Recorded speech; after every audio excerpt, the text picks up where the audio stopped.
Good morning and welcome. It is a beautiful day here in Seattle, Washington, and we are coming to you live from Rubik's WCA World Championship 2025. My name is Alyssa Esperez. I am joined by the one and only Zach Riedel, and we're talking a little bit quiet because we are starting off the day with 4x4 blindfolded. Zach, what are we looking at?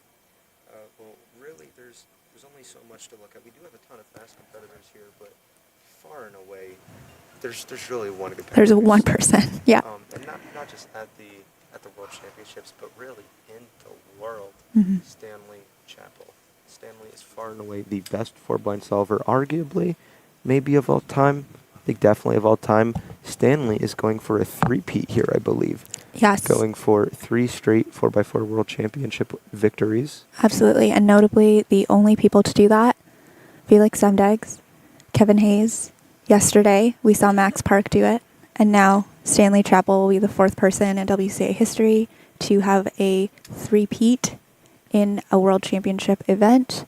If he pulls it off this morning, by all accounts, we expect him to do so. Yeah, no, it's going to be an amazing final to watch. What we are going to be looking for here from Stanley, most importantly, is making sure that Stanley gets at least one solve. We did see last year at North American Championships 2024 in Minneapolis, Minnesota, Stanley came quite close to not winning that. I think it came down to hundredths of a second. Yes. And Stanley almost missing it to, who was it, I believe? I believe it must have been Charlie Eggins. Or maybe not. We can look it up. I'm blanking on a name. I apologize. I don't believe they are in attendance today. I am blanking on a name, which is an awful look.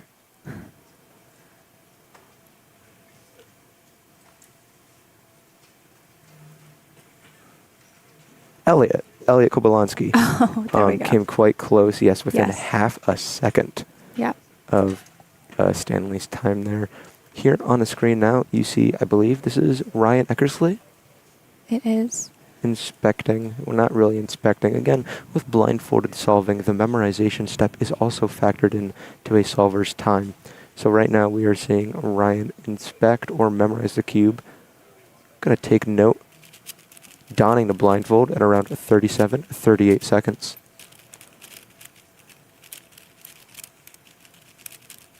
Thankfully, our top-down view, you are still able to see the cube, even with the sight blocker in place. Ryan Eckersley's PR is 1 minute, 7.48 seconds. And of course, we'll be looking to put down the best times of your life when you're at the World Championship. That's the time to do it and hopefully secure a win. Again, for all of these competitors, they know that this is Stanley Chappell's to lose, but in the event that something does happen where Stanley is in a position to lose it, they want to put themselves in a good position to be the person that steals that championship. Yeah, you really got to think. You only get 3 solves. Thank you for moving it. Is that a +2? That is a +2, yeah, if I'm seeing that correctly. Yeah, our top-down shot is a little too low for us to get a good look, but a 127, possibly a 129 there for Ryan Eckersley. A good start to the average. You can't really be upset about that. As mentioned, there's a ton of strategy. Even though there's 3 attempts back-to-back for 4x4 blindfolded, there's a ton of strategy that these competitors are putting in to making sure that they potentially lock in a win.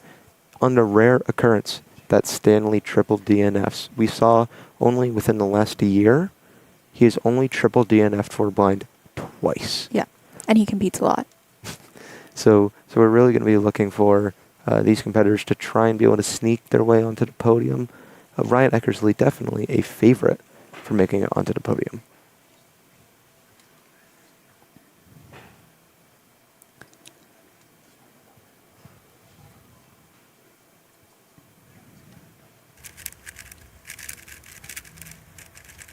Okay, we have Daniel Volin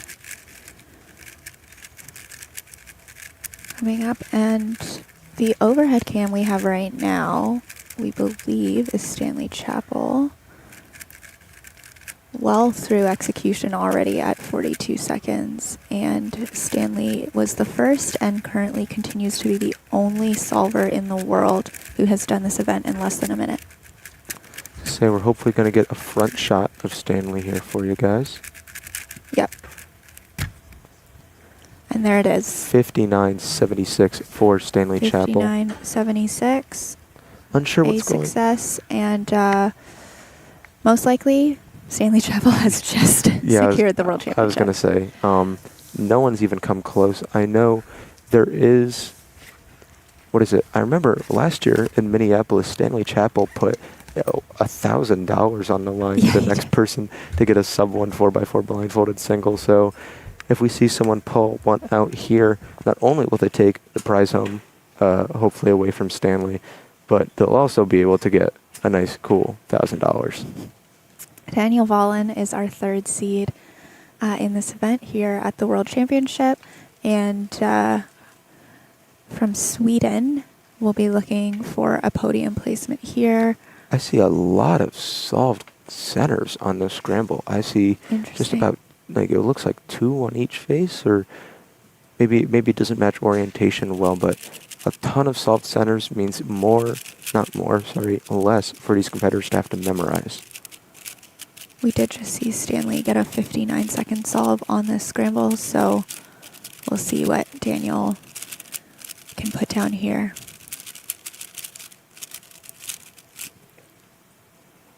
Just a pause as he hits the 1 minute mark, looking to recall the rest of his memorization.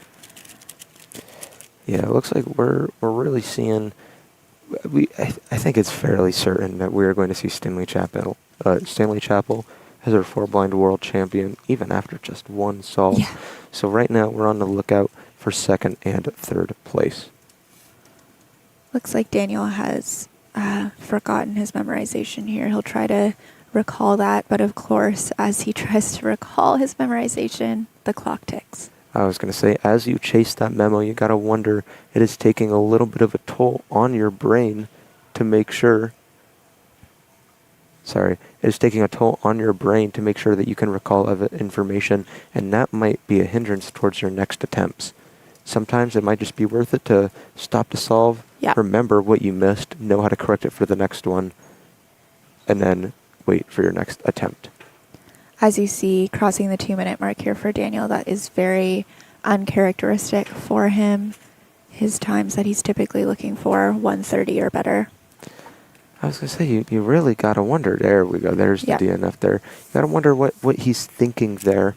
Not saying that he should have just immediately DNF'd when he forgot memo. Sometimes you can remember things, but that mental anguish and thinking that is going on, trying to recall your memo, might use up the little energy you have here at 9 in the morning. This is Tommy Cherry, of course, of the dominant 3x3 blindfolded solver. Obviously very capable at 4x4 blindfolded as well. You see his personal record single and average on the screen there. And Tommy will also be looking for a podium position here. Again, after Stanley Chapel leading out, and already with that sub 1 minute success, which most likely secures him the World Championship, the rest of these competitors are looking for that 2 or 3 spot on the podium, and in all respects, those 2 spots are wide open. Yeah, something maybe like an alternate story while we still see Tommy here memorizing, donning the blindfold at 48 seconds. We got to see if Stanley is maybe going to try going for an even faster mean. Stanley, again, 4-blind is ranked only on single. So Stanley may as well have already secured himself the win. Now, Stanley might go for an impressive result on the grandest stage of them all. Stanley's one time was just tenths of a second away from being under his current 4-blind world record mean of 59.39 seconds. Maybe we'll see Stanley hit the brake, not hit the brakes, hit the gas, floor it, and go for the win. I am awful at driving, guys. I apologize. Noted, Zach, noted. Okay, Tommy as well here, just going for a DNF, forgetting his memorization. He's got 2 more attempts, so he'll look for, he'll look to get a success in one of those other 2 events that will put him on the podium. I was going to say, very, very quick DNF there for Tommy. As soon as he realized that he forgot memorization, he immediately gave up on the attempt. Next up, we see Ryan Eckersley again for his second attempt. His first attempt was a 127 plus 2 into 129. This is going to be slower, and it's going to be a DNF. So we will not see a mean from Ryan Eckersley.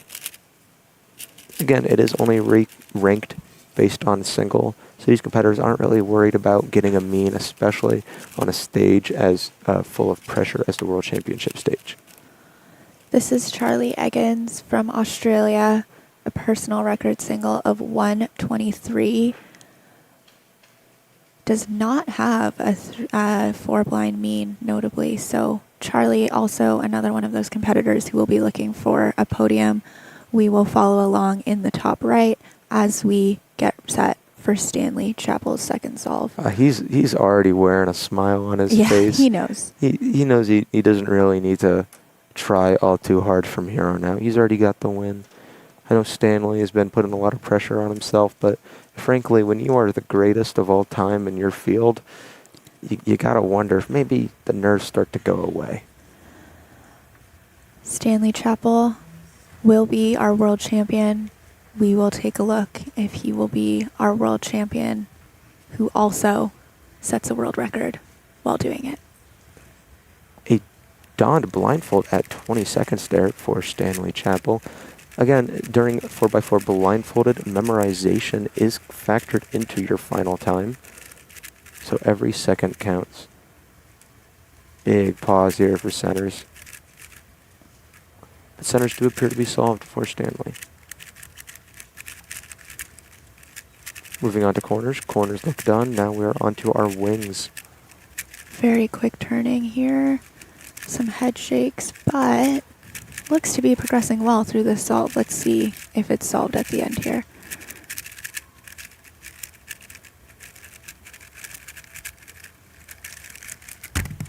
And it is a 105.61 that is solved.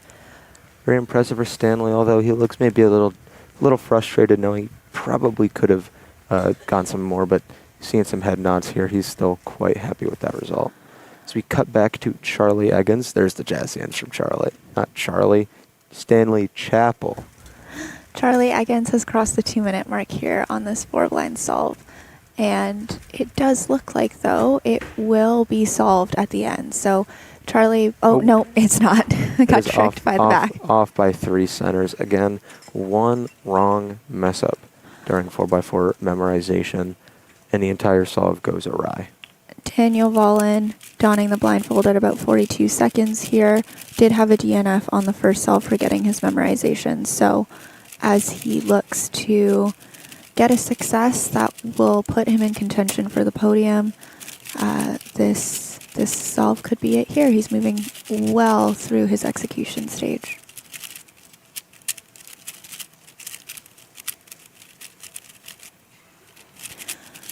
Stanley's solve was a little bit slower, his second one, than probably we would want to see for world record pace. However, because it's a mean of 3 event, anything can happen on that third solve, and so perhaps production can get up for us on Stanley's final solve what he would need to set the world record mean. Yeah, I was going to say, you got to look at least comparing his times right now. Stanley's going to need a low 50, like in that ballpark, it seems, to be able to get a potential world record average. And going into it, I mean, Stanley's done 2 solves so far. Both of them have been successes. There's really no reason for him to not try and go all out for the world record. We see Daniel Volin, another huge pause here. Gotta wonder if he maybe didn't recall enough of his memo before donning the blindfold. And then there's the quick DNF there for for Daniel. A lot of similar names here. Chappell and Charlie, Daniel and Daniel. It's getting to me. Okay, actually we've done some quick math here.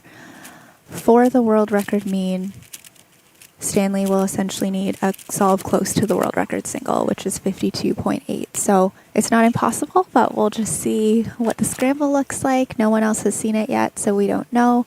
Of course, blindfolded solving a lot depends on how many of those pieces are already solved when you get the cube, and how long that memorization is going to take you. I was going to say, though, if we're going to bet on any world records to happen today, it kind of makes sense for it to be from the current world record holder and the most dominant 4x4 blindfolded solver we have seen in quite some time.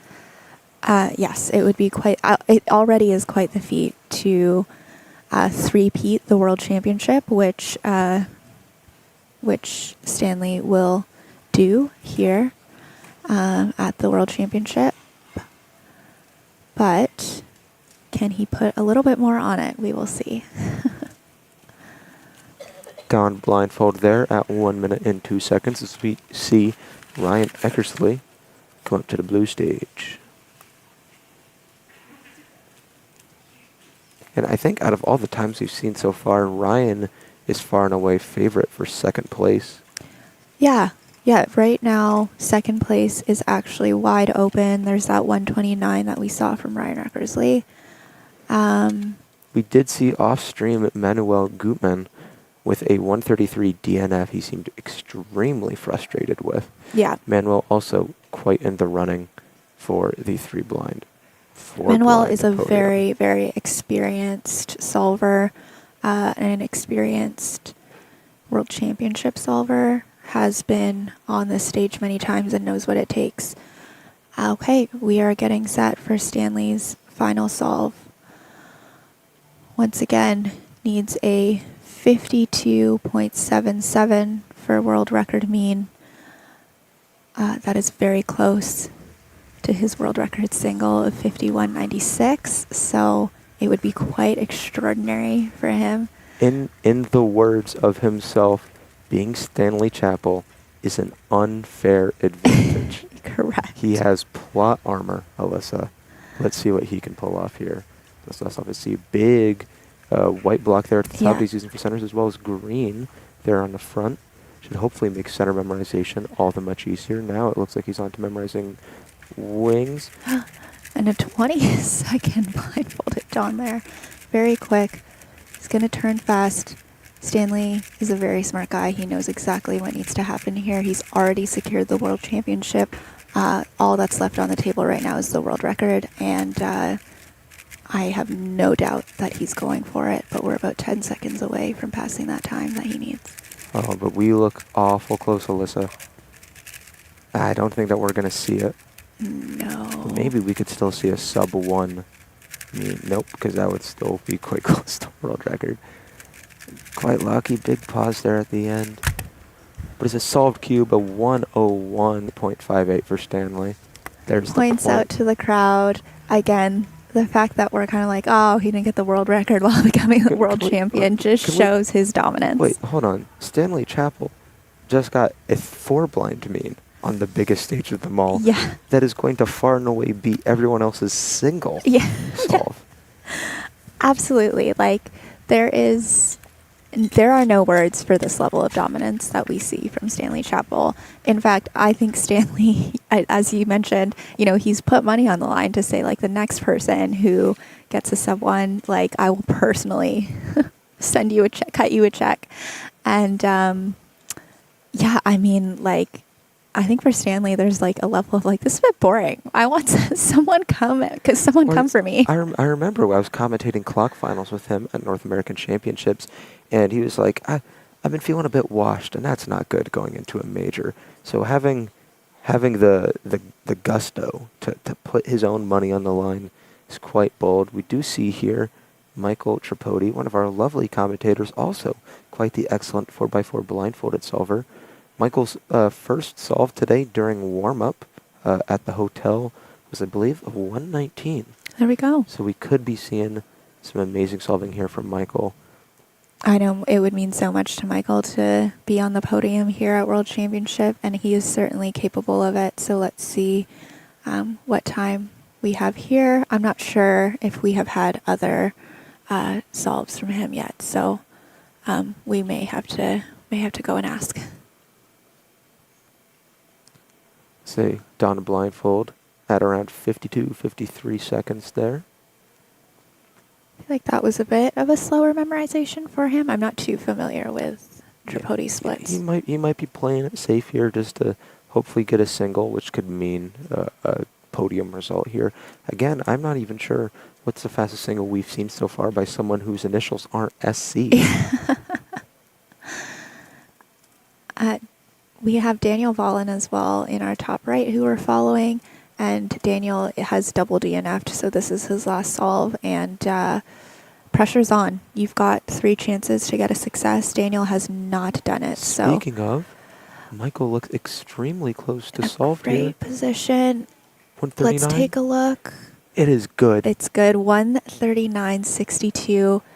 Fist That will pump. put him in a very good position. I was going to say, we see Daniel Vollen just put on the blindfold at around the 1 minute mark as well, maybe a little bit before.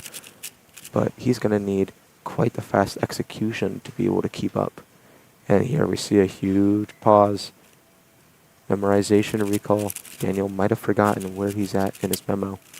Michael Tripodi taking a picture off stream, you could see it for a moment, with his scorecard. Maybe he's really gone crazy with his times.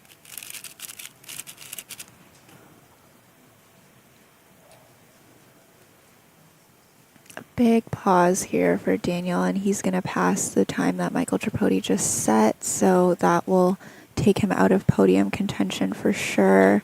Because we already have the 129 and the 139 from Ryan and Michael. I was going to say, it all depends on what we see from our competitors coming up now, but I'm quite confident our 4-blind World Championship podium is going to look a lot like Stanley Chappell, Ryan Eckersley, and Michael Tripodi. Yeah, there were some people that we did not see.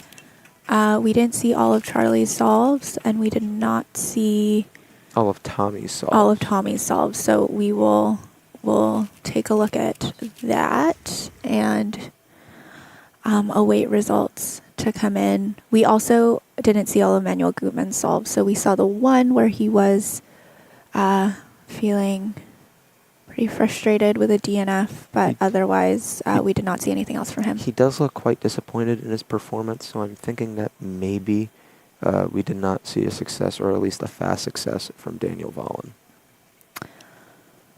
Okay, I'm seeing empty stations across the board. We might be finished with all of our 4x4 blindfolded solving.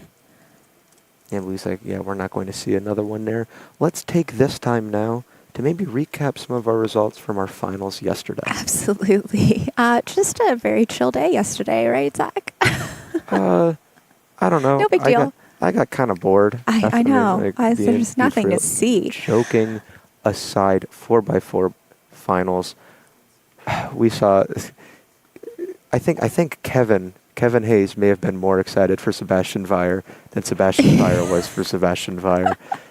Seeing here, Sebastian Weyer taking the world champion title here with a 20.29 second average, beating out Timofey Tarasenko and Timon Koleshinsky.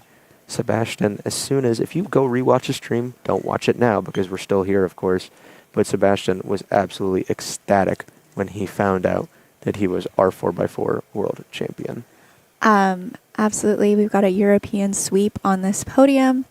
And, Sebastian, obviously, the incredible feat of being world champion 8 years apart. He was the 2017 4x4 world champion, now is the 2025 4x4 world champion. And beating out someone who most likely wasn't even born the first time he set a world record. And Timofey, though, should be very proud with this performance. I was going to say second place ahead of the likes of Timon Koleshinsky and Matteo Rodonaba and Max Park is incredible. Shout outs here before it goes away to both Kieran Bihan and Ari Randers Persson, 5th and 6th place respectively. Quite impressive showing from them both. Extremely ecstatic with Ari's results personally. Okay, and then in Megaminx, we had Hewan So, Timofey Tarasenko again with that second place finish, and Leandro Martin Lopez, a little bit of a revenge performance after the upset in 2023.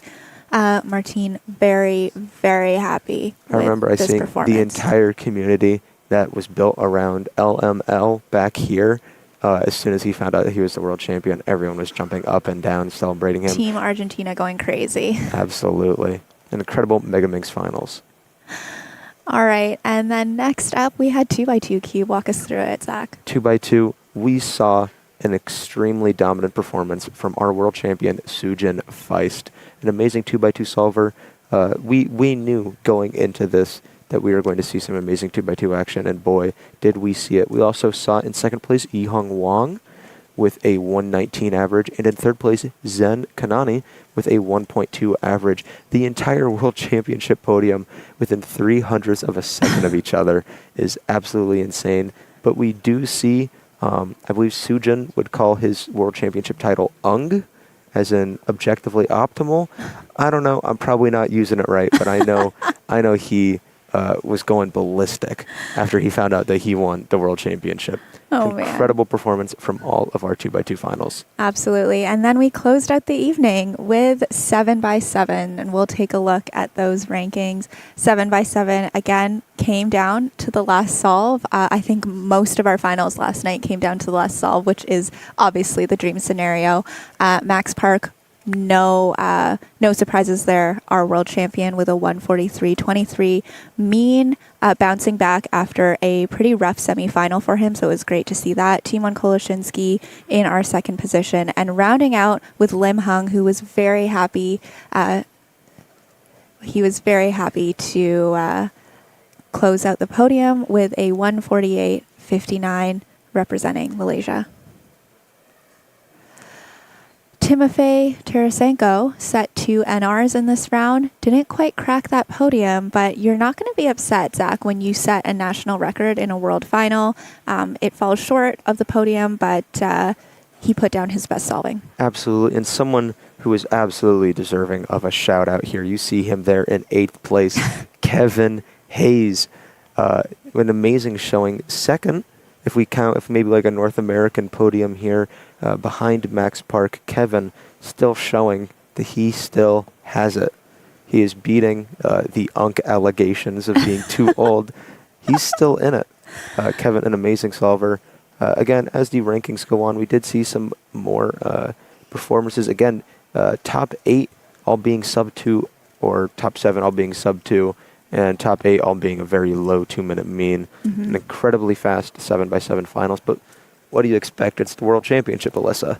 I know. And we have, I think the story with 7x7, which I love, is just the dominant big cube solving in Asia. Lim Hung, Dongsu Park, Sun Hyuk Nam, Emmanuel Cao, all of those solvers were vying for that podium position. And Lim comes out on top, which he was, really happy about. And not only that, I would say Lim comes out on top in that third position, just 0.03 away from actually stealing that second place position from Timon Koloshinsky, which everyone just assumed that it was like Max Park Timon 1-2, but Lim came very close to spoiling that party. I was going to say it was a very interesting storyline. We were prepping to see the battle for third place, but almost like we saw the battle for second place there. Yeah, totally. And that one also, again, because, obviously a mean of 3 event, again, it comes down to the last solve. And so Lim solving that, going through that last solve, I believe he needed a 147 for that podium position and put down a 145 on his third solve of the mean. A great performance, really staying locked in. And I know he had said, after his first 2 solves, he thought he was out of it. So he just went for it on that third one, and everyone cheered when he was done, and he was like, wait, maybe it was good enough. And so, you just never know what's happening around you. And as a solver, you're going through your solves, you think, oh, this isn't going that well, but it might not be going well for other people either. So never count yourself out. Yeah. Again, in 7x7, a mean of 3 event, you don't have the same average of 5 calculation where we take the best and worst time out. We just average the 3 times that people get. So if you get one really lucky solve, that can help bring you down in front of the competition. If you get one really unlucky solve, you're going to have an even tougher climb back to the top. Yeah, absolutely. Okay, I think we're going to take a quick break, and we will speak with our world champion, Stanley Chappell, 59.76, our world champion for 4x4 blindfolded. And then our our podium rounds out. Ryan Eckersley is our third place finisher. The 129.05 plus 2 that we saw, that was good enough for the podium. And in our second place position, we have Simon Praschel. I think you got that switched there. Yeah, we do have this switched here, actually. Sorry, I was getting handed a note. Sorry, Simon Praschel is in our third position at 131.28, and then Ryan Eckersley is second, 129.05. And then, of course, in first place, Stanley Chappell with a 59.76 single. Were we really expecting anything different there, Alyssa? Again, Stanley Chappell has become the world champion winning by more than 30 seconds. Yeah, quite a dominant performance there. We're starting to see people come into the venue. We're getting ready for Square One, Round 1, the round I'm most excited for at this competition. I used to know a little bit about Square One, and I'm hoping maybe for some nice PRs back in my Square One results catalog, but we're going to see. It's going to be an amazing Square One. Our Square One solvers have waited very patiently. Square One is the last event that's kicking off today. All our other Round 1s have happened. It's just Square One, Round 1 today. And, of course, we will have 4 final rounds in Square One, Skube, 6x6, and... That is yesterday's schedule. What's our last one? 3 blind. 3 blind, correct. And then, of course, obviously, 3x3 finals. But I don't even need to tell you that that's happening later today. You will all be sat, as will I, for 3x3 finals. So, okay, let's cut to a quick break. And when we're back, we'll be speaking with Stanley Chappell.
Welcome back, everyone, to the Rubik's WCA North American Championship. Our newest world champion just got recrowned, I should say, for the third time in a row. Stanley Chappell is looking to claim the four-blind world champion title. Not all the data is in, but Stanley is the only one to ever get a sub-1 single and has done it once again for the 13th time? 12th. The 12th time with a 59.76. Stanley, how do you do it?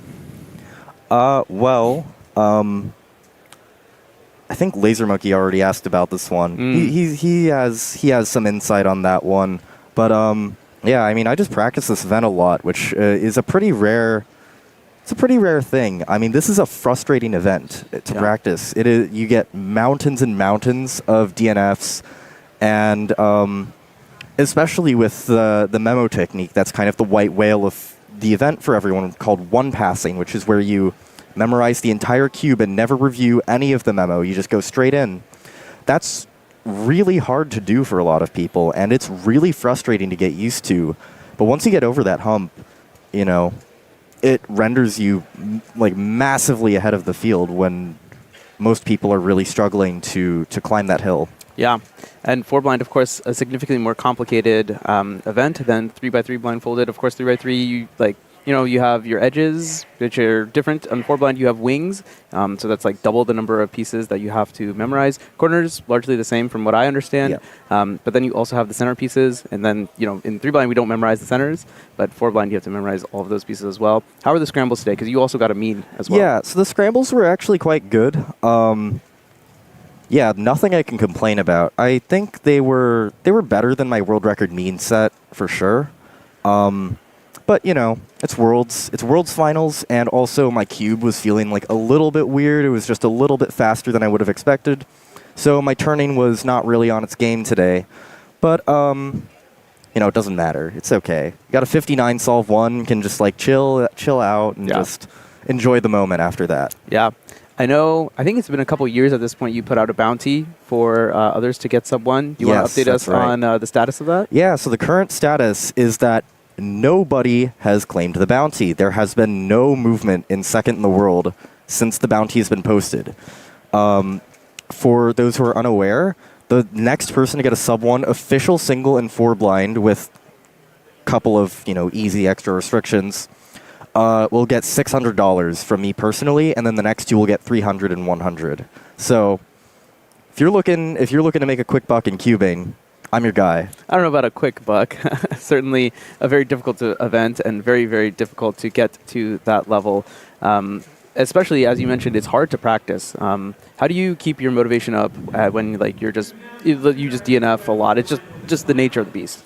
I think one thing that sets me apart from a lot of cubers is that I don't really evaluate my sessions or my performances based on the numbers. I don't really look at the times I'm getting. I look at more qualitative aspects. Yeah.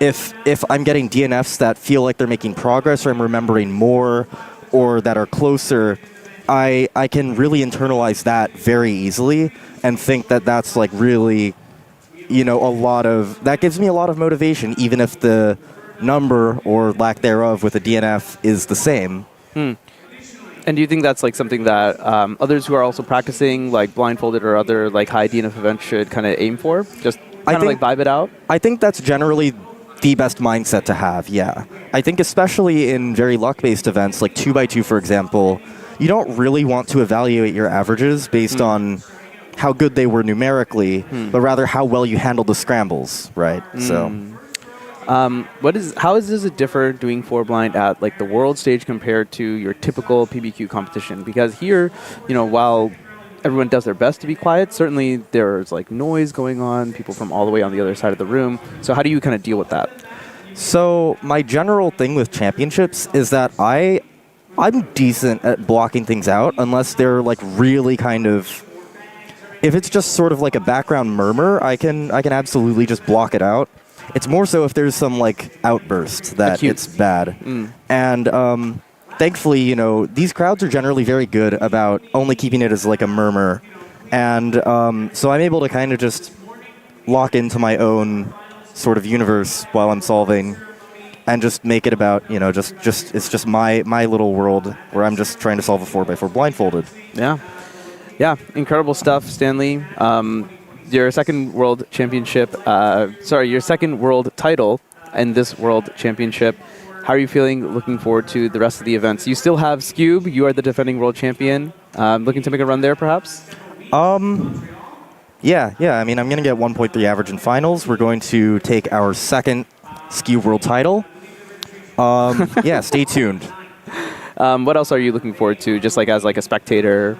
I mean, I'm looking forward to watching the finals. It's going to be exciting to see our world champions crowned. Yeah. I'm especially looking forward to square one and 6x6. I have people who I'm rooting for, and 3x3 is going to be great too, of course, but I'm less so looking forward to it as a spectator sort of thing. But, it's going to be exciting, and everything's going to be great. How have you enjoyed the atmosphere of this world championship back in the U.S. for the first time in like over a decade? This Worlds has been absolutely incredible, with it being so much larger than any Worlds before. Yeah. There's been such an incredible diversity of people to meet, not just top people of the modern day, but also online friends who I haven't seen in many, many years. There's so many people who I've just seen once at a championship, maybe a couple years ago, and have met again. And also top solvers from quite a while ago who've just come back to spectate. Yeah, it's past, present, and perhaps future all are here at the World Championships. Stanley, thanks for hopping on. Congratulations once again on what is very likely to be another 4-blind World Champion title. Thank you so much, Manu.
Welcome back to Rubik's WCA World Championship 2025. My name is Alyssa Esperez. I am joined by Oceanic record holder, four blind mean, fresh off of the performance, Michael Tripodi.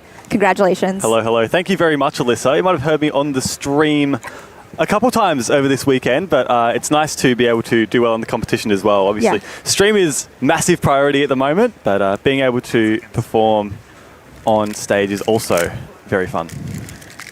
Okay, we've got the first round of Square One, and I was just saying that our Square One solvers have been patiently waiting to get kicked off here. Yes, Brendan Dunnigan starting off with an 11.04. Unfortunate to mistrace on that first game, but it looked like he finished with a parity algorithm. Now, a lot of these Square One solvers, many of you might know, are using a method called CSP. And what that means is that there's two ways to do every single cube shape. That's the first step of the Square One. One of them will always give you parity, one of them will not. You have to figure out which one to do during inspection. So that's what you might see in inspection, our competitors looking at both sides of the puzzle, flipping back and forth between them. They are just doing the counting to ensure that they do not get parity. Of course, for Square One here at the World Championship, so we see an 825 there. We have a couple hometown kids who are very high-profile Square One solvers, Samir Agrawal and Max Shao. We will see them both later on today. Samir, of course, is the defending world champion from Incheon in Korea 2 years ago. Since then, he has acquired the world record average, still currently holds that at the moment. So it's looking like if anyone wants to unseat him for that world title, it's going to be much more difficult.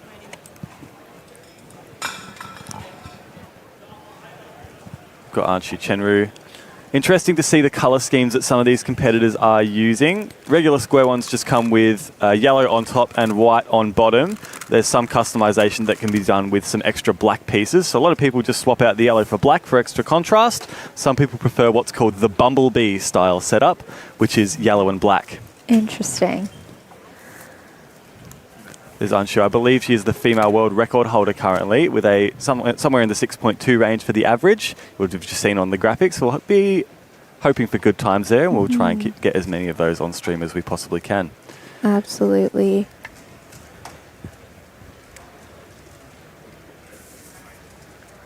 Okay, we're just starting inspection here. Samuel Fang, 445 singles, 638 PR average. And as this solve progresses, we're going to finish it off behind pace there, 948. So that's not the solve I think Samuel is looking to start off with there. Brian Johnson we have on the screen now. And Michael, what are we looking for in inspection when these solvers first see the cube? Yeah, so in inspection, a lot of these solvers will just be looking at the cube shape. They'll have a set routine for each different cube shape where they start their inspection routine from, and it just depends on what shape both sides end up in. So I believe that one was Muffin and Muffin. They all have different names for the shapes that they can be in. And I believe it was Muffin Muffin and it was Bad Muffin Muffin. So the good Muffin Muffin is only 3 slices to a cube shape. So that's pretty good to start off with. But if you trace bad, I believe the solution ends up being 4 slices longer and goes to 7 slices. But that trade-off is good, obviously, because you don't have the parity at the end of the solve. And for these guys, parity, if they end up getting it, will take up almost half the solve, a third of the solve. This is Brendan Dunnigan. So if you see Brendan do a 7-slice solution for the cube shape, that is correct. Oh, and it looks like Brendan might have even mistraced there and gone for bad solution. Fumble there. No, I might be wrong. 78. Oh yeah, Brian with a 12.4. So I think he actually mistraced and got the bad solution. Not pleased there. There's Hayden Ng of Australia. We saw him in 7x7 finals earlier on, just last night. The last event to cap off day 3 of the World Championships, but also quite a nice Square One solver as well. I believe he's in the top 3 in Australian rankings for the average.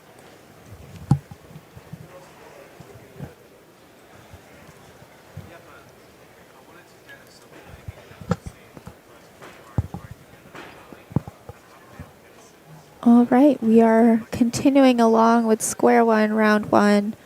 So far, nothing. Haven't seen some really fast solves.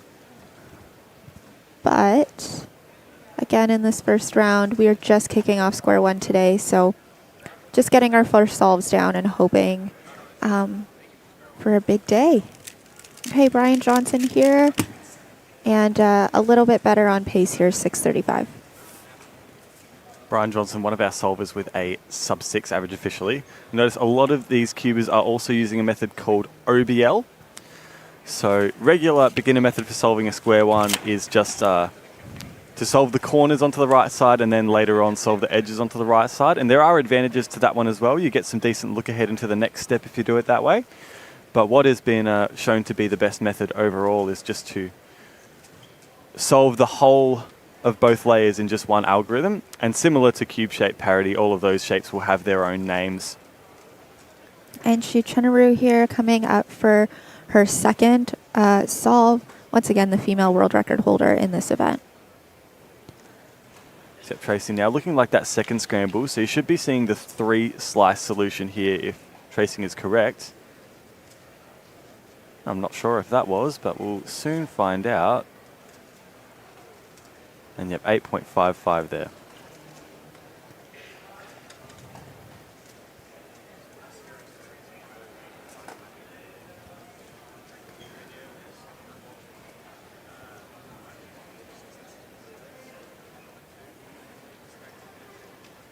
Now Chinru is the 12th seed coming into this competition, so hopeful to make the finals, definitely seeded to make the finals. We'll just have to wait and see if this round will eventuate, and then next round after that later on in the day. 3 rounds of square one in the one day. So we'll go from first round with however many competitors that has, all the way down to the top 20 in the finals. Yeah, it is. I know that Samir had commented actually, though, that he was happy about that. That just one day, focus on all of it in the single day. It is the last day, so maybe a bit tired. But yeah, I think for Samir, again, the world record holder, #1 seed coming into this, is happy to just have all his rounds on one day and go for that world championship. Okay, here's Brendan Dunnigan getting ready for his third solve. Has not been pleased so far, but he doesn't know what's going on around him. So worth noting here that both the good and bad solutions for the cube shape are the same length, so we won't be able to tell whether they do good or bad solutions from that cube shape. So Brian Johnson just pausing a little bit on that last step to recognize the PLL on both sides. 8.39 there is the time in the end for him. Brendan Dunnigan's time was 6:49 on that third scramble. Looks like we've had a few better solves on that third scramble, Michael. Yes, certainly. We don't quite have any live data entry for this round, given that there are 759 people competing. It might be a little bit difficult to catch all of those, but once we get into the semi-finals and the finals, we'll be able to see more accurately what everyone's doing on each solve. There's a 6.13 from our competitor there on the red stage. Which I believe is Isaac Corker there. Has a PR average of 6.01, so that is some ways away from that. He holds the current NR average and single for the United Kingdom, with ranks top 50 in the world in both. Here is Oric Sui of Melbourne. Competed in the Oceanic Championship last year in Perth and placed pretty well. 7.62 there is pretty good for Oric, if I do recall. Here's Anshu back up again. Back up for her third solve. We've seen some solid times on this third scramble, so let's take a look at what she has here. Cube shape there. Looked like OBL finished at around about 3. And an 898. Looked like a pretty good pace to start off. You've got Samuel Fang on the red stage back up once again. Many of you might know him by his alias on YouTube, Cube Master. He's been a wealth of square one knowledge over his entire career. He's got many, many square one tutorials. And in fact, I myself learned cube shape parity from his tutorials. Nice. Very recently. A good turning here and an 804. 8:04 there, yeah. You'll see a lot of these competitors can trace the cube shape in well under the 8-second call, but inspection is being pushed in square one pretty recently to the point where some of these competitors, your top three in particular, or at least we're not seeing Dylan Bornback at this competition. He was one of the first to pioneer OBL prediction. That's what Samir and Hassan will be doing in the later groups. They'll be figuring out which case for the second step they're going to get during inspection, as well as figuring out which cube shape is going to give them no parity, which transforms the solve from a 3-look into a 2-look solve. And that's a massive advantage, being able to trace all of that in inspection, but it is very, very inspection heavy. You'll see a lot of those competitors nearing the 12-second mark in their inspection. Brendan Dunnigan, once again, will take a look at this solve. His fourth. Again, very, very quick cube shape. OBL done pretty nicely too. In and around the 5-second mark, 5:25 there for Brendan Dunnigan. Very solid. Now counting that 6.4. And of course, we'll take a look at his fifth, but he will not want to count that 11:04. You see the big range there between his worst possible and best possible average. Yeah, it's a massive range. Even that best possible average is still well within range for Brendan. 5:25, as we know it, is not his... it's close to his PR, yeah. It's under his PR of 5.56, but it's definitely a time that's within reach. Brendan was one of our competitors for that took quite a while to switch to a 3-look solve. He was using just the regular corners and edges separately method for quite a while. But this case, not so good. This cube-shaped case is 2 fists, except the fists are arranged in such a way that it's not a 2-slicer. So there is a fist case where if it's symmetric along the equator axis, it's only 2 slices to get to a cube shape. But in this case, no matter the good or bad solution, it's still, I think, 6 slices. So it's really one of the worst cube-shaped cases that you can get on a square one. Aren't you on rapid pace right now? 6.41, really, really calm turning, and that's really close to a PR average. So that's 6.39 that time there. So times for Anshu there are pretty good. Yeah, some solid performances here. And again, for Anshu, this is her main event. And so she's been waiting all weekend for this round. And of course, you want to show up and put down some really good solves. These competitors just looking to advance to round 2, our semifinal later on today. And then that will cut down to 20.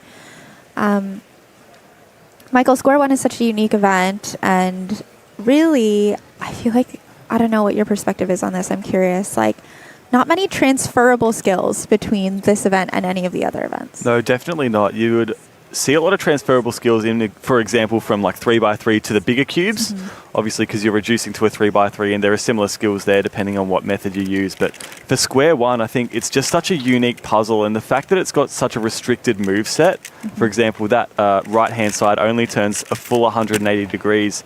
There's a lot of techniques that are extremely specific to Square One. So you'll find a lot of these competitors pretty much go all in on Square One, where like their Square One ranks are really, really nice.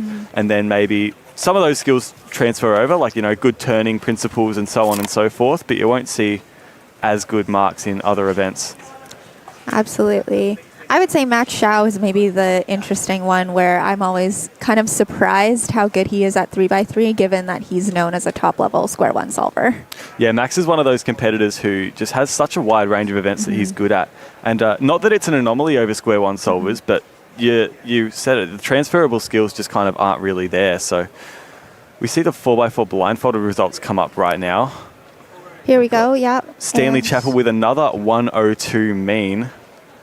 He's been on a tear in 4x4 blindfolded recently. Obviously, many will know that he just got the first ever sub 1 minute mean. He's been nearing that mark ever since then. 102.32 his mean for the win. But more importantly, the single 59.76, the only competitor to get sub 1 and winning by about 30 seconds. A +2 penalty here. That is Samuel Fang's 6.82 is going to be put down as an 8.82. So Anshu off stream has just finished a solve with a 5.64, and that, I believe that to be the last solve. She's taken her cube and taken a photo of the scorecard as well. That was a good average from her. It did look like a good average. I wasn't quite sure. I don't think we were tracking the times at all. Oh yes, we were. 7.20 for the average, not the mean, but the average. Yes, We've still got our 4 blind graphic up there. But yeah, I mean, she had that counting 8, obviously. So that's, brought the average up a little bit. But otherwise, some really good times. We see Brendan Dunnigan back up once again. Brendan is the 5th seed for this competition with a PR average of 5.56. He's actually ranked 3rd in the world for single as well. Many of you will remember he got that single. It was 2nd in the world by not much, and it was actually at the same competition that he set his only world record in clock single. Brendan was at a had a 5.2 single earlier in this round. He will look to count that maybe, or count something close to it. Yeah, so we saw on that first solve, he did have an 11-second solve due to a mistrace on the cube shape. We're just bringing his times back up again. So yeah, that gives him a pretty wide range for his possible averages. The 8.44 is not what he's looking for. However, I imagine that would still pretty comfortably get into second round. It's a little bit of a fumble on that cube shape and on the OBL, but still finishes it off sub 7 with a 6.93 there. That's getting in towards the sort of mid-range of his averages. So that is a counting solve along with a 6.49 and a 7.78. It is some ways away from his PR average. In fact, yeah, not sub 7 there. So 7.07 is the average he finishes with there. It's going to place him some ways away from that 5th seed he had coming into this competition. Then again, it's only first round. He got 2 rounds later in the day to be able to capitalize on maybe some better scramble sets. Totally. We've said it all weekend. It doesn't really matter the times that you get in this round. It matters that you move on, that you continue to have the chance to fight for that world championship. Of course, you want to set the tone well, but you can also just shake off anything rough that's happened in your first rounds and go from there. Yep. No, absolutely right. A lot of these competitors will kind of take first round as almost like a warm-up, where, you carry that attitude that just doesn't really matter. I mean, you obviously want to progress, but a lot of these competitors don't really need to get anywhere near their best to progress to the next round. And then once you've got that competitive experience from the first round, you can take that into the second round and progress from there. Yeah, absolutely. Okay, I want to jump back and finish our recap of 4x4 blindfolded because it's important. It's an important event. Once again, we had Stanley Chappell, who is our world champion, completing the three-peat. He is now the 4th competitor in WCA history to have 3 consecutive world championships in an event, joining Felix Zemdegs, Kevin Hayes, and Max Park, who we saw do that yesterday in 7x7. Second place, Ryan Eckersley, 129.05. That was a +2, but was enough to secure that second place finish. 131.28 from Simon Praschel puts him in the 3rd position.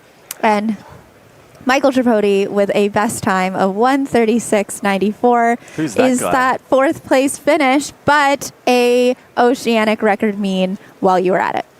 It was a fun round. I'm not really sure what to say about that one. Yeah. Obviously, the mean is cool, but it definitely wasn't my focus coming into this competition.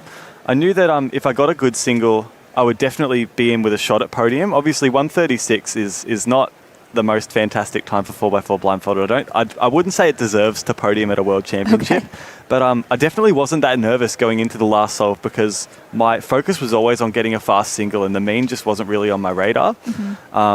That mean was actually an oceanic record that got taken off me not long ago by Amy Smith of Western Australia, who is a competitor who's just been recently really, really getting some good times across the big blind and multi-blind. Awesome. In fact, she came, I believe, 5th place in 5x5 blindfolded, knocking a good 2 minutes off her old PR. So be looking out for her in the future. She'll be setting some really good times.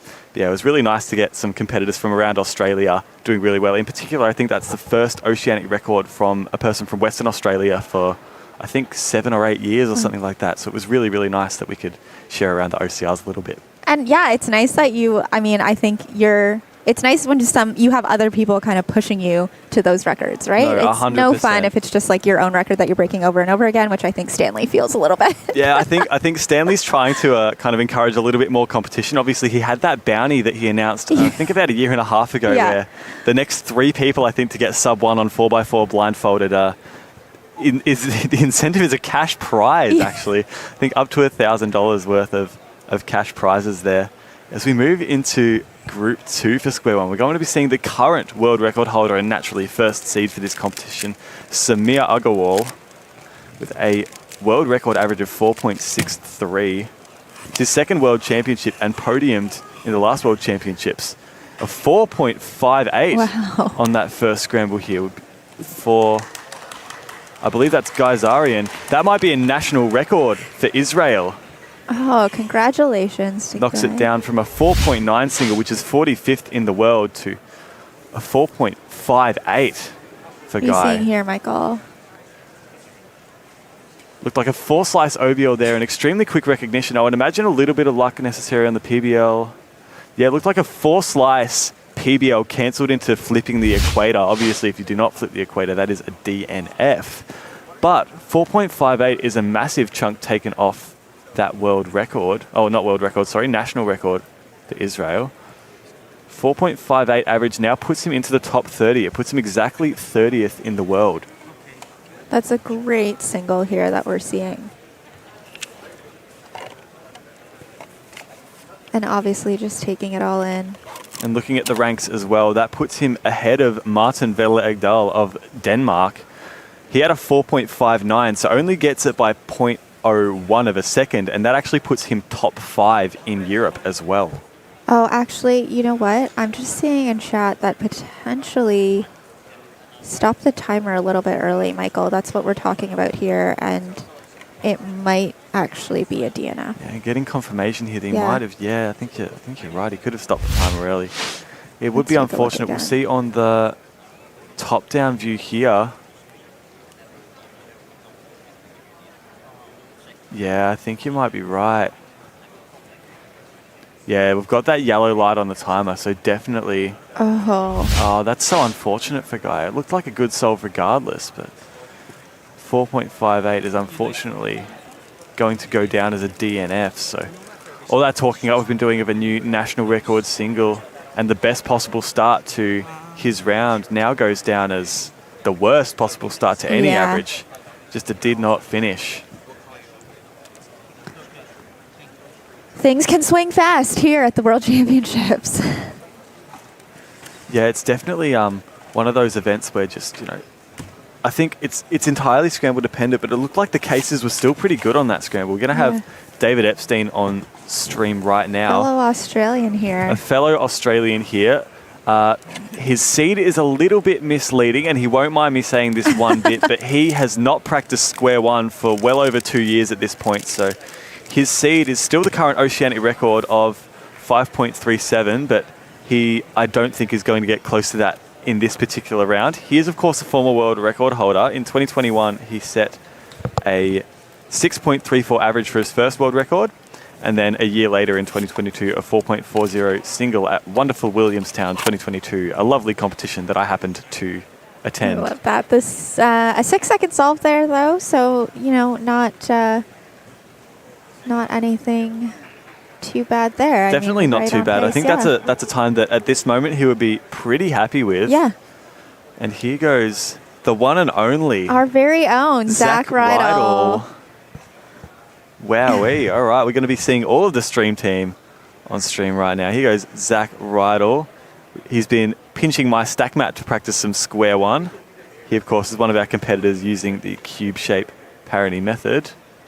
Some pretty smooth turning on that cube shape, and yeah, it looks like he's just doing the corners and then the edges, which is nice. It gets you some look ahead into the next step. 10.41. And I know for Zach, that's not the greatest time. It's kind of a whatever time. He's got a 7.8 average officially in competition, I'm pretty sure.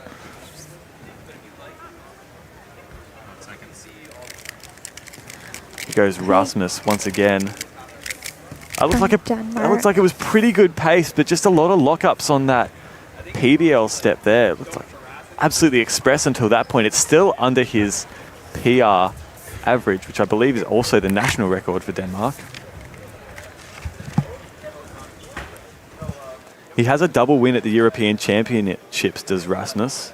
A win in 2018 and in 2022.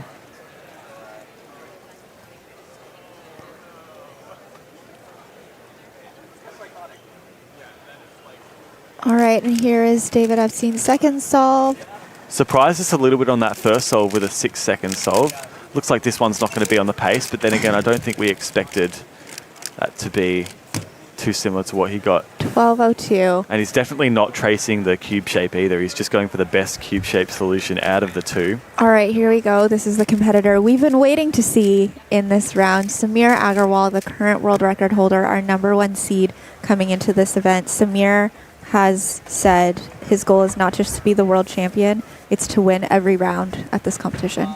He is, of course, the defending world champion. He won in Incheon in Korea in 2023, and this is his second world championships. Can he make it 2 from 2? And there we go, absolutely no pauses, predicting that OBL, 5.09, and that's a subpar time, but like that's one of the fastest that we've seen so far from anybody. Yeah. And he's still not that happy with it. We had Guy off stream, finished with a 10.2, and obviously with that DNF on the first solve is unfortunate to be a counting time for him.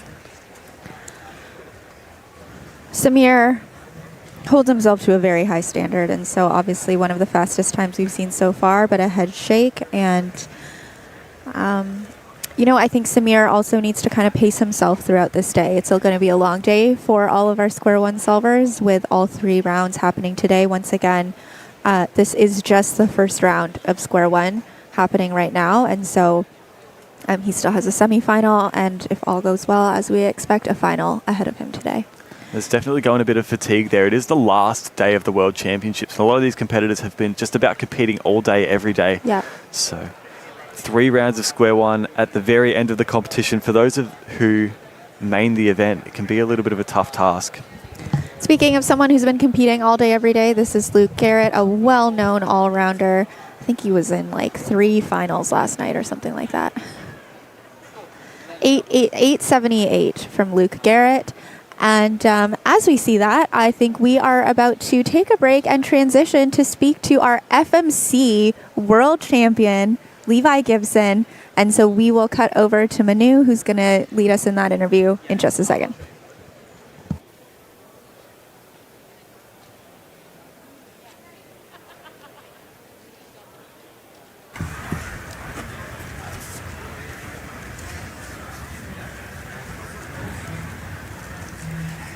Seconds.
Seconds. 12 seconds.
8 seconds.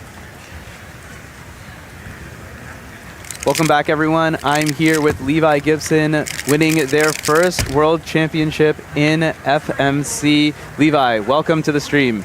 Yeah, thank you for having me. FMC is one of my favorite events. I'm sure it's one of your favorite events as well. Tell me a little bit about your performance at this World Championship. Let's talk about the scrambles first. The scrambles. So the scrambles were, I think, they were pretty average, maybe a little bit worse than average. I thought that scramble 1 and 3 were pretty bad. Scramble 2 was actually quite good. There were a lot of ways to make edge orientation in only 4 moves. And there was also a really short way to get a domino reduction really easily on Scramble 2 in only 8 moves. Oh, wow.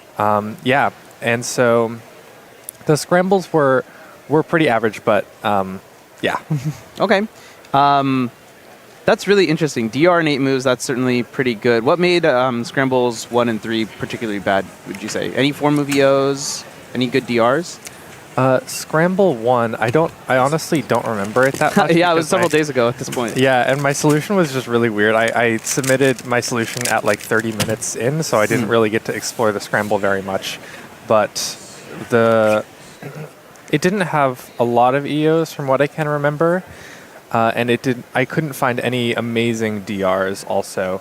There were a few 4-movers, but it was definitely, I believe it was less than average. Okay.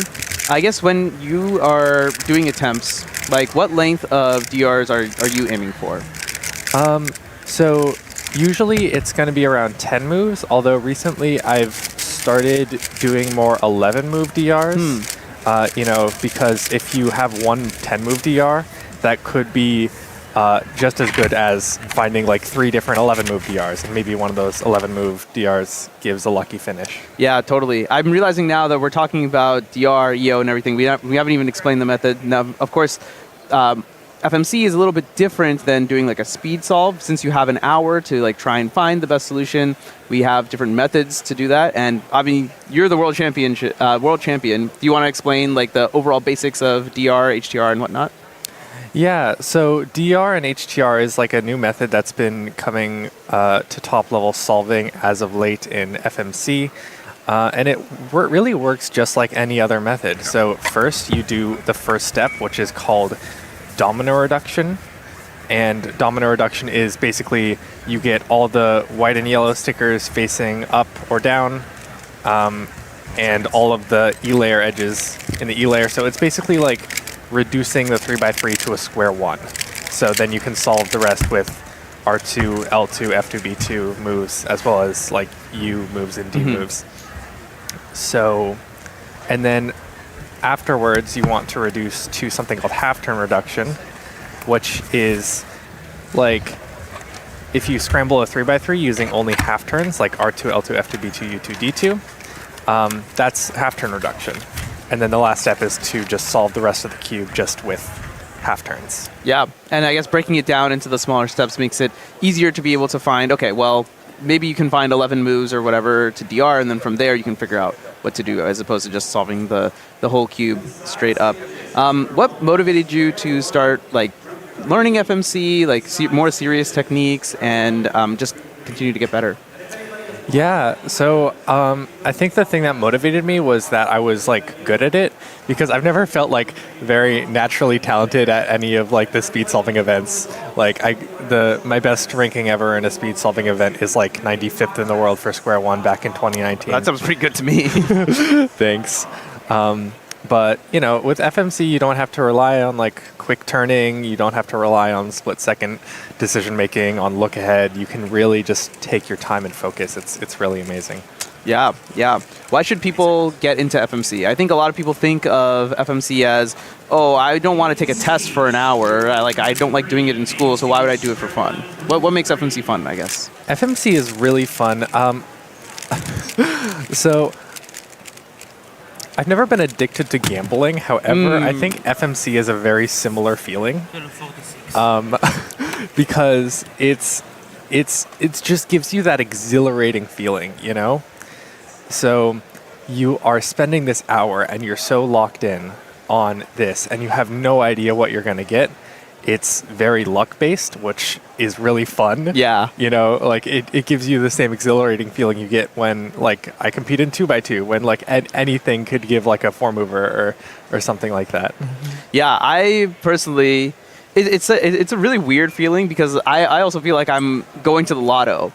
And it's just like, okay, well, what am I going to get this time? Am I going to get 4A1 or something? Or am I going to get like am I only going to find like 5 QT cases? And it's just like, okay, well, you don't know what you're going to get. And then sometimes when you end up with the 5 QTs, it's like, Yeah, I know that feeling.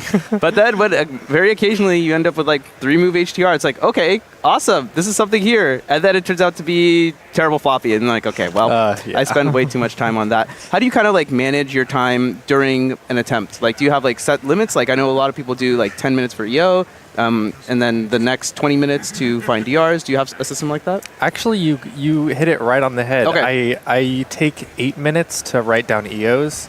That's kind of my limit. Maybe sometimes I go up to 9 minutes. And then I almost always have all of my DRs found at the 30-minute timestamp. Sometimes I push it a little bit if I'm not satisfied with my domino reductions. But yeah, and then I spend the rest of the time trying to find finishes and like final solutions. Okay, yeah.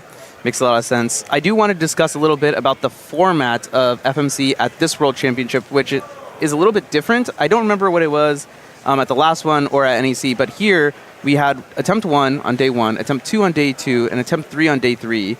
What were your opinions about this format? Yeah, so I talked to a lot of FMC. Well, not a lot, but I talked to many FMC solvers about the format, and there seems to be a very broad consensus, which I agree with, which is that we should definitely be having all 3 attempts on one day rather than spreading it out over the 3 days. Like, it's so incredibly nerve-wracking having to do a solve and then wait 24 hours for your next one. It's just like, it makes it difficult to enjoy the rest of the competition when you have a FMC attempt looming over you. And FMC is a lot more forgiving than something like multi-blind. Like, it is possible to do like 3 FMC attempts in a row and be fine. Oh yeah, I mean, I know when I get addicted, it's just like sometimes I'll just do 5 attempts in one day and the time just goes by. But yeah, I think it's really interesting that there's like a general consensus that it needs to be different. I guess, what did you kind of do in between the attempts to kind of like calm the nerves a little bit or prepare for the next attempt? Oh gosh, yeah, my nerves were really, really bad. So I had to do a lot. It did seem to work. Okay.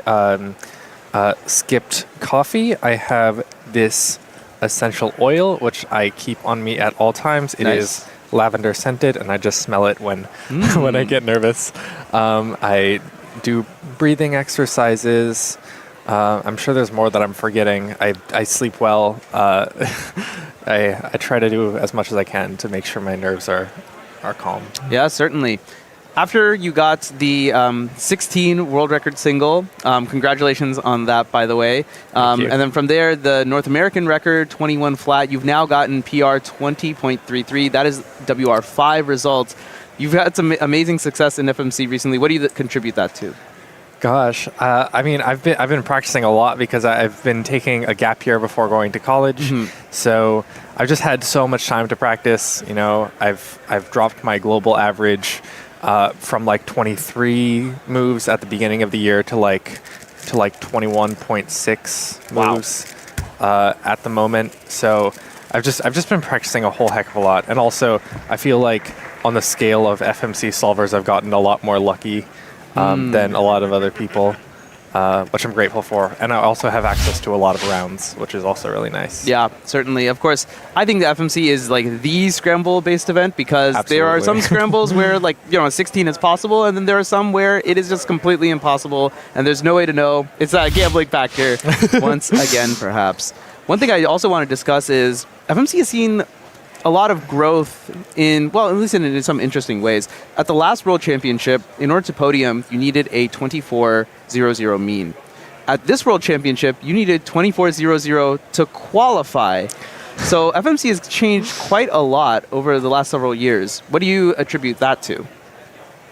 Yeah, like domino reduction has completely revolutionized FMC. It is absolutely insane how much better domino reduction is than the old style, which is just block building and insertions. Over the past couple years, I wouldn't say there has been crazy developments in methods for FMC, but people have gotten extremely good at the methods that do exist. So if you watch Jay's reconstruction of his world champion mean from last year, 22.33, it's pretty much the same stuff that people are doing right now. It's just people are getting so used to them that they can just check so many more DRs. They can just look at so much more, do it faster, do it better. I see. So in some sense, like I guess the search depth is increasing in some ways because those things have been optimized. How do you recommend people start picking up FMC? Because DR, HTR, it's certainly different than what you would normally do for like speed solving.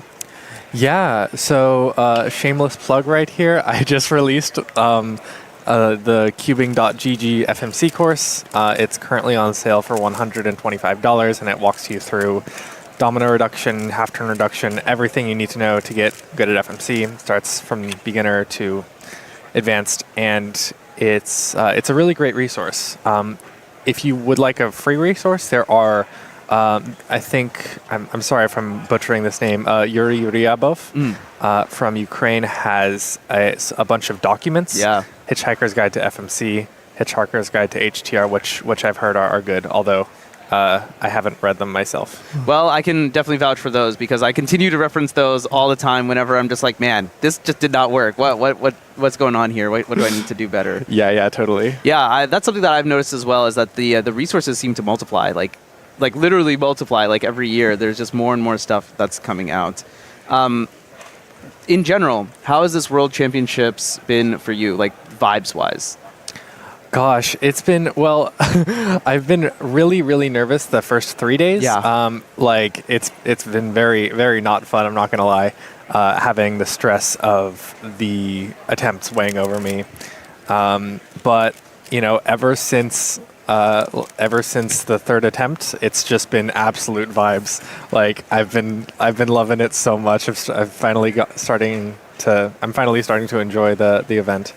And yeah, this is a really incredible competition. The organizers are doing such a great job. Special shout outs to Tim Reynolds and Jacob Ambrose. I see you. Y'all are doing great. Yeah, definitely. Some of the organizers behind the scenes just don't get to see them very often. So a great shout out. How do you, so you're also volunteering at this competition, and of course you're a WCA delegate as well. How do you balance doing your delegate duties and here the volunteer duties with grinding FMC, which takes a lot more time, right? You take an hour for every attempt or whatever, and then you got to go through the NISI or whatever to try and analyze. So how do you balance that time-wise? Yeah, it's definitely not the easiest thing in the world. I can definitely notice the difference between my solves when I'm delegating versus when I'm not delegating. It's because I get to warm up and things. It's a lot better when I'm not delegating. When I'm doing FMC officially, I try to hand off as much responsibility as I can to any other delegates that may be present. Although one very nice thing about when I'm about delegating FMC is that I'm almost always delegating blindfolded at the same time. So I get those breaks because I don't do blindfolded. I get 1 hour multi-blind attempts where I can just go on my phone and just lock in for the next FMC. Yeah, certainly. Yeah. I mean, it's all amazing stuff. Yeah, I heard recently that you are going to move to Ohio. I'm originally from Ohio, so sometimes I return in the winters when I don't have school. So I'm looking forward to more FMC attempts in Ohio. Certainly. What is I guess that experience been like for you, like planning this whole move and everything? Yeah. I'm going in about a month, a little over. I'm going to Oberlin College right outside of Cleveland. I'm very, very excited. My gap here is coming to a close, and I'm very excited. Look out for, if you're from Ohio, look out for FMC means at Oberlin College. Good, yeah. I think Northeast Ohio doesn't have that many temps. Probably the closest to temps, probably Ohio State, which is like 2 hours away. So that'll be very, very exciting. And I guess kind of just to wrap up, what are you looking forward to with the rest of Worlds here? The main commitment is done. The job is done. You've got the gold. What are you looking forward to most now? Gosh, I'm looking forward to finals. It's gonna be really exciting. Like, I've never gotten to watch a World Finals in person. This is my first World, so it's gonna be really, really fun. It's gonna be absolutely electric. Levi Gibson, everyone, the 2025 FMC World Champion. Thanks for jumping on, Levi. Yeah, thank you so much. We're gonna go to a quick break, then cut back to some more Square One action. Ryan Pilot, Max Xiao, you can see on the stream. We'll be right back, everyone.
And we're back inside the Seattle Convention Center, continuing our coverage of the Rubik's WCA World Championships 2025. Michael Rosenkrantz, Keaton Ellis with you for this third and final group of Square One, Round One. You just saw Max Shaw just a little bit ago getting a 9.82 single. That's not good for him. Not the best for him. Max Shaw, of course, the local boy here from Seattle. Of course, he has a WR6 single. Average is WR4.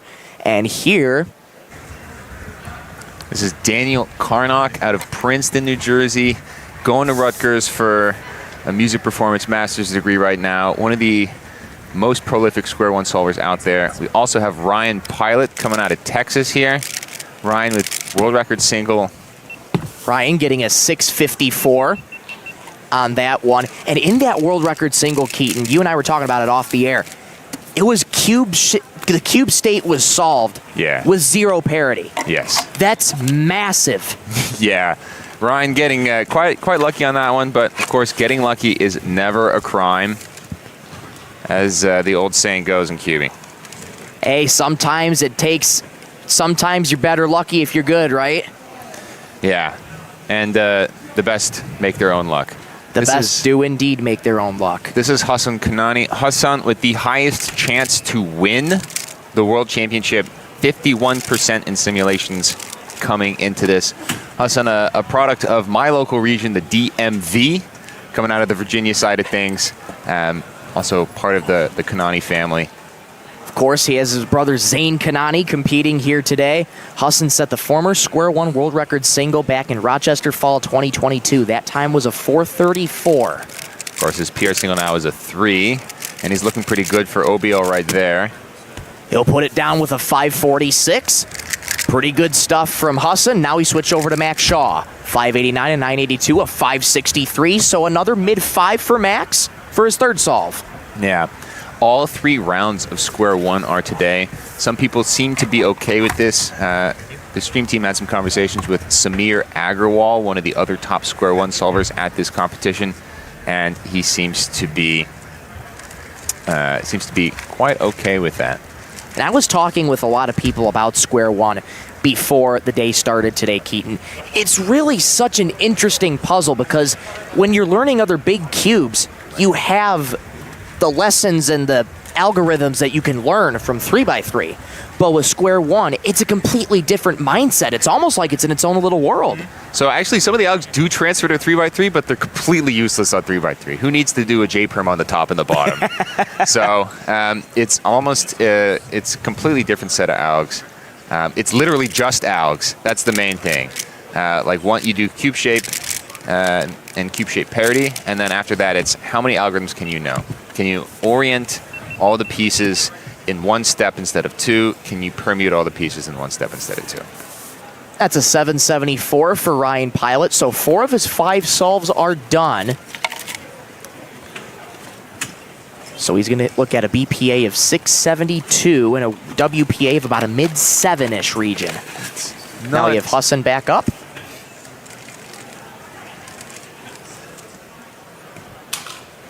On the blue stage. And again, all these top solvers for Square One primarily will do 3-look Vandenberg. Yeah. We're also going to try to take a look at a 3-second solve just after Hassan does his solve here of Samir Agarwal. Samir got this in the second group, and we'll recap that for you once we cover Hassan here. Hassan with a 4.49 and a 5.46. Looking very consistent so far. Can he keep it going here? He does with a 5.39, so pretty consistent from Hassan. Disappointed with that, though. Hassan has fairly high expectations for his solving. A lot of these guys will often say that they average faster than what they get in competition. Back when I was at the top, that was certainly the case. So Hassan looking for a little bit more than that. And hopefully he will for his final 2 solves. Here's the replay from Samir that we missed in the last group. It was a 3-second solve. And he gets that orient on both layers there. Looks like a nice PBL as well. Very nice PBL. That's a very solid solve for Samir. To bring you back into the broadcast booth, Michael Rosenkrantz, Keaton Ellis with you. Day 4 of the Rubik's WCA World Championships 2025. Keaton, what is there to say other than this weekend has been so memorable? We've got a lot of action, and one thing I really like is that we've been able to show you guys a ton of finals every single day. So every evening, people are competing for World Championship titles. It's been an absolute blast. Since Friday, we've had 4 finals each and every day. We're going to have 4 more finals today, including everybody's favorite, the one that everybody is tuning in for, 3x3 finals. That one is going to be an absolute madhouse because not only do you have a top 16 cut instead of a top 20, getting there requires you to get to semifinals, and that's a top 60. That cutoff is only about 7 seconds, and some of our top solvers didn't make that cut in the first round. Luke Greiser with a 7.14 average, 68th place, would not have made the finals if this were, or the semifinals if this were round 2. When you're in Worlds, the bar is much higher. There's more pressure to be able to perform the best that you can. And I had a great conversation with Luke Greiser on the Wednesday morning when we were setting up things here inside the Seattle Convention Center. I asked him, how are you feeling for Worlds 2025? We'll get back to that in a second. A 5.46 for Hassan. So he repeats his time of solve number 2. A really good scramble there for Hassan. He reached PBL at like mid 2-second solve, and just a much longer alg than you'd be hoping for that one. Oh, the first 2 steps are really clean. They sure were. Hassan looking at a 5.11 BPA. Now we look at Daniel Karnock again.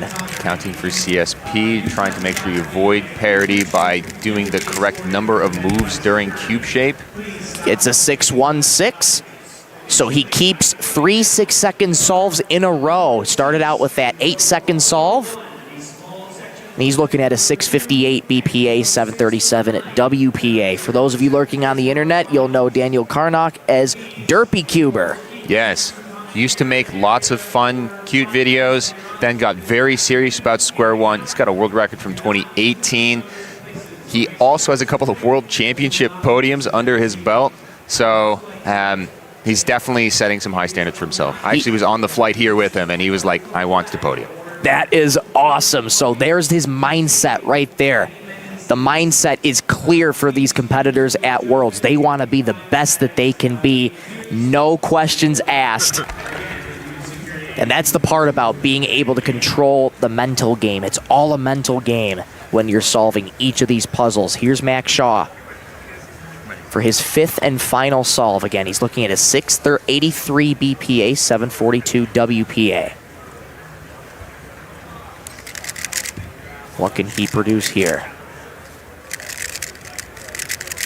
Gets through OBL relatively quickly. A 605 for Max Shaw. The top layer looks, or the bottom layer looks fine. There's no +2 there. No +2 indeed. A 617 average to close for Max Shaw. I want to give a shout out to someone that I see down in chat that unfortunately isn't able to make it. Vincenzo Guerino Cecchini, one of the best square one solvers in the world from Brazil. We wish you were here, and I hope you're looking forward to the great competition today. Absolutely. We're so grateful to have all of you in attendance, and for those watching via the live stream all over the world. It's so special to have such a big audience be locked into this one competition because arguably, we've said it before, this is the biggest competition with the most talent that we've probably ever seen. Absolutely. I don't think anything comes close to the amount of people that are here. We have 2,000 competitors, and we've sold out of our 6,000 spectator tickets. They are really, really desirable here. And, of course, all the people at home watching, it's been a lot of fun. And as a reminder, it was 2 rounds of spectator tickets that they sold out of. So that just kind of tells you the amount of people who want to watch this top group of talent that we've been seeing for Worlds 2025. Again, you look towards the back of the venue if you're here, there's bleachers in the back of the venue. There's stadium bleachers, so if that doesn't give you an indication of how packed this place can get, I don't know what will. Yeah, 3x3 finals is going to be an absolute show, and everyone in this room will want a good seat for that. It is going to be dead silent in the venue. The suspense is going to be in the air, but it is going to be a phenomenal time. Folks, stay tuned for 3x3 finals. Matter of fact, keep watching all day today. You are not going to want to miss anything that you're going to see today. So, we're just about ready for 3x3 round 2, group 1. They just called up group 1, or excuse me, they just called up group 1 of round 2. So we will see those 3x3 competitors momentarily. Keaton, who are you most excited to see? Look, I'm excited to see the kids from China. I don't have an opportunity to see them solve that much. Yiheng Wang, Chuan Yikeng, and Qishan Cao, Bofan Zhang, these guys are, I mean, literally, they come up to my waist, and then they absolutely waste me when it comes to their 3x3 solving. So they're so fast. Watching someone turn like that in real life is just absolutely incredible. And I really want to see how they perform at the world stage. It's going to be a blast watching them perform. Let's catch you up on the folks at home. Qishun Cao broke the female world record for 3x3 yesterday with a 5:07 average. Such an amazing accomplishment for Qishun Cao. She's well on her way to becoming something special. Yeah, it's really impressive. She's hanging up there with the big dogs, getting 3rd place in that first round. Timon with a 5.04 average. Yiheng with a 5.05. The difference between number 1 and number 3 is 0.03 seconds on that average. Just incredible. And I don't mean to go there, Keaton, but 0.01 seconds is a time differential that Yiheng Wang knows all too well from 2023. Absolutely. And, you know, it always will come down to the last solve in many cases, and the margin of error is absolutely none. I couldn't have said it. You couldn't have said it any better, Keaton. One single mistake in 3x3, you might be in trouble. So you got to watch out for when you're ready for 3x3, when the lights are at their brightest, when the pressure's at the highest. You got to be able to focus in on yourself and do whatever it is that you need to do to make sure that you get the smoothest solve possible and really have trust in yourself. Again, we talk about that mental game. It's all about being able to just ground yourself, but also being able to trust the process and say, okay, I've done this before. Now I just got to put it to practice to calm those nerves. Yeah, one of the hardest things I think about cubing is that when you're doing a lot of solves at home, you really get into this flow state. You don't think about things super consciously. A lot of it is unconscious or subconscious, and you can do things automatically. When you're up on the stage, when you have 5,000 people in person watching you, when you've got bright lights, it becomes really hard to get into that state. Now, part of that is before the competition, you need to be able to practice those situations, and then on the day of, you need to be able to control your nerves and stay focused.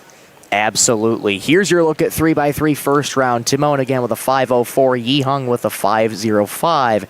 Chi Shun Sao with a 5.07. Her best solve in that was a 4.33 on her fifth and final solve. So you talk about ending the first round of 3x3 on a really high note to achieve that 5.07 female world record average. That was truly special. And again, we look at Yi Hung Wang. He's been the focus this entire time. Many people ask, can he do it?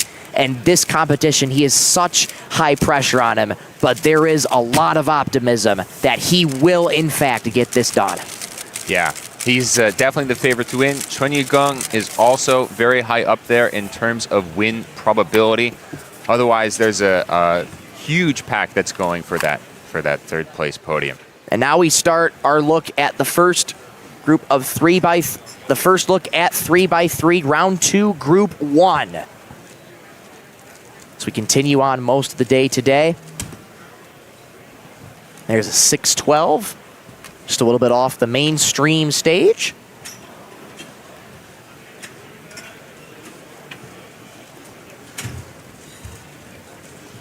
Three by three, such an anticipated event in this competition.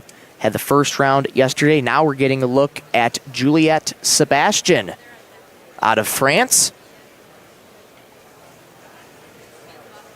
And now Keaton Ellis exits, and enter Zach Rydell.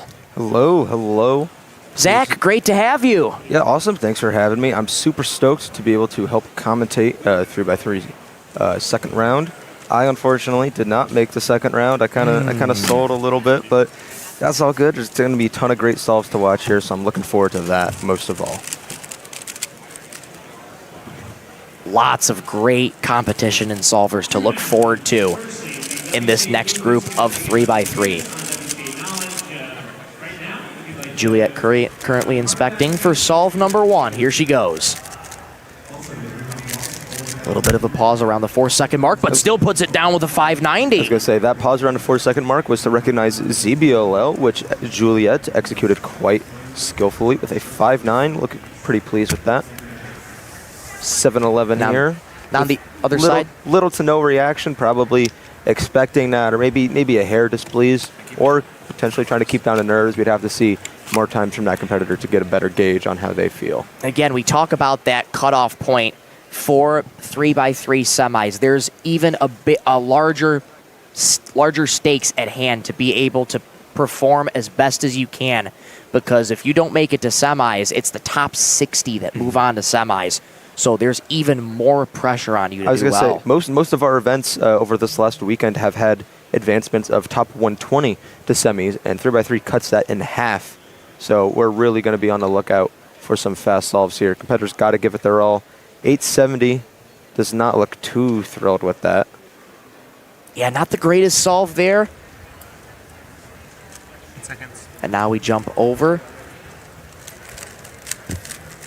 Back to red station 1. Puts it down with an 8.18, just over 8 seconds. Not too pleased with that one. Juliette Sebastian, of course, was on an interview yesterday. She was, yes. I forget who interviewed her. Was it Keaton? I want to say it was either Keaton or Manu. Yeah, but it was a wonderful interview. Excellent interview. This entire weekend, it was by Manu. But this entire weekend has been filled with a bunch of great interviews that we've seen. Of course, we've had almost, I think we're going to be hitting like the 40-hour mark total of stream time, and that has been occupied quite a lot by interviews. Also, 40 hours of stream time over 4 days is absolutely crazy. A massive thank you to our amazing production team being able to put all this on. There is a lot going on behind the scenes, behind the commentators.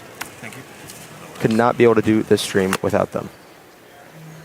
We're so thankful as well for the wonderful organizing team at CubingUSA and all the volunteers and delegates who worked tirelessly to make this a seamless 4-day event that everyone was looking forward to. 1198 off stream, not too pleased with that one. Yeah, I think a lot of competitors, the mark I believe that we are shooting for is around the 7-second range. I believe 7 flat is, if you took round 1 results and you immediately made it the round 2 results, 7 flat is enough to get you into semifinals. So that's sort of the target that you're looking for when you're going into semifinals. Now here we see Juliet Sebastian again. Got an 8-18, her first solve in this group of 3x3. I believe that was just the timer not being reset. Yes, yes, it was. Yeah, this is Juliet going up for her second solve. Correct.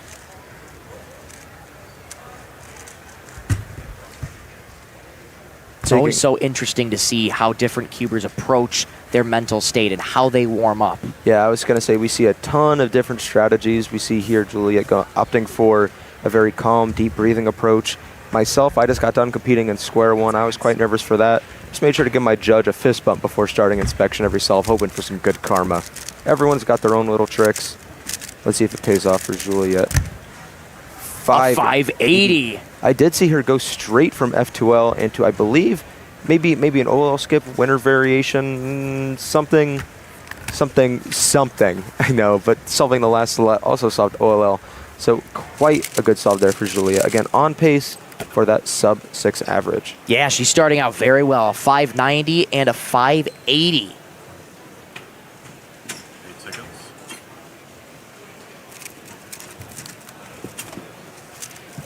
Big pause there. Very big pause.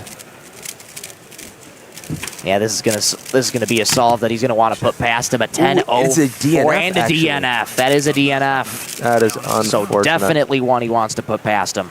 I was going to say, around at that point, it's probably going to be the worst solve in the average anyways. So maybe ending up with a DNF isn't all that bad, but that does put you at risk of a DNF average if you were to get another one of those. Exactly. 2 DNFs in any average of 5, it automatically counts as a DNF average.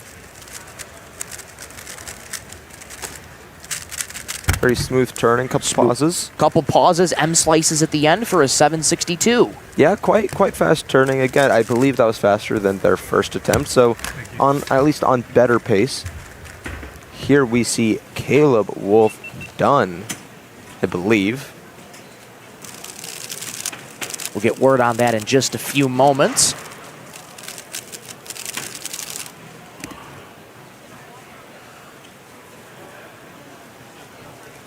Lots of people to look forward to in 3x3 round 2. Multiple different groups. There were about 9 or 10 groups of 3x3 yesterday. And yes, that is indeed Caleb Wolf Dunn. Of course, 490 PR single, 647 PR average. 40-time gold medalist. I was going to say, I wasn't too sure, but I think it's not too many people with amazing hair like Caleb. 590 seemed quite thrilled with that. Yes, very happy. And Caleb is rocking that hair right now for sure.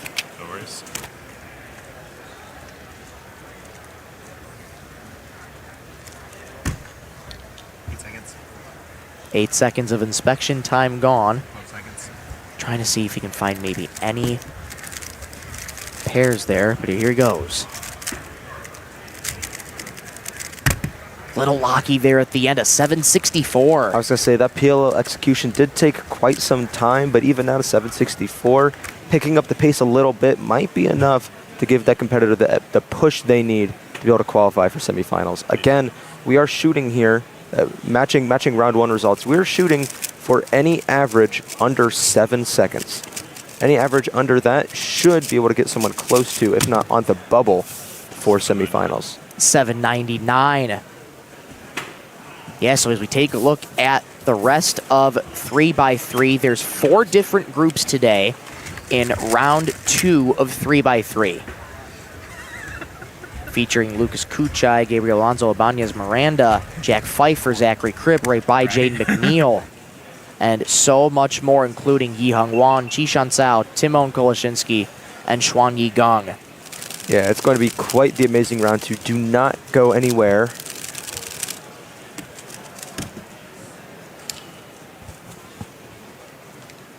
make sure you stick around.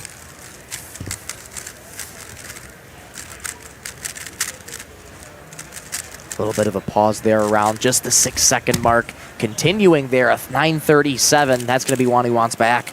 Yeah. Let's see, Caleb. Ooh. Quick execution there, 7:05. Big pause, looking out into the crowd. I think Caleb's looking at his friends out there, cheering him on. 7:05, that is around that mark that we want to be seeing our competitors going for. Good to see Caleb with a little bit of a smile after that. Not the best solve, but he's got some support, as do most of these competitors. Absolutely. 8:23 here. Little to no reaction as I believe we're going to start seeing some of the stations empty out. Should be seeing the transition starting soon between two groups. Michael, why don't you tell us who to look forward to in our next group of 3x3? Absolutely. So looking in Group 2, you're going to be seeing the likes of Jack Pfeiffer, Zachary Cribb, Ray Bai, and Jaden McNeil. Some excellent solvers there, some big names. I also see some veteran names in there. We see Ray Bai and Jaden McNeil, quite the experienced competitors, definitely not strangers to these major championships. Not at all. Jaden McNeil from Townsville, Australia.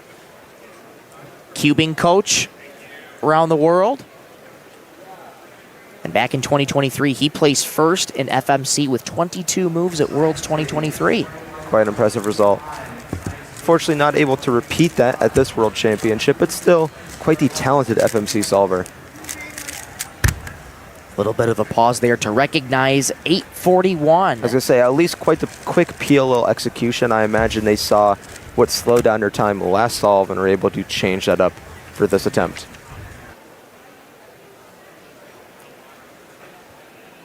That could just wrap up about the first group of 3x3. So again, we're being in transition of groups right now. So you'll be seeing Group 2 momentarily. Michael Rosencrantz, Zach Rydell with you on the fourth and final day of the Rubik's WCA World Championships 2025 in Seattle, Washington, the Emerald City. It's always such a joy to come back to one of the many cities that you fell in love with. 2 years ago, I came here on a family vacation, and I just fell in love with the city. Yeah, I've always loved Seattle since I was a kid, though I never got a chance to come out here until now, until this weekend.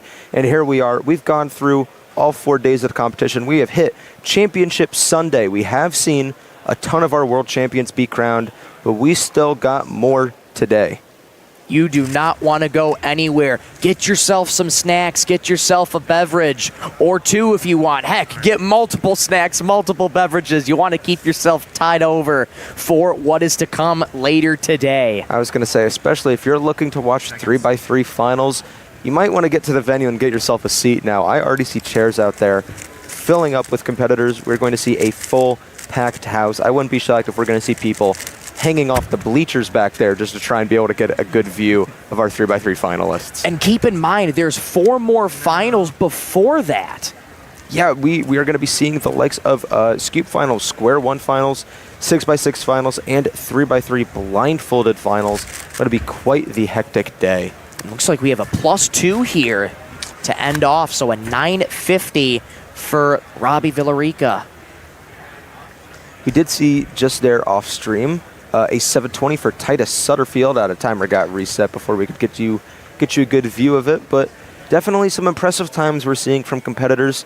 We will be seeing more. Again, we are in transition. I did hear about 5 minutes ago, competitors get called up to the main red and blue stages where our stream is covering. We're going to be seeing some people pop up here again for 3x3 round 2, group 2. And what's been so much fun too is on the production side of things is being able to get so much coverage, because you have the stream stages, and then you also have a couple PTZ cameras and a couple fine folks out there on some risers manning some cameras for us. So lots of different angles, and that coverage is all that we're trying to get. And it's been so much fun seeing all the different angles to capture as many people as possible. To say something I want to point out about the solve that we are seeing right now. This competitor, before they started inspection, took a big, long look out into the crowd, maybe seeing the scale of it and thinking, wow, I'm solving in front of hundreds of people, soon to be thousands. 785 there. 785, so a high 7, and it's pretty amazing because, I mean, when you're a cuber, you look out once you get on any stage and you look at all those people out there. Yeah, I was going to say, when I came into this venue on Wednesday, the night before, day 0, as many people attribute it to be called, I took a look at the main stages and I saw a sea of chairs, and I thought to myself, this is going to be the hardest competition for anybody to win. Looking out into a crowd of that many people is an experience that I don't think any of these cubers have ever seen, even at past World Championships or major championships. Yeah. We are going to see something quite impressive here. This is not Caleb Wolf Dunn. That is indeed Ray Bai. It is Ray Bai. There's Ray Bai. There's Ray Bai, a 5:21 PR single, a 6:32 PR average, and of course Ray placed 9th at Rubik's NA All-Stars in 2024. Here he goes for his first solve. Pretty lucky there at the end to try and recognize PLL. 884 for Ray. Yeah, didn't look too thrilled, but I did see at the start of that average, I saw a ton of yellow edges already oriented. That might make it easier for some of our ZB users here at this competition to skip orienting edges and go straight into ZB once they get to last layer. 794 here. 794 to close for, I believe this is Robbie Villarica. Yes, I believe that is the 5th solve of his average. It's kind of a pattern we've been seeing. The blue stage is a little bit ahead of the red stage, so no harm, no foul. So you'll be seeing a little bit of the blue stage competitors at a little quicker rates than you'll be seeing red. That's why Robbie was still solving. He's part of Group 1. Yeah, but again, we are in that transition. We did see Ray Bai, of course, and we're seeing more competitors come up as we speak. The cameras just aren't proving me. The cameras think that I am lying. But we are getting more people as we go. Yep. And right on cue, we get somebody up on the mainstream stage on red.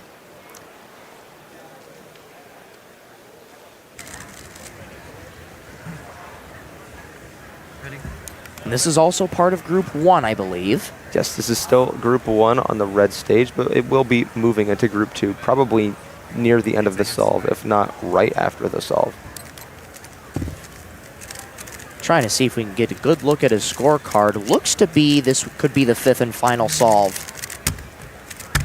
Ooh, it was. Ooh, made sure to fix that DNF penalty before stopping the timer. A 946 here. That's great awareness. A 946, it's not anything that you want, but hey, a 946 is better than a DNF. I was going to say, it might end up, there might be a solve already worse than that 946. But getting a DNF would end up counting that solve. Some more times, 1047 there for Samuel Garrett. Straight out of the Mid-Atlantic as we go into Jaden McNeil on the blue stage. Here's Jaden McNeil, again out of Townsville, Australia. Very experienced. Made it through round 1 of 3x3 with a 752 average. Of course, he's the former Skube and FMC world record holder as well. Yeah, Jaden, quite the experienced competitor. Unfortunately, some slow and shaky turning as well as a bunch of pauses is going to result in 1107 for Jaden. Jaden, I think I could make an argument for Jaden being one of the most experienced and well-rounded competitors of all time. Jaden knows quite a little bit of everything about every event that we have.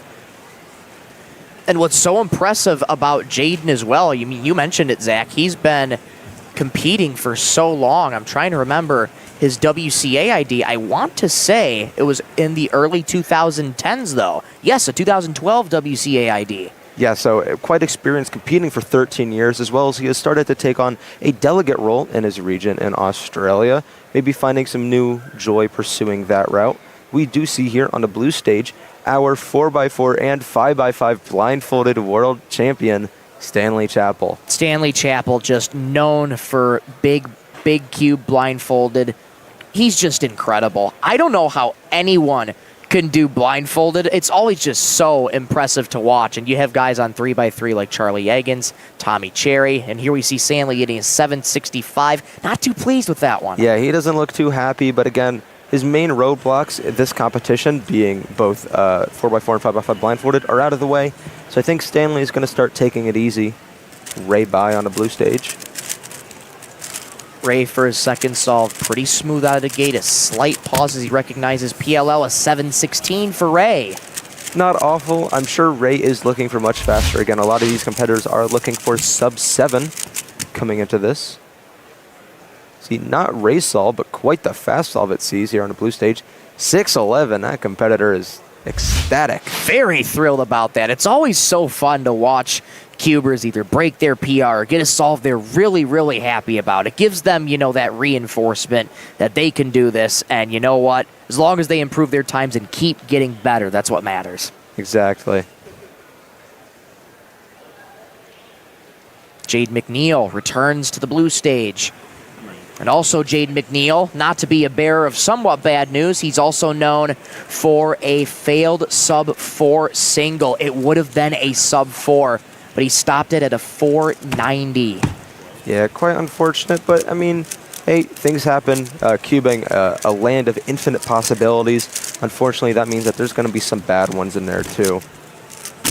Another slower pace for Jaden, a 997, so an 11 and a 9-second solve, both in the high margin. We do see here Ethan Zhuang, straight out of the New England region of North America.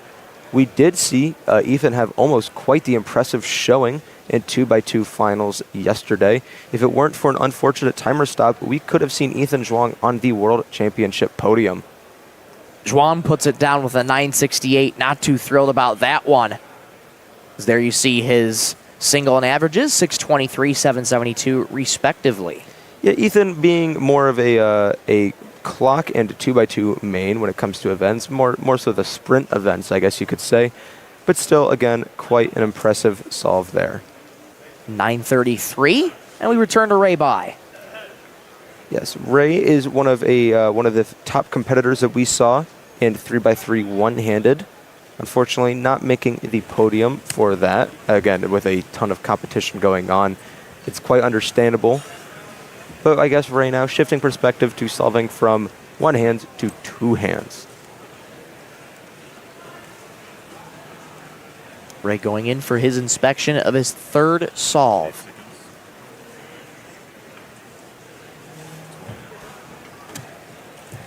Let's see what he can do here. Pretty quick turning, a couple pauses there at the 6-second mark. Keeps it going, puts it down with an 868, so another 8-second solve for Bai. Yeah, I don't think that he's too pleased with that. I mean, that does make the 884 or the 868 there is counting there for Ray. It's going to make it a lot harder for him to clutch his way into semifinals. Stanley Chappell, very smooth turning, 689 with a little to no reaction. Stanley, again, already put in all of his hard work for the weekend. Right now, everything from here on out is going to be a victory lap, including Skube semis. Stanley Chappell, you might not believe it, is our reigning Skube world champion. And from the sounds of it, he made himself sound like he's not out of the running. So I'm going to be really looking forward to see what Stanley has in that round as well. He already took one world championship earlier today with 4x4 blindfolded. Could he potentially be a two-time world champion in Skube? You'll just have to wait and see. I was going to say, we're going to find out all out today here in Seattle.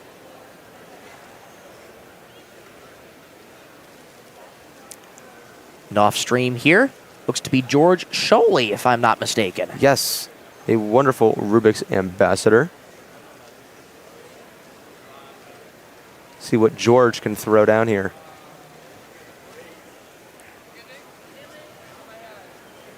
Trying to recognize PLL in 808 for George. A little slower for solve, but an 8-second solve, still nothing to scoff at. I was going to say, still quite fast. Again, these competitors are aiming for that sub-7 mark to be able to make it into the second round. We do see here Dylan Bombach. Dylan is an amazing square one competitor, but notably at this competition, he did not sign up or compete in square one. You got to wonder maybe if he's taking a step back from the event. It's an interesting mindset. When you're at Worlds, when the lights are brightest, you almost want to ask yourself, how much do I want to work myself? How much do I want to expect myself to do in this competition? And by taking a step back, that sort of may lessen the load a little bit. And definitely, I got to, 596. That competitor seems pleased. So we see Jaden McNeil with another 9-second solve. The best solve of his average so far, but still does not look happy with it. Going back to Dylan and square one, yeah, you got to imagine the amount of maybe like self-knowledge, knowing that maybe I'm not in it, maybe I'm not ready for it, maybe I just don't want to do it. And it takes a lot of courage to be able to say, I'm gonna take a step back, hopefully come back in the future bigger and better. As I was telling Keaton earlier, I had a great conversation with Luke Greiser on the day we were setting up for Worlds 2025. I asked him, what are your expectations for 3x3? And his response, I have no expectations. So in my mind, that's a way to just tell yourself, I'm going in with whatever happens, happens. And I think that's also in a way to try and just calm those nerves even more. Yeah, I was going to say a lot of competitors this weekend, most including myself, really take this time. Hold on here. 670 for Ray. Quite a fast solve, but unfortunately, very shaky execution during PLL caused Ray to take an even longer time to solve the puzzle. Going back again to expectations, the big word. A lot of competitors, especially here at the World Championships, aren't really setting expectations for themselves. When they set expectations, you run the risk of maybe not living up to those expectations and putting unnecessary pressure on yourself. So we're going to see competitors maybe not even worry about it. Of course, Greiser's goal is more than likely to podium at 3x3. But again, going into that with that kind of mindset, you just want to be able to calm those nerves as much as possible. Ooh, tough one here, a 928. Not too pleased with that one. Keep our focus on the blue solving stages right now.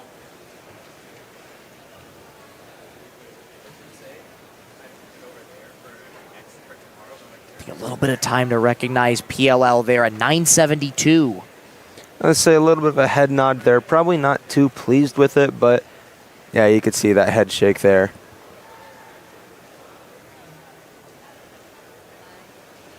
And from blue, we go to the red solving station. As we continue on with group 2 of 3x3. Ooh, tough one here.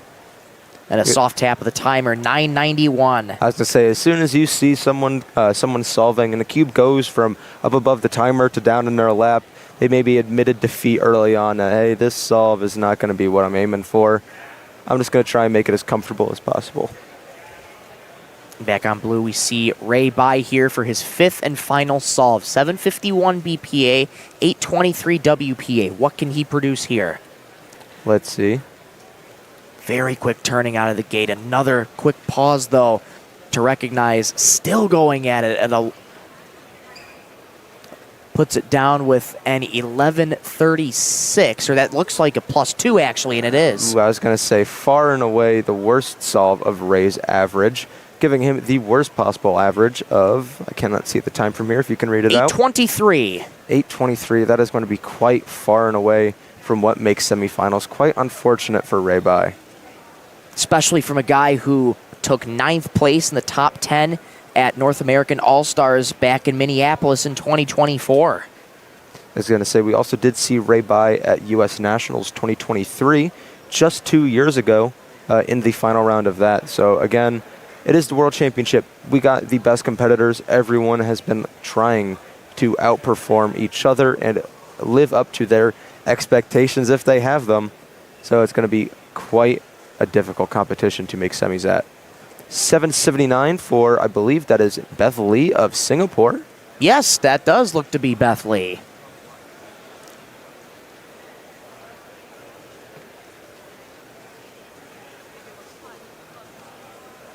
We're slowly making our way towards the end of 3x3 round 2, group 2. Yeah, we're going to be starting the transition between the two groups. Michael, why don't you run us through some of the big names we're going to see in Group 3? Absolutely. So Group 3 of 3x3. You are going to see Giorgio Zalan Molnar, Tommy Kiprlis. You'll see Eli Parker and Hudson Moore. And for those of you in chat looking to see Yi Hung Wong, he is going to be in Group 4, the final group of round 2 of 3x3. Also in Group 4, you have Chi Shan Sao, Timon Koloshinsky, and Xuan Yigong. So if you're really looking to tune into 3x3, Group 4 could be the one to watch out for. I was going to say, going to be quite impressive, solving all the way around from all of our competitors. Really looking forward to seeing 3x3 round 2. While we're nearing it, transition, Zach, I'll ask you, since I asked Keaton on Thursday during Nations Cup, what's been some of your favorite moments of Worlds 2025? Ooh, that's going to be that's a tough question, and there's going to be a lot of answers I'm going to give you. So I'm not going to give you a favorite. I'm going to give you several favorites. I hope no one minds. To start off, the big one, the only world record we have seen so far this weekend, Timon Koloshinsky in 5x5 finals. I received a lot of, we'll say, comments, I guess, on it in person about how expressive I was, yelling in Michael Tripodi's face. Timon getting a world record best possible average in the first round, but not being able to close the gap and get the world record average. A repeat happened in round 2. Timon again had a world record best possible average, but was not able to seal the deal. And then on the grandest stage of them all, with everyone in the crowd watching, all hands on deck, Timon locks it in on the 5th solve, locking in the world champion spot on the 4th solve. It's probably my favorite moment of the weekend so far. Seconds. Probably coming really close is going to be Sebastian Weyer last night, our 4x4 world champion. Some say, I'm not sure anyone was really counting him out, but definitely a competitor that people may have let fallen off their radar. There's a reason he is one of the greats when it comes to 4x4. Longevity is the name of the game for Sebastian Weyer out of Germany. And again, we talk about Timon Koloshinsky. 3rd time was the charm for 5x5 world record average. He said it over and over and over again. My goal is to get a world record at a world championship. Dreams do come true on the biggest stage. I was going to say, it was bound to happen, again, with 2,000 competitors, and I can only imagine how many thousands and tens of thousands of solves that we are going to see this weekend. At least 5 of them are going to add up to a world record average for one of our competitors. Here we see Eli Parker on the blue stage with an amazing Kirby hat. Eli, most well known for one-handed. Let's see what Eli can do when it comes to 2. And Eli Parker is beginning Group 3, so the blue stage has started Group 3. And here goes Eli for his first solve. A little bit of a pause to recognize PLL, a 7:31 to kick off for Eli. He did give a quick thumbs up, giving a thumbs up out to the crowd. Eli is quite pleased with that. Again, our number that we're looking for is sub 7. It is definitely doable, but again, 3x3 is the main thing that we're watching out for. So the nerves are high on the biggest stage. Here we see an 8:46. Yeah, I was going to say, a lot of these competitors, they know, I can only imagine at least the top 100 competitors have all looked and see what it might take for them to be able to end up in 3x3 semifinals, and they're all going into it. And off stream on the main red stage, we have a 508 single. Very solid. Holy fast. Let's see if we can see who got that. Is that, I believe, that's Owen Brooks. I would have to double check that. That looks a lot like him at the very least. Let's get a replay of this. Absolutely. We'll see a replay here of this 508 second solve. Oh, and then, yeah, there's that PLL skip there. Beautiful PLL skip. 508. It's amazing when you can get a skip like that in any of your scrambles. I was going to say, we did see Zayn Kanani also in this group, made his way off the blue stage.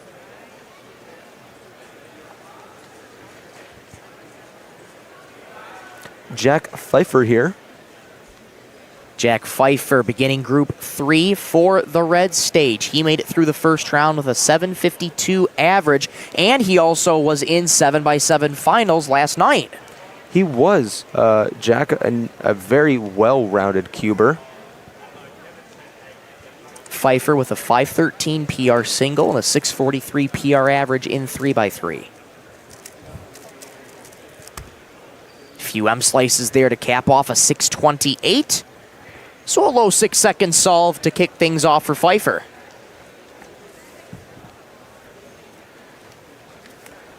Off stream, we see a 795, and on main blue, Eli Parker going up for solve number 2. And he puts it down with a 640 for Eli. So Eli threw 2 solves already, both in that 6-second range. We do.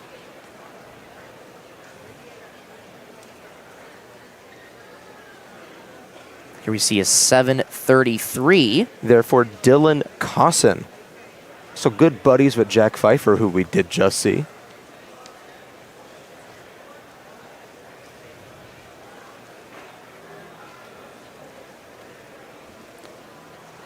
We are going to see another cube delivered to the blue stream station.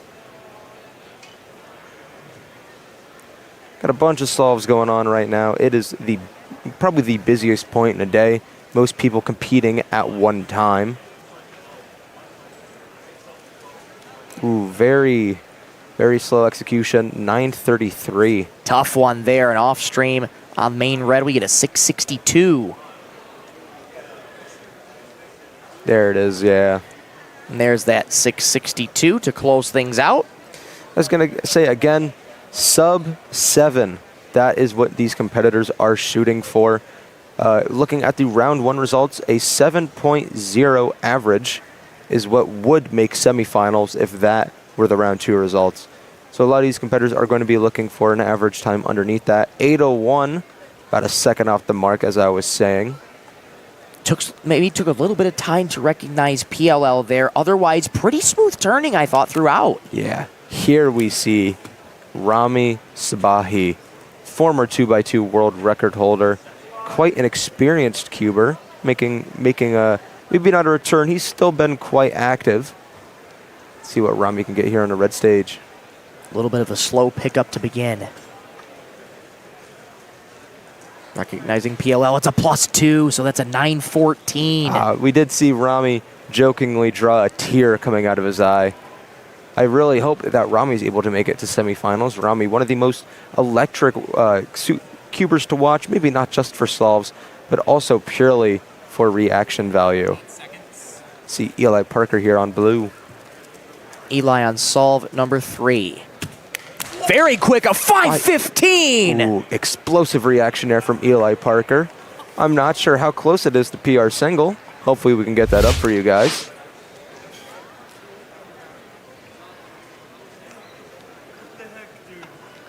Say extremely smooth turning here. Eli Parker, that is going to be a PR single. 533 now into 515. Eli posing for the camera. What a moment for Eli Parker, beating your PR by 0.18 seconds. Amazing showing there from Eli. And let's just get a nice good view of him and his walk back to the waiting area after a solve like that. Can only imagine being thrilled. Yeah, getting a nice little run in, probably going to go talk to his friends. Absolutely. Why wouldn't you after a PR single? What a job by Eli Parker, getting those first 2 solves with 6 seconds and a great 515. Could that have been a skip of some sort? Wonder if it was a last layer skip. I believe so. We are seeing some comments that is a last layer skip. We do see as well here another 739. Jack Pfeiffer with a 627. Pretty solid from Jack. And here we see the phone coming out to take a picture and potentially calculate the average.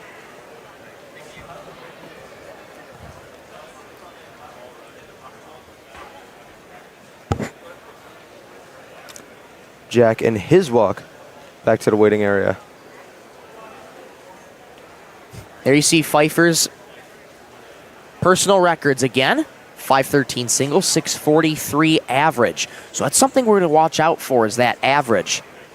Yeah, I was going to say we're seeing more and more faster competitors as we are in Group 3, and we're going to see the fastest of the fastest in Group 4 coming up here next. Eli Parker making his way back to the blue stage. We see an 826 there. Eli Parker coming off a 515 PR single for solve number 3. Here he is on solve number 4. Big pause Huge there. pause, bit of rotation too to try and take a look. This is one that he's not going to want. 11:26. It's always really hard to follow up a PR single because, I mean, you just crushed one of your hardest records to break, and now you got to live up to, even if you don't have any expectations for the comp, now you got to live up to that single you just got. Slowly begin to round out Group 3 of 3x3. Group 4 coming up next. Those are the people you're going to watch out for. Timon Koloshinsky, Xuan Yigong, Yi Hung-won, and Qishan Cao. We also have right now an interview with our very own Manu Singhal with George Sholey.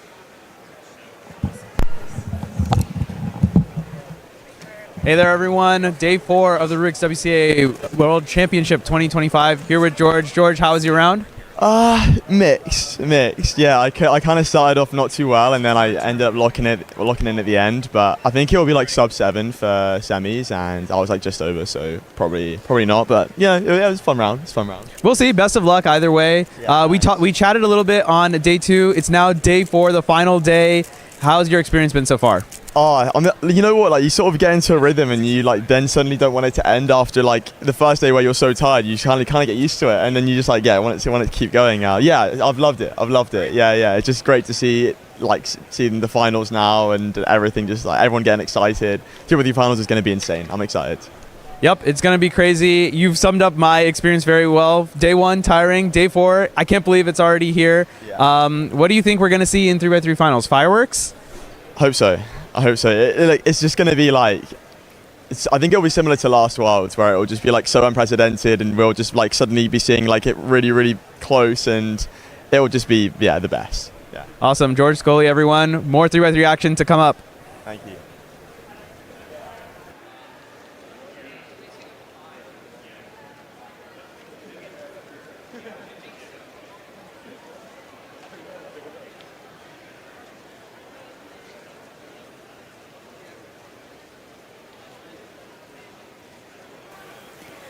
Welcome back to Rubik's WCA World Championship 2025. We are coming to you live from Seattle, Washington. I am Alyssa Esprez, joined by former world record holder Keaton Ellis.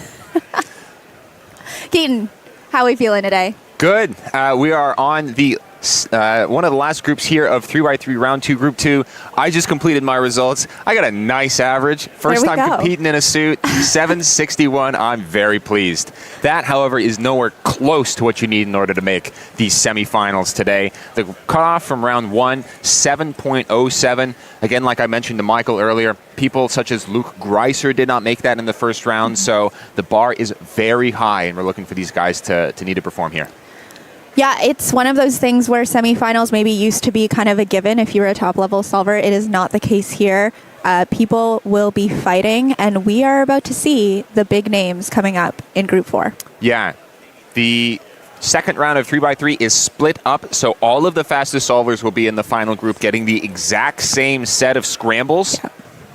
That way, everyone has about the same chance to make it to the finals.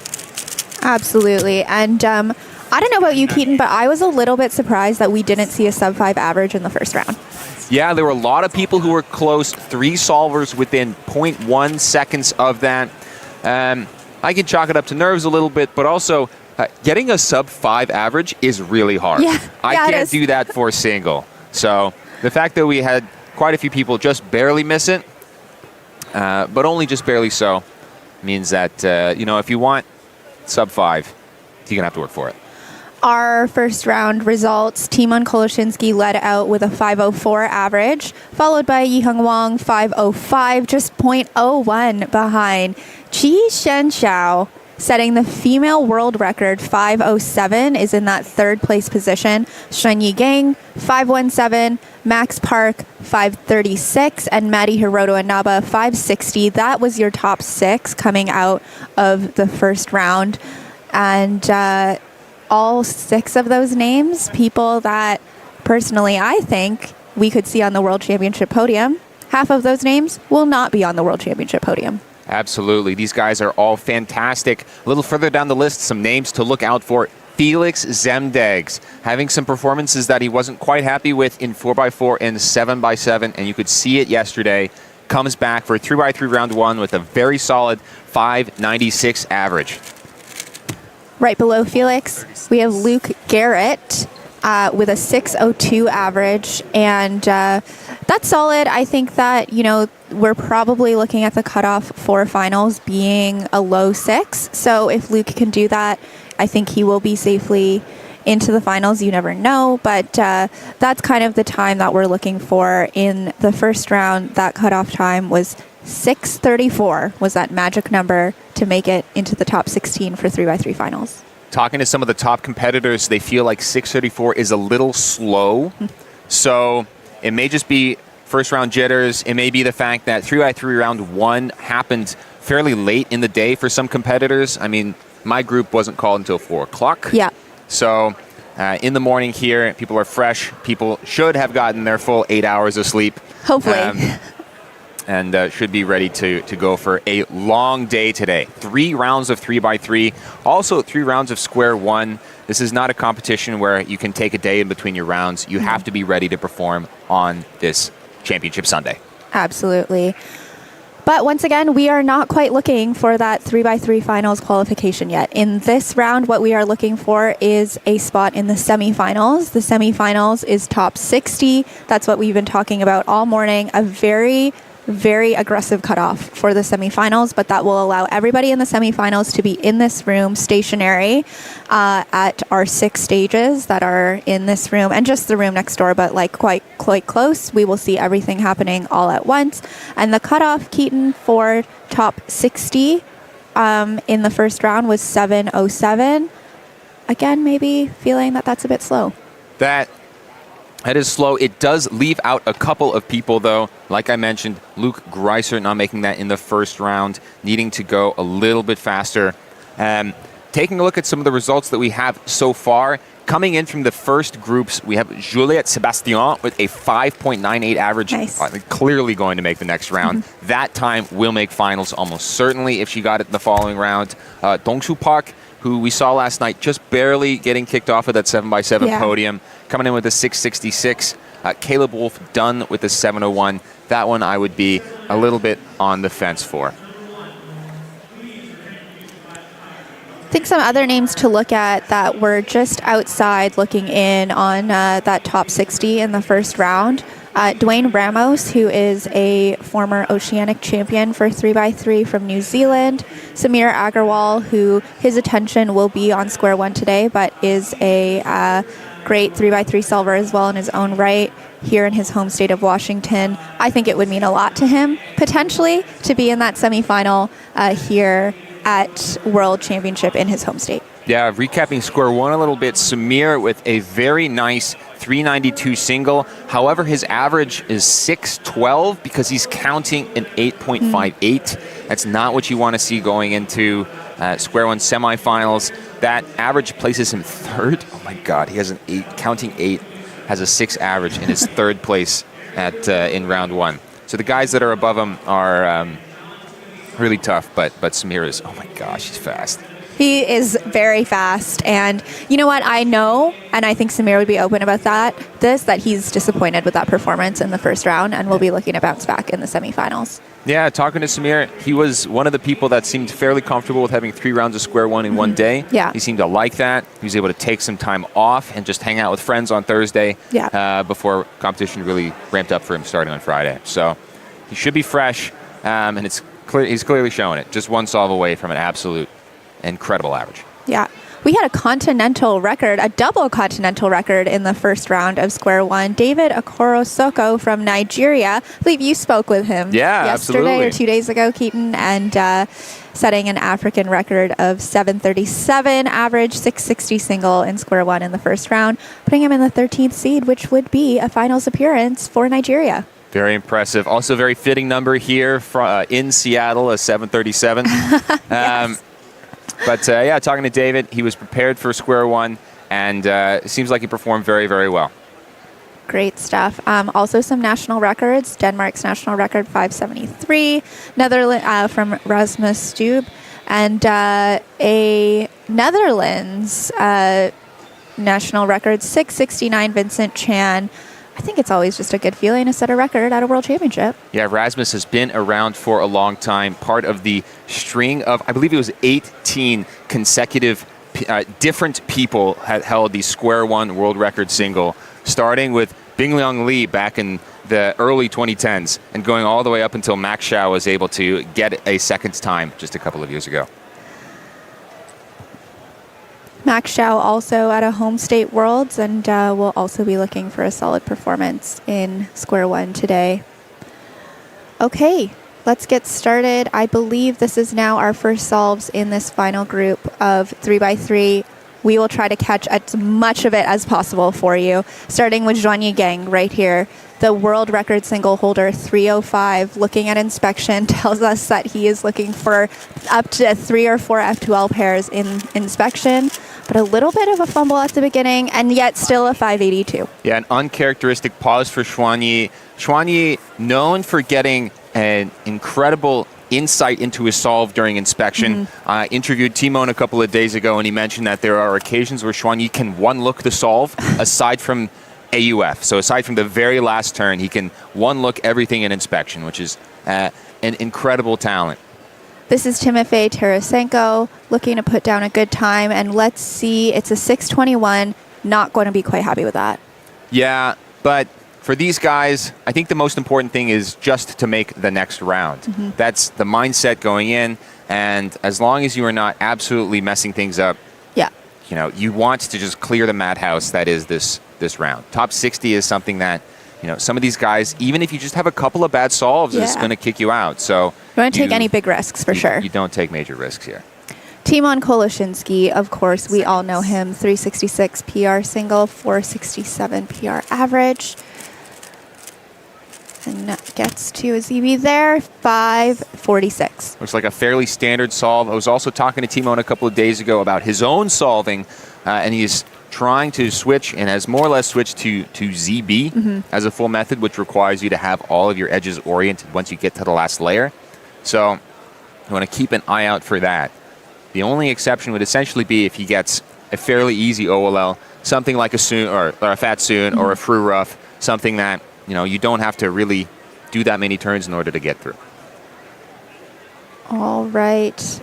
We see Zhuanyi Gang coming up now for his second solve. Doing some warm-up turns there, and he will indicate when he's ready. Here he goes. Oh, that's a solved cube. Yeah. All right. We will send that back, and we'll look for his second solve a little bit later. Once again, we are starting off here with our first solves of the final group of 3x3, round 2. This is Olaf Kuzminski, 580. one of Poland's 3 competitors in Nations Cup, an incredibly fast solver. Took Polish championship over Timon a couple of years ago. That is a big feat. Yeah, so don't think that Timon is the only solver coming out of Poland. You want to look for Olaf. You also want to take a look for Tedor Zajder. These guys are incredibly fast. Tedor, of course, also well known for his 2x2 prowess. And a bucket hat. And the cutest bucket hat the world has ever seen. All right, we see Felix getting set up here for his first solve. Felix, the greatest of all time, what can we say? And looking to make a finals appearance here at World Championship. I think that would mean so much to him. Once again, in this round, just looking to make the semifinals. So top 60 Felix should be about 7 seconds. Felix not making the semifinals in 2023, was not happy with that performance, hoping to recover here. A 6:44 Riley time, something that will definitely make it. Yeah. All right, Timon Koloshinsky, this should be his second solve. And off he goes. Starting with a 5-4, a lot of edges oriented on yellow. Wow, 442, crowd erupts. That's a nice solve from Timon, making sure that a lot of his edges on the top layer were oriented as he was doing F12, meant that didn't need to do that much of that much fancy stuff in order to get into a ZB. We are about to cut to Zhuanyi Gang here.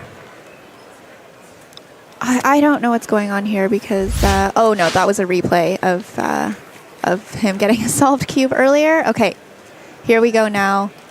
This should be scrambled. Kyle Santucci off stream getting a 776. That's not going to be able to cut it. No. Kyle, a name to look out for. Was in that finals position after the first round, the Canadian national record holder. All right, Zhuan Yiging here, and 5:14. Doesn't feel great about that. It wasn't a perfectly clean solve, for sure. No, it wasn't.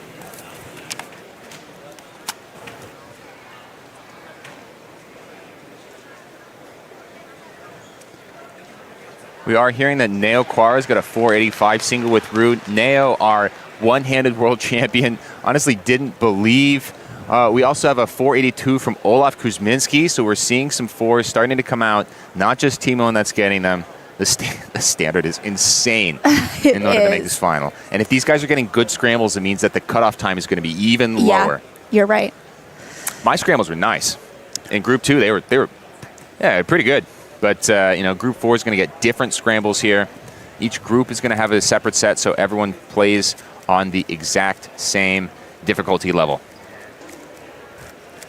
Jody Brewster of Tasmania with a 639. That's going to be a good-looking solve for him. And we're moving through some more solves here. I see Timon coming up. Going to put down his third solve.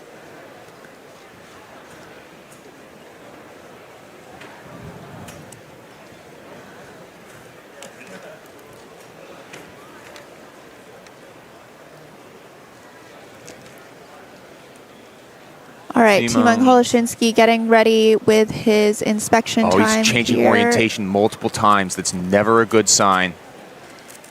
Yeah, it looks like he had a cross edge out late.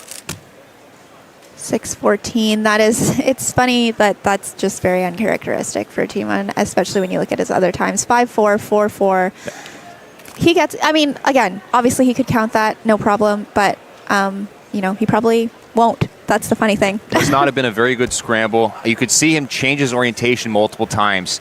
Now, Timon is color neutral, which means he can take a look at any cross color. But at the top level, you need to choose a cross color within a second or two and then look very deep into that cross. And if he's changing his orientation, it means he hasn't decided on a cross color. He's trying to take a look at a different color, and that means you just can't see that far in. Off stream, we had Kyle Santucci with a 565, so that's more on pace with what Kyle will want to be seeing. Absolutely. As we look at Zhuan Yiging's third solve here, using that inspection time, not quite getting to 12, and some quick turning. Again, another little shaky pause there. 477. Nice, easy anti-soon last layer for him. Helped save the solve. Neo Quarez in that top right corner for a second there, 704, so doesn't follow up the 4 with another sub-5 solve, but looks to be happy with that 704. Here's Timothy Tarasenko.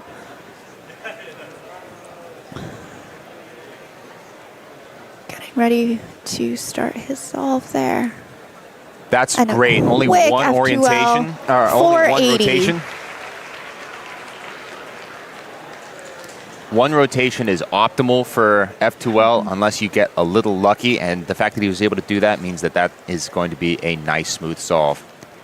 Yeah, Felix here doing 2 rotations, but a pretty solid execution. Shout out Mitch Lane, 625 for Felix. That is a famous time for those of you who don't know about that down in chat. Highly recommend looking that up. All right. Timon Koloshinsky will lock in his best possible and worst possible average with this solve.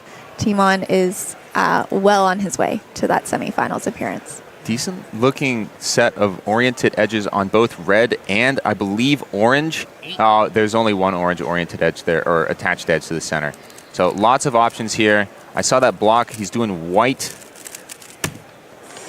489, and what was he recognizing there on the last layer, Keaton? That was a Soon ZBLL. Those are some of the hardest to recognize because you don't have a lot of material to work with on the sides because so many of the pieces are just going to be, yellow in his case for the top layer.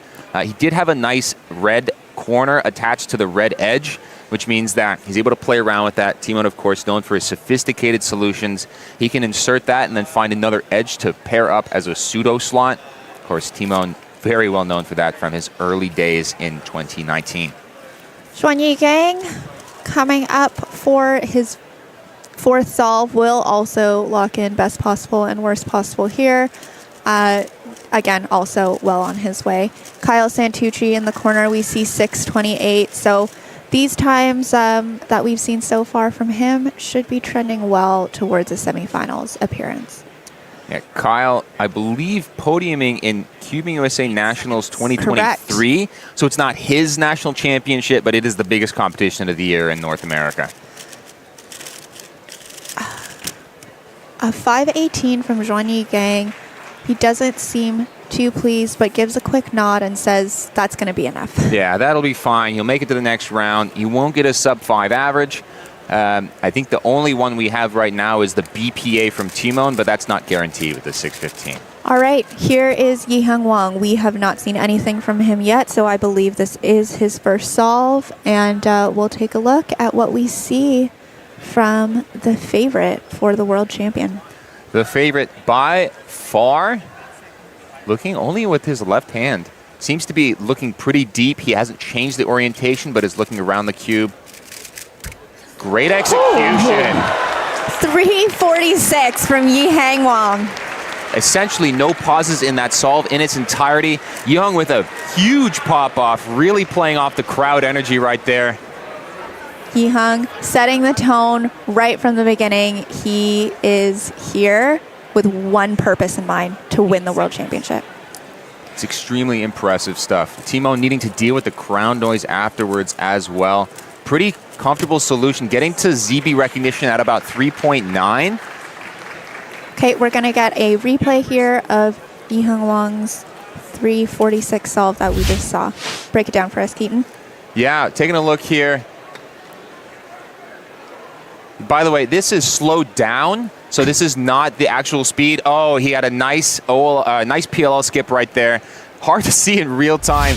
Able to see it there. Not the best OL, to be honest, because you're doing M moves and then a Soon, and then you need to re-rip again in order to do the M prime, but still fairly solid stuff.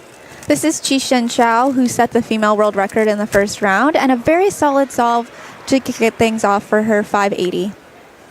Qishan only doing 3x3? Only, yeah. Her whole profile is just 3x3 cube. Kyle Santucci, 684, a little shake of the head. This is pacing slower than his first round average. I feel like he probably, I mean, this is looking to be a pretty fast second round, but he probably will be safe into that top 60. We'll have to see what's going on the other stages as well. Zhuan Yigang, this will close out his average. Yeah, in the bottom groups right now, we already have 6 people who are sub-7, so fairly good competition. 10% of the slots already taken up by sub-7. Very fast start and a 423 for Zhuan Yigang. Nice way to finish off the average right here. Seems fairly calm and collected and is ready to collect his ticket to the third round. Match with a 687. That's bubble territory right now. All right, here we have Yiheng Wang getting set for his second solve, following up a 346 to kick off the average. Looking in inspection, Yiheng obviously famously will be looking very deep into the solve during his inspection time, maximizing that time. And here he goes off the timer, and a lot of moves there, Keaton, but 469. Looks like OLL PLL in his solution right there, getting a G perm. Yiheng, very good execution, incredible TPS. One of the guys who just turns like an absolute madman during his solves. Okay, here's Maddie Hiroto and Naba. Maddie has been solving some really good 3x3 recently, was the 6th seed coming out of the first round. And here he gets started with inspection time. Ooh. And and on stream, sorry, Timofey Tarasenko 633 plus 2. Maddie getting started, and PLL quite quickly, but a 559. That looked like an F perm from here. Nice OLL. Couldn't tell, but I'm pretty sure it was RU2 R2 prime sledge into RU2 R2 R2 prime. Just a little tongue twister on these algorithms always. Qishan Xiao, 580 to kick things off. And here she goes with her second solve, a rotation there. Oh, And that's... Oh, a 555. I saw a lot of pieces solved in the back. That's one of the worst ZBLLs. It's easy to learn. It's just F and then a Y perm. But then it's just an enormous amount of moves for a ZB, which you're hoping to lower that move count in order to speed up your last layer. Felix getting a 706. Again, that will be... He's shaking his head. We don't know all of his solves, Yeah. but if he's shaking that bad, it means that might be counting. Oh, gosh. We will see. Let's see if Felix takes his cube here, or if he's got one more. Okay, Felix took his cube with him. That was his fifth solve. That's a bit of a... Shaking his head, and that is not a good sign That's to a bit me. of a defeated reaction Yeah. from him. Okay, we are cutting to Max Park, who is early on in his average right now. I think we're at probably his second solve here, or third. And he's just going to wait for an announcement to finish up before he says that he's ready. Max Park is, of course, the reigning world champion. And so, although there aren't many expectations for Max to defend that title, it's always on the cards. And he is the defending world champion. So Yeah, by 0.01 over Yuhong Wang in Korea. Max, a color neutral solver. He's a fundamental solver. He does things well, and he turns really, really fast.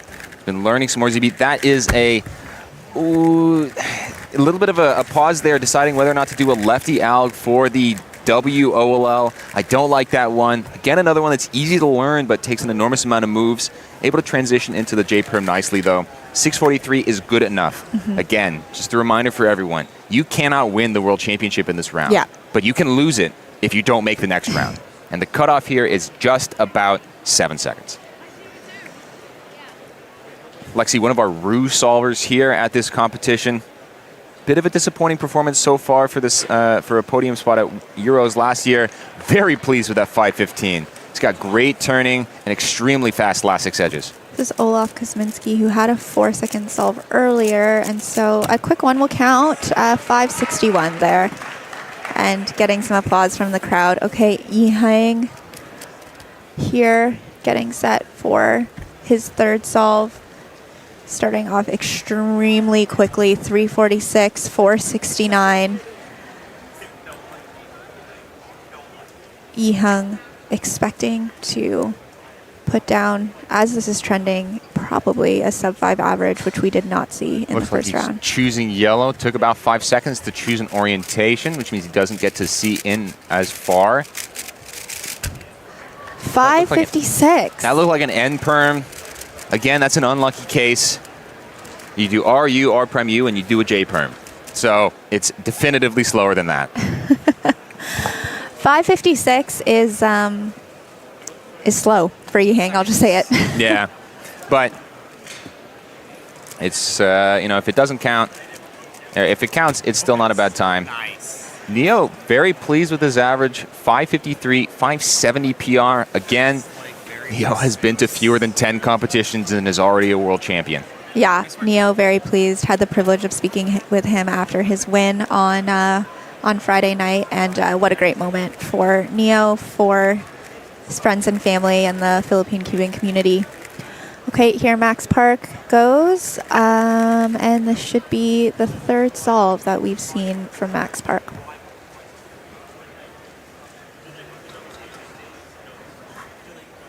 Deep breath, and he is going to let his judge know that he's ready. I don't know as much about how Max uses his infection time. I'm not sure about you, Keaton. Well, as a co-neutral solver, he gets to choose a cross color. But again, you want to try to finish choosing quickly and then move on to the rest of the inspection as deep as you possibly can. 526. A very solid solve from Max Park, and this has been trending well. Again, all that we need is to be in the top 60 to make it into the semifinal. Max Park very much expected to be there. Yeah, Max with the Z perm there, doing the RU alg instead of the MU alg for that case. It's safer and it's easier to spam TPS, especially from home grip. So Max opting for that one as opposed to the MU alg that is typically learned. All right, no need to even cut away at the exact same station. We have Yihang Wang. No. This is not his cue. Never mind. This is hers. We're getting some clarification. Okay. Clarification from Nancy Hartman, the judge and delegate from Florida, on the primary stage. Chishan Kao's cube has been mixed up a little bit with Yihang's. We've got the correct cube for Yihang. Chris Kruger, I believe, our delegate, helping us out. Oh, that is not Chris. But everything's sorted out. There we go. All right, we are going to get Yihang Wang and Qishan Xiao solving at the same time here. And both of them will get started right at the same time. What a treat for us. Qishan, I believe, is on her third solve, as we see on the tracker above. Yihang giving us his fourth solve, which will lock in his best possible and worst possible average. We're starting within a second of each other. I'm following Yihang. He's able to get an E-perm, which is not good. He's instantly calling a delegate. 5:59 for Yihang. Qishan Xiao with a 7:56. Not too pleased with that one. No, unfortunately not able to see what Qishan did until now. We're going to take a look at the replay. Execution seems to be fairly good to start. .OLL means that you've got to do an extra alg in order to get a ZB. And then a little bit of a locky execution there. That's unfortunate. You know, when you finish F12, if you have a couple of edges oriented, it's much easier to play around with your F12 pair in order to get a fully oriented cross on the top, which is what Qishan needs in order to do ZB. All right, we've got another two solves coming up here, and I see Max Park maybe coming up. And we also see Sebastian Weyer in the back, waiting for his solve.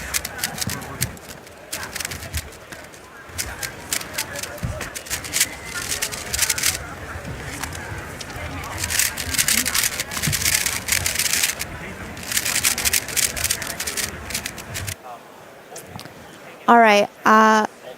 Okay, we are starting to see some 6x6 semifinal solves as well, so we will track with that just to stay keeping the competition on track here and making sure. And I believe this is Henry Lickner with a 117.14. So what a really good, a good solve for him there. He qualified second for the semifinal with a 112 PR.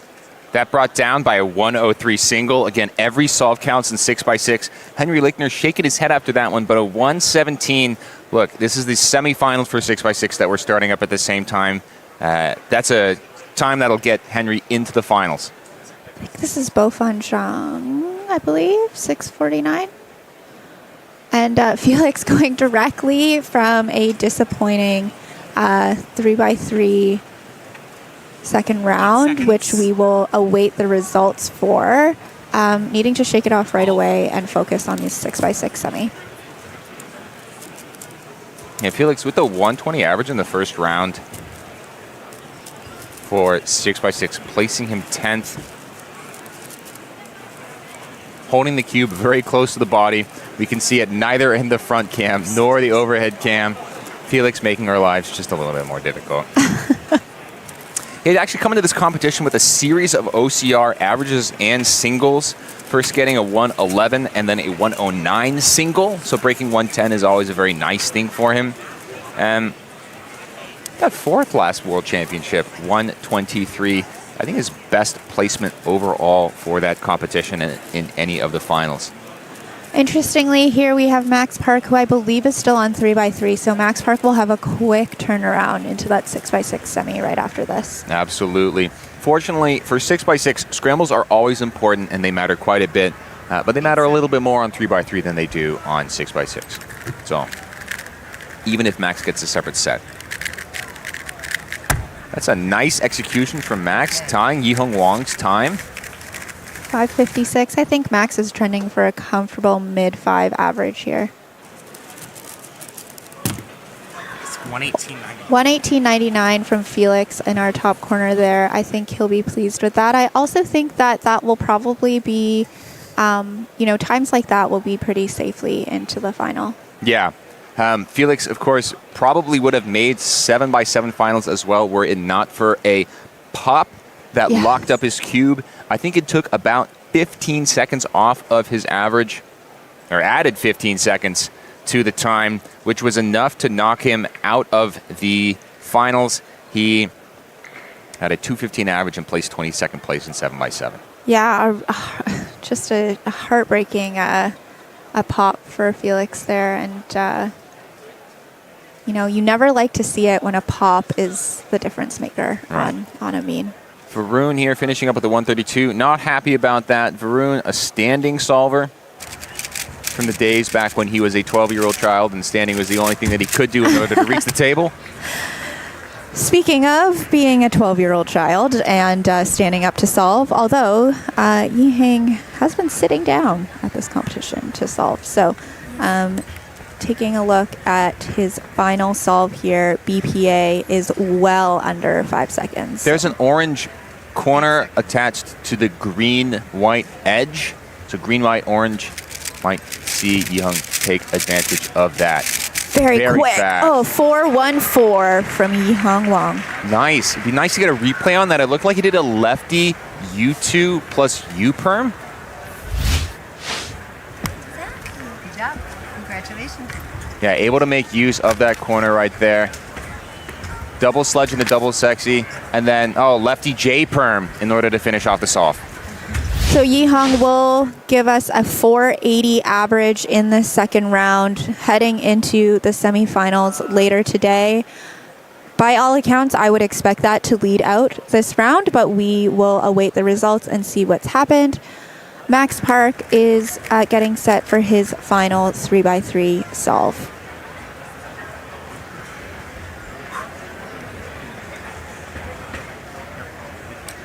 It's ready.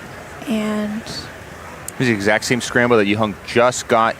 Max not looking at white, maybe looking at green here, which means he'd still be able to take advantage of that corner pair. Fat soon into A-perm is a nice last layer. 503, and I believe that clutches out a best possible average for Max Park. Yeah, should be fairly good for him. I believe it's 5.2, a mid-5, and then a 6.4 that's counting, which is a little unfortunate for Max, but a 5.75 is, very comfortable. That's all that matters. Once again, Felix Zemdegs, all right, holding the puzzle a little bit better. Maybe we had an adjustment on our overhead cam. Thank you, production. And we'll get to see a little bit more of this solve this time around from Felix. Yeah, we can take a look at some of his splits here. He's finishing his last edge right now and going on the last 4 edges at 57. Felix, a reduction solver for 6x6, a Yao solver for 5x5. So things are not certain about which method is better for those of you wondering at home. Getting to 3x3 stage before 110. OLL parity, unfortunately, for Felix, and an A-perm and parity to finish things off. A couple of 119s. 2 really solid solves from Felix. I think he'll be pleased with that, bouncing back from 3x3. Again, if you are just joining us, we are coming to you live from Rubik's WCA World Championship 2025, and I believe we are getting set to transition here as we continue to take a look at the end of 3x3 round 2, the beginning of 6x6 semifinals, getting set for a big day ahead, and we are going to cut to Manu Singhal, who is on field for an interview. Hi everyone, I'm here with Valerio Locatelli, Italian national record holder. Valerio, how's your experience been at Worlds so far? It's been a great comp. It is my first Worlds, so I'm really excited about it. Unfortunately, my second round was very bad. I don't think I'm gonna make it to semis probably, but yeah. We'll see. There's a lot of data that still needs to be entered, so we're still holding on to hope for you. How's it been kind of competing with 2,000 people here in Seattle? Well, it's been like at the same time very nerve-wracking, but also very exciting. So yeah. Let's say you make it into the next round. What are you looking forward to most, I guess, in the rest of the activities that we have on the final day, day 4? Yeah, I mean, if I had to make it to the second round, I would, of course, love to make it to finals as well. Yeah. Yeah. Valerio Locatelli, everyone. We're going to quickly transition to a short break. You'll see some 6x6, and then the commentators will jump back on.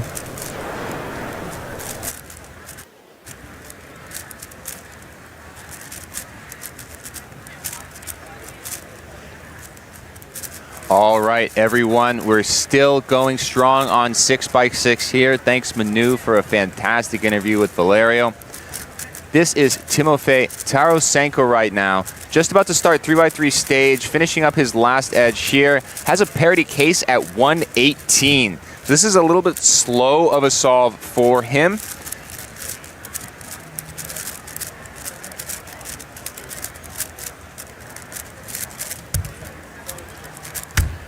Hi, everyone. Returned back to the booth.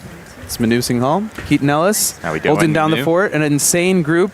That last one we saw of 3x3, and now we have an insane round of 6x6 coming up as we see Timofey with 132. He's not really going to want to keep that around. Kieran Behan of Ireland, 118.75. These are a little bit slower times than these guys would like to see, but 118 right now, given the group so far, looking okay. Some names to take a look at. Felix Zemdegs, we've seen on stream a couple of times. A couple of solves, 118.99. I count that as a 119. But he's got 2 of those, essentially. Lim Hung with a couple of 113s. Other names to take a look at. Henry Lickner, who got second place PR single of 103 last round. Coming in, his average of 2 solves is a 119. Yeah, I mean, just great solvers all around. Only the top 20 will advance to finals. As we see, Timon Koloshinsky just sat down. Kevin Hayes here, quick shot. So it's going to be tight. Yeah, Kevin hardly anticipating himself to make the finals here, but he is a little nervous. He didn't feel like he was as much of a lock as in 7x7. The competition here is a little bit fiercer. And yeah, just some amazing solvers, as you can see in our quad box, as we're calling it. Kevin Hayes in your main view, Felix Zemdegs in the bottom left, Timon Koloshinsky in the bottom middle. And I'm actually not sure who that is in the bottom right. Do you know, Keaton? It's a little hard to see. The top of their head is covered by a hat. But we're panning around. I see Kate Graham is also sat down. You can see Felix sitting next to her. Yeah, it's going to zoom in on Kate now. Timon. Now he'll be using Yao. It'll be an interesting field. It'll be semi-split, although I think Yao also looking pretty good for 6x6. Yeah, Yao, I think, is the definitive favorite on 5x5 now for the top solvers. 6x6 is a little less so. And the trade-off is, again, the efficiency gains that you get from having your left hand able to do centers versus the loss that you have from needing to flip the cube a lot during edges. Kevin is not going to be happy with that 130. Yeah, 130, that is not going to cut it. Timon wrapping up ZBLL plus PLL parity, 116.15. Not too shabby of a time, all things considered. Felix is finishing his mean of 3 off with a 120. That's going to make it into the next round, almost certainly. One thing we're going to be tracking here as well during 6x6 is the trickle in of results coming in from 3x3 round 2 and taking a look at which big names have made it and which may not. Couple of people at the top of the ladder right now that we haven't highlighted so far. Carson Wijaya from the Mid-Atlantic region. Shout out Carson. 588 PR average, peaking at exactly the right time.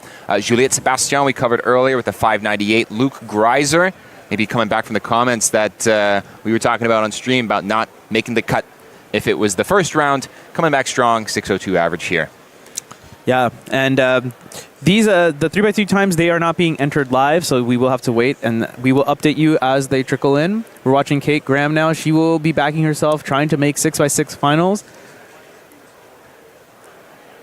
Kieran Behan starting on a different stage. Timofey Tarasenko is also starting. Bit of a staggered start here, as you did see 6x6 started on the blue stage before it started on red stage. So all that means is more action for you all. So not too shabby.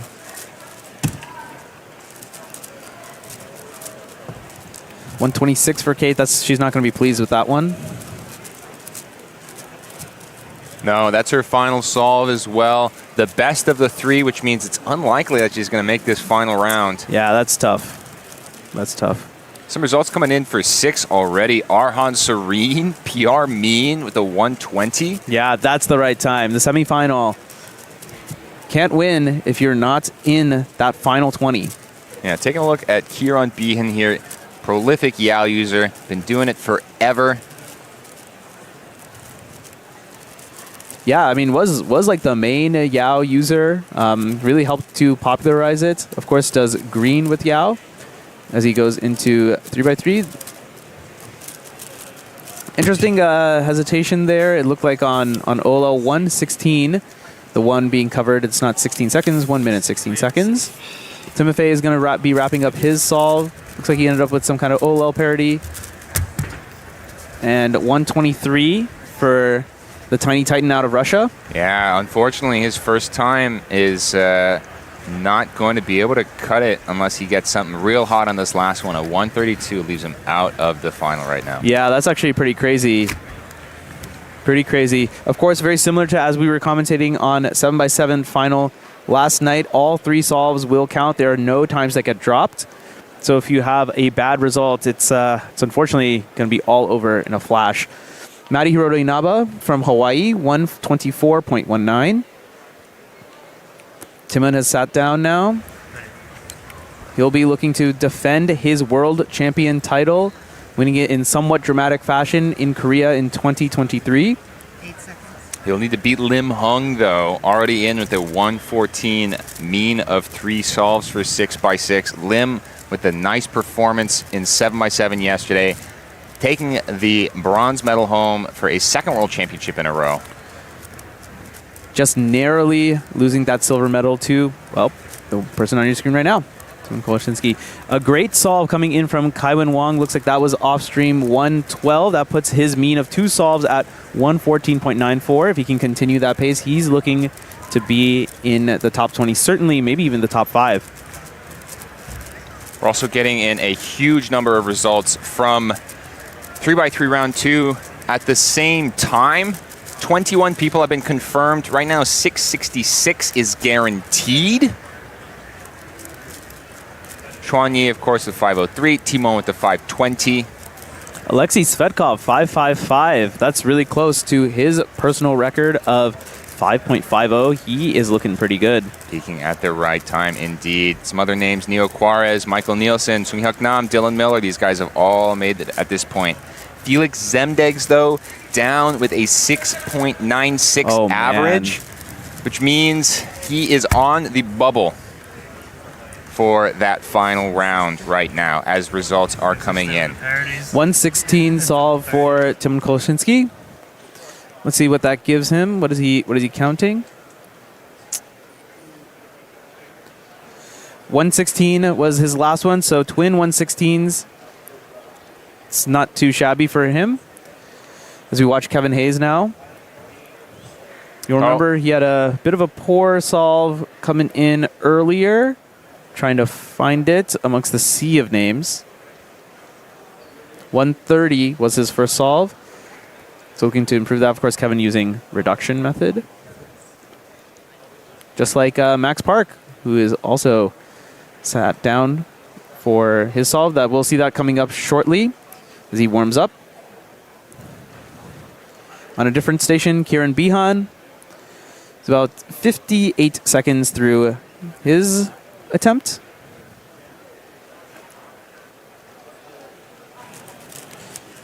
And yeah, this screen right now, full of stars, past, present, and future.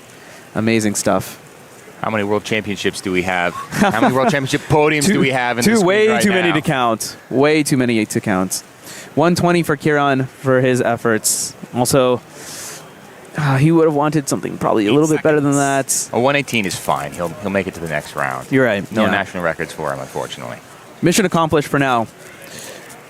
You can see the bottom middle camera has shifted over to Kaiwen Wang. He's well on his way through his solve there, and now settled on Seung-Hook Nam of Korea. Max Park, of course, well on his way. Just going through building the rest of his centers. Only 2 centers left from what I can see. And that's wrapped up now. He is green on bottom. He is fully into edge pairing where he is incredibly good. Seung-Hook Nam, 115.54. That's his second solve, has 117 already in the tank. So he is looking pretty good if he can avoid a disastrous third solve. Max able to get all 4 edges on the D layer right now, so he's got all the advantages of Yao. Going for him, doing these last 4 here. Going into 3x3 stage at 1 minute flat. Just hoping for no parity here for a good solve. That's a nice set of, ooh, he misrecognized the E-perm right there. But still a 108 to finish things off. Yeah, Max, of course, being the only person in the world to ever get a sub-1 single in 6x6. And just to highlight, we've got all results in for 3x3 round 2. So the cutoff to make the semifinals, the magic number, 7.08, almost exactly the same as last round. Well, what's nuts is 7.08 actually didn't do it for Jerry Yao, who ended up out on single 6.51 versus 6.33. Oh, man. Poor Jerry out of the Northeast. An incredible solver, but David Epstein just barely able to slip in with a slightly better single. Some big names that are in the semifinal. We have Lazaro Monkey himself, Philip Lewicki. Felix Zemdegs is in. Carl Santucci has made it. We've got essentially everyone that we were expecting to make it has made it. Interesting. A name that's a lot lower on this list than I was expecting is Boifeng Zhang of China, 6.81. That's super far off his pace considering that he has a sub-5 average. So kind of sneaking in there, but he might be kind of a sleeper going into the next round of 3x3, which, of course, the semifinals, that is going to be perhaps the most tense round of the entire competition of Worlds 2025. Absolutely. We're going to have 60 people. It's essentially going to be final style. Everyone's going to be stationary. Everyone is expected to adhere to the same standards that finalists will be in any other event. But 3x3 is the marquee. It's the main prize. Yo, another shout, Dominic Radici of the US 5.73 PR. I feel, did he PR in the last round as well? He's looking extremely good. Top American in this very crowded competition going into the semifinals. One thing to note as well here, Ersten Fushada is 16, and the cutoff that we're seeing for the final round, 6.23 seconds. Yeah, a lot of names would not be making the final if this were the semifinal. Xian Cao would be the first one out. Seung-Hook Nam also out. Patrick Ponce, former world record holder. Dylan Miller would be out. Henry Lichter, Matty Hiroto Inaba, who many people had going in the top 8 when it's all said and done. Yeah, Matty with win probabilities higher than essentially anyone other than the big 3 of Timon, Xuanyi, and Yi Heng. So some crazy solving is going to be coming out here. You will want to stay tuned for the entire day. Of course, we're talking about 3x3 as 6x6 is going on. Timon well into his third of 3 attempts here. 116, 116. Already cashed in. He's looking to improve that, and he's gotten to PLL extremely quickly. Now on to, looks like ZBOL. Or nope, just OL PLL.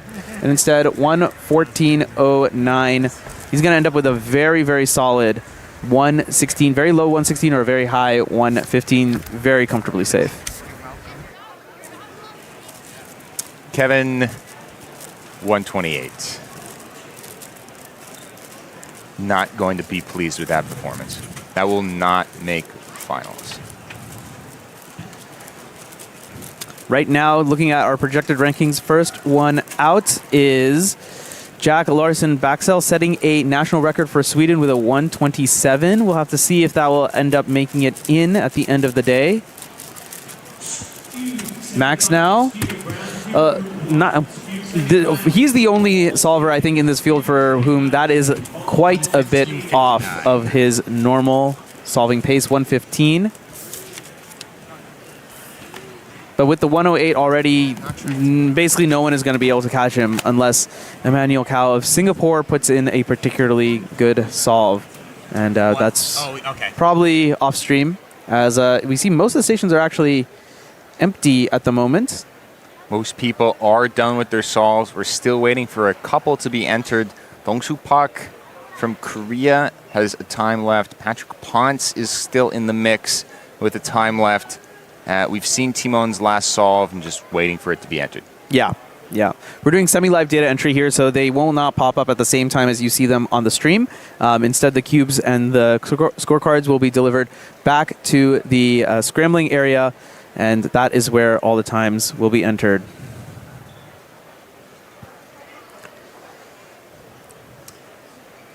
Yeah, it's very, very high tension.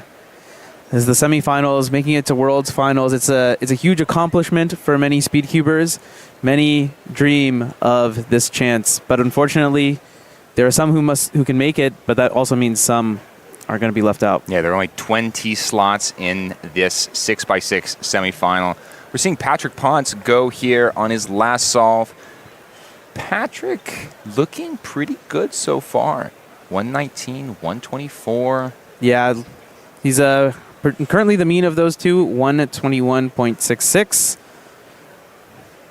That would be in, and like I mentioned, Emmanuel Cao, those times are in now, 116, 115, 111. That is a national record for Singapore at 114.45, just fractions of a second slower than Lim Hung, ahead of Timon Kolosinski, and will probably end up in that third place spot.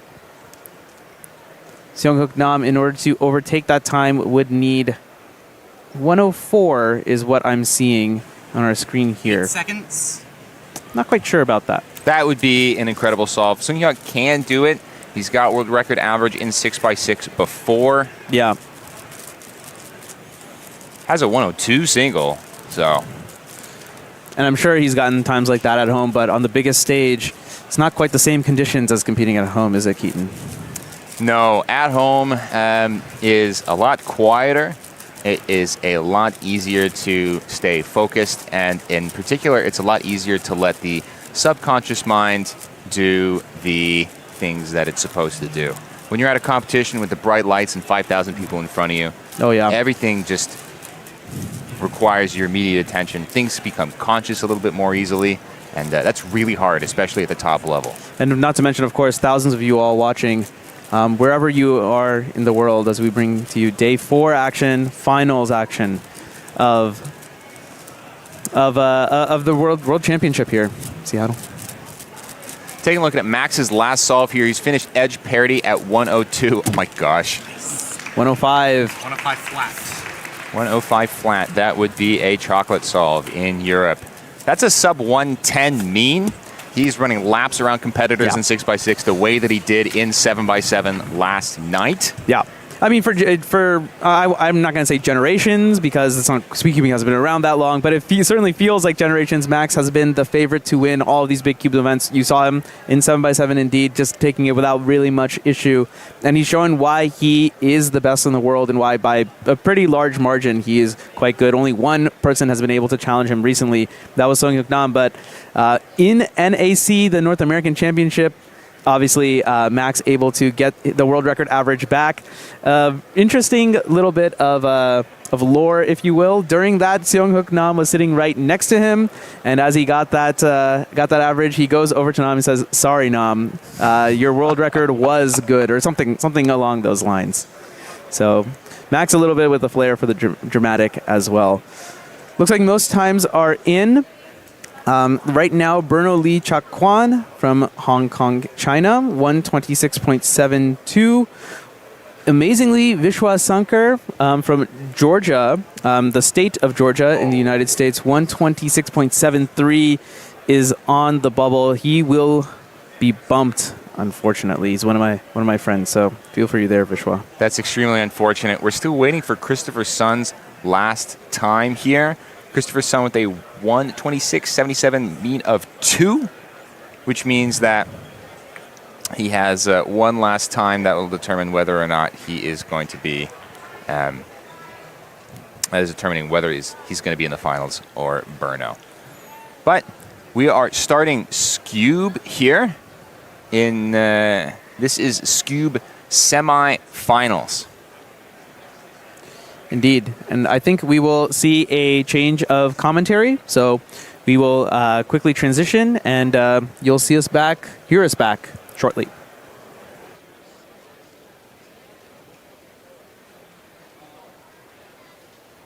Okay.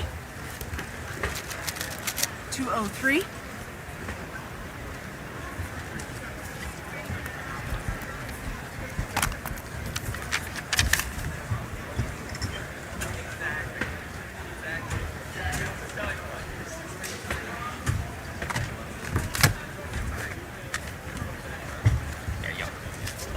Thanks. Jacob.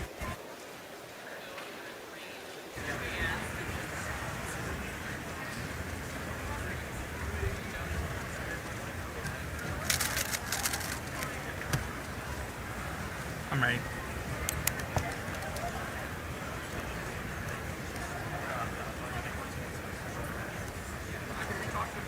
Eight seconds. Welcome back here to Skube semis. This is Zach Rydell, joined by the lovely Manu Singhal. Manu. Hello, hello. 287. Great to have Zach back on the commentary mic. It's a very, very fast-paced day here. Finals day at the World Championship. We're immediately going to go into Skube now. This is the semifinal round for Skube. After this will be the finals. 20 is the number that we're looking at. 20 competitors will advance into the finals round, which will take place later today, immediately after 3x3 semifinals. Yeah, it is going to be quite the electric semifinal here. We see currently projected last, we see our reigning world champion, Stanley Chappell, starting off with a 17.9 and then a 425. Fairly likely that we will not see Stanley even make it to the final. Hopefully, though, he can clutch up the average. Right now, our projected top three, we see Wojtek Groman with a 187 to start it off, Zane Kanani with a 203, Mateo DeWitt with a 212. Ooh, hold on. Dominic Radici, 1.42, has taken over that top spot. Yeah, a couple other names here. We're seeing some sub-3 solves. All the top 10 are currently sub-3. So we're moving through as, yeah, it's getting tighter and tighter. We see names Will Klauer with a 281, Pep Eden from Sweden, 256. Seen Max Perez, 251. Gonna have a bunch of names to look out for here. It's gonna be quite the fast-paced semis, Manu. Yeah, it's gonna be wild. Taking a look at the times from the first round, 20th place Brendan Dunnigan from my home region of Southern California, 2.83 was that time. Zach, do you think 2.83 is good enough here in the second round to make it? I really don't think so, Manu. I think that a lot of these competitors know that everyone is going to give it their A game to try and lock in their final spot. They might be trying harder than even would be in the final round because they know that they have a chance to make finals even if they don't have a chance to podium. So competitors are going to give it their all. I believe that the cutoff point that we're going to see is maybe somewhere around mid-2. Wow, mid-2. So that means that there is almost no margin for error, 2.58. As we see here. Also, I'm not maybe the most experienced in Skube, so it might end up being like 2.8 as I'm seeing times come in. But I do think that anywhere from like mid to high 2 could lock someone in a spot. I mean, in any case, I think you are correct that I think the competitors do have to kind of go all out. There is no telling what is in store for them. None of them know any of the scrambles, obviously. And so you just have to try in case you get either a very, very good scramble. You need to make sure that you execute properly, or it's possible that everyone gets bad scrambles. Speaking of good scramble, I do see. Yeah. I saw that yellow block, but it is two two opposite corners. So it would need EG2? Yeah, if that's the case. I'm not sure what Zane did there, but a 2 flat for Zane, definitely not a bad start. That is counting a 203 at the very least. I think Zane's goal, he was mostly focusing on 2x2, but since that all finished up yesterday, maybe he's looking more towards, what was I going to say? Looking more towards Skube now. Yeah. Aiming his sights over a Skube final. Yeah, definitely. It's a very interesting way that the Worlds is set up this year. We had finals on day 2, day 3, and day 4. 2x2, as you mentioned, Zach, was yesterday. Zane getting bronze in that. He can fully shift his focus away from 2x2 onto Skube now. I'm sure some competitors prefer that, and some competitors would prefer to have their event be on the final day. Certainly an interesting back and forth. Notable name out of the projected rankings right now, Coral Yushin Tsai from China, 2.83 on her first. She'll want significantly better than that. She needs significantly better than that right now based on how the times are coming in.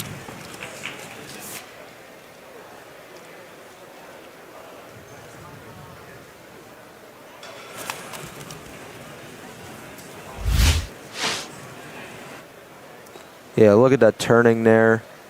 Effortless, fully one-look solution. Yeah, completely planned from front to back. Which one of our Canadian solvers. 3.30, that is definitely going to be a +2. It's misaligned, unfortunately. Takes one extra move to solve.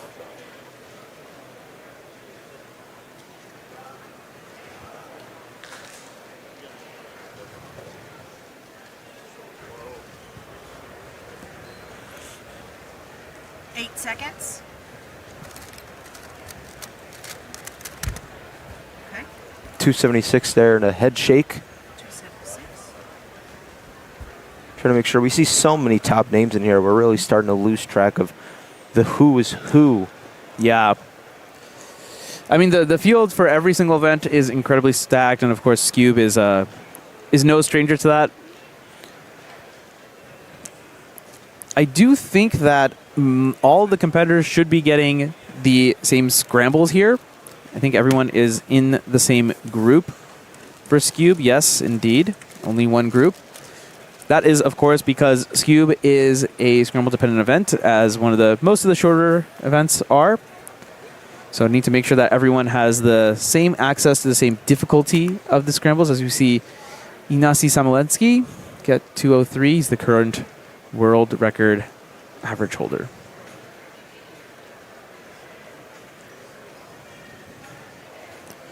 Some more times coming in. We haven't seen Dominic Radici on the stream just yet. 1.86 was his second.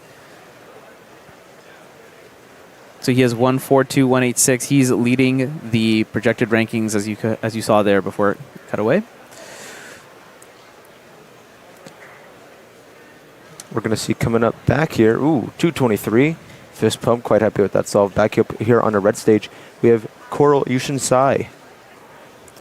Yeah, she'll want to bounce back from 283. It's just not going to be good enough, unfortunately. 19 years old from China, seeded 19 at this competition, so she would be just on the bubble. 286, shake of the head. Yeah, quite displeased with that. Again, it is going to be quite the cutoff to be able to make it in here. So these competitors have set almost reasonably high expectations. Here we see Ash Black from the Pacific Northwest. 191 for Ash. Yeah, good solve for them. Seeded 9th coming into this. Ash came second in the 2024 North American Championships for Skube. This is Ash's first World Championship, but let's see if Ash can pull something out here. Here's Michał now from Poland with a PR average of 1.89, 3.16. Yeah, definitely not really representative of overall skill level. Zane Kanani. Definitely a fan favorite here. We see Zane start inspection now on the red stage.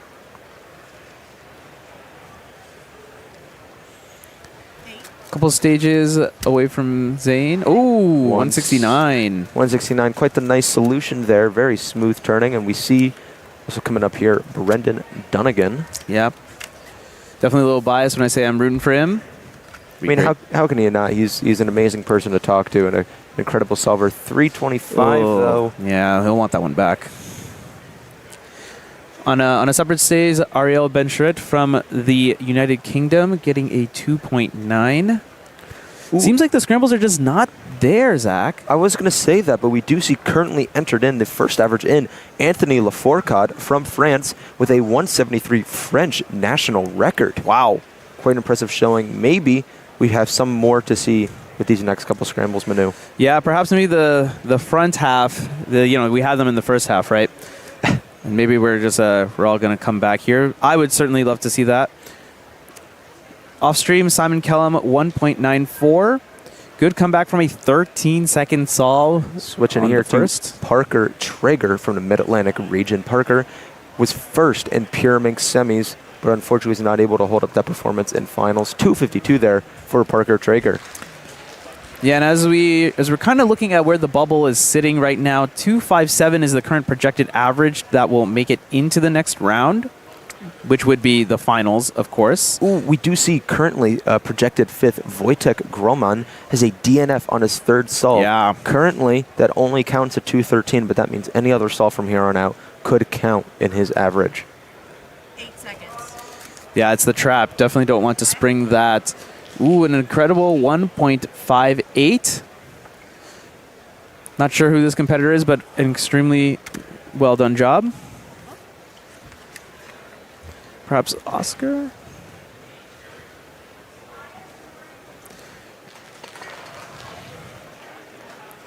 Heard some applause there from the crowd. Wonder what they were clapping about. We might have some cool stuff to show you in a moment here, but right now we just see Michal locked in, getting ready to start his next attempt. This is his fourth. He's currently floating near the bubble of making Skube finals. Let's see if he can help lock his spot in. Ooh. That won't do it. An H-perm 370, one of the unluckiest cases. Ooh, switching here to Zane Kanani. And a longer solution than I would have expected from Zane, 2.54. But that does give him quite a decent worst possible average. He's locked into it too, right? Yes, I was going to say we are going to see at best he could count that 203, 200, and 169. Liking what I'm seeing from Wojtek Groman, that DNF didn't end up playing a factor. He was able to get a best possible average, so counting 213, 167, 187 is a 189 average for Wojtek.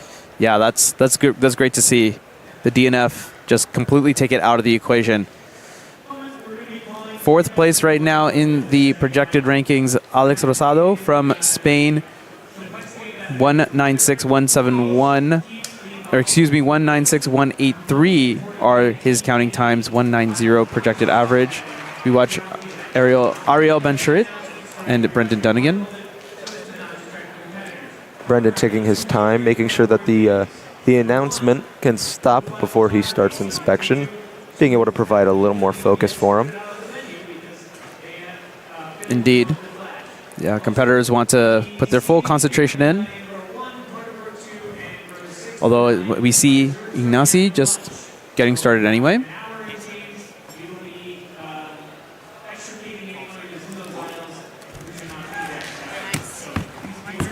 .269, yeah, not very pleased with that, unfortunately.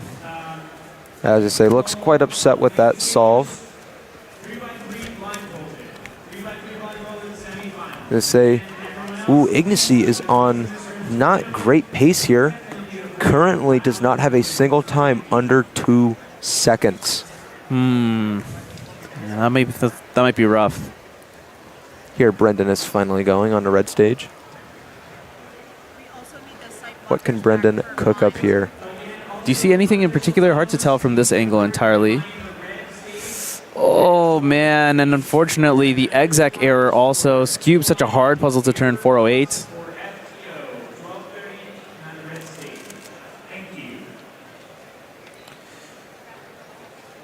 Is Michal on the outside? Yes. Michal right now on the outside looking in. Something else I see right now I want to take note to. Dominic Radici was on great pace, has a 456 single for his fourth attempt.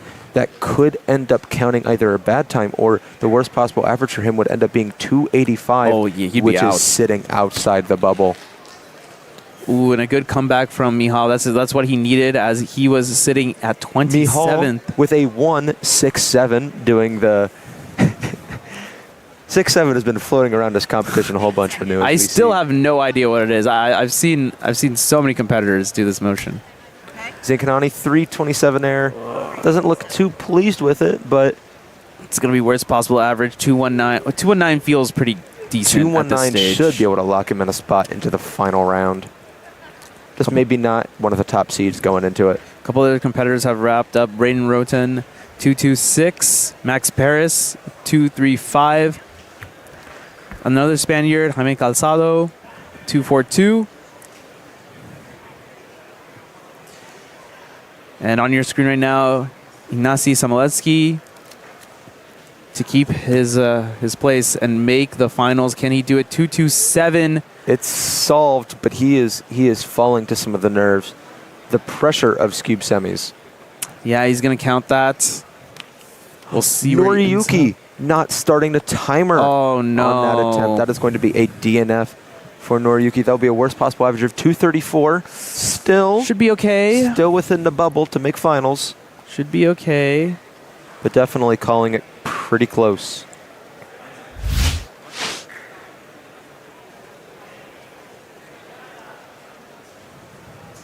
Yeah, as you see the replay here, yeah, unfortunately just need to hold your hands down on the timer for just a hair longer. It can be very, very tough. Fortunately, one of the worst ways to DNF. As I say, quite the exhilarating semis to watch. I'm really looking forward to seeing Skube finals later in the day. We got big names going in here. Again, Anthony Lafourcade, Alex Rosado, Dominic Radici did finish off his average with a 165, so we will see Dominic in finals. Wojtek, Oscar, Ash Black, Mateo DeWitt, Ariel, Zainkanani. I mean, these are big names floating around here and not necessarily in the spots that we expected them to be. Zayn looks like right now he's projected at 9th, has the 8th best time that is fully locked and loaded. Actually, he's going to end up in that spot because Mateo, his best possible average is 2 and his worst possible average 211. Yeah, we are going to see as results are still floating in here. I'm thinking the bubble for finals is going to be somewhere around the mid-2 range, like I was saying. Yeah. Should have trusted my gut before correcting myself. Hey, you're the expert. That's why you're on the live stream. As Mateo did get worst possible average, but 211 is still going to be a national record for the Netherlands. So many records on the world stage is good to see. This is quite impressive. You do see some of our judges receiving sight blockers, and that is because 3x3 blindfolded semis is coming up next. Yeah, that's going to be pretty crazy. Another name I do want to shout out, we haven't talked about them at all so far. Carter Kukala, of course, also a world record holder. Currently sitting in 12th on the projected rankings, 223, 228, 213, 289. So counting 289, that would be really rough.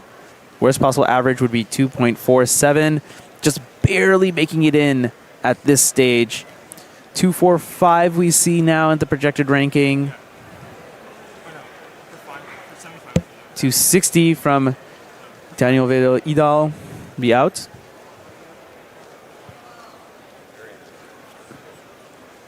As we just get the final times in from some of the other stages across the venue.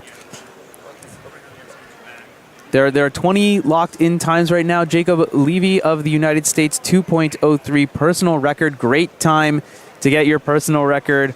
Going to end up in 5th place right now. And directly beneath them, Oscar Hanushkevitz, 204. Ash Black, 204 as well. Yeah, looks like we are basically wrapped up here as we will... Yep. I think almost all of the times are in. It's largely set, the Skube final. The 20 names you can watch in WCA Live. Take a look at that. You can find the link to all of that in the description as we're going to transition to the 3-blind final now. Manu Singh Hall, we have a change of commentary. In the other seat, Keaton has joined me once again. Welcome back, Keaton. How we doing, Manu?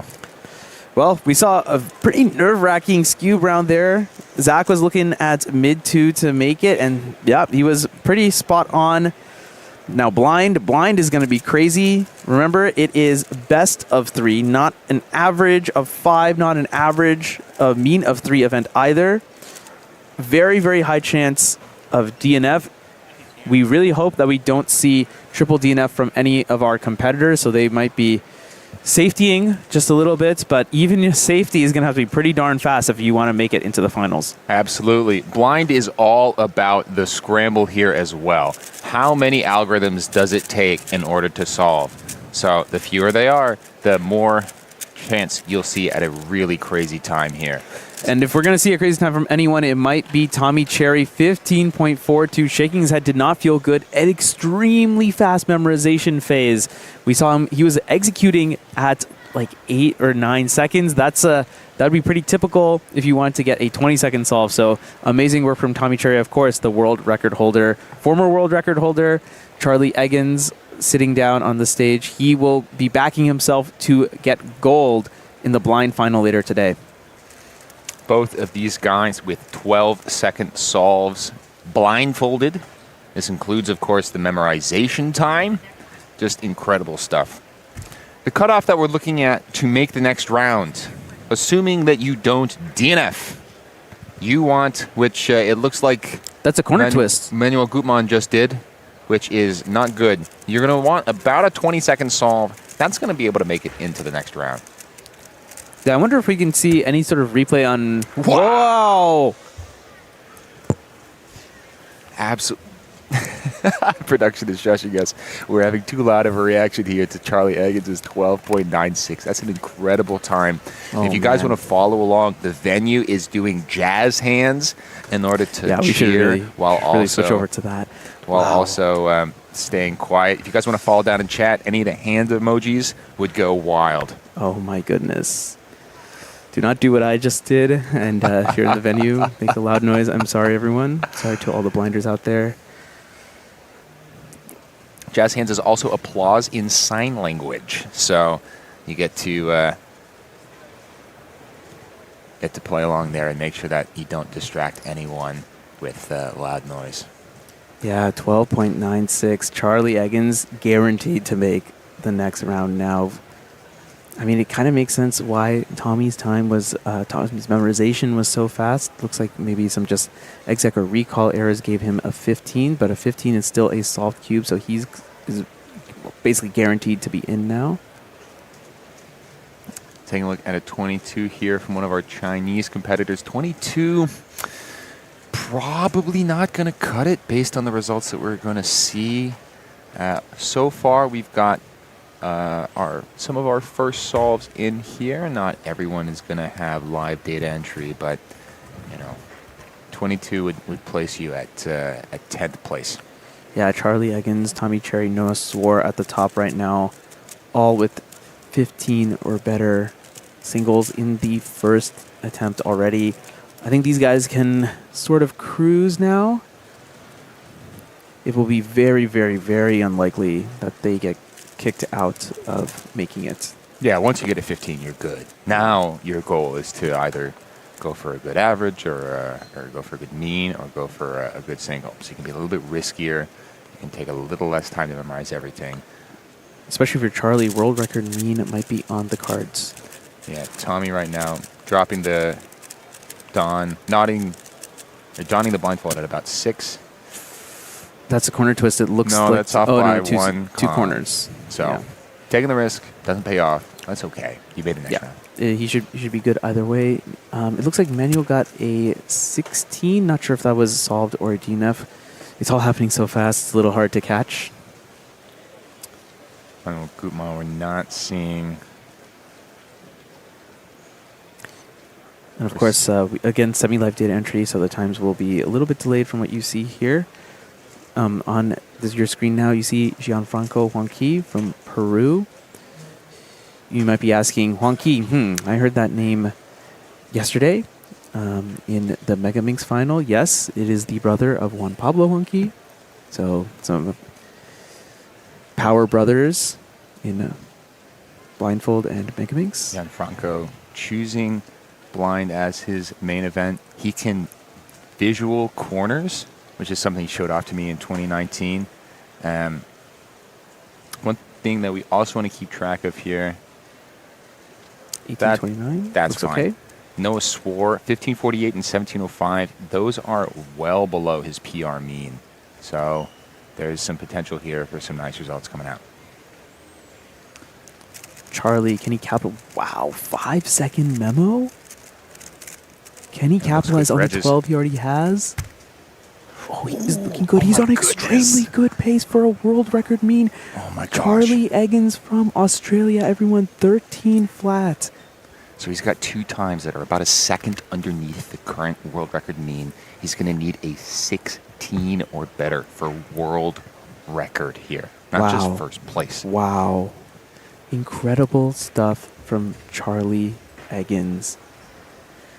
World record watch in 3x3 blindfold semifinals. An incredible time to do it. Of course, holding multiple oceanic records and getting the world record single 12.10 at Australian Nationals 2023. An incredible moment for him. Tommy in the last scramble will give us a good idea of how good it is flipping down at 5.4. That's not too bad. Yeah, it just looked solved from here. Corners now. Looks like he's forgotten. Yeah, No, Good. just some exec error, it seems. 1729. Obviously, he's pretty miffed by that, but he already had the 15. He was solid either way. He's just treating the remainder as practice as we see Noah Swore is entering onto the stage now.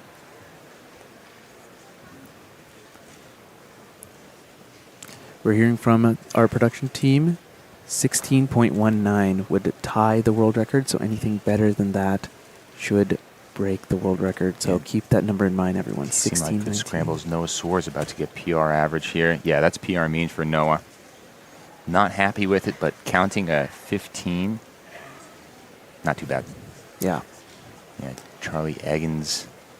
This doesn't look like as good of a scramble as the other two, but Charlie only needs a 16 in order to get world record. Also remember, folks, you see the projected rankings here. Kind of anything can happen, though. Some people who are in right now could be immediately out because it is a best of event. There are people who may have double DNF'd right now. They're not going to show up on your screen just yet. And they can just catapult themselves immediately into the final.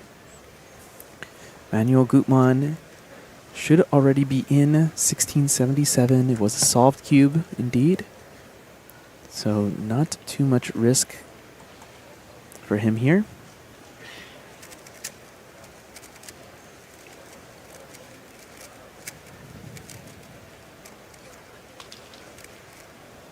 But of course, this will be the same scramble that Charlie Eggins will receive. And yeah, just going to DNF it. It's no real point in continuing. We've gotten a couple looks at that third scramble that Charlie will have to break the world record mean. Anything you particularly saw there, Keaton? You know, these guys aren't getting very good times on it relative to their other ones. You know, that's the main thing. Tommy's got a 1542 on the first solve, 1729 on this one. Same thing with Noah Swore, 15 on solve 1, 18 on solve 3. Means that there's probably an additional algorithm that they're going to need to do here in order to finish it. That's going to add time in memorization because you have more pieces that you need to track and more information you need to store for a longer time because it takes more time to do execution. And just Charlie just kind of going into it, just stealing himself. Let's see how fast he can finish Memo. 5.8 is what I saw. Edges look pretty good to me now. Going into corners, there was an execution error. No, it's not. He's not going to get it. Single move. Oh my goodness! You're going to notice that there are exactly 4 corners and 4 edges. He made one error. A single move is off. Blind is an unforgiving event. Charlie Eggins just barely missing out on world record mean there. Yeah, just unfortunate. Of course, that one move error coming from an exec error. Of course, slowing down his turning 16.55. He made an incredible run as we watch it once again.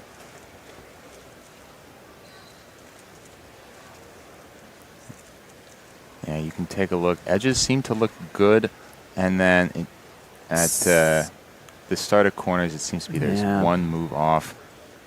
Oh, Even then, though, a 16:55 would not have been enough for world record. It would have dropped his result by quite a bit, including getting a new oceanic record. Right. But still, Charlie's into the finals. The rest would have been icing on the cake. Exactly. Exactly.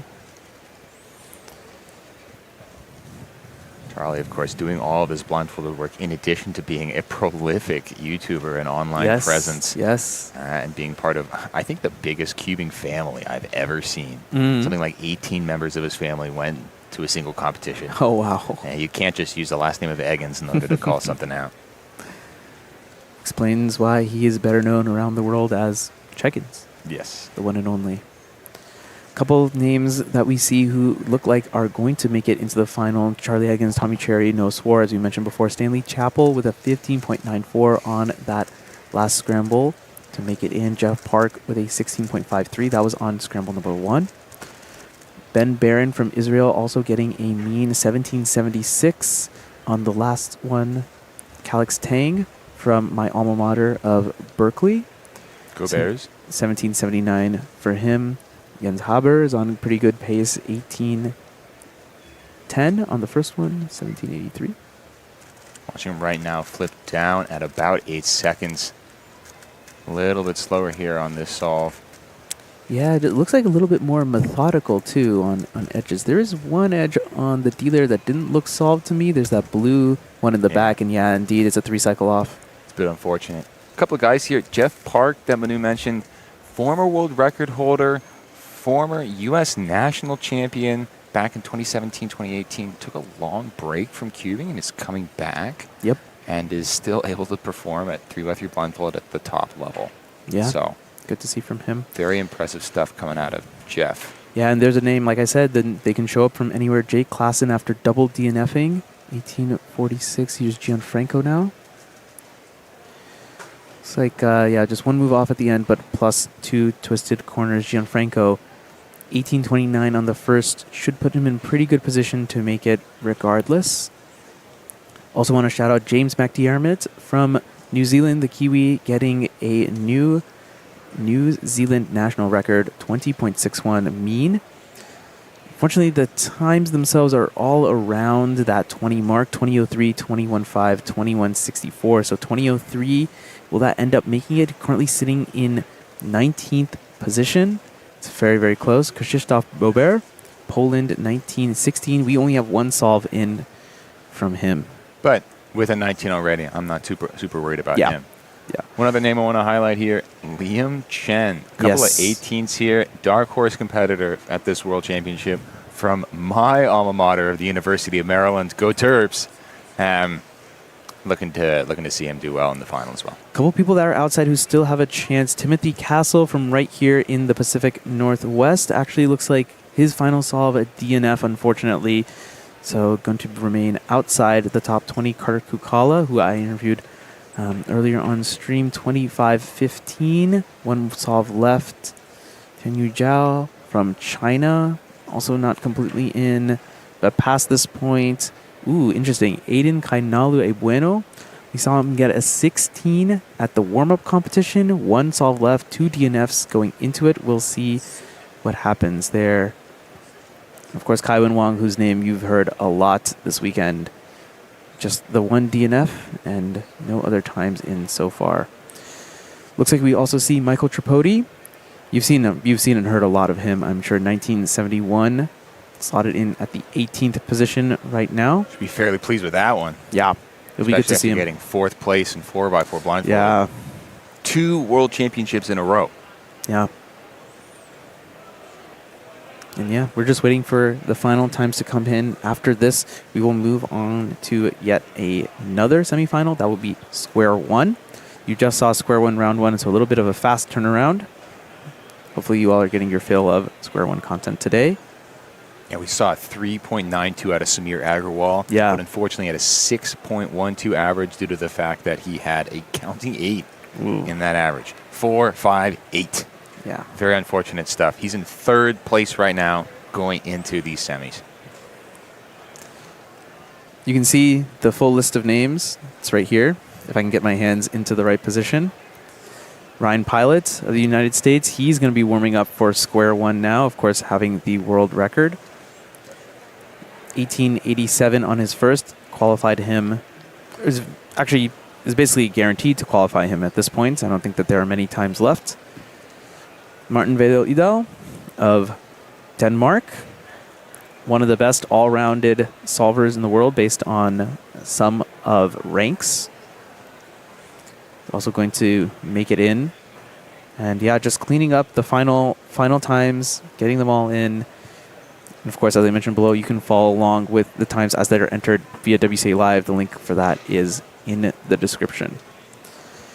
A lot of stuff going on, Keaton. We've seen a lot of activity so far in the first half of the day. We are close to lunch, where we will be having some unofficial event finals. That will be Team Blind, FTO, and Mirror Blocks, I believe. Not sure which order that will be in. Team Blind, I've been told, is no inspection. Yes. So that will be interesting. That'll switch it up. One technique for Team Blind is just to do 3 blind, basically. And then after that, it's action. 3x3 semifinals, Skube final, 6x6 final, square one finals, blind final. And then it's the moment we've all been waiting for, 3x3 head-to-head finals. It's going to be an hour-and-a-half block of the 16 fastest solvers in the world, chasing the ever-coveted gold at the World Championship and the title of World Champion. Yeah, this year it's going to be really tough. So far, the averages needed to get third place are 5.07 and 5.20. So we are about a tenth of a second, or even more, faster than the last World Championship 2 years ago. So these guys have honed their craft and are pushing the envelope of what you can possibly get in 3x3. Yeah, it's just amazing. I think we've said it a lot this weekend. I'm going to say it again. I think every event, it's fair to say, has the most stacked field we've ever seen. This is Absolutely. the most competitive World Championships we've ever seen. Of course, 2,000 competitors contributing to that to some extent. And yeah, we're due for some incredible solves. So tell your friends, tell your family. Around 4:15 p.m. But you'll want to tune in a little bit earlier. So remember, 4 p.m. roughly is when 3x3 finals is going to start. As I mentioned earlier, square one semifinals is going to be started. I believe we will be making a commentary change for that.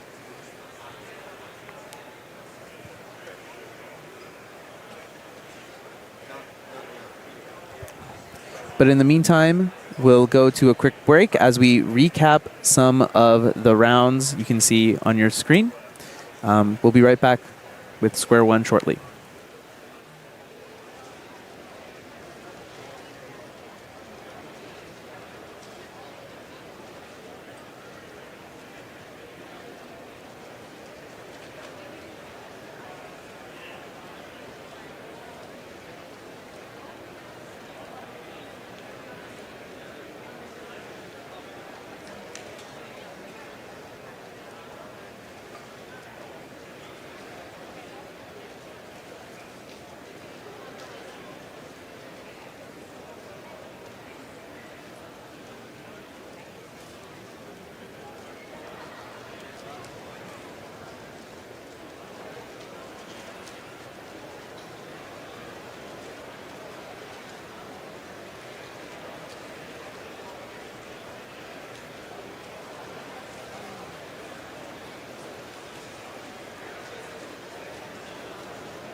We are back once again after that 3x3 blindfolded round. How good were Charlie Evans? Oh my gosh. So close to that world record mean. Only one move off on the last scramble. But what insane pace he was on. 12.96 and 13 flat over the first two solves. I was hanging out with him in the waiting area and he was recording videos and he was chipper and nothing was... would have been no indication whatsoever that he was on world record pace. And not only that, to beat the mean by about a second.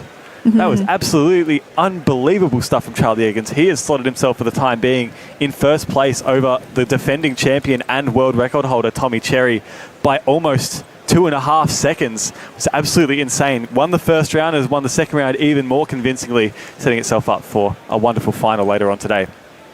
Congratulations to Charlie Eggins. And of course, we will have that final coming to you later this afternoon. You do not want to miss that or any of our final rounds that are happening later today. Absolutely. We have our 3x3 blindfolded final set.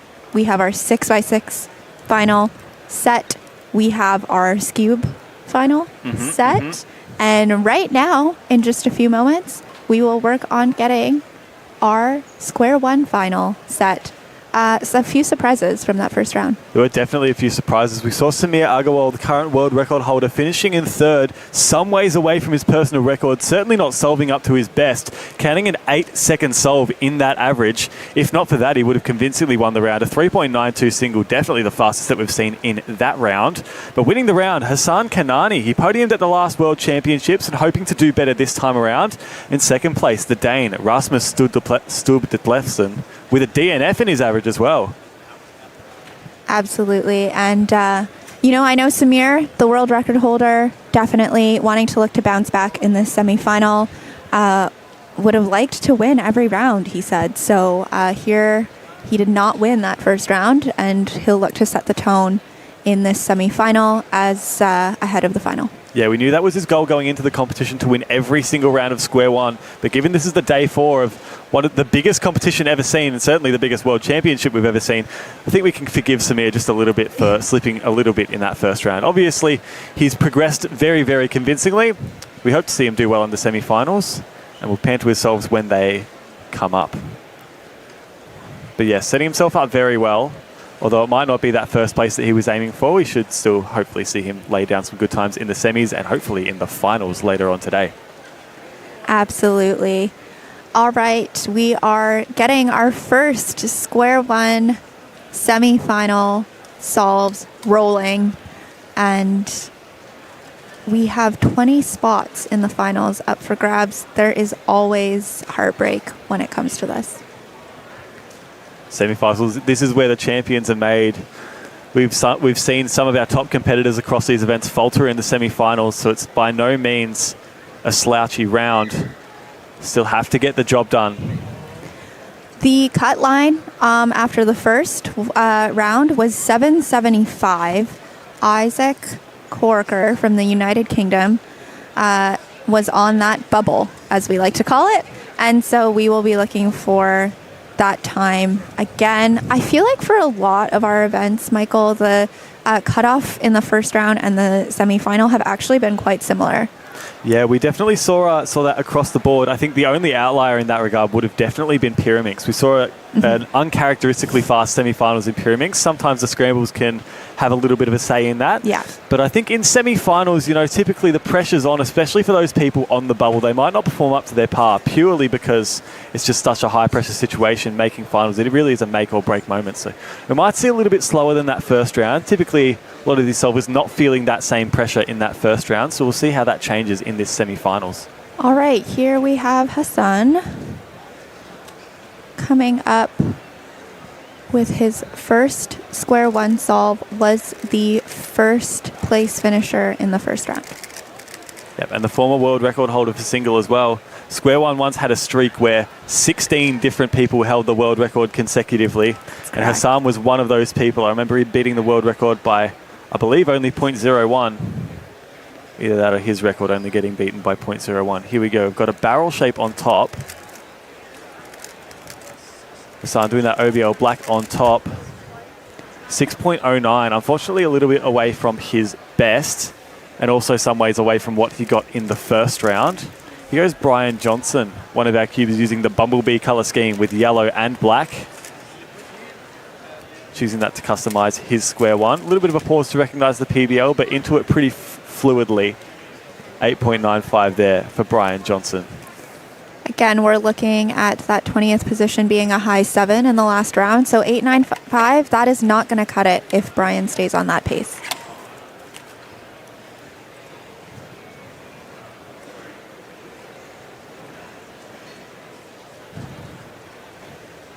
All right, seeing our first few competitors on that first scramble. This looks like a scramble number 1 that we haven't quite seen yet. Underway now on the red stage. Needing a little regrep there from this competitor. Very nice PBL recognition, but just a lock up there in the finish, unfortunately. And here goes Rasmus Stubdelesen.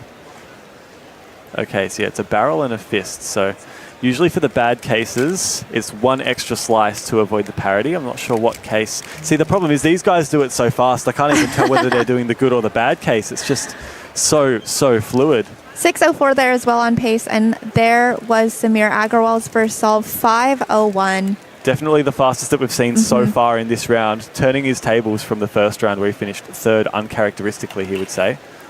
We're going to be seeing a lot of Americans in the final by the look of that first round, as is the history of Square One, just absolutely littered with Americans setting world records and Yeah, in marks. some ways I remember at North American Championship, it just felt like the World Championship of Square One because there were basically every top solver in the world was there. Well, last year at the World Championships, we saw a full American podium and I believe an American 4th place as well. So Max Shaw, one of those Americans looking to do well.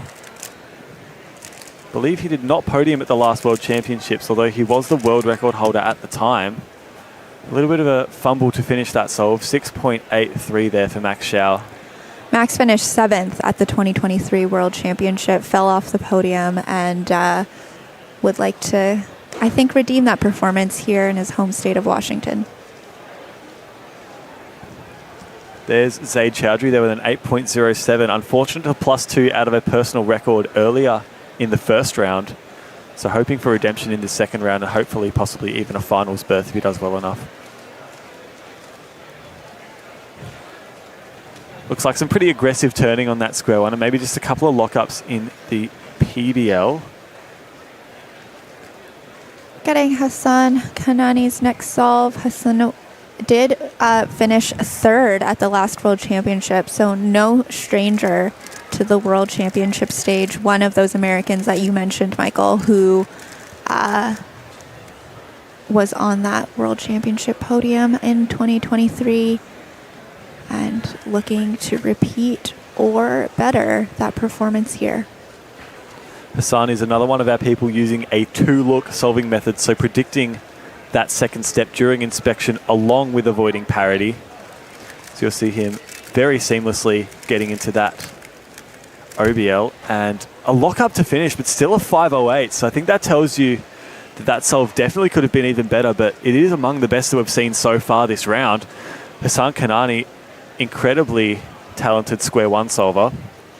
Something I'll point out too here is that we do have some stats on the average of the last 12 averages that these competitors have put down. And when we take those stats, Hassan is actually ahead of Samir. And according to our sheet, in the first round, he finished 1th. He finished 1th with a 5.44 average in the previous round. Here goes Samir, just about to inspect now.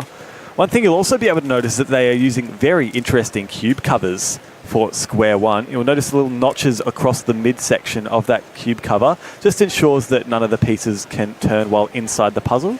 It's also our cube covers that we have been using for clock as well, which explains the shape there. Fits both puzzles. Here goes Samir. Very nice. Onto PBL sub 3, 4.78. Looked like a bit of a long solution and raising the hands. That's actually a +2.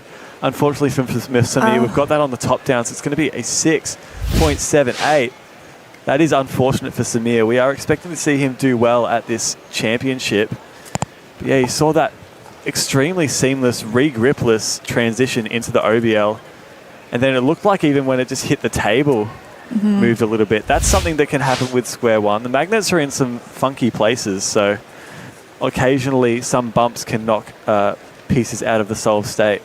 Here goes Zaid Chowdhury. We talked about him again. He got an 8-0 on the first scramble and looking to do well here, but we'll turn our attention to Max Xiao in the main frame.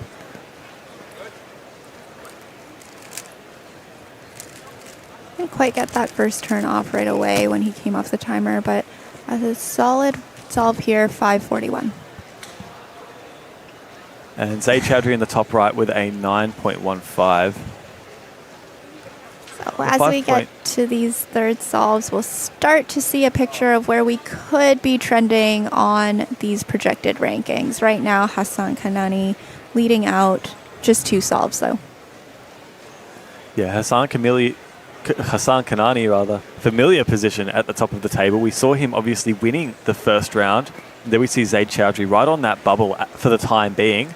Does look like that bubble is going to be just a slight bit slower than it was in the first round.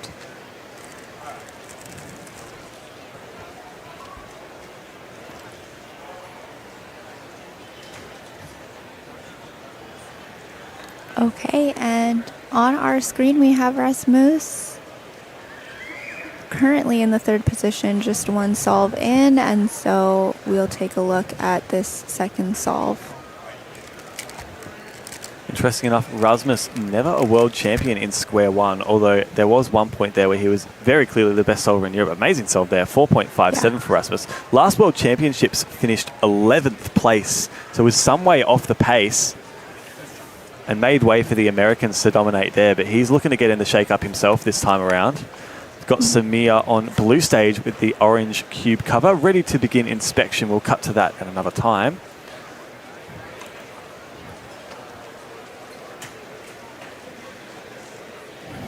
We've got some chance to win stats going for this World Championship. And interestingly, Samir, despite being quite a favorite, the chance to win is at 29% only. So there's lots of chances for people to spoil here. And, just gives up on this one, which you never want to see. 8-12. That looked like a really nice OBL. Looked like only 2 slices to solve both layers there. But then it just looked like on that PBL, did one of the algs from the wrong angle. It looked like he ended up with a PLL on the bottom, which aren't the most fun to solve. Here goes Hassan now.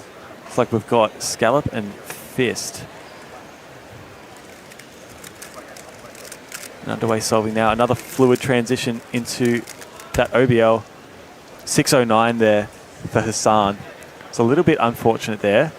That might see him slip off the top spot for pace-wise.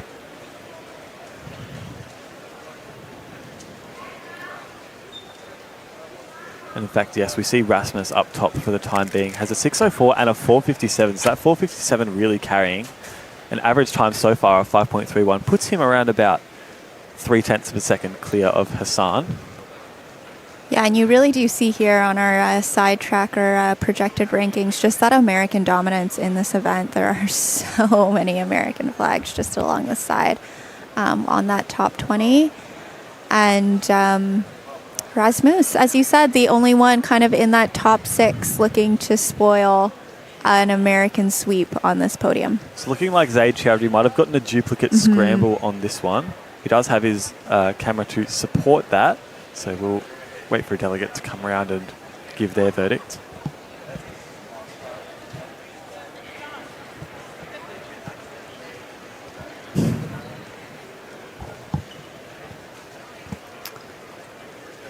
All right. Here comes Max Xiao getting set for That his is not Max next Xiao. That is solve. not Max Xiao. Sorry, I'm just looking off stream. Yeah, right. sorry. You are correct. Off stream. We have Max Xiao on the blue stage with another one of the orange cube covers. Just about to we'll begin take a look at inspection, this first, but we will though. take a look at this solver for the time being. Oh, cutting away to Max Xiao. Getting started here in a quick cube shape, but there's a pause and a 725. Yeah, a lot of these top solvers doing 2 algorithms to solve that last step with the permuting both layers, and it looked like just a pause there for Max Xiao between the 2. Also got visual on Henry Isles. He's the current Oceanic Square One champion, and those of you that have watched that finals will have known that he won from a long way out. He was nowhere near the stream stations. 11.60 there for Henry, so unfortunate for that, but he is still well within the cut. He's counting a 7.22 and also an 8.20. So maybe one more misstep will spell disaster there for the Oceanic champion Henry Isles of New Zealand. We've got It's like Brendan Dunnigan has popped up in the projected rankings, put down a 4.98, and little story we got before the round from our field reporter, Zach Riddle, giving us the inside scoop that Brendan Dunnigan had some hardware issues right before the round, having a piece break on his square one, but looks like so far he's been able to shake it off and put down 2 decent solves. unfortunate added stress there for Brendan. I'm not sure that's what you want going into the semi-finals of the biggest competition in cubing history, the square one. Oh. Here goes Rasmus. This solve looking a little bit off the pace. Yeah, 7.51 and a shake of the head. I think that tells you what he's thinking about that solve. Unfortunately, looks like Brendan just put down an 11.96 just as we were talking him up. Yeah, that is rather unfortunate. We do also have Zaid Chowdhury on the man camera there. This solve looks to be on pretty good pace. Again, a little bit of a pause in transition between the two algorithms. A 10.04 there for Zaid. I think he was right on the bubble just before, but I think that's going to drop him way down. Yeah. So he's going to be counting a 9.15 and an 8.23. So I think in terms of where that bubble was in this round, definitely in the previous round, I think that's going to miss the finals, unfortunately. Unless he's able to really pull out something nice and count an 8 that he is not counting currently. Here goes Hassan Kanani in the warm-up stage here. So far, Hassan has a 609.508 and another 609. So trending well, and this solve will give us a picture of his best and worst possible. Off stream, we just saw Samir with a 451.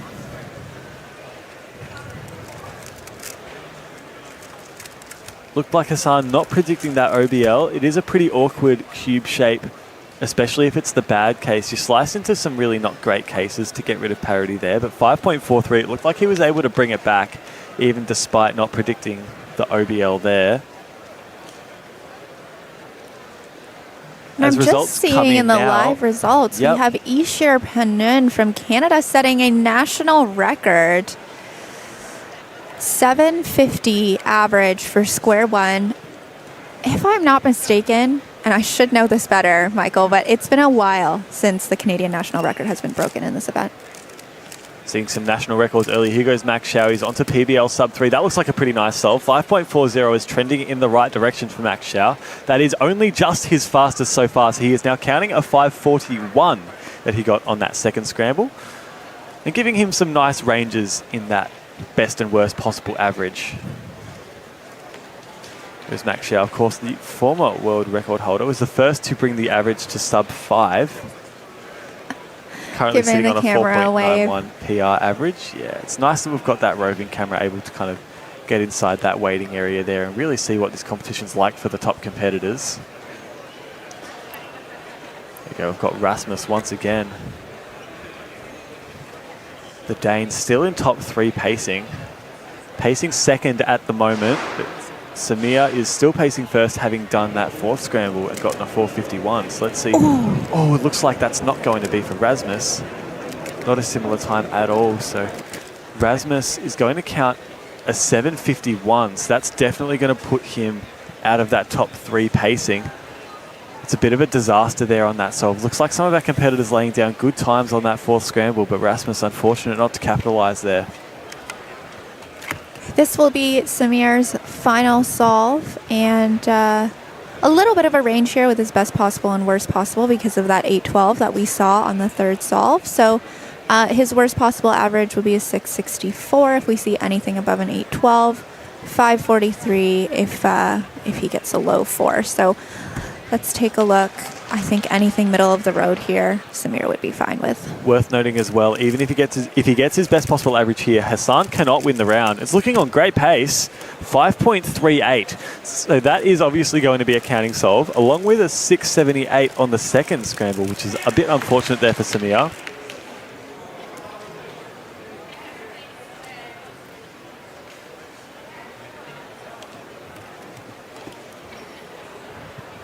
And unfortunate news, we're actually seeing the current single world record holder for Square One, Ryan Pilot, finished his average, and as it stands right now, sitting in 22nd spot. Now remember, not all of these averages are finals, so what you're seeing on WCA Live might not reflect the final results.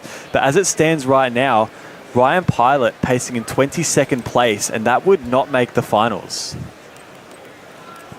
Oh, these are the things that you see at the World Championship that just make you... Cannot slack off in the semifinals. No, you can't. These are those things that are just so disappointing, and people work so hard for it for the whole year. These are the most important 5 solves of the year. Absolutely right. Finishing off his average right now, Max Schau has just received his cube on the blue stage, so we'll cut to that one. Currently, Max Schau sitting pretty, pacing in 4th place at the moment. Worst possible average, 650. That's definitely still making the cut. And in fact, even if he gets 650, he would still be pacing 4th. So a bit of an inconsequential solve, kind of a formality for Max Schau, and in fact, mistracing the cube shape, that is going to get his worst possible average.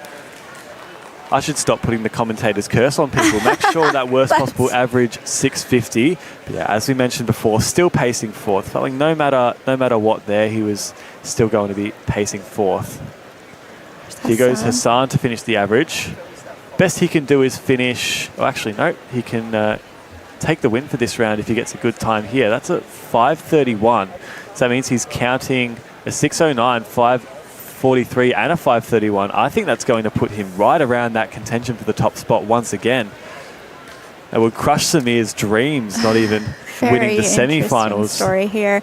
Looks like Brendan Dunnigan as well was able to bounce back from that 11 that we saw. That actually looks like it was also a +2, so 1396 on his 3rd solve, but bounced back with a 442, and we will await Brendan's final solve. I believe this to be Jaji Lee with a 6.75. That is very, very close to the best possible average. It looks like it's going to be then around about a 720 average for him, so that paces 13th for the time being, or 720 rather, paces 11th. All right, some of these averages starting to become clear on WCA Live.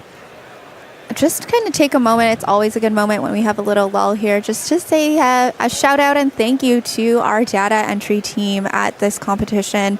I, on the first day, went and asked how many scorecards they put in. I can't even remember the number anymore, Michael, but the amount of work our data team is putting in to get us these numbers quickly so we get the story and the picture as soon as possible is phenomenal. So thanks and shout out to our data team. It's like on the far side of red stage, you can see our competitor there reacting to a cheer. That's Brendan Dunnigan. Yes.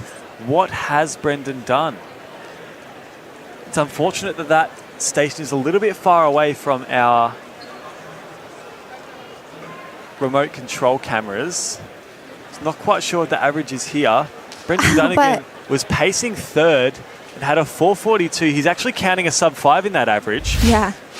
So it looks like potentially something good here. Here goes Brendan. This solve looking pretty speedy. Again, using the bumblebee color scheme. I think he's just excited that he's made the cut there. It didn't look like... Oh, what's the time there? 498. He might be counting 2 4.9s in the average. He's also counting a 6.9 from the first scramble. Unfortunately, on the 3rd scramble there, we saw him for the time in excess of 13 seconds. So not that great here. Oh, Rasmus, speedy solve. Looked like a bit of a slow PBL there, but it looked like he was onto that OBL well under 3 seconds. So 4.97, a great finish for Rasmus stood to Fletson. Close to that best possible average there for Rasmus. Okay, Brendan Dunnigan's time has just come in 498 as we saw, so that average is a 564, still behind Hassan by a 0.03, however, so Brendan will not win the round with that average that he was very pleased with. However, comes in ahead of Samir Agrawal, who looks like he will once again be the 3rd seed going into that final. Yeah, Samir placing 1st again. We remind you that his goal coming into this competition was to win every round. As the world record holder, he was in the best position to do that, but it looks like just a little bit of fumbles on some scrambles means that he's not quite going to get that. Daniel Karnock, we didn't follow many of his solves, but comes in at 4th right now, 647, 650 from Max Schau, and 664 from Brian Johnson. So, as expected, all top 6 of our competitors currently from the United States. Again, the United States dominates this event. However, Rasmus has just had his final solve get put in. 617 bumps him up to that 4th place spot representing Denmark. Yeah, just ahead of Daniel Karnock. And I want to touch on Daniel Karnock for just a second. He's had such an incredible longevity over Square One over the past few World Championships. His first podium in Square One was a 3rd place in 2017 in Paris. And he has podiumed in every single World Championship in Square One since then. Wow. He came 2nd in 2023, just behind Samir, and also 3rd in 2019. He's bumped himself up to 5th spot here. I believe that's quite a lot. Yeah, he placed 8th in the first round and bumped himself all the way up to 5th here. So if that trend continues, we might be seeing a 4-peat on the podium for Daniel Karnock in Square One. And what a story that would be. That would be incredible. Okay, we are seeing Ryan Pilot will miss Square One finals. So it looks like, yeah, Ryan Pilot, all of the averages above him have been entered. At the moment, the best he can do is 21st place. Started off with a DNF and then counted 2 8s on the subsequent solves and just couldn't claw it back enough. It looks at the moment like he's just going to miss the cut by less than 1/10 of a second. Ivan Vanek of the United States, famous for some really, really good modded Square One puzzles, has a 7.90, currently sitting in 20th base ahead of Ryan Pilot with a 7.96. A bit unfortunate there for Ryan. All right. I think that concludes all of our solves that we're looking at for Square One semifinals. Do not go anywhere. After lunch, we have an incredible lineup for you. We'll have our 3x3 semifinals, our 4 final rounds in the events you saw this morning, followed by the premier event, Michael. It's here. Everyone's 3x3 favorite. finals. Do not go anywhere. You won't want to miss it. It's what you've all been waiting for, so do stick around. We will be there in not long at all. This World Championships has absolutely flown by, and I expect this afternoon to do the same, but don't go anywhere. It's going to be extremely action-packed, and we can't wait to bring it all to you. Absolutely. Okay, over our lunch break, we do have some exciting unofficial events that will be live streamed. So Michael and I will sign off and take a break, and you will be hearing from Oliver and Eleanor, who are going to bring you our unofficial events over the lunch break. Thanks so much. Looking forward to it. See you after the break.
All right, who's ready for some unofficial fun? Starting out with Team Blindfolded. I'm going to list out our teams. We have the team of Matt Mao and Sebastian Stone, Constantine Joan, and Simon Kuffler. The team of Panache Sharma and Ashan Donavali. The team of Christopher Chi and Luigi Soriano. The team of Rami Sabahi and Catherine Connolly. The team of Elias Iu and Roman Rudikov. The team of Chris Shandathwani and Owen Wittes. The team of Alan Fang and Noah Calderon Kamada. The team of Drew DeWong and Peter Didden. And the team of Avocado and Patrick Ponce. Good luck to all of our Team Blind competitors. Runners, you may start delivering cubes.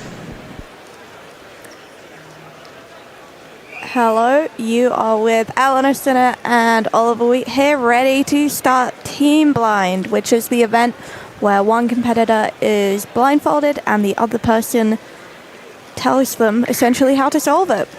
That's right, we've got 3 unofficial events coming up today. We're starting off with Team Blind, where they'll be moving on to mirror blocks and then finally on to FTO.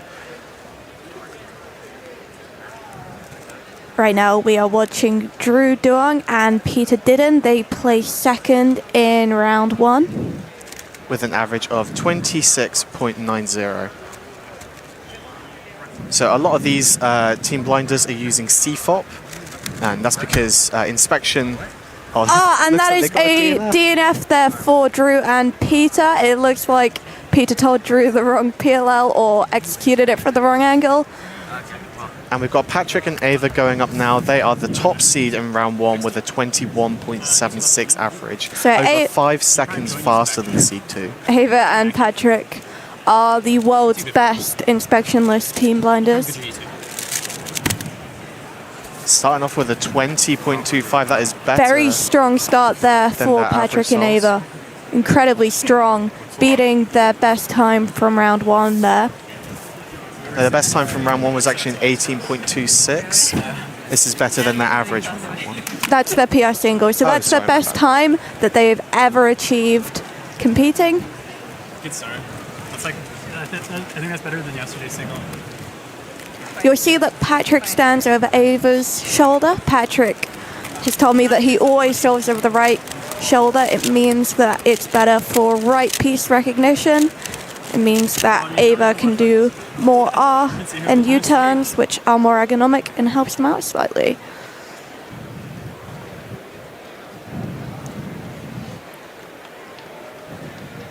I find it interesting that they go that way around, because obviously Patrick Ponce has incredibly fast turning, but he's also got incredibly good recognition because he knows a lot of 3x3 cases. So it's really interesting that that's the way around they decide to go.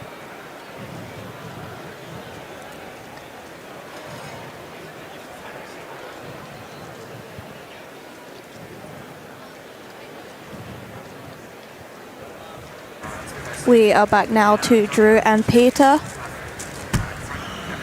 Drew and Peter, perhaps the only pair right now who stand any chance of beating Ava and Kato with the incredible precedent they set. But starting off with the DNF, followed by this 32. That means that 32 is now immediately counting. So despite that incredibly strong start in round 1, I do not think we'll be seeing an especially high performance there from Drew and Peter. Back now to Ava and Patrick. Down R, down 2. So the way that Team Blind solving works is that Patrick is stood over Ava's shoulder right now. He's looking at the cube, and every F2L pair, every OLL, every PLL has code. So this might be a 1 or 2 word. There we go, 27. Yes, they have a couple of triggers as well. So anything like RU prime R prime, RU R prime, they have got little words for that. And then they also have different words to say whether that's from the left, the right, from the back right, or from the back left. And the back right tends to be back, and the back left tends to be down. Which I always thought was an interesting choice of words. I don't really know how it relates to down, but that seems to be a fairly standardized phrase used for the triggers in Team Blind.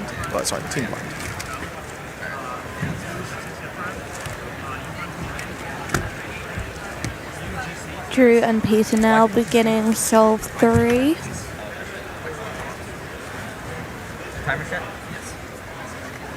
So all of these unofficial events are on the unofficial event website called Cubing Contests.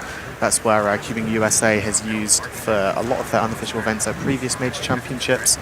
And Drew and Peter have never actually competed together officially, unofficially, officially of course. So this round 1 average was their first ever times entered onto Cubing Contests. Yeah, which really, it makes it difficult to predict going into this competition. 24. So that 24 certainly beats their round 1 PR, which they set, but that 24 I don't think is going to be enough to bring them back following the 32 DNF start.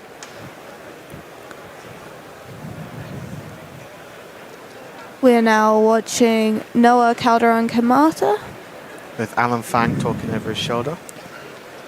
We're going back to Ava and Patrick. This is looking really strong. If they can just do the pillar right. No, they are now counting that 18. That is fantastic. Their XPR single is 18.26. That's incredibly close. That's only half a second off. Yeah. Absolutely incredible performance to start off there from Ava and Patrick. 3 solves in 3. Pretty strong start, I have to say. Ava and Patrick have been doing Team Blind for 10 years together. I mean, that is absolutely incredible. Yeah, Team Blind used to be done with inspection, so people would be inspecting the cube, give them a lot of advantage in telling them what they can do for the cross. You can have that all planned out. But in recent times, people have moved towards doing inspection lists, and that's how the Cubing Contest websites will do it. And I think if Team Blind ever became official in the WCA, we would likely do inspection lists.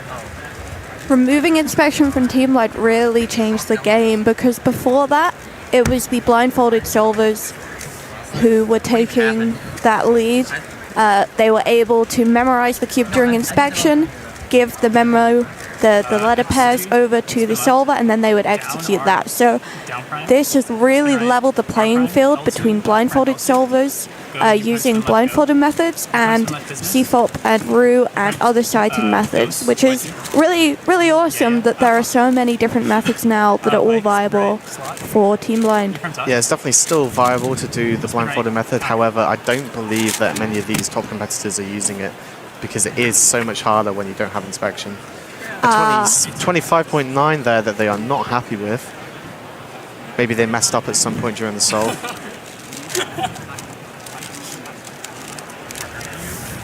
Back to Noah and Alan now. With that 27 that Patrick and Ava started off with, that means that that 25 will be counting for them, which is such a shame, because with a 21 start in round 1, just 0.1 off of their unofficial personal record, that 25 counting will mean that they do not stand a chance of breaking their record tonight.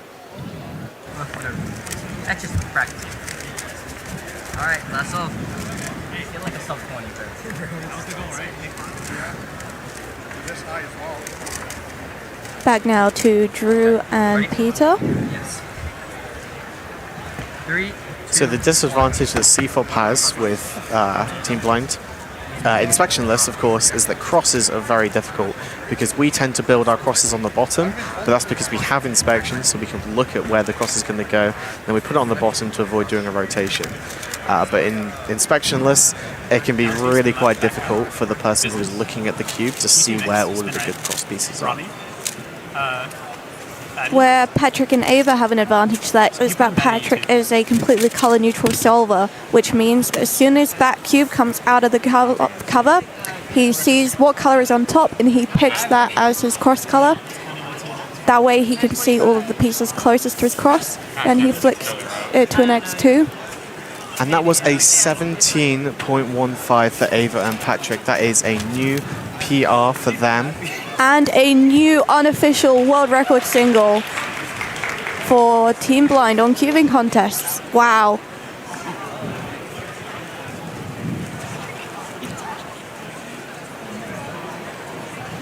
Although it looks like Oh my Alan and gosh! Noah just got a 16. That scramble is potentially crazy. It would be awesome to see what that scramble was like. That has come out of absolutely nowhere, smashing not only the 18 barrier, but also the 17-second barrier. Noah and Alan there with a 16.40, the best ever inspectionless solve in cubing contests. They look absolutely stoked for that. Wow. I've just seen them running backstage. They are literally jumping their way over back to the spectator area.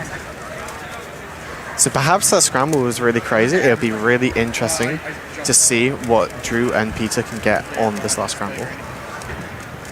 With Ava and Patrick getting an 18, Noah and Alan getting a 16. And we're probably on the last scramble now, so let's see how they can do on it. They've probably seen all the commotion that's gone on as well, so maybe they know that there's some pretty good scramble coming up. It's really hard to tell from our perspective whether there's anything obviously good on this, though. It looks like there's a bit of an inspection issue. They can't seem to find anything, doing a lot of Y rotations to try and get stuff. And it looks like this is just not good enough to place in those top spots.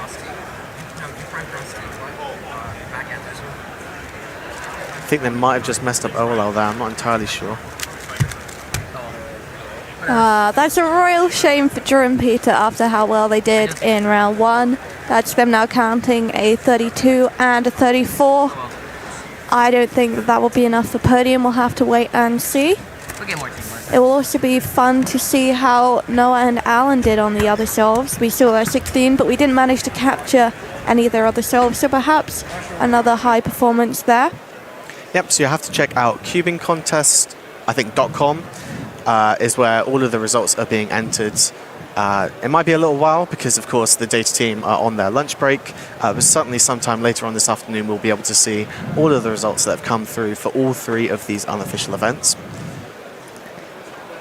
Couldn't quite catch the times there because of no live data entry, but it certainly looked like Ava and Patrick took the lead there. I would be expecting about a 22, 23 second average, perhaps, I think. 22. I think they did count a sub 20, which in of itself is impressive. Yeah, for sure.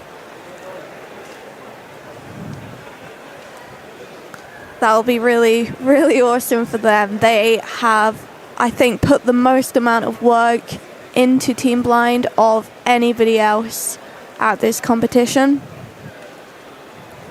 3x3 semifinalists need to be at their respective stages at 1:50 p.m. All 3x3 semifinalists at their respective stages at 1:50 p.m.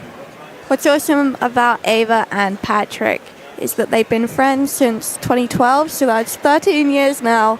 Began practicing Team Blind in 2015, and they have absolutely done thousands of solves. They used to live very close to each other, and that's how they got to practice so much, because that's something that's really difficult about Team Blind, is that in order to get good, you need to practice, and in order to practice, you need to be living close to your partner so that you can get those solves in. So that's how they got so good. But now that Patrick has moved to the Netherlands, they've not been able to practice as much recently.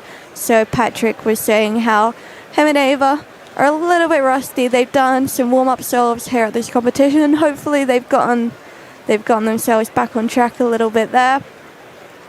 I was pretty amazed by their times. I mean, 16 seconds, when you consider that and compare it to standard 3x3 times, I mean, that in and of itself would be not half bad if you were doing it yourself, looking at it, let alone here. Yeah, especially given that it is a C-fold solve, we can directly compare it to standard C-fold solvers. In any case, moving on now to our next unofficial event, which is Mirror Blocks. On screen right now, we are watching Braden Richards warm up. Braden Richards. Let's hear it for our finalists.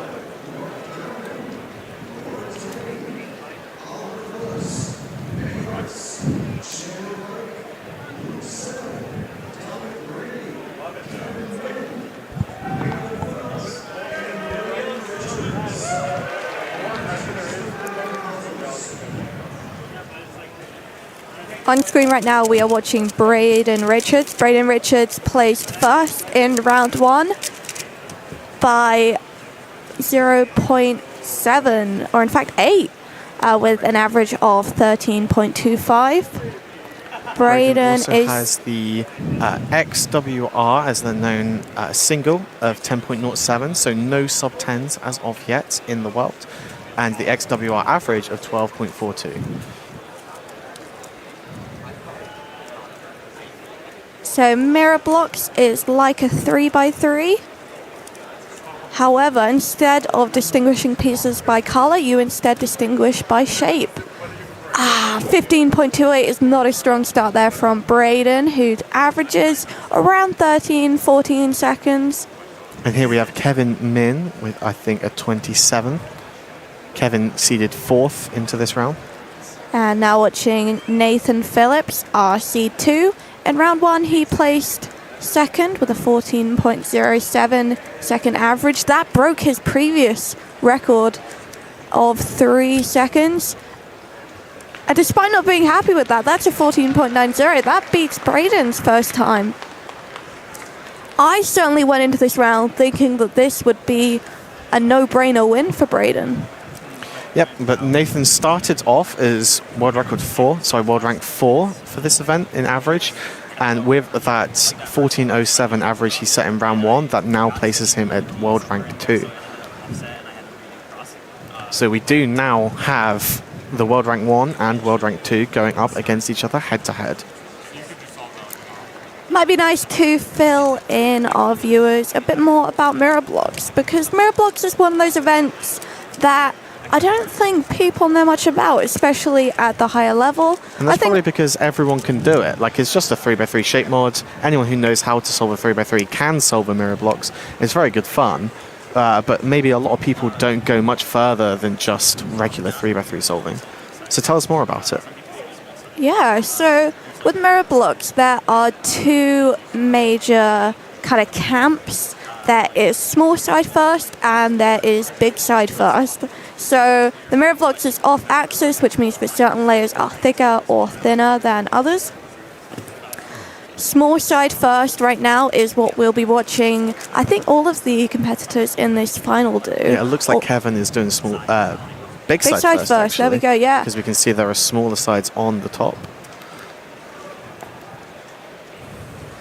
So the smallest side is the easiest to recognize. This means, sorry, the smallest side, yeah, the smallest side is easiest to recognize. So this means that if you do big side first, I'm so sorry, I misspoke. Big side is the meta here, and small side is the rarer one. So these users here are big side. So by doing big side first, you get a harder cross. However, your last layer is easier because it's easier to distinguish the pieces. With small side first, you have an easier cross, but your last layer is harder. So these solvers prefer to make last layer recognition easier rather than cross. That's why they prefer doing big side first. But the world record 2 and 3, Gabriel Marchek and Zhihao Liu, both use small side first. I know that I'm nothing particularly special in mirror blocks, but when I was just picking it up and trying to play around with it, I always found that doing the big side first was slightly easier. I'm not sure whether I really considered whether last layer recognition was any better, but I must say that it is a lot easier to see the kind of flat surface when you're doing the last layer. And I always think like looking for the big chunks is not too bad for F2L as well. And I don't think you'd ever see anyone using any of the middle sides first. Yeah, it's only small side or big side, and all of these top competitors will only be big side or small side. There's no duality at the top level, although that was something that Braden was suggesting might be something we might see more of as mirror blocks develops. The thing about the difference between small side and big side is your finger tricks are going to be very different, and that's just because like there's literally more of the cube that you're turning when there's a big side and a lot less of it when there's a small side on top. And so I don't think anyone's really going to go for that dual neutrality because they would have to completely change up their turning style if they wanted to switch between the two methods. Yeah, that's something that most people wouldn't consider, is that at this top level, recognition isn't actually the kind of limiting factor for how quickly they can solve it. These competitors, especially people like Braden, who have done over 10,000 mirror block solves, they can look at a piece and recognize it almost as well as your eye might recognize a white, green, red piece. That's insane to me. So instead, what people like Braden are limited by is the finger tricks themselves. Oh my gosh, that's a 10.89 there. That's fantastic. That's a lovely single. And going back to the what makes it easier turning, but I think Braden also mentioned to us that he tends to have the next biggest side on the right, which means that his turning could be a lot more fluid when he's doing his last layer algorithms, and he would prefer to do like U moves before and after the OLLs and the PLLs so that he could have the bigger side on the right for it, rather than doing Y rotations, which would completely throw off his recognition for how his hands are meant to be turning. That gives mirror blocks a really interesting edge compared to 3x3, because with mirror blocks, orientation matters in a way that really isn't present in 3x3. So with mirror blocks, your finger tricks change depending on the orientation. So people like Braden use sometimes different algorithms depending on the orientation of the PLL. 13 there from Nathan Phillips. He's probably on track for a decent average. I'm not sure what all of the times are, but I've seen a couple of them that are around about the average they got in the second round. Sorry, in the first round of 14.07.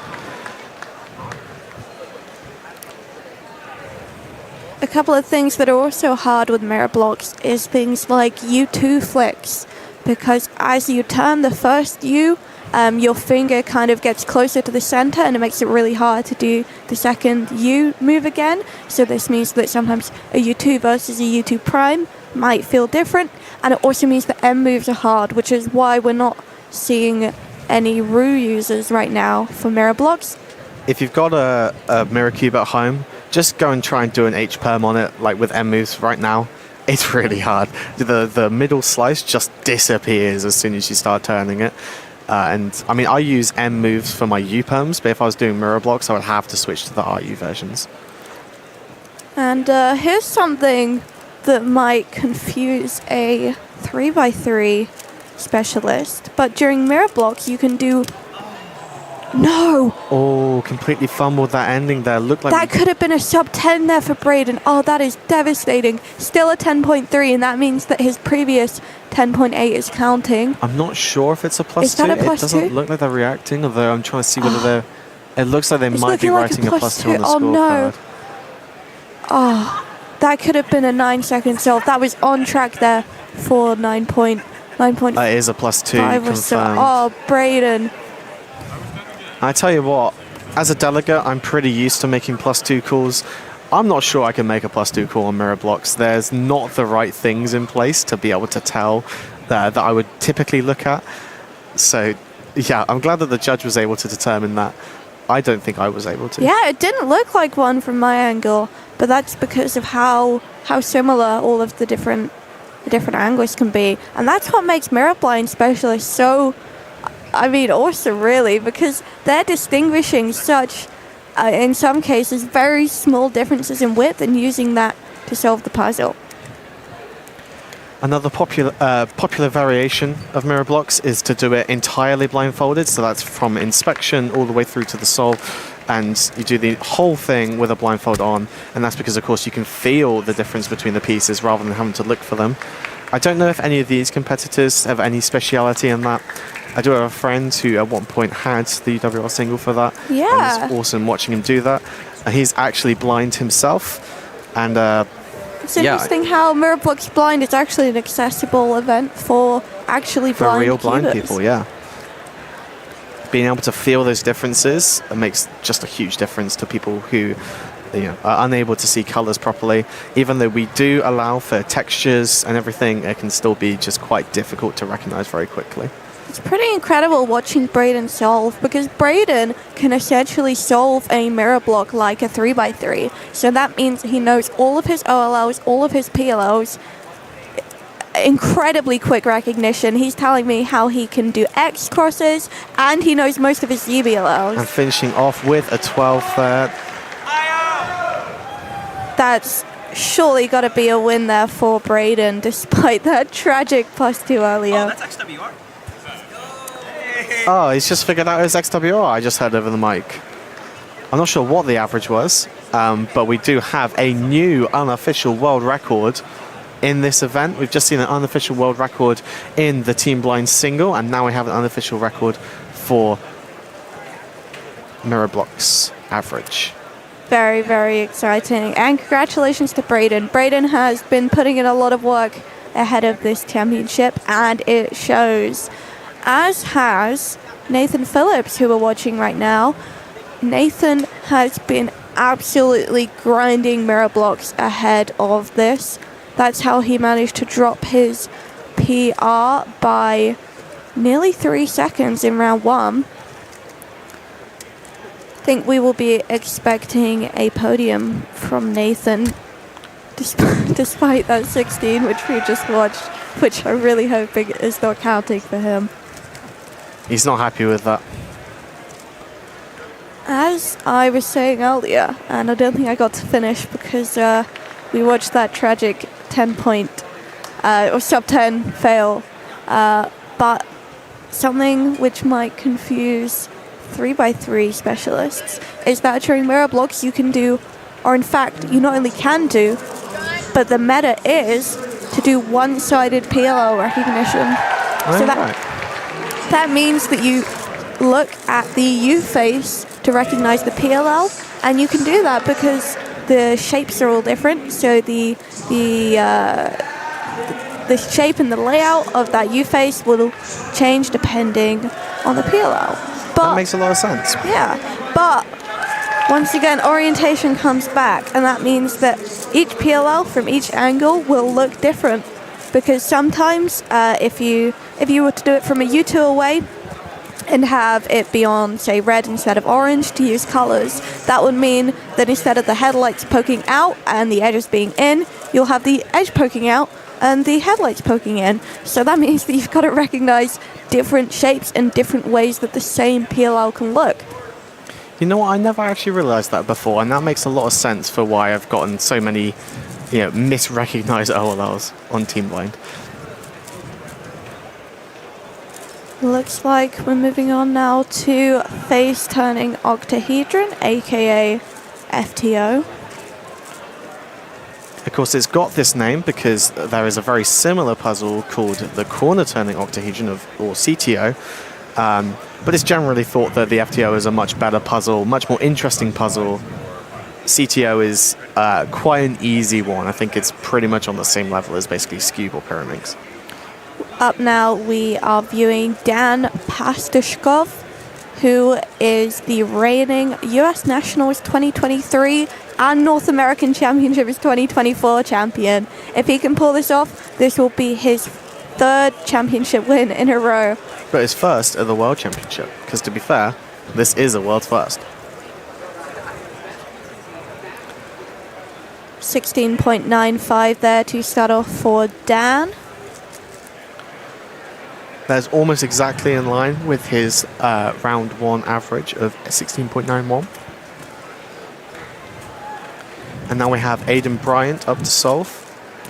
They got an average of 14.57 in round 1.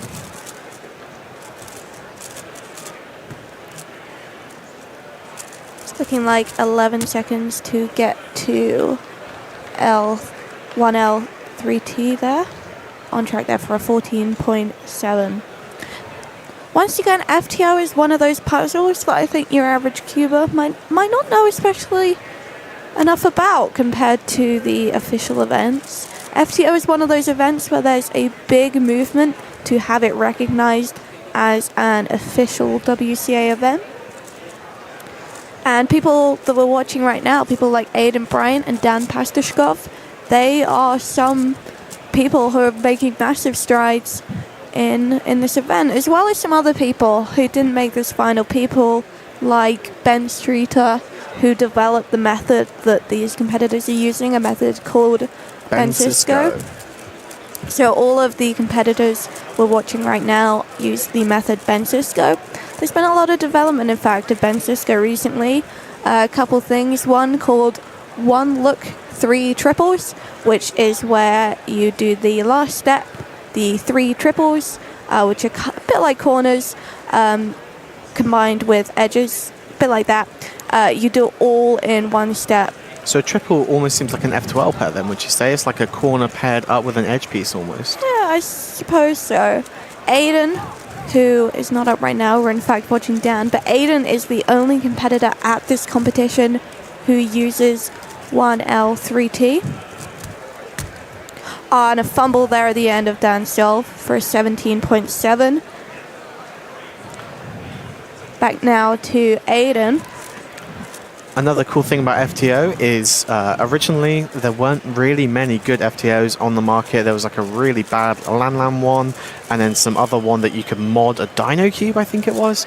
But now that Diansheng and some other brands have come out with some speed FTOs, the popularity of this event has just exploded in comparison to before.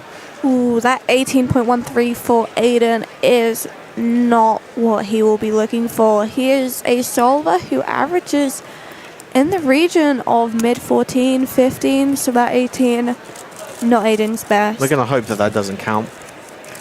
Another thing which I think all of these finalists will be using is a method called TCP, or triangles plus corner permutation.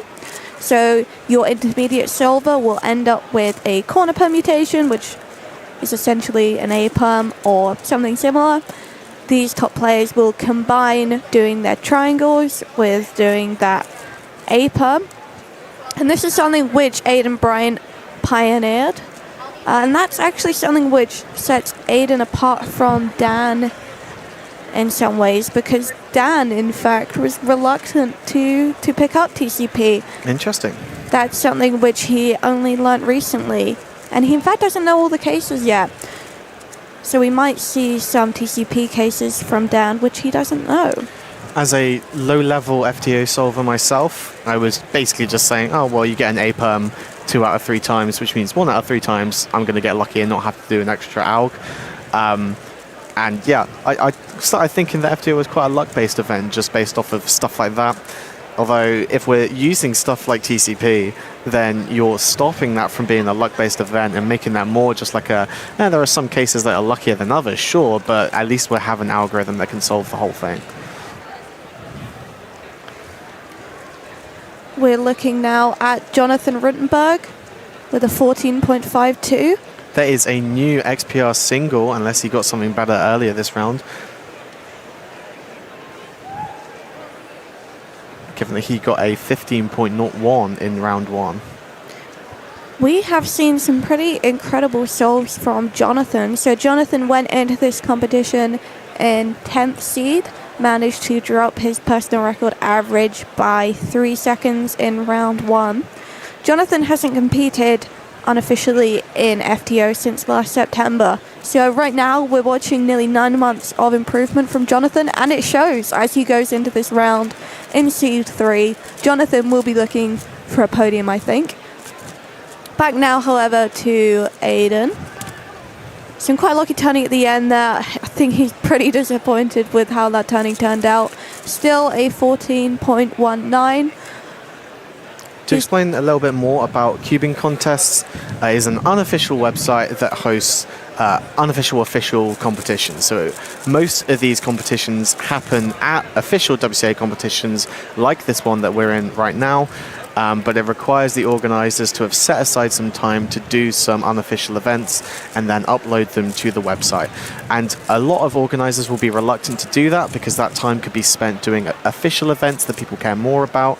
And that means that we are having very rare rounds of things like FTO across the world, really. So it's unsurprising that a lot of these competitors have not had many chances to set some good times. If we had it as an official event, there would be a lot more people competing and a lot more people competing more frequently. He just caught a 16.3 there from Ty Baird, our 6th seed. He looks pretty happy with that. That's only 0.3 away from his personal record. But now we have Dan. So this Dan versus Aiden contest, it's pretty exciting because Dan has managed to beat Aiden in these previous big championships, but Aiden is at the top of his game right now. He holds the unofficial world record for average of 5, average of 12, average of 100. So Aiden, I think, is our kind of top player going into this, but down there getting the 14.15 is keeping him on track with a good average. Again, not entirely sure what order the scores are because we do not have any data. We're just seeing what you guys see on screen.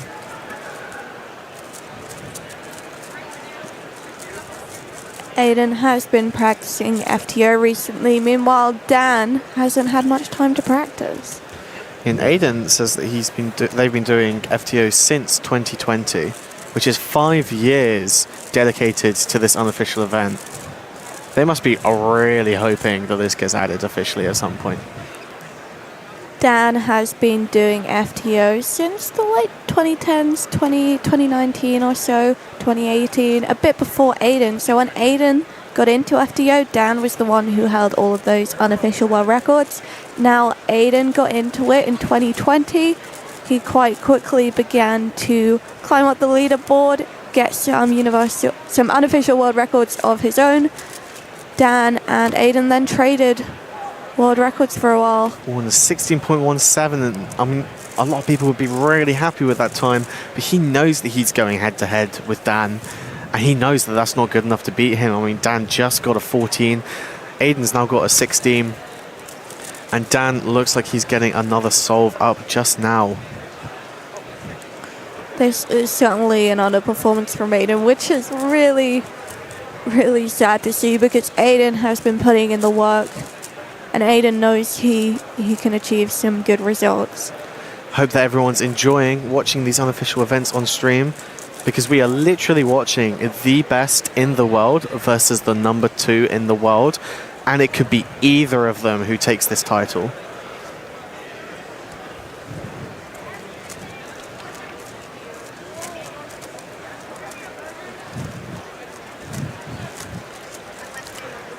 Back to Dan now.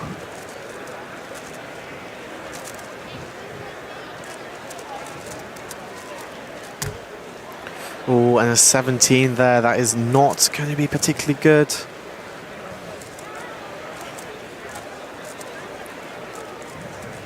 I mean, it's still good in terms of what Dan averages, but if we're talking about trying to make sure we secure the win above Aiden, I don't know what they're going to need, to be honest with you.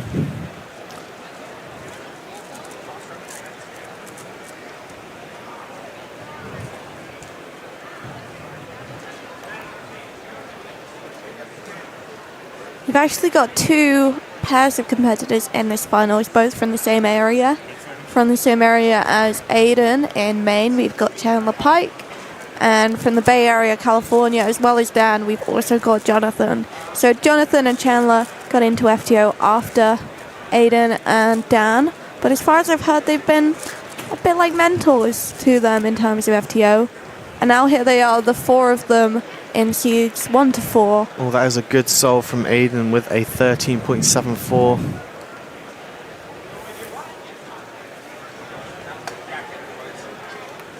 I think that's just slightly slower than their best solve from round 1 of a 13.43. Looks like they're calculating their average now, so this must have been their last solve. And so it'll probably be all up to what Dan's last solve is to see who takes the championship.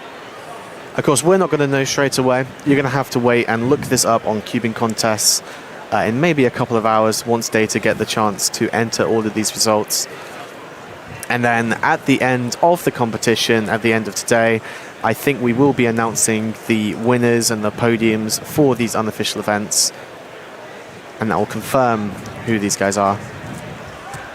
And it looks like Dan getting their final solve, probably, just now. While we haven't managed to catch Chandler Pike on camera, our 4th seed, Chandler has been having a stunning performance recently, having only started learning FTO in summer of 2024. So that's, I think, just under a year ago, or about a year ago. So placing 4th in round 1 after just a year of competing against titans in the world of FTO, people like Aiden, people like Dan, who have been at the top of their game for 6-7 years now.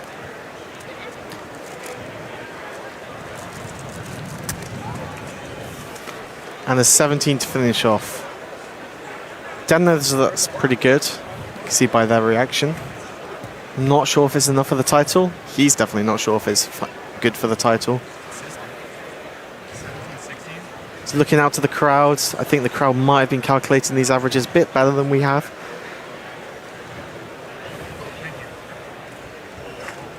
It really could be either of theirs game right now.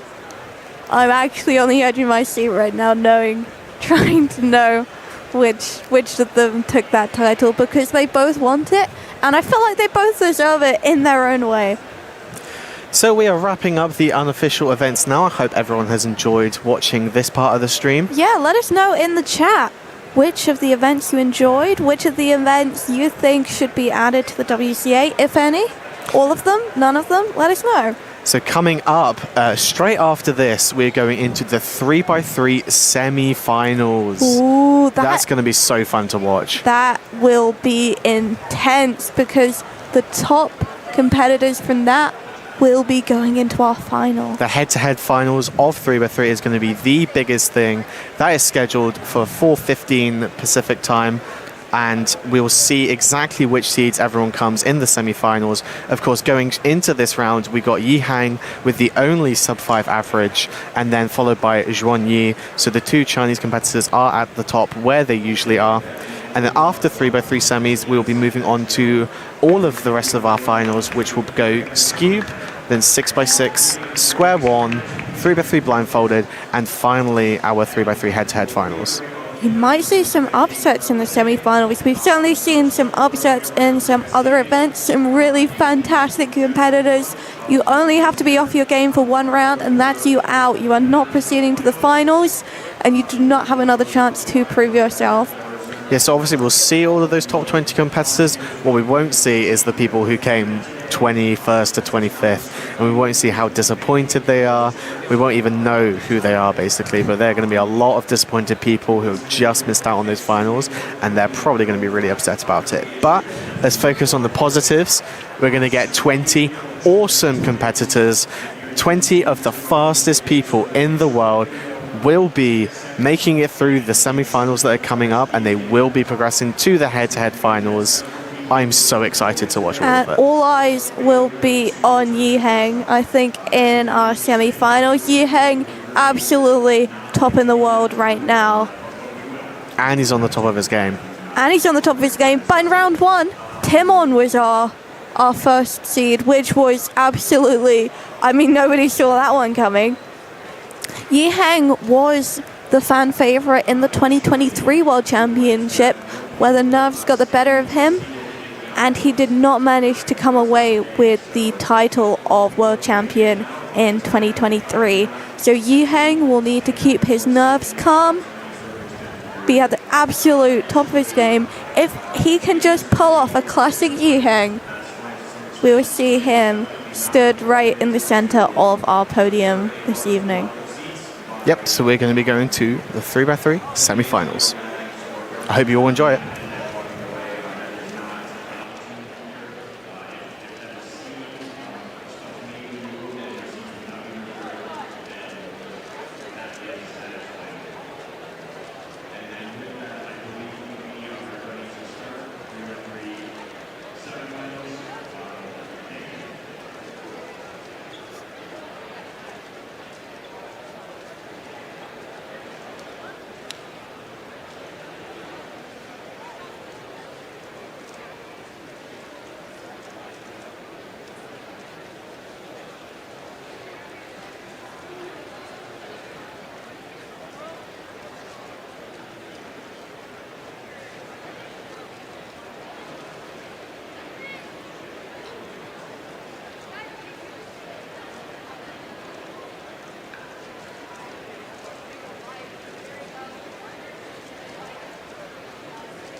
Welcome to Sunday afternoon, Championship Sunday in Seattle of the Rubik's WCA World Championship 2025. The greatest of our sport have gathered here in the Seattle Convention Center, and it is our honor to present the best and brightest of our sports to you all at home. Manu Singhal here with former world record holder Keaton Ellis. Oh man, are you ready, Keaton? The finals block, day 4. We're starting it off with 3x3 semifinals. This is going to be the most intense competition we're going to see. There's 60 people, 16 slots for the final round. Someone is going to go home now, and 16 are going to compete for the title. And not only are they going to go home, that person is going to be an incredibly talented solver. It's all going to go down in just a matter of minutes. We will know in just about 20 minutes who is going to make the final stage here at the World Championship and have a shot at gold. You can see the round 2 results right now as Kevin Hayes explains the rules over the PA. Yiheng Wang, just incredible sub-5 average, 4.80, coming back from a bit of a lackluster round 1. Based on his standard, Sean Yigung, 5.03, Timon Kolosinski, 5.20 to round out the top 3 in round 2. That's our first sub-5 average of this competition and our first sub-4 single from Yiheng Wang there. 3.46 to start us off. Really hot. The crowd is very much behind him on these very fast solves. Of course, don't count out the Americans in the group. Dominic Radici, Max Park, these are going to be some of your hometown favorites here in Seattle. And we've got a very, very fast list overall as well. There's a ton of people who you are not going to see on our live stream. Only the top 20 will be visible. Most notably, in my opinion, Madi Hiroto Inaba, 25th seed coming into 3x3 semifinals. Terrible placing for him. And another huge name, Guofeng Zhang of China, 6.81 average. This kid averages sub-5 at home.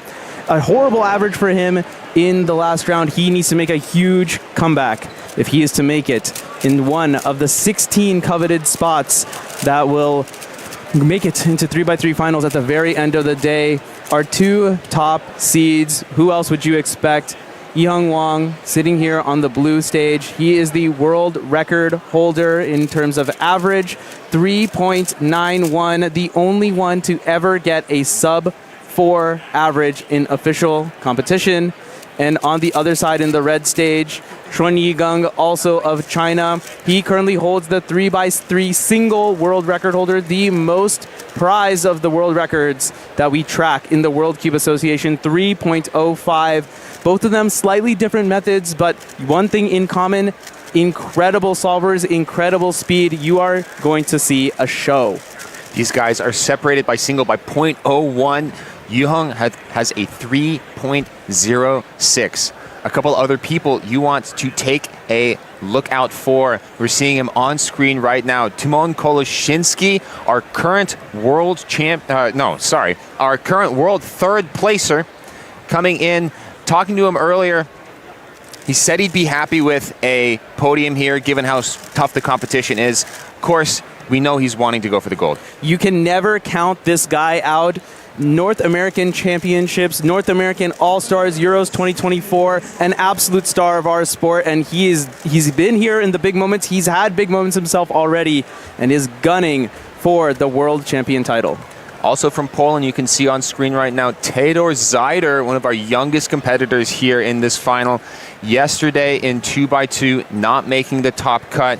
We're getting started right away here. Sean Yigung taking a look at this first solve. Xuanyi with incredible depth in his inspection. Yeah, yellow cross to start things off, and there it is, the ZBLL, the second sub-4 we've seen, 3.96. That solve is perfectly okay. The cube is perfectly solved. Let's watch it back. It's a fantastic solve here, taking advantage of a nice yellow, which we can see other competitors might be able to do. Making sure he gets a nice last F2L insert for a ZB. That's a 9 mover. Even I know that one. Yep. That's a great case, and when you don't have a lot of moves and you turn really fast, you get good times. Look at this guy. He has just a heart of steel, and He is out for gold.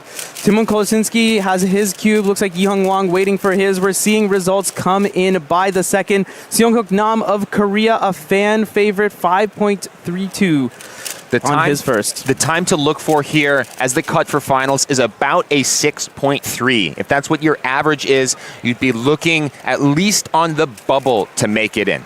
Theodor Zeider, he's going to go off now. What can he do? The Polish prodigy, as some call him. He's going to do a ZBLL himself, 7.08. He does white instead of yellow, which is the cross that Chuanyi did on his solve. Timon going for orange here, doing ZB. 484 for him. These are some good times. Timon, a crowd favorite. Plenty of people will be looking at him. Max Park, also a crowd favorite. People will be watching him as well. Yi-Hung's taking a look here at his first solve. Also doing yellow, just like Chuanyi. No ZBLL for him. OLL, PLL, 4.17 is the time that we can see from the timer. Fantastic starts for our three top seeds. Incredible stuff so far. Roars from the crowd as Kaiwen Wang of Chinese Taipei, 417 himself. Luke Garrett of the United States, 456. This is a really good first solve, and that's going to set the tone for the rest of this. Oh, yeah. Looks like it's good regardless of method. Of course, Max Park, the defending world champion, 510. Carson Wijaya now on stream from the Mid-Atlantic region here in the United States. Huge PR, sub-6 average to make it onto the main stage here. Can he back his performance in the last round and make it into 3x3 finals? This is a decent solve for him here. Yeah, decently fluid, it looks like, until the last layer. Absolutely killer. Helps to know more algs like Chuanyi here. Take a look at the inspection. Fairly quick to getting an orientation, and he's off.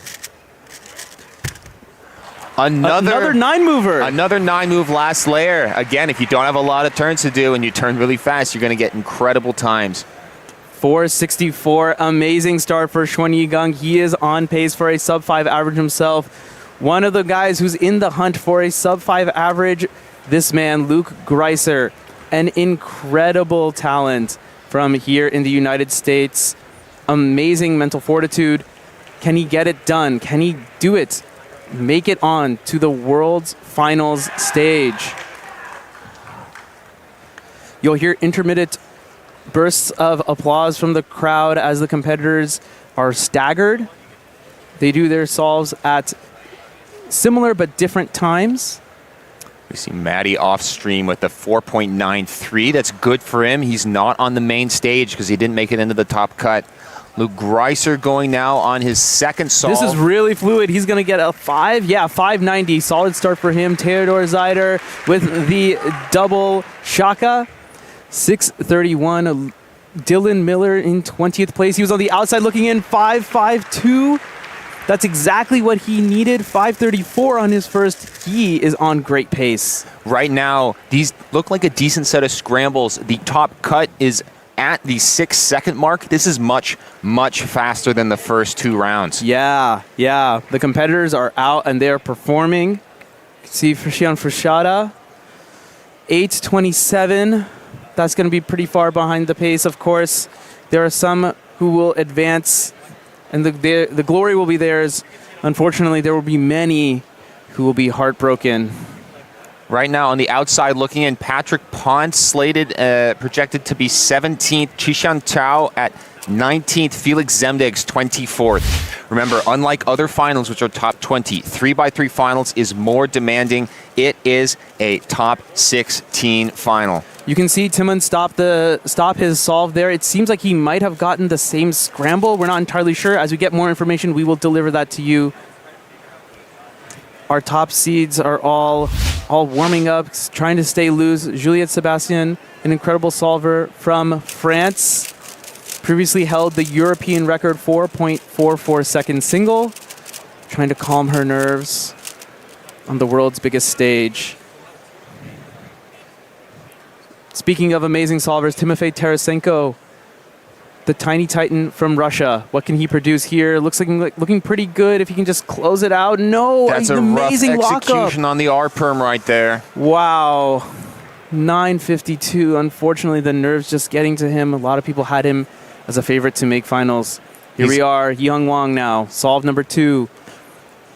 He will only choose between yellow and white to start off. Looks like he might have been switching, thinking of yellow, now going to white. A lot of inspection being used here. Oh, but just so fluid. Just amazing. Yeah, essentially non-stop turning right there. Incredible look ahead, and doesn't need to inspect an enormous amount of pieces at any given time. Does a rotation during the cross, but otherwise is completely rotationless.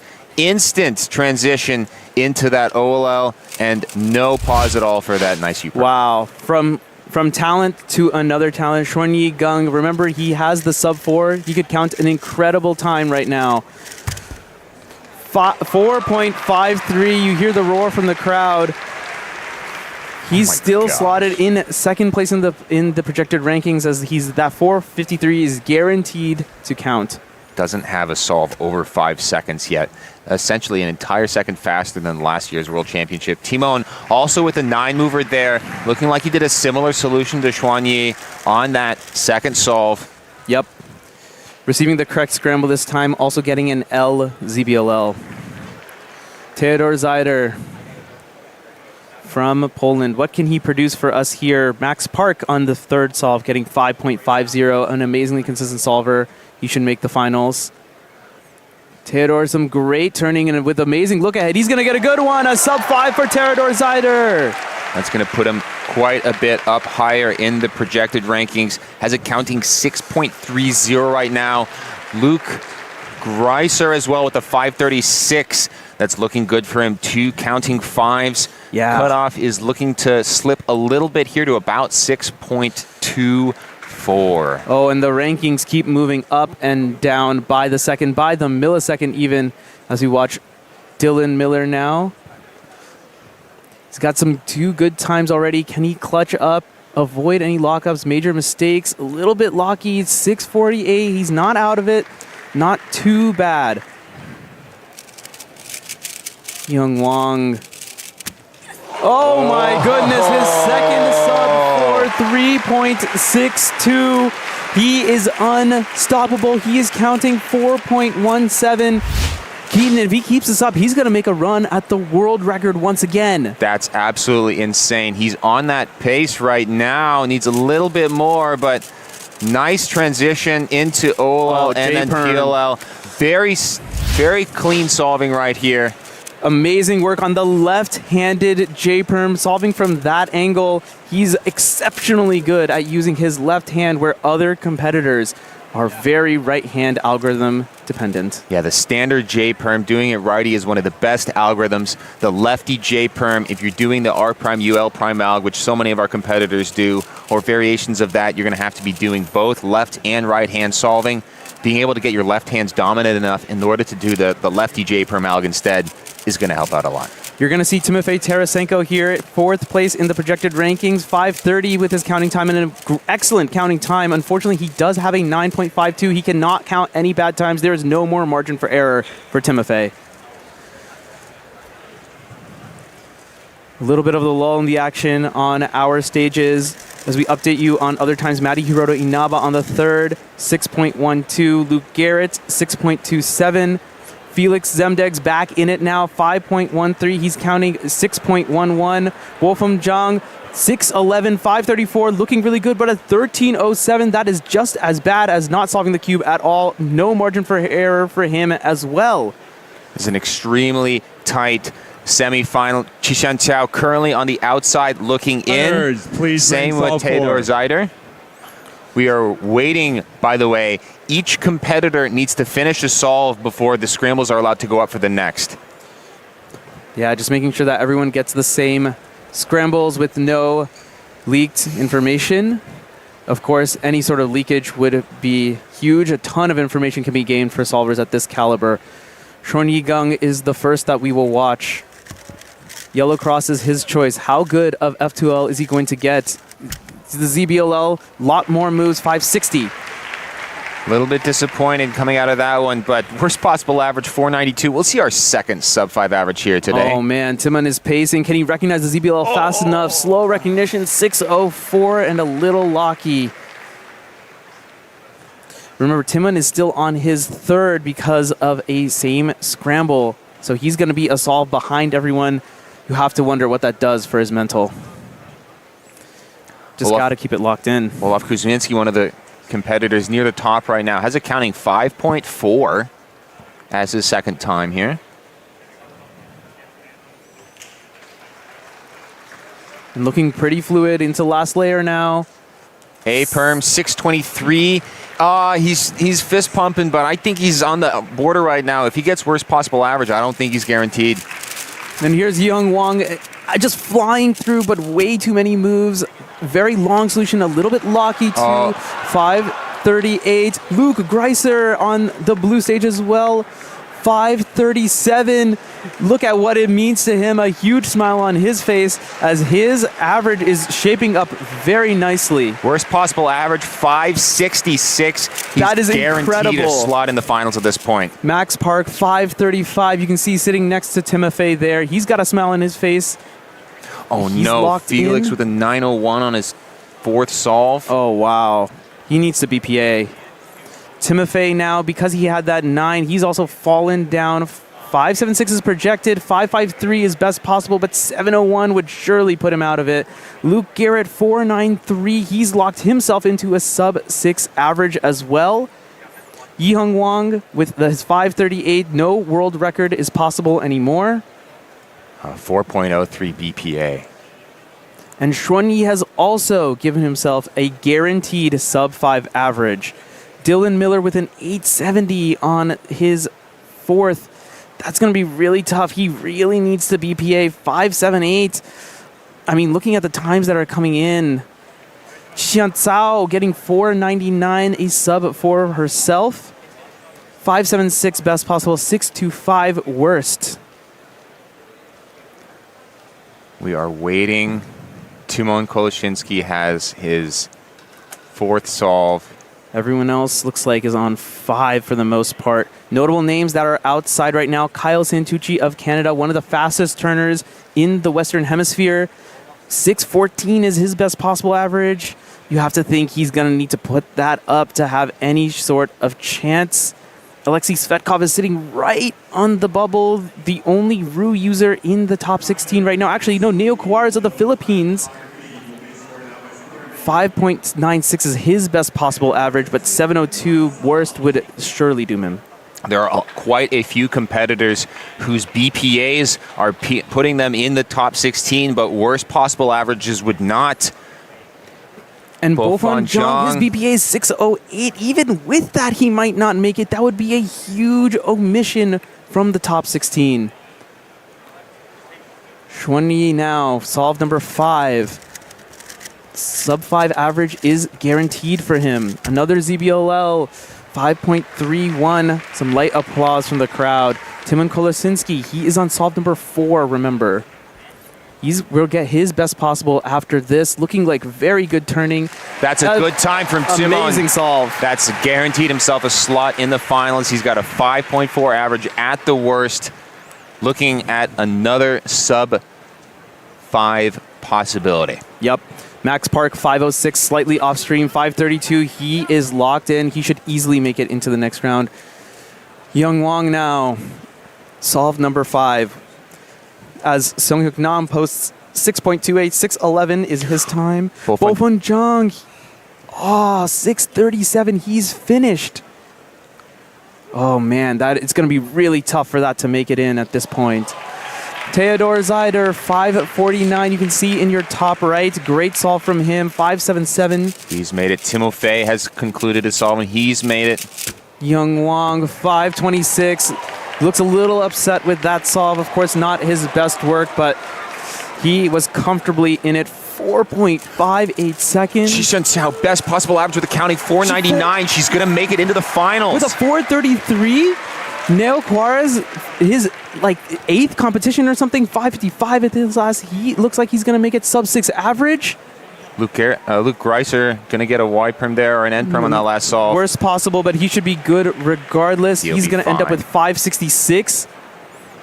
He's going to stay put on the projected ranking. Luke Garrett, 551. Great work from him. Matty Naba, 610. Dylan Miller needs a good time here. Oh, it looks like he can get one. Can he clean up? Ooh, 624 is on the bubble. Ooh, it's going to be really close. 608. He's made it. He should be good for now. Yes, he's guaranteed in. Kaiwen Wong of Chinese Taipei. We hear some... Olaf Kuzminski's guaranteed. Timon 5.14, and our top 16, Keaton, I think, is set. An incredible showing by so many solvers here. And it came down to the last solve for a lot of these guys. And girls, Chishan Kao. Yes. Unbelievable. Needing to count a 499 in order to have a chance at making it, and crushes the solve with a 433. Oh my goodness, some incredible names here. You can see the 20 names there. The top 16 will advance. Olaf Kuzminski, the last one in 6.18. We thought 6.3 was going to make it. The set of scrambles looked amazing. The competitors went all out as they absolutely needed to. And wow, a high tension semifinal comes to a close. Keaton, what are your thoughts? These guys are celebrating as if it's making or winning a championship, and they're solely making the finals here. It was an incredibly fast round. Yeah. Some really good solving. Scrambles did not look too bad as well, and some of these guys were able to show it with some really fast times. The biggest surprise for me, Neo Juarez from the Philippines, after winning his first world championship in one-handed, with the absence of Sean Patrick Villanueva, his compatriot and the defending world champion, makes it into 3x3 finals. A Ru user alongside Alexei Svetkov with a sub-6 average. This is not even his 10th competition. Keaton, what are we doing here? Absurd. This is incredible solving. A lot of guys who felt like they could have been on the bubble. Luke Greiser didn't even make the top cut for semifinals in the first round. Right. Makes it in the second round, the 602 average. Able to come back, 566 here. I mean, he's literally peaking at the right time. Nerves of steel from Matty Naba as well. We saw him seated 25th. He is into 3x3 finals at number 13, lower than he would have wanted, but he's going to solve relatively soon. At least sooner than the guys at the top. We have to recap the ones at the top. Of course, Yihong Wang, Xuan Yigang, Timon Kolosinski. This might be your podium exactly like this. 4-5-8, 4-8-3, 5-10. Yeah, an incredible group. They're going 1, 2, 3 in the order we expect, but don't count out the 3 Americans that are just below our team. USA from Nations Cup. Max, Luke, and Luke. Max Park did not have the highest expectations from the public coming in, able to make it into 4th seed going into the finals. That is an incredible average. Who knows who is going to be able to hold their nerve and who is going to crumble under the pressure. If Max can produce something like that, which we know he is extremely capable of as an amazingly consistent solver, he's got a good chance. Just a couple of things to note, by the way. It's always nicer to start it with good times than bad times. Neo Juarez with that 912 starting things off. Additionally, Timofey Tarasenko with a 952 on his second solve coming into this. We saw him have a little bit of nerves in 4x4 a couple of days ago. Here, he seems to be able to handle the pressure. And a huge win for Seung Hook Nam. He's been doing it for so long. Left speed cubing to go on mandatory military service for his home country of South Korea. 6-11 in the semifinals to make it into the finals. He was really far outside. 28th seed, I want to say. Not even close. Fantastic performance from him to get in. Yeah, Seung Hook focusing on big cubes for the last few years.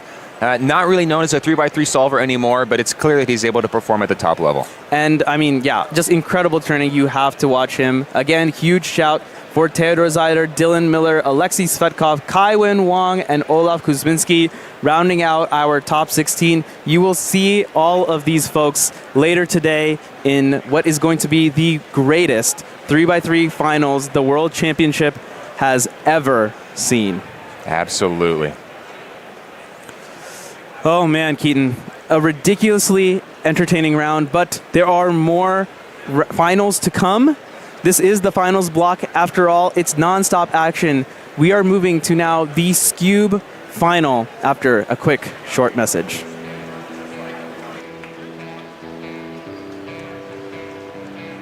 Skube. Fast, precise, and full of surprises. Solves average under 3 seconds. At World Championships 2023, it was chaos. Stanley Chappell stole gold in a stunning upset over favorites Carter and Zane. This year, the spotlight is on the big 3 Americans. Carter Kukala, current world record holder, Zane Kanani, consistent podium threat, bronze in 2023, and Dominic Radici, an AC24 champion, but it's more than just a rematch. It's USA versus the world. Ignacy Semchelski, reigning European champion. Alex Rosado, current European record holder. Watch for dark horses. Braden Roten, Oscar Hanaskevich, Wojciech Groman, and Simon Kellum. One slip, and anyone can take the stage. Sharp turns, sharp minds, global stakes. This is Skube. Expect the unexpected. And we are back one more time. We've just seen an electric 3x3 finals spearheaded by Yiheng Wang and Xuan Yigung. Semifinals. 3x3 finals is what's going to get really exciting, Michael. And that's not till later. I'm getting myself overexcited. Here we go. Finals are starting. Last finals of the entire competition. And we're starting off with Skube. We are starting off with Skube. I don't even remember if you introduced ourselves. We are getting way too hyped up for this. I am Zach Rydell, joined here by Michael Tripodi, here for Skube Finals. It is electric.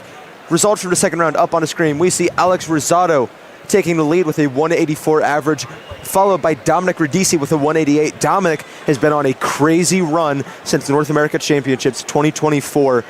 He's next up. He's next up, Michael. This is his first chance to win a world championship. His first world championship, won the North American Championships. As you said, 1.88 average in the second round is a really good springboard point.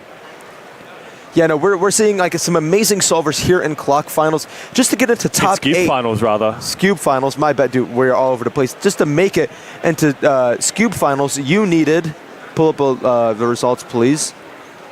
To make it into Skube Finals, you needed an average of 2.45 seconds or less. That is an incredible barrier that all 20 of these solvers have been able to meet. And now we're going to see them all go up head-to-head. Worth noting as well that the world record holder, new world record holder for average, Ignacy Semchelski, only finished in 17th place. That's how deep this field is. The new world record holder who holds the world record by 1/10 of a second or more is only in 17th place. Yeah, and we're seeing some big names here. We see names like Carter Kukala and Zane Kanani, both former world record holders and champions in their own right, are seeds 9 and 10. Not even cracking the top 8 on the leaderboard you see here. It's going to be an incredible finals to watch, Michael. The depth of the field is so much better than it was last World Championships. Worth noting as well, the defending world champion Stanley Chappell not in finals. I think that was a shock for everybody last Worlds that he managed to top that podium. But I don't think he would have expected not to make the finals this time around. I was going to say Stanley had quite a great competition, being our 4 and 5 blind world champion. But yeah, we will see a new champion crowned. There's a ton of names all fighting for that. Alex Rosado, Dominic Radici, Wojciech Groman, Jacob Levy, Oscar Hanaskevich. Sorry, I'm going crazy here. Ash Black, the list goes on. It is going to be an incredible Skube Finals, Michael. I think I've said that 4 times since we have sat down in these chairs. Worth noting as well, Ash Black in seed number 6 of this finals is in red hot form. They ended up managing a 1.8 PR average, I believe, in the warm-up competition last week. That bumped them up well within the top 5. Yeah, it's going to be an amazing, amazing finals here for Skube. We are starting to see some of our competitors get ready to be seated. We see some judges coming out onto the stage. I apologize, my stats are off. Ash Black seed 9 for this competition, but world rank 11. So as our Skube representatives get called up, we will be following those entrances. Should be a red hot round. I'm really, really excited for this final. Yeah, no, I'm super pumped too. We got some big names in here. Again, the 2 that we are really looking out for here, we're looking at our top 2 seeds right now. Alex Rosado and Dominic Radici, both incredible competitors in their own right. Both are well experienced. You could almost call them veterans of Skube, even though they're maybe they're both new. maybe veterans is the wrong word.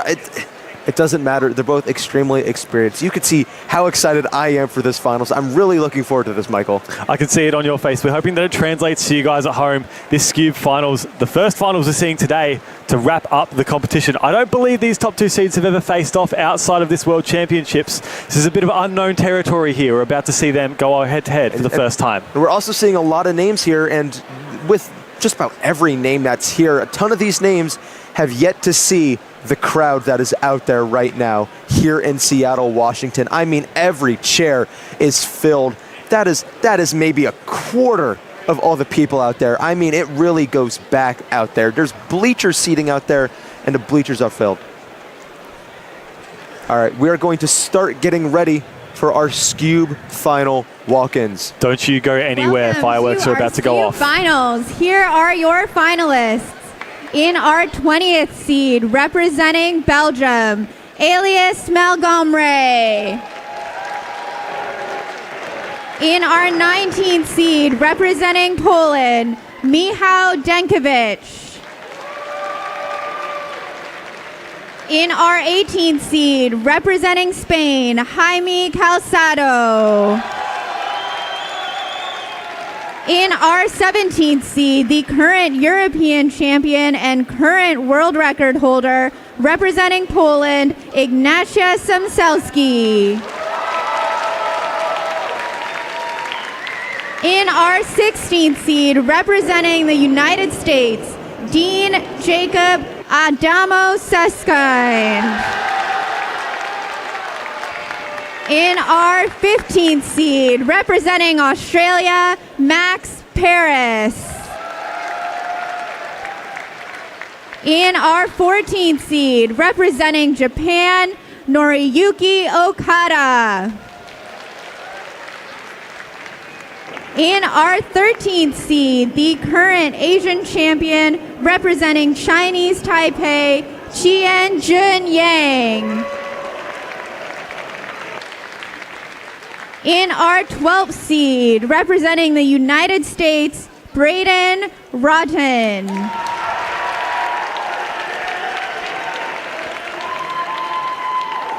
In our 11th seed, representing France, Anthony Lafourcade.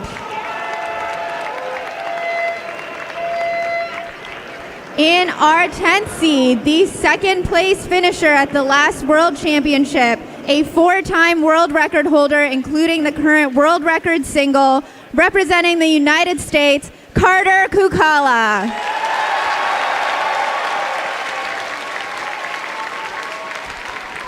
In our 9th seed, the third place finisher at the last World Championship, a 4-time world record holder, representing the United States, Zain Kanani. In our 8th seed, representing the United Kingdom, Ariel Benchetrit. In our 7th seed, representing the Netherlands, Matteo de Wit. In our 6th seed, representing the United States, Ash Black. In our 5th seed, a former European record holder, representing Poland, Oskar Hanuszkiewicz.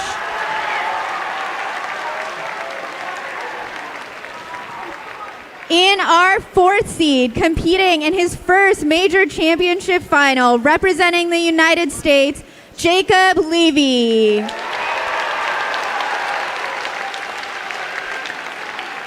In our 3rd seed, a 2-time former European record holder, representing the Czech Republic, Wojciech Groman.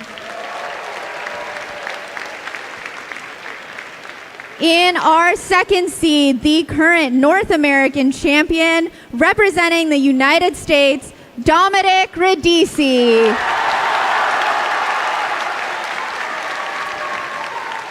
And in our 1st seed, a former European record holder, representing Spain, Alex Rosado Saez de la Garcia.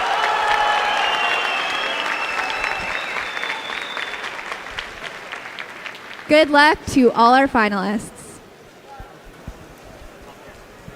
Those walkouts, extremely electric. Can't wait to see as we get these solves underway. As we were saying before, these top two seeds have never seen each other besides this competition. This is the first time they will be facing off. We have no idea what to expect. This could be anything. I was going to say, the room went electric for both of these solvers, solving in front of easily the largest crowds of their lives.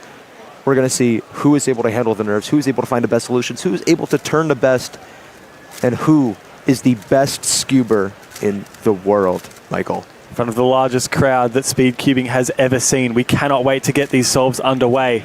We hope that you're as excited at home as we are in the commentary booth. Skube finals look set to deliver here. As I say, and we're seeing the first QB brought out, and who else too but Dominic Radici. Again, you heard Alyssa, reigning North American champion from last year in Minnesota, with an impressive showing in all 3 rounds. Oh, we did not catch it on stream, but we did see a 172 from Carter Kukala already. Let's see if Dominic can keep up pace with that. Oh, looks pretty solid. Just a few lookups in that. Ooh, 248. Very, maybe not intentional regrips, but just hands slipping off the puzzle. That's going to cause a bad time there. 190 for Ash Black. As more times come in. 288 for Noriyuki. We also have on the blue stage, Wojciech Groman is about to start.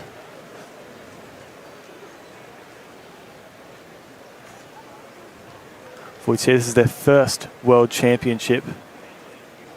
8th seed coming into this competition. And that's a great start, 1.48. Is that solved? It's a DNF. It's a DNF. That is a DNF for Wojciech Groman. Starting with the DNF is not how you want to start. Same thing with Michal Dekiewicz from Poland. Starting off with the DNF, and here we see Jacob Levy, 429 as well. We've got Elias, the 20th seed, just making the finals. Seeing his first solve now. It looked like a little bit of a shaky start. It just looks shaky all the way through, 3.41. Agnesi also with a 182. See Zayn Kanani inspecting now on the blue stage. These are times that Zayn is more than capable of beating. And does 1.74, puts him second place, only behind Carter so far. But he's going to put himself in an extremely strong position. And here goes Alex Rosado. Our 1 seed, Alex Rosado. What does he see here on this scramble? There's big white bar there. Same with red. 201, and he's very happy with that. He's That's happy. A great start. Not the fastest execution, though. Let's see Carter Kukalik going up for their second attempt. Quick inspection. Hesitation. It looked like a pretty short solution, but just unable to capitalize on that. We'll see if Dominic Radici could do any better. 2 flat. Really looking forward to seeing what we're going to get here from Dominic Radici. One of the most experienced competitors at a major competition that we have in this field. That was extremely quick. 1.31, Dominic Radici. He's putting himself in an extremely commanding position early. Ash Black solving as well. 1.95, extremely consistent so far. But Dominic Radici, 1.31. I was going to say, I could see now Ash Black is definitely prioritizing consistency and smoothness over speed. Will that pay out for Ash in the long run? Dominic Radici, yeah, you see that there. There's a reason he's your number 2 seed coming into this final. There's a reason he's the reigning North American champion.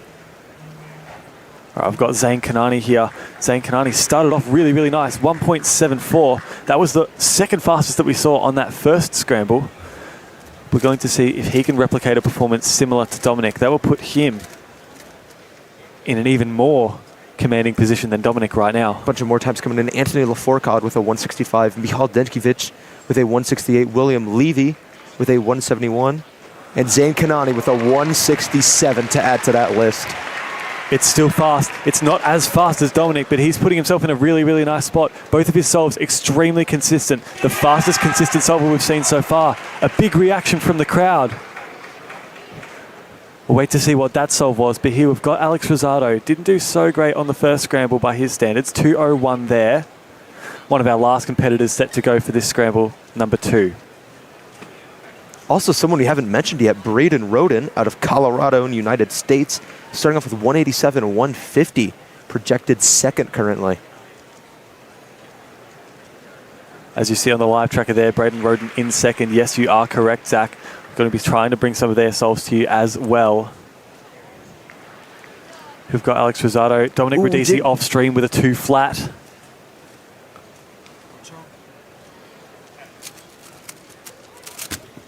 It's not a great solve. It looked like a little bit of a locky solution, but look, he's still got the fist bump. He's still okay with that. 1.98. You gotta wonder, does he think? Ooh, Ash Black with a 4.26 there due to that +2 penalty, it looks. That's right. We are seeing results coming in. We haven't seen any of these solvers so far, but Jean Jacob Adamo Suskind of the United States has slotted himself into first for the time being, 1.76 and 1.47. So averaging in and around the 1.62 mark, and same for Ignacy of Poland, the new world record holder. Carter Kukala with a 2.32 on the third attempt. Now a counting 2 flat. Looking out for more competitors. We have still yet to see Zane's third solve. Zane using up all of his warm-up time that he has allotted. These competitors have 90 seconds after they receive the cube cover to start their solve. We see Zane now starting inspection on the blue stage. So Zane solving off stream right now. 176. Another good solution. 176, and it is solved for Zane Kanani. On quite good pace there. 176 for Ignacy. Also on amazing pace. 379 there. And we are yet to see a solve from Dean Suskind of the United States. They are on the red stage, way towards the left-hand side. It looks like here we are about to see a solve from Dean. Alex Rosado currently sitting in 10th spot on our live tracker. So it looks like Dean is going to take priority here. And Dean in inspection now has not done this third scramble. We need to get Dean on stream. Dean on our manned camera. Off stream solving now. 1.83 for Dean. And Dominic Radici 1.64. Not done with just yet. With those solves, though, we do see projected now Zane Kanani moving up into first. It'll be a major redemption from Worlds. Zane does not have a cube with him currently, so we're going to wait until one. There it is, getting delivered there to Zane. We'll check back in about a minute once he is warmed up. Again, competitors are allotted 90 seconds. I can't blame any of them for using as much as they can. Jacob Levy with a 3.24. Let's not forget that Zane is seeking redemption from a third place in 2023, where his average went 1, 1, 1, 1 plus 2, and then counted that 1 plus 2 to knock himself all the way down to third from an extremely commanding position. Big lockup, 2.21. Zane's happy with it. He's already doing better than he is in the last Worlds. Let's check out where that puts Zane. 2.21, that gives him a 172 worst possible, 190, no, sorry, 172 best possible, 190 worst possible for Zane Kanani. We are seeing quite a few times around that range. If he gets that worst possible average, other competitors are pacing much better. That would push him down to fourth place. Here goes Ignacy. 1.53, commanding position right now. That time is counting, along with a 176 for Ignacy. So Ignacy now is guaranteed to beat Zane no matter what. His worst possible average is better than the 1.72 for Zane's best possible. So no matter what, Zane Kanani cannot win this World Championships. Oh, but we see who can. Dean Jacob Adamo Suskind out of the United States, all the way at the very end of the stage, does have a 1.69 best pass average. And that's a counting solve from Dominic Radici, 1.38 to finish off his average. What's the timing? We'll wait for it to get entered into WCA Live, but that is extremely strong. That might put him ahead of Ignacy for now. We're about to see. Amazing solve there from Dominic. Clutch. Here we see Dean Jacob going for his fifth or his fourth solve. 205. Is that enough to do it for Dean Jacob? It's another really Dominic strong Radici with a 167 average. He could take it over Ignacy. So Ignacy for first now. He will need a 1.70 just to beat Dominic. Alex Rosado with a 147. I don't think Dean Jacob can get into that top spot anymore. He could slot himself into third, but the battle for first now is firmly on Ignacy. And they're saying 1.63. Remember, he cannot win, but that is his best possible average. That's going to get him 1.72. Currently sitting in third on the projected, but it's going to be tough when Ignatsa is in a commanding position right now. See Ariel here on the red stage. Oh, a little bit of hesitation there for Ariel, unfortunately. 3:02, it is all eyes on Ignatsi. 1.70 is the number to beat. Don't think anybody else has a chance to eclipse that average. Should he get it, 1.67. Nobody else who's got a fourth solve entered is in the fight. So this is the solve to watch to decide your world champion. Can it be the new world record holder or the experienced Dominic Radici? Who will it be? He's clutched it up! Ignatsi Samselski is the world champion for Skube. He needed 1.7 and he's got it. He's locked up the win. I don't think he knows it right now. There it is. The Polish superstar is the world champion. We still have not seen a locked-in podium. It's all going to come down to Dean Jacobs' last solve here. If Dean is able to get a 158 or better, Dean Jacob can move into third, stealing the podium from Zain Kanani. We do see locked in here, though. We are guaranteed to see Ignacy Samoseski and Dominic Radici in your first and second positions on the podium. Dean Jacob inspecting now. Can Dean pull it off? 1.58 is the mark. He does not do it. It's going to be a +2. So it's not going to be the fairy tale ending for Dean Suskind. It's going to be Zain Kanani in third place again. 2 worlds in a row. Dominic Radici slotting on for second. And it's going to be Ignacy Samselski of Poland, the new world record holder, showing his skill on the world stage. 1.64. He is the world champion for 2025 in Seattle. This is what greatness looks like. Alex Rosado with a 161 single off stream. I don't think he knows that isn't enough. That doesn't even make the podium. 187. Wow, we need to look. Our podium, 164, 167, and 172 averages. It is amazing to see how fast you needed to be able to make the podium here. So you're right, Alex Rosado there slotting into fourth, 1.87. He's about 1.15 of a second away from podiuming. And also worth noting, Dean Jacob, even though he got that worst possible average, it is still a personal record average for Dean Jacob. That is still a very impressive showing. Yeah, but there it is. Your podium is set in stone. Zain Kanani in third once more, repeating the result from his World Championships in 2023. Dominic Radici in second, 1.67, and Ignacy Samselski is the 2025 Skube World Champion. I'm going to say this, Michael. There are emotions flowing across the stage, flowing across the audience. I mean, yeah, look at that pop-off. He's earned it. Ignacy, your world record average holder, your world champion in Skube. Continuing the strong performance from the Polish contingent at this World Championships. The crowd now gives him his just reward. A rapturous round of applause for the world record holder, Ignacy Samselski. His name's going to be sticking around for 2 more years, Michael. And definitely not as much of an upset as Stanley Chappell was 2 years ago. This time around, it's the favorite, the world record holder, that performs just as he should. Poland claiming its, what, 3rd win across all final events here at the World Championship. We saw 5x5, we saw clock. We saw clock, and now we are seeing Skube here.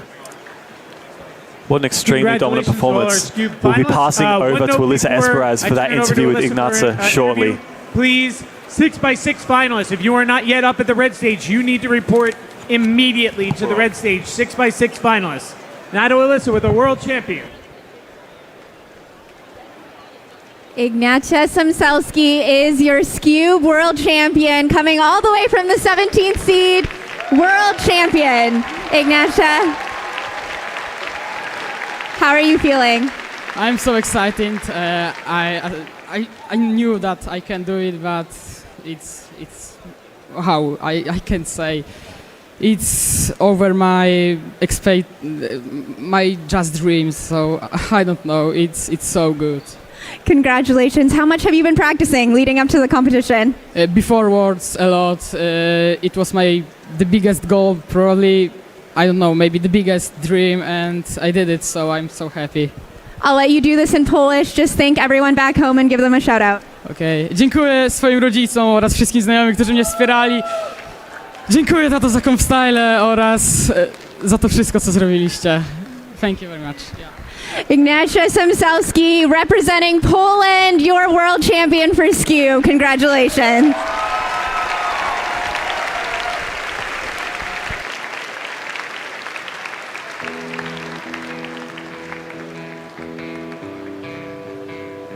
August 2023, South Korea. Taman Koleshinsky pulls off one of the greatest upsets of all time, defeating Max Park and becoming 6x6 world champion. Max Park finishes off the podium. February 2024, Seonghyuk Nam breaks Max's 6x6 average world record, marking the first time in the last 7 years Max has not had a dominant grip on the 6x6 world rankings. Now it's 2025, and Max is still untouchable when he is on his game, and he proved so by beating both Taman and Nam in world record time at North American Championship 2024. However, we have seen the cracks start to show, we have seen mistakes be made, and Max must be at his absolute best if he wants to hold off the closely approaching competition. Right behind the big three are rising stars like Lim Hung, the 4-time Asian record holder, and breakout performer Henry Lichtner, who will both be looking to make their mark in this final. This is Max's event to lose, but in the MENA 3 event, there are never any guarantees. This is the 6x6 World Championship final, and it starts right now. An incredible final has just passed. Another amazing final to come. Manu Singhal with 3-time world champion Kevin Hayes. Kevin, we have a heater of a 6x6 final coming up next. Yeah, this one's going to be pretty hard to predict. I mean, it's looking like Max Park's going to take the win, and if Max Park is on his game, I don't think anyone can beat him, but this event, he has been a little shaky, and he did win the first 2 rounds, but the field behind him is really tight and honestly extremely high variance. Yeah, I mean, we've been saying it all weekend. It is the greatest field across all the events that we have ever seen at the World Championships. Lim Hung of Malaysia won 40.02 in round 2. Just behind him, Emmanuel Cao of Singapore setting the national record mean 114.45. Timon Koleshinsky, you can never get away from him, 115.63. He is hunting for another medal.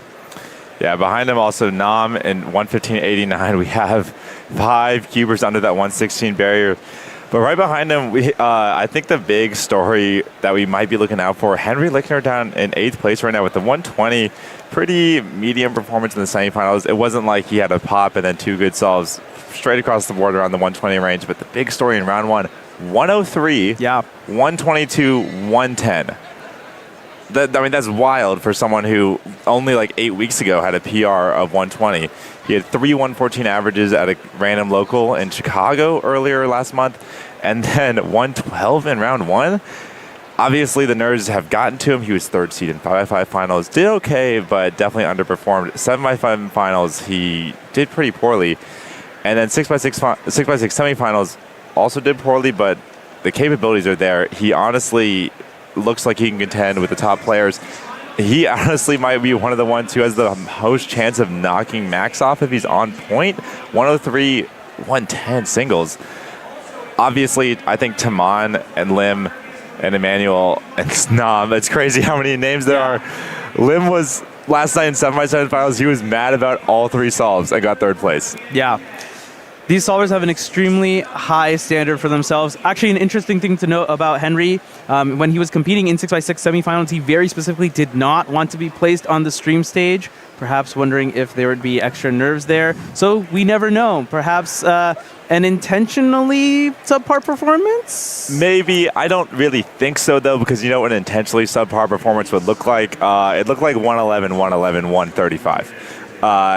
People know the cut. You could look it up. Like you can kind of see on the screens. If you wanted to make sure you don't get that top seed, you don't flirt with danger by going 117, 120 out of the gate. I mean, it was an extremely slow 6x6 semifinal, 2.5 seconds slower than projected. But we're going to see how this shakes out. It's certainly going to be a wild one. Max is obviously the one to beat. When he has his game, he's unstoppable. But really, anything can happen, especially in this MENA 3 event with parity. A thrilling final to come. Alyssa Esperaz to introduce all of our finalists. This is our 6x6 final. In your 20th seed, representing the United States, Luke Garrett. In the 19th seed, representing Chinese Taipei, Tianjun Yang. In the 18th seed, representing New Zealand, Dwayne Ramos. In our 17th seed, representing the United States, Maddie Hiroto Inaba. In our 16th seed, representing Indonesia, Firstian Fushada.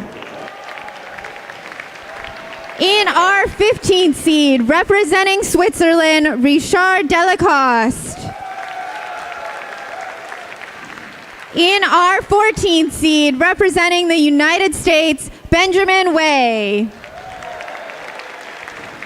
In our 13th seed, representing Russia, Timofey Tarasenko. In the 12th seed, representing the United States, Patrick Ponce. In our 11th seed, representing the Republic of Korea, Jong-Soo Park. In our 10th seed, representing Chinese Taipei, Kai-Wen Wang. In the 9th seed, representing Canada, Arhan Serene.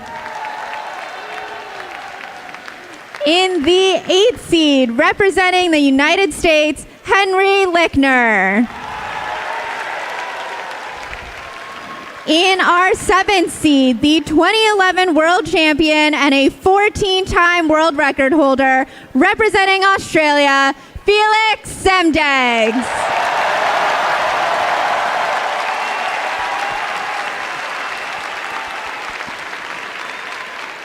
In our 6th seed, placing second at the last World Championship, representing Ireland, Kieran Bean.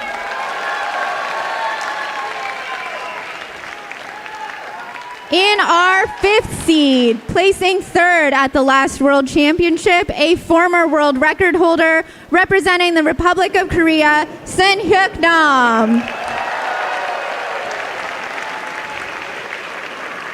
In our 4th seed, the current European champion and defending world champion, representing Poland, Timon Koleszyński.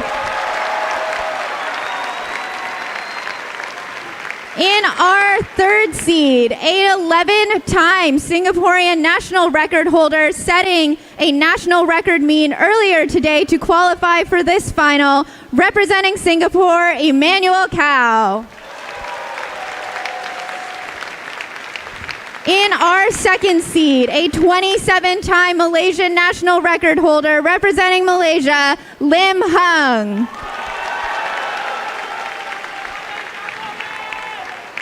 And our 1st seed, the current North American champion, the 2019 world champion, a 22-time world record holder, including the current average and single, representing the United States, Max Park.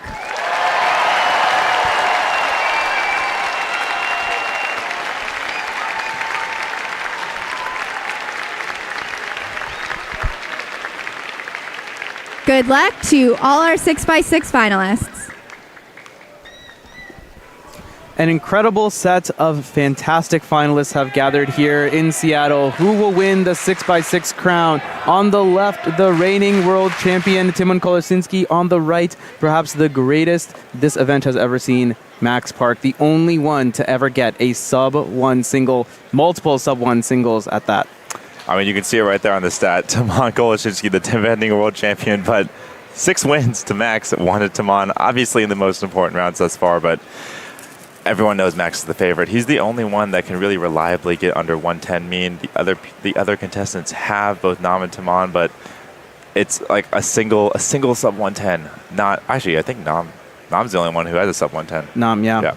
So, I mean, I'm picking Max, but once again, we've seen that Max has been a little shakier in 6th and 7x7. He is such a rock. It was crazy that he actually I was surprised he lost even a single round in 7x7 yesterday, but we'll really see what happens when we get started, because Max is just a little off. I mean, we remember that Korea final where he got 5th place. Really excited to see, once again, Yao versus Redux. It's going to be quite the battle. Lim Hung sitting in the stream stage. He's going to be using Yao, as is Kieran Bihan, who you see right now. Of course, Max using Redux, championing it. And of course, getting some fantastic, incredible, mind-boggling results with. Yeah, so Yao, for the Yao splits, we're looking at 42 seconds. If we're so the target for most of these solvers is going to be looking at kind of the 114 range. We're thinking 114 to podium, depending on obviously 114 in the first round. I think it was 113 in the second, 113 in the first round, 114 in the second round. Henry was telling me that for Yao, 114 splits you're looking for are 42-32. And for Redux, you want to have similar. If you're stronger on centers, you have a similar centers and edge split. Max is definitely an edge-favored solver. I mean, I won't give you a target of 114 because Max is really looking at 110. If we're looking at 110, we're probably thinking more of like 32, 28, 10. Kieran here though is 30 seconds. Oh no, this is not Kieran. This is this is Lim here in your main screen. Kieran is up in the top right. You can see going through centers now is Lim as Kieran gets 118. Not a bad solve for Kieran, but it's a tough one. The mental battles for Mina 3 are brutal because you know you have to count every single solve, and you get that like a single parity could take 2.5 seconds. You just know that's a flat 0.7 on your overall mean. We saw it yesterday with 7x7, the edge pairing. I am loving Lim Hung's speed through the first half of edge pairing, but he slowed down considerably as we hit 105. Yeah, I don't mind that slowdown though, because it's not like a mistake or he's like figuring out what happened. He paused real quick to get a better grip on what edges he's pairing.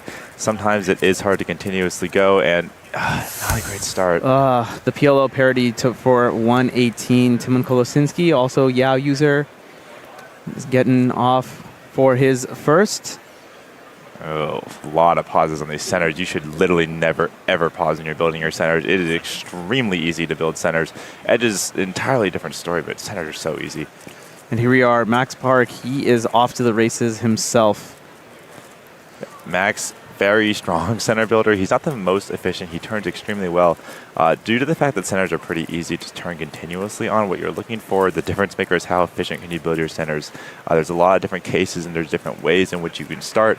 Bars in the left, center out, 2 bars at a time, and you have to be able to make sure you can pick all of them in order to be fast. But so Max doesn't necessarily do that. He's more of a simpler solver, but he easily makes it up with by far the best edges in the world. Oh yeah, and here we go, edge pairing now. He just flies through edges, almost no pausing whatsoever. It almost looks like he doesn't slow down. It's incredible how far he is able to look ahead.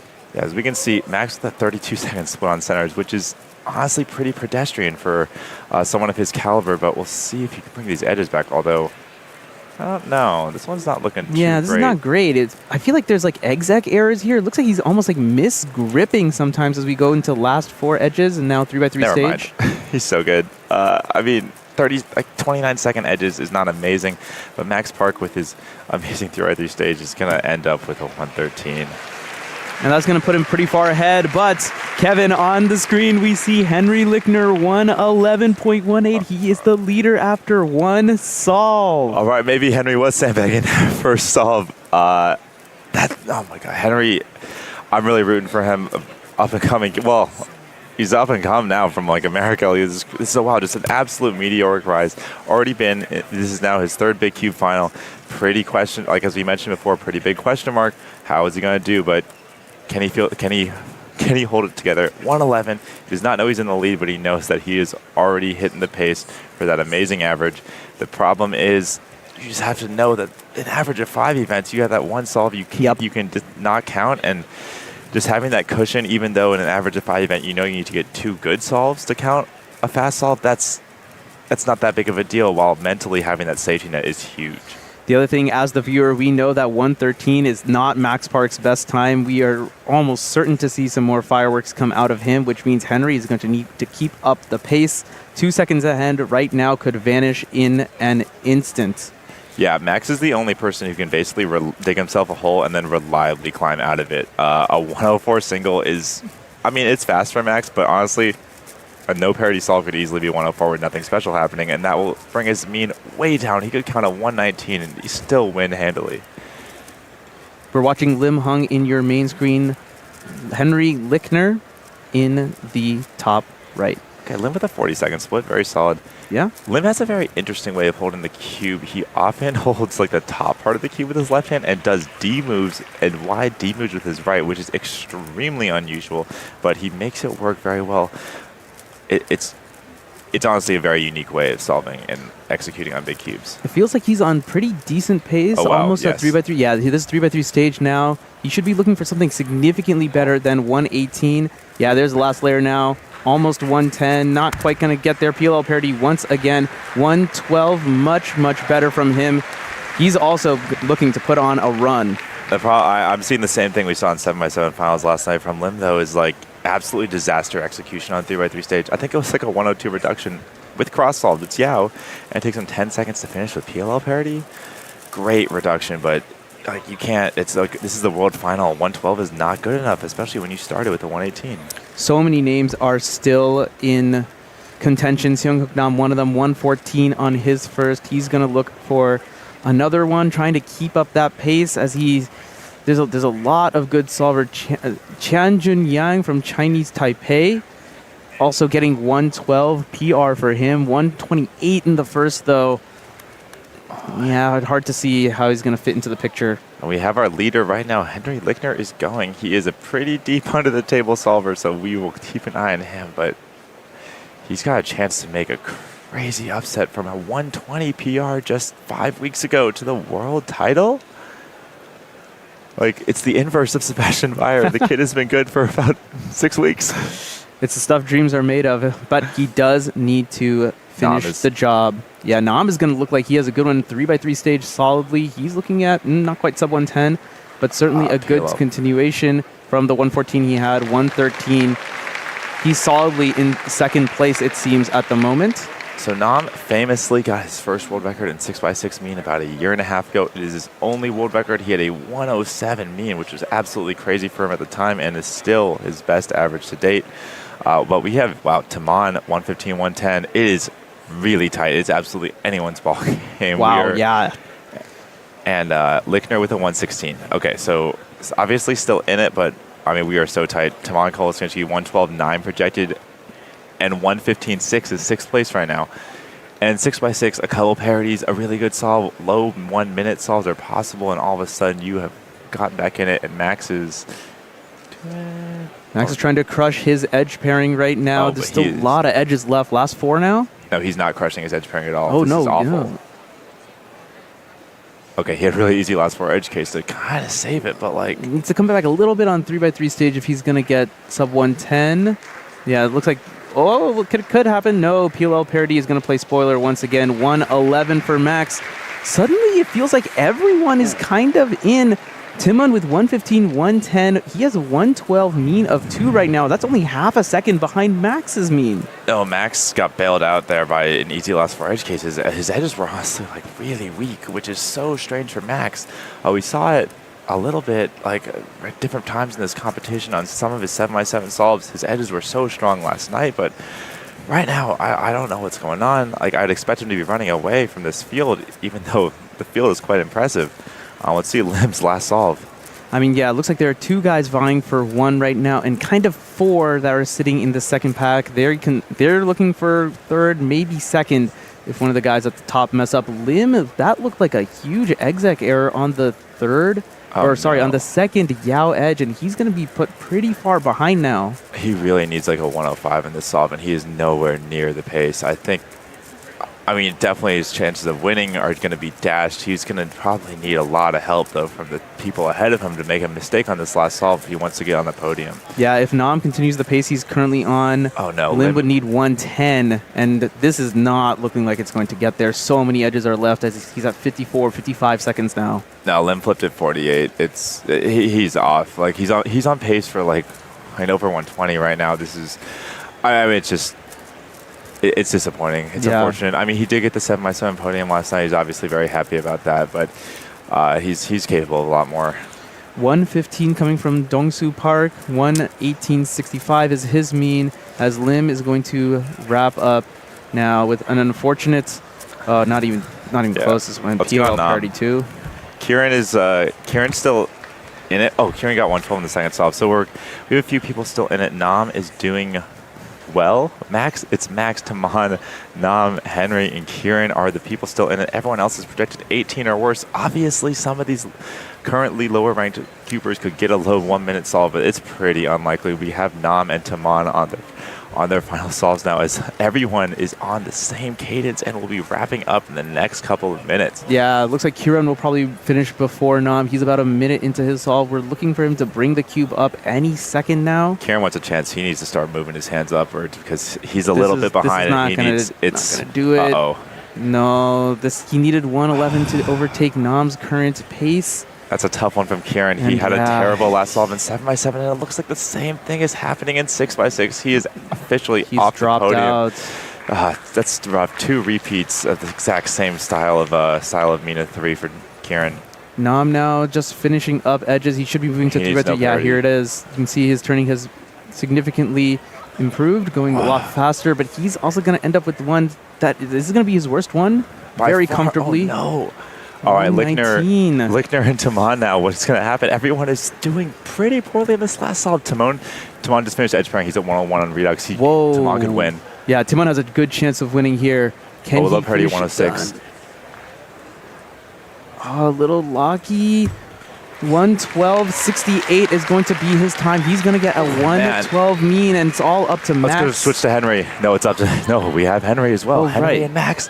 Henry with a good solve will lock up a top 3 finish, but it is wide open. We have no idea where Henry is at right now. And Max, with anything reasonable for him, will take the win once again.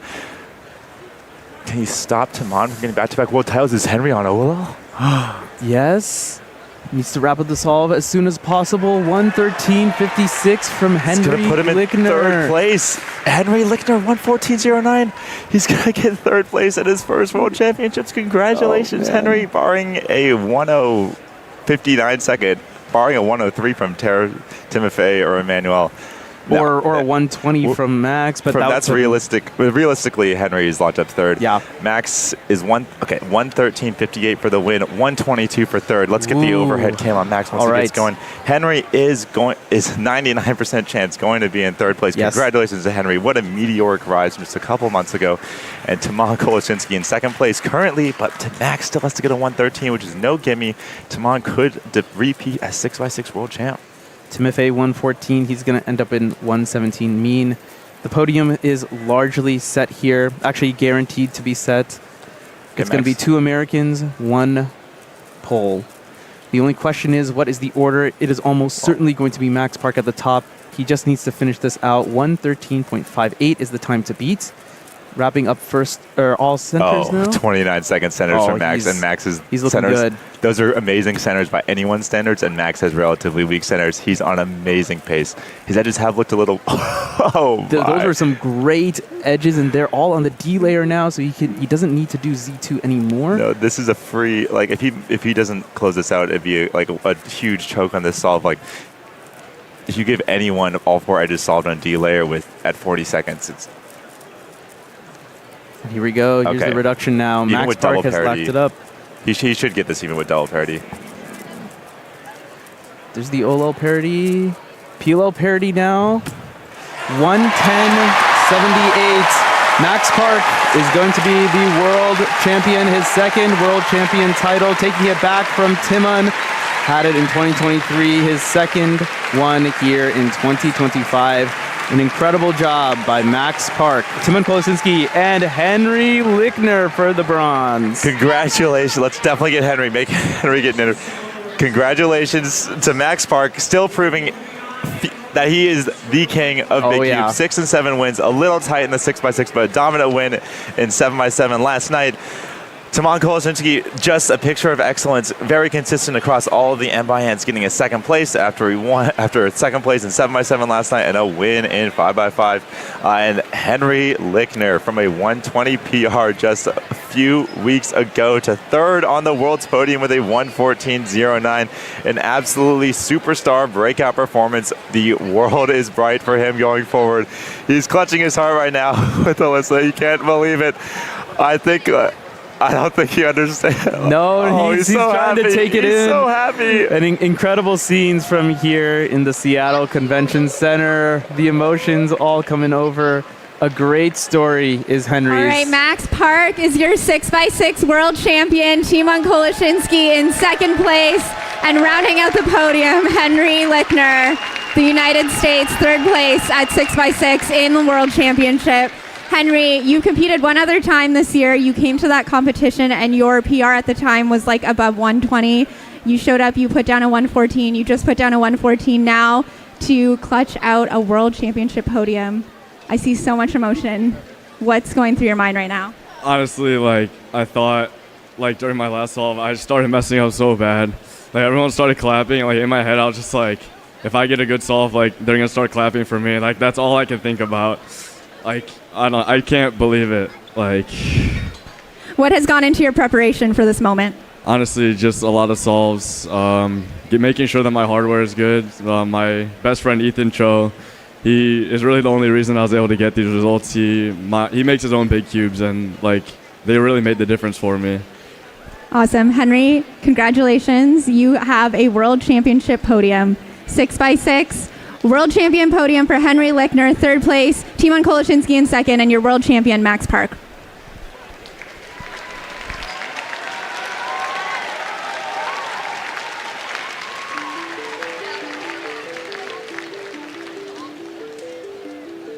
We're live in Seattle, just moments away from the Square One Finals. This was probably the craziest event at NAC 2024, and it's set to be even more competitive this time around. The Americans are dominating this event with every world record average since the end of 2021 and 7 of the top 10 spots on the slate sheet. But every one of these competitors is hoping to go home with that trophy. Samir holds the current world record average at 4.63, with Hassan having recently picked up a world rank to 4.80. These two are the pioneers of the OBLP technique. The rest of this list is packed full of veterans.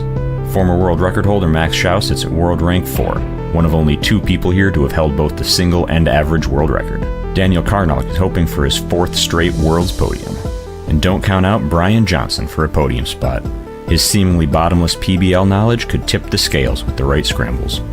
You'll be familiar with Brendan Dunnigan for his accomplishments in clock, but he's notorious for his turning speed on Square One, and sits just ahead of Brian in the rankings. Will we see another American sweep like in 2023, or can someone else take the crown?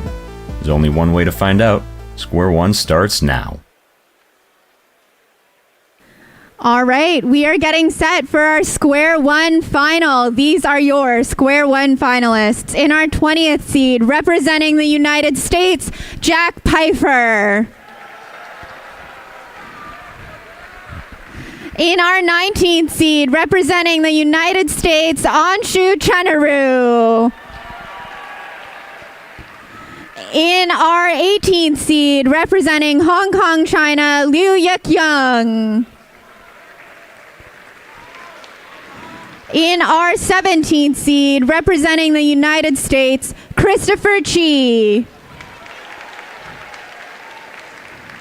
In our 16th seed, representing Israel, Guy Zarian. In our 15th seed, representing the United States, Samuel Fang.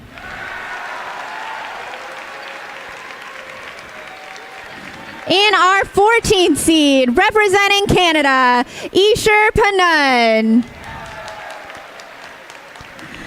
In our 13th seed, representing the United Kingdom, Isaac Corker. In our 12th seed, representing the United States, Benjamin Gottschalk. In our 11th seed, the current Asian champion, representing China, Jiazhao Li.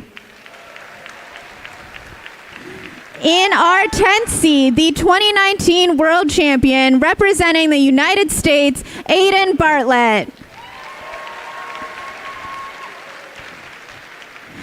In our 9th seed, representing the United States, Noah Swore. In our 8th seed, representing the United States, Dominic Cater. In our 7th seed, representing the United States, Brian Johnson. In our 6th seed, a 4-time world record holder representing the United States, Max Shao.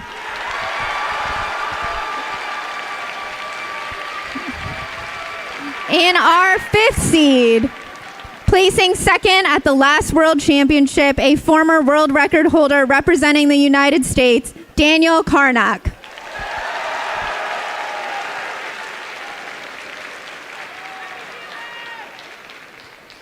In our 4th seed, the current European champion, a 4-time world record holder representing Denmark, Rasmus Skube Detlefsen.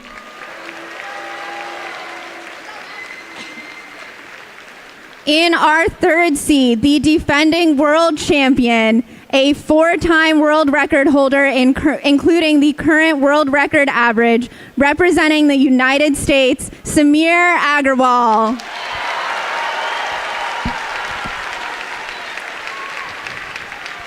In our 2nd seed, ranked 8th in the world for this event, representing the United States, Brendan Dunnigan.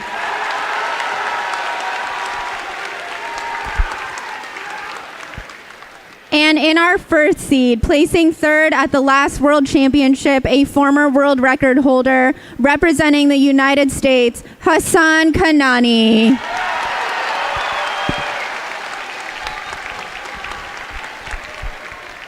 Good luck to all our Square One finalists. All right, we've got a fantastic set of Square One solves in front of us at Rubik's WCA World Championship 2025. I'm Keaton Ellis. I'm going to be guiding you here with the colorful, as always, Zach Rydell. Zach, we've got Hassan Kanani, we've got Samir Agarwal, we've got a fantastic lineup here. What are we looking for? We are looking for. We have two main stories going on. We'll start with the side stories. It's maybe a little less exciting. Daniel Karnak has a streak of world's podiums right now. You saw him step out onto the stage. He looks like he's seen this before, and he has. He's an experienced competitor. He knows what to expect from a world's finals.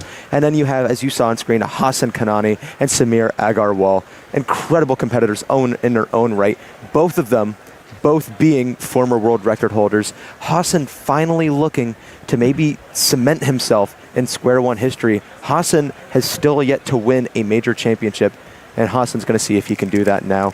Notably absent from this final, Ryan Pilot, current Square One world record holder for single, at least. An incredible solver all around, was not able to make it into the finals. We're going to take a look at our first solves coming out here. Max Shao getting first dibs.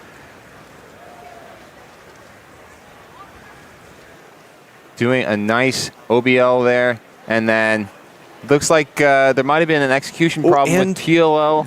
There was a penalty there. That puzzle was not fully solved. It was a +2. That is a 9 to start out for Max. 591 to start out for Brendan. 550 from Samuel Fang. Samuel, one of the few 5-look users in this average. Samir Agarwal solving right now on the bottom right of your screen. 569 for Samir. Does not look incredibly pleased with it. Samuel Fang using objectively what is a less efficient method compared to OBL and PBL, instead doing OBL in 2 steps. So we're going to see maybe Samuel can hold on to this lead. Hassan Kanani now inspecting, Rasmus solving. Does a quick OBL, takes some time to recognize the PBL, and it looks like he messed up the case, has to undo it. Big pause. Hassan doing OBL prediction. Oh, he drops the cube! 503 though, 503. That puts him into first place right now. You saw Hassan do OBL prediction. In inspection, he predicted not just if he would get parity or not in the solve, and avoided the parity, he also predicted the OBL he could get. Look at this here, incredibly smooth. This is the smoothest I think I've ever seen Hassan turn in a major championship final. I mean, First look time at he that. pauses is when the Skube is fully oriented. A bit of a drop there, doing the U2 prime near the end. Able to correct it. There's no penalty, just a little bit of a delay because of the drop. That puts him in first place right now. Looking at a tight pack of mid-fives. Sam Fang with the 550, as Zach mentioned. Samir Agarwal, Brian Johnson, Isaac Corker within a 1/10 of a second of each other. You also have to look again down near the bottom of the list, Max Shaw, a former world record holder in Square One, has several, I believe, several championship podiums, but right now is falling short. This second scramble is going to help us guide how far we are going. We see both Samir and Brendan have their puzzles. Who's going to start inspection first? It's going to be Brendan Dunnigan. Brendan, before the last round, had a hardware issue. The core on his Square One broke and needed a replacement piece from yours truly. Let's see if he's able to overcome some of those hardware pressures. 593 for Brendan. It is smooth. It is not fast, but it is enough for right now. We see Samir Agarwal going very quickly after. Big pause during cube shape, but we did see OBL done. 483 for Samir Agarwal. That's going to bring him back into it. And we see a cube coming down here for Hassan. We also see Max Shaw inspecting right now. Max Shaw going in that top right corner of yours. Incredibly slow execution during OBL and PBL. 820. Max Shaw might already be out of it. Hassan inspecting right now on the bottom of your screen. Now at the top. Let's see, can Hassan pull off a 4 just like Samir? Still tracing cube shape parity, trying to make sure he doesn't get that awful case here. Does not do OBL immediately after cube shape. 609. It is. Looks okay. It is a oh, plus it's 2. a plus There's 2 a plus penalty that our judge Katie Shields brings out. That means it's not going to be a 6.09, but instead is going to be an 8.09. Hassan now, that's got to be his worst solve if he wants to stay in contention for the podium. Shields, also the name of a cube shape in Square One, if that means anything to you, Keaton. Isaac Corker here, not being able to repeat the 577, getting a 9.01. Samuel Fang with an 872 on the second. So we are maybe seeing Samuel come back down from that first solve. Brian Johnson with a 678, putting him into third in our projected rankings. We're going to need something a little bit harder than that for Rasmus here. Doesn't look like he's able to get it. 735, that is not enough yet. Dominic Cater also with a 635 single to start things off. Still waiting to find out his second solve. And now we play the waiting game. Square One, a difficult event to scramble. We do see scramble times take some time here. We actually do have Dominic Cater here, inspecting what I believe to be his second attempt. Can Dominic keep up the pace? No stranger to these large championship finals, but never seen as a top threat. Let's see if he can change that. Very smooth OBL. Slow turning during PBL. 820 for Dominic. He's just going to brush it off. Move on to his next solve. So many of the competitors here in this final not doing a very fast solve on this second attempt. The exceptions being Samir, Brendan, and Brian. Speaking of Brendan Johnson. Here. Third solve, very quick OBL execution. That's extremely fast to PBL. It's very lucky though. We saw Brendan get to PBL, sorry, at like 2.5 during that solve. Right. If we can see one of these solvers do OBL prediction, namely Hassan or Samir, on the next scramble, and then they get to PBL at maybe sub 2, and they're able to execute it fast enough, we could see an incredible time here. 540 for Brendan Dunnigan. We've already seen a sub 4 single this competition. The only person to be able to do it, Samir Agarwal with a 392 in the last round. Max Shaw here tracing and starting here on his third solve. Relatively fast to PBL. Very smooth PBL execution. That gives me hope that this scramble could be really lucky coming up here for these next competitors. Max with the 547, hoping to bring the average back. He's got a very uphill climb here. Counting 820 is going to be a very difficult thing to overcome. Rasmus here inspecting now.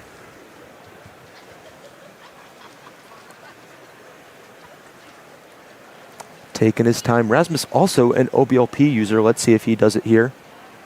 He does. And a 5:43 there for Rasmus. Rasmus overcoming the first 2 times here, able to bring himself up the ladder. Not as dire of a situation as Max Shout. Samir Agarwal inspecting right now and solving. Samir, OBLP, successful. Fast execution, 482 for Samir Agarwal. Easily sealing his spot right now in the lead. 483 from his previous time is now counting, breaking it by just a little bit for a 482. If Hassan wants to see himself on this podium again, he's really got to pull it together. Brian Johnson inspecting now.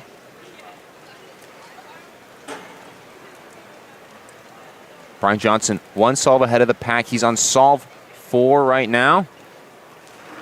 611 for Brian Johnson. 672 from Dominic Cater. And Hassan tracing right now, just off of the stream. Come on, let's get eyes on Hassan. Ooh, very, very shaky pickup. But fast OBL. That's a shaky solve, and it's a +2. No, is it? Is it? That looks like it. Shields raid the OK sign. Okay, That then is it's okay. 496 for Hassan. Oh, that's a very deceptive angle there. It looks At like the very start, I wonder if we can get a replay. Hassan, yeah, you can see this pickup here. Well, we were going to show it. There we go. There we go. Hassan here, yeah, fumbling immediately. Still being able to get a 4 on that is crazy. Brendan Dunnigan inspecting now. Solving. PBL at 3. 557 for Brendan Dunnigan. He is ecstatic with that result. It is okay. 557 makes his worst possible average 580. He's controlling his own destiny right now to get onto that podium based on the solves that we've seen. I'm unsure what that looks like for Brendan Dunnigan's PR. He looks like he is quite close to that, or at least I believe he is.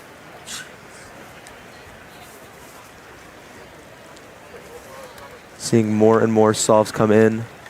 Daniel Karnock, consistently mid-6 average. I don't know if it'll be enough to get himself back onto the podium. It does not look like it. I think he is already locked out of it at this point, pending disaster from Samir or Hassan. Speaking of Samir, receiving his puzzle now. It is an electric Square One finals here in Seattle, Washington. Let's see what our top solvers can put together. Samir going on solve number 4 here, bringing it down to do his tracing. We've seen some good times by Brendan Dunnigan and Brian Johnson on this one. Samir's able to cement himself for a win if he gets a fantastic time here. Miss OBLP. You saw he had 1 white edge out there. 538 for Samir, still fast, but he mispredicted OBL. You saw that 1 white edge on the very top after what he thought would be solving OBL. You got to think even getting a 538. Yeah, you he's literally tracing it right now. Yeah, you gotta imagine. Ooh, also see Brian Johnson here inspecting, getting ready to solve. Big pause there, extremely smooth turning. 582 for Brian Johnson. Ooh, it's a +2 though. 782 for Brian Johnson. That might actually be a +2 out of podium, depending on what happens with Brendan Dunnigan on this last solve. Brian Johnson.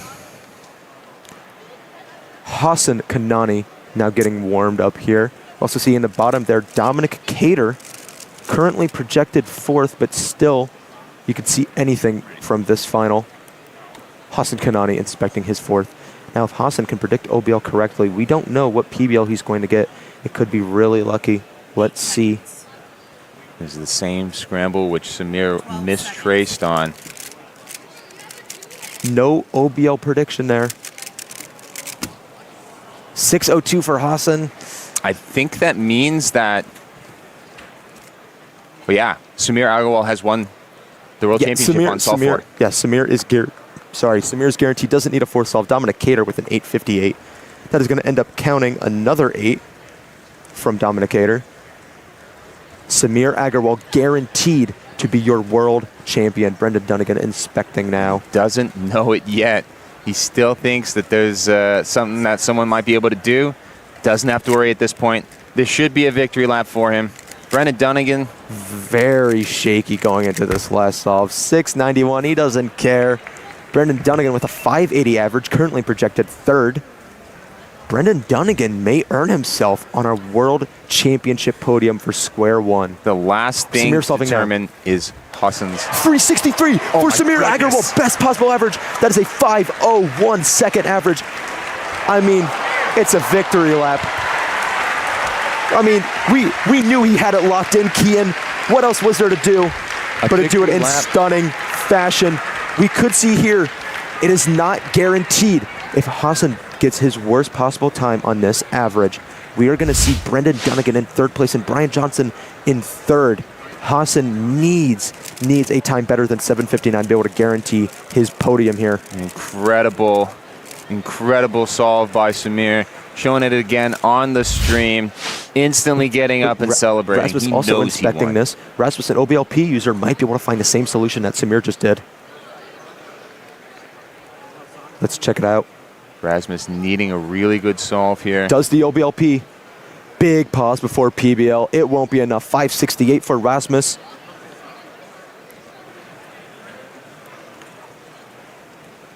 That's a 615 average. Hassan tracing now. Can he do it? Hassan needs a good solve in order to stay on the podium. No OBL prediction. That's but enough. a 513, that's enough for Hassan Kanani. Second place at the World Championship. Second place at Worlds with a 539 average. And not only that, Brendan Dunnigan with, I believe, his first major championship Square One podium with a 580 average. Hassan Kanani in second place with 539, and Samir Agrawal taking it with the best solve that we saw this entire finals. 501 for Samir Agrawal. The hometown hero is able to bring it home. This is a permutation of the podium from the second round. Samir able to take it even on solve 4 with the victory lap with a 363. An incredible set of solutions. I was going to say Square One Finals is electric as always. We do still have some solvers still looking to go. More names coming in throughout the average. But again, an incredible showing. Let's run it back one more time. Look at this. Smooth cube shape canceled right into OBL. A 8-slice PBL there for Samir Agrawal. A couple slices from greatness. And man, has he earned a spot at the top of that podium again. Back-to-back world champion. You don't see that very often here in the world stage with some of the fastest solvers out there. Samir, even despite having a mess up on the fourth solve, mistracing OBLP. They tried. It wasn't enough. Samir Agrawal, again, your world champion, followed by Hassan Kanani in second and Brendan Dunnigan in third place. Incredible showing from all of our Square One solvers. We do see Daniel Karnock was not able to keep up that world's podium streak, but like all good things, it must come to an end at some point. I am sure Brendan Dunnigan feels ecstatic in third place. Hassan Kanani finally showing himself on a world's podium like in incredible fashion. That is the smoothest and least shaky I've seen Hassan turn in a major championship final ever. And now to the world champion, Samir Agrawal with Alyssa Esperaz. Take it away. Entry for your VIP passes, the 16 competitors that are in the 3x3 final. And I'm going to let you know after the interview where to meet. Go ahead, Alyssa.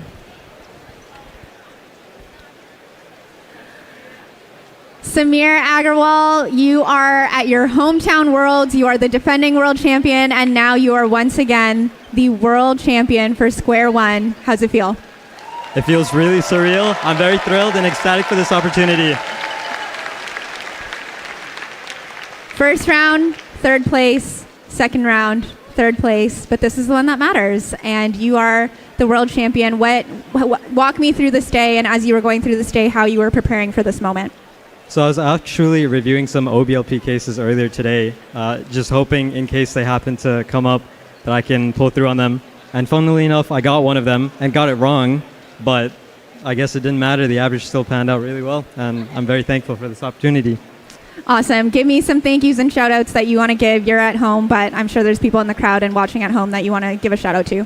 Thank you to my parents right here. Very thankful. Thank you to Dylan Baumbach. He has been with me this entire competition, and I would not be here without him. And thank you to all my close friends and everyone who supported me along this incredible journey.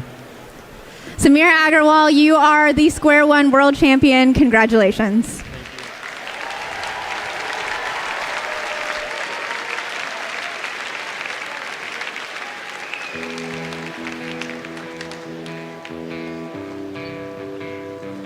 This is 3x3 blindfolded. It all comes down to accuracy and recall. Leading the pack, Tommy Cherry, the reigning world champion and world record holder. His dominance has shaped the post-COVID era of blind solving, but the gap is closing. Charlie Eggins, a rising force with a former world record and near podium finish at Worlds 2023, now has his eyes locked on the top step. Their showdown could define a new generation. Well, not if the rest of the field has their way. Jeff Park, a former world record holder with something to prove, returns with renewed form after years of heartbreak on the final stage. The Argentinian Manuel Gutmann, the 2019 world champion, looks to be the first to repeat. Noah Swore, Stanley Chappell, Gianfranco Huanqui, veterans, tacticians, solvers who thrive in silence, each capable of brilliance when it matters most. 3 attempts each, best single wins the gold. This is the 3-blind final, and it starts right now. Only 2 finals remain here at the 2025 version of the Rubik's WCA World Championship. Manu Singhal and former world champion Kevin Hayes to take you through the 3x3 blindfolded final. We saw some incredible results from Charlie Eggins in blind round 2, almost getting a world record mean with a 12.296, followed up by a 13 flat, and then unfortunately DNFing the third by just a single move. He only needed 16.15 to get the world record instead. Not quite getting there, but still first seed into this final. Remember, it is a best of 3 event. Absolutely. It's going to be tight. It's going to be fast, and Charlie's looking amazed, very poised, ready to win. Although Tommy, we all know, with a world record mean of 3 in the Korea finals, he is no stranger to performing amazingly at World Championship finals. It's the veteran versus the new kid. Exactly. Now, everyone, because it's the 3x3 blindfolded, we will need to be quiet, but first, we will introduce all of our finalists. Alyssa. These are your 3x3 blindfolded finalists. We're going to wait for 1 second before we call them out. 进入决赛的中国选手，请到成绩录入区领取2张 VIP 门票，之后到赛场外等候集合。进入决赛的中国选手王艺恒、耿轩一、曹启贤，请带你的家长到成绩录入区领取2张 VIP 门票，之后请到赛场门口集合。谢谢。 Okay, these are your 3x3 blindfolded finalists. In our 20th seed, representing Spain, Iker Carazo Ruiz. In our 19th seed, representing New Zealand, James McDermott. In our 18th seed, representing Australia, Michael Tripodi. In our 17th seed, representing the United States, Braden Thompson. In our 16th seed, representing Poland, Krzysztof Bober. In our 15th seed, representing Denmark, Martin Adal. In our 14th seed, representing the United States, Ryan Pilot. In our 13th seed, representing the United States, Graham Siggins. In our 12th seed, a former world record holder representing Canada, Jake Clausen. In our 11th seed, the current South American champion, a 3-time world record holder representing Peru, Gianfranco Huanqui.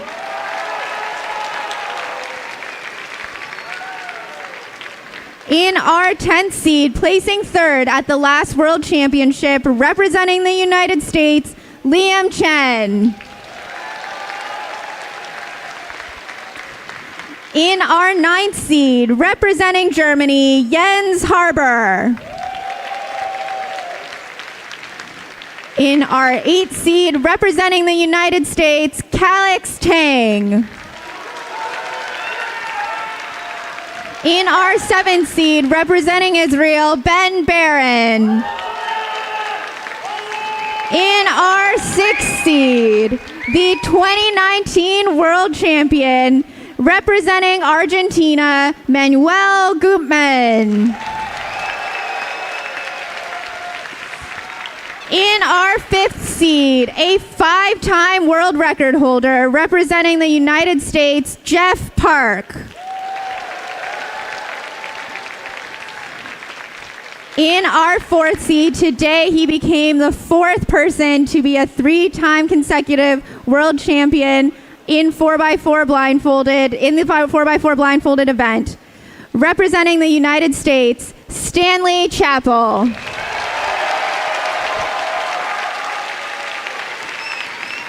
In our 3rd seed, he placed 3rd at the 2022 North American Championship, representing the United States, Noah Swore.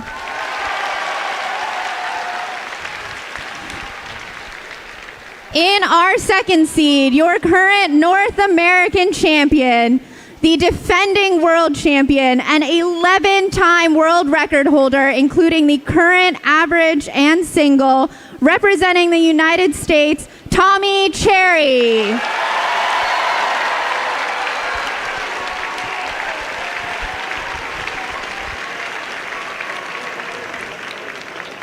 And in our 1st seed, the current Oceanic champion, a former world record holder, representing Australia, Charlie Eggins.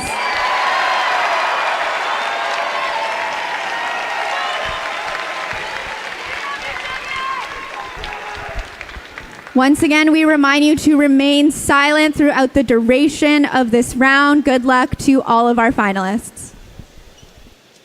And there you see it. It's going to be the battle of these two titans, Charlie Eggins, Tommy Cherry, and perhaps some others who are looking to play spoiler or at least get onto the World Championship podium. 3x3 blindfolded, you'll notice, as you can hear from the crowd mics, significantly quieter now. The crowd has calmed down. You shouldn't hear any applause, as it takes a lot of concentration to solve the entire cube blindfolded. You see Tommy here doing a practice solve. What's also interesting about this event is that the entire thing, start to finish, is going to take only about 8 minutes. These blind solvers, very interestingly, love to just instantly get into solve. Almost no prep time, obviously no inspection. The inspection time is part of the event. Memorize, put the blindfold on, and solve, all on timer. I think we have Tommy getting his solve first. And of course, Tommy, one of the legends in the 3x3 blindfolded event, just absolute nerves of steel. Manuel Gutmann. We're looking for just a 6-second memorization is usually pretty standard, and 5 is usually indicative of an amazing solve.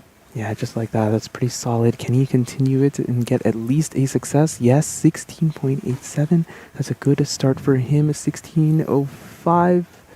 Loopy +2. Yes, a +2. Unfortunately for Noah Swore, placed 3rd at the North American Championships last year. Tommy Cherry. Seems like the scramble was pretty decent. That was a 5-second memo. By far the fastest memorization in the field, but a lot of lockups. Yeah, we saw some of that in... No, there's no way. His centers don't look like they're solved at all. Just completely missliced. Unfortunately, not able to take advantage of whatever that good scramble may have been. Honestly, we talk about in blindfolded, you have the chance of triple DNF. You have to be careful in rounds 1 and 2. But these competitors are looking for a top 3 finish, and they know a bad solve might as well be a DNF. There is no reason not to go for broke every single time. Yeah, here's Charlie Eggins in your main view, another legend. Graham Siggins in the top right. Charlie, of course, as we mentioned earlier, on WR mean pace. What can he do with this scramble that seems pretty good? Just under 6 seconds of memo. He also made an exec error. Will that continue? That looks good on edges. Should be solved. 16.62. He's currently in first place. Yeah, but just barely. And we saw similar solves from Tommy and Cherry. Very fast memos, but just really long executions.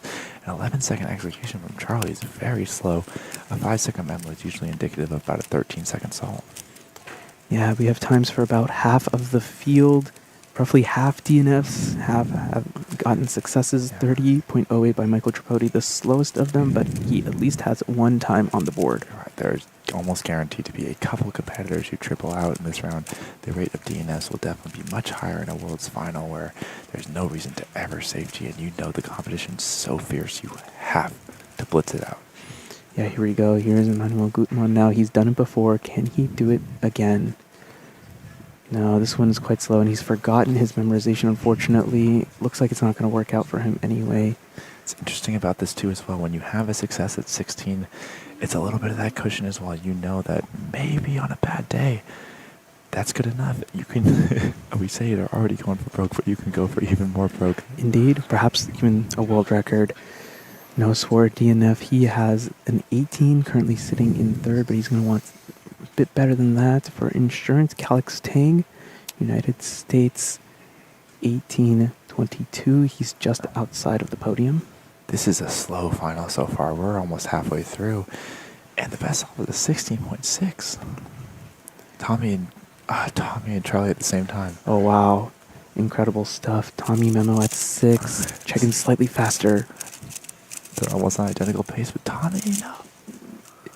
Tommy needs to get a success here. It's a pretty slow one. It's not even a success anyway. It's going to come down to solve number 3 for Tommy. Can he defend his world champion title? This looks for Cheggins also. This looks to be a brutal scramble set. So far, we're halfway through the round. Now, the best solve is 16.6. Tommy got 3 14s in the Korea final. Right. And he's a competitor who is just incredible under pressure, produces diamonds out of thin air. He's done it at U.S. Nationals, at Worlds. I know what I'm seeing right now. There's no way anyone is aware that 18.05 is No a way. podium spot. Right. That is a crazy slow solve for a podium at the World Championship. That would have been slow for a podium spot in Korea. Jeff Park is sitting right now at long execution. J Perm to finish it out 17.6. He's in third place. Right. To him, it's just it's like a walk in the park, but that might be a bronze medal solve right there. I know, he's probably thinking, okay, 17.6. I'm probably sitting in 6th, maybe 5th, but third place, wow. Yeah, Noah Swore now. He just got bumped. Can he recover? No, the exec. It is a success, but it's a little too slow. 18.05 is going to be the best, and he is out. Yeah, guaranteed out. We can already eliminate people. We have Manuel on his third solve as well. He's currently sitting in second, but definitely wants to improve to get some cushion or maybe take over first. Oh, this is a good-looking solve, too. 15.24. That might be good enough for the world champion title, but not if Charlie Eggins and Tommy Cherry have something to say about it. They still have a chance. Remember, the blindfolded is a very scramble-dependent event, and it looks like the first 2 were absolutely terrible. If this third one is even a normal scramble, which by the looks of it, it might be, this might turn into a best of 1 on the last solve. Oh, man. For Tommy, it all comes down to this. It is do or die right now. He will either win the world championship or bust. I mean, he could get second or third. There's no reason for him to, though. You're right. 15.2 is not a terrible time. It's for a decent scramble, though. It's no problem for him at home to beat that, but we are certainly not at home. Charlie looking over, he's realizing that both him and Tommy would be solving at the same time if he started. Looks like he's actually going to wait for Tommy, perhaps. Yes, Tommy going first. Yeah, Tommy looks nervous. I would be too. 6.7 memo. Can he clutch it up here to win the World Championship back-to-back? Be a crazy execution here if he wants to do it, but he Oh my goodness, Tommy Cherry, the 14.64. He's in the lead once again. It all comes down to Charlie. He can't even believe it. He doesn't even believe 14.6 is first. There's no way. Assumed 14 is not a winning time, but it might be. Can Charlie get 14.6 to steal the world title? On what looks like might be a really good scramble, a cup falls in the distance. It all comes down to this. Some poor exit from Charlie. Can he finish it for the world champion title? Yes, he does. 14.43. He's won the world champion title. 2:14s. 15.24 is third. Incredible stuff from Charlie Eggins, Tommy Cherry, Manuel Guzman. Those are your medal holders so far. Absolutely amazing stuff. It did look like that last scramble was a little easy. Maybe we can get Stanley Chappell's last solve. He does have a chance to pull something crazy. 16-11. That's not terrible from him, but oh, never mind. It was a DNF. Is there anyone else who could possibly break into Calix? Jake got DNF. I think it's almost certain. Jeggins, Tommy Cherry, Gutman. We will wait and see for the final solves to get entered, but it should only be a matter of time before the results become official. It came down to that last solve, just one normal scramble. And how fast can you execute? They both had poor memorizations into very strong executions. So we have cameras on everyone here. Calix Tang, I think, is going to be the final one to solve. The camera's flying around trying to find anyone who's still remaining. He certainly has a chance, but it's going to be an uphill battle. It seems like it's going to be at least a normal, if not better than normal, scramble. 15:27 is his PR. He would need something incredible here. He needs a PR just to get on the podium. Like, this is a complete opposite from World Championships in Korea. I guess Korea, Tommy just blew away the field, but he had 3:14s there, and now a 14.4 single is the winning time. Who's it going to be? Charlie to win the World Championship, or will Calix snatch it away? Can Calix get on the podium? Not a bad execution or memorization. Yeah, high 6 to low 7. His turning is looking pretty good right up until corners. All right, and that's it. That's it. That's it. Calix, unfortunately, unable to finish it off. We're still waiting on a couple results to come in. Oh, that's it. That should be it. We saw Calix's last solve. That's it. Congratulations to Charlie Eggins. He is the world champion in 2025. Amazing stuff. Former world record holder needed to snatch it at the 11th hour. Tommy Cherry almost did it himself. 14.64 after going DNF. But it's Charlie Eggins' name that's going to ring true here. Michael Tripodi, his compatriot, congratulating him as the final results are tabulated so we can make the definitive declaration and he can take his place on the throne. Incredible stuff. Oh, Tommy knows he lost. He's sad. It's a tough one. Obviously, is the defending champion from Korea, world record holder. Congratulations to Charlie Eggins, Rubik's Cube blindfolded world champion for the first time.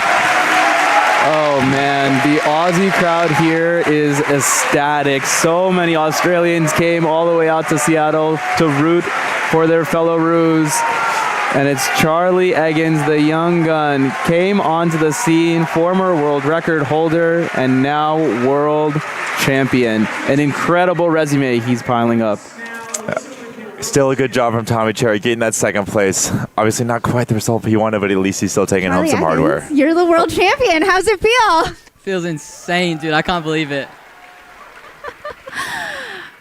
Last Worlds, you were in Korea, fell off the podium, not even a world championship podium at all. You come back 2 years later and you take the world championship by 0.2 seconds. What went into that? Yeah, I mean, I've been practicing a lot for about the last 4 months. I've been like tracking it every day on like a spreadsheet, seeing my trend line, seeing my improvements. So yeah, just really glad that it came out in the finals when it mattered. I know you have lots of people here with you in Seattle, also a bunch of people back home watching. Give me the shout outs and thank yous. Yeah, thank you so much to my family. Thank you so much to, obviously, Rubik's and the Cubicle for helping me get here, getting me cubed and everything like that. Thank you to some of my friends, like, stayed up until, like, 2:30 in the morning to watch my solves. So, yeah, big thank you to everyone that helped this happen. Charlie Eggins, 3x3 blindfolded world champion. Congratulations, Charlie.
And then there were one set of finals left to rule them all. An incredible block we've seen here, day 4 of the Rubik's WCA World Championships.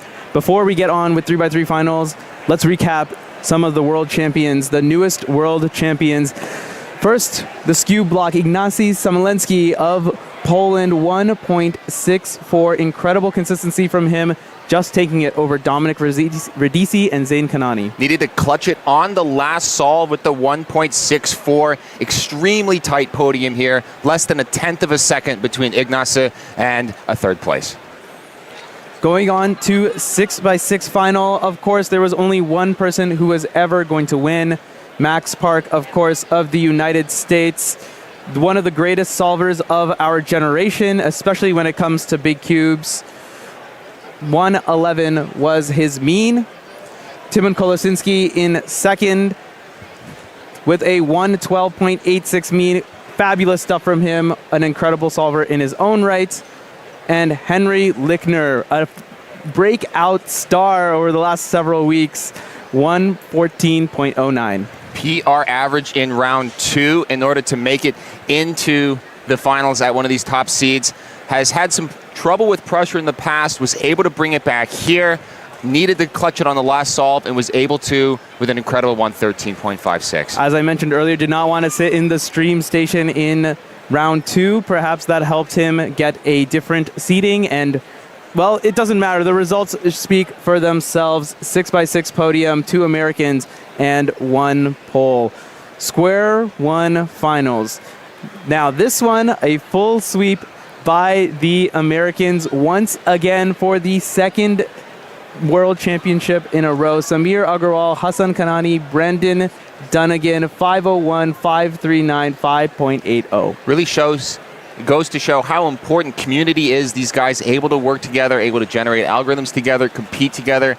And that really shows here. 7 of the top 8 are from the United States. Brendan Dunnigan, his first Square 1 podium at a major championship, and it comes on the world stage. Hassan able to perform at the top level as well and bring in a silver. And Samir Agarwal, back-to-back world champions in his hometown of Seattle. I saw his parents out earlier. They are thrilled as well. Huge shout out to Brendan Dunnigan from my region of Southern California. 2 pieces of hardware here at Worlds 2025.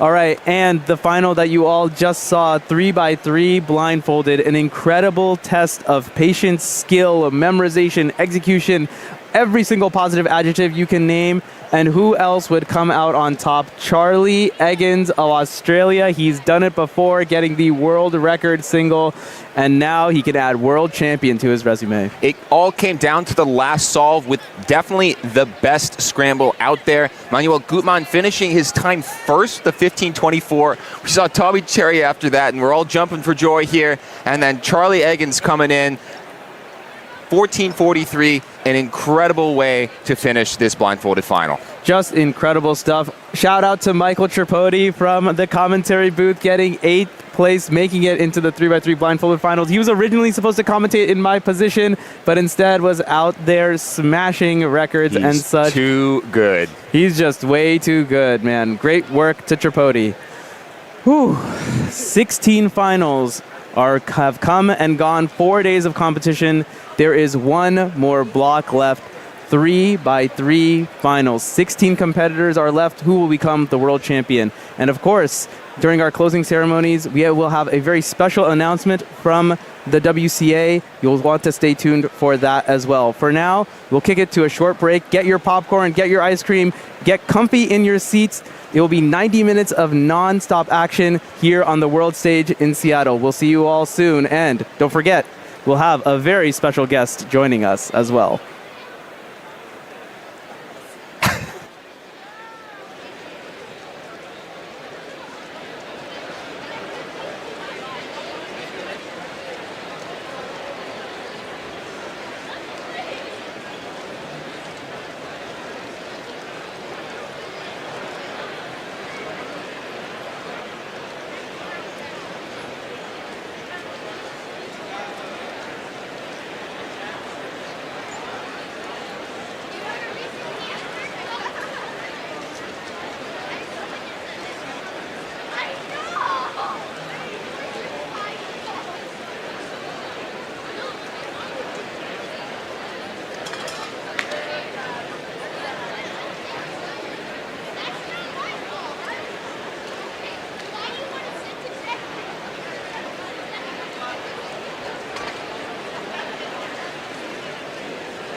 This is it. 691 days of waiting have brought us to the pinnacle of competitive speed cubing. 43 years of history, 9 world champions, each of their names forged in fire, with one question on the minds of everyone amidst the most anticipated world championship of all time. Who will be the 10th? A back-to-back European champion, already a legend in speedcubing's lore, looks to cement himself by finally taking home the ultimate title. The single greatest anomaly the Rubik's Cube has ever seen seeks to bring the title home to China for the first time in history, but so does a name that defines history. 9-time and reigning world record holder Yihang Wang, who has the opportunity of a lifetime to bounce back from a day he surely hasn't forgotten. But the World Championship final is not a very forgiving stage. One moment, one mistake, 1/100th of a second can be the difference between heartbreak and greatness. A stage where defending world champion Max Park has thrived. And now, he looks at a chance to take home his 3rd world title, something done by no one else in history. A moment that defines a generation, the ultimate test of whether a new name belongs among the greatest to ever live. This is the main event. Welcome to 3x3 Finals at the 2025 World Championship, where the 16 fastest Rubik's Cube solvers on the planet fight for the most coveted title in all of cubing, with one goal in mind: to become champion of the world.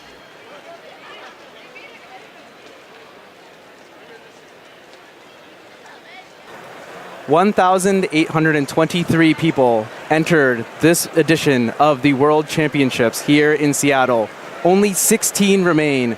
They are all vying for the title of World Champion, and only one can prevail. Who will it be? We have 90 minutes to find out. Manu Singhal, joined by former world record holder Keaton Ellis and 2-time world champion Felix Zemdegs. We have an incredible final ahead of us, my friends. 16 of the world's greatest speedcubers have all gathered here, and they are all hungry for glory. Folks, what do you expect? What are we going to see? Well, we had the usual 16 suspects. The people that we thought would make the final actually did make the final. Everyone was able to perform at the level that we were expecting them to. So it means we're going to see essentially the fastest solvers in the world. Yeah, we're going to see some incredible action. I mean, I'm nervous just sitting here. I don't know how you guys are feeling. I'm expecting a super exciting final, as is always the case in these World Championship finals. It always comes down to the tiny moments, the +2s, the timer, no, the +2s and incidents and things. Anything can happen really, and it's wide open. It's all going to go crazy. You still have some time to tell your friends, tell your family to pop on over to the World Cube Association YouTube channel. Let's recap the semifinal and how these 16 finalists got here, starting with the 16th last person in, Olaf Kuzminski of Poland, the 12th seed coming into this competition, making it in with a 6.18, slightly faster than we had predicted. We were thinking 6.3 would be the cut, 6.18 instead.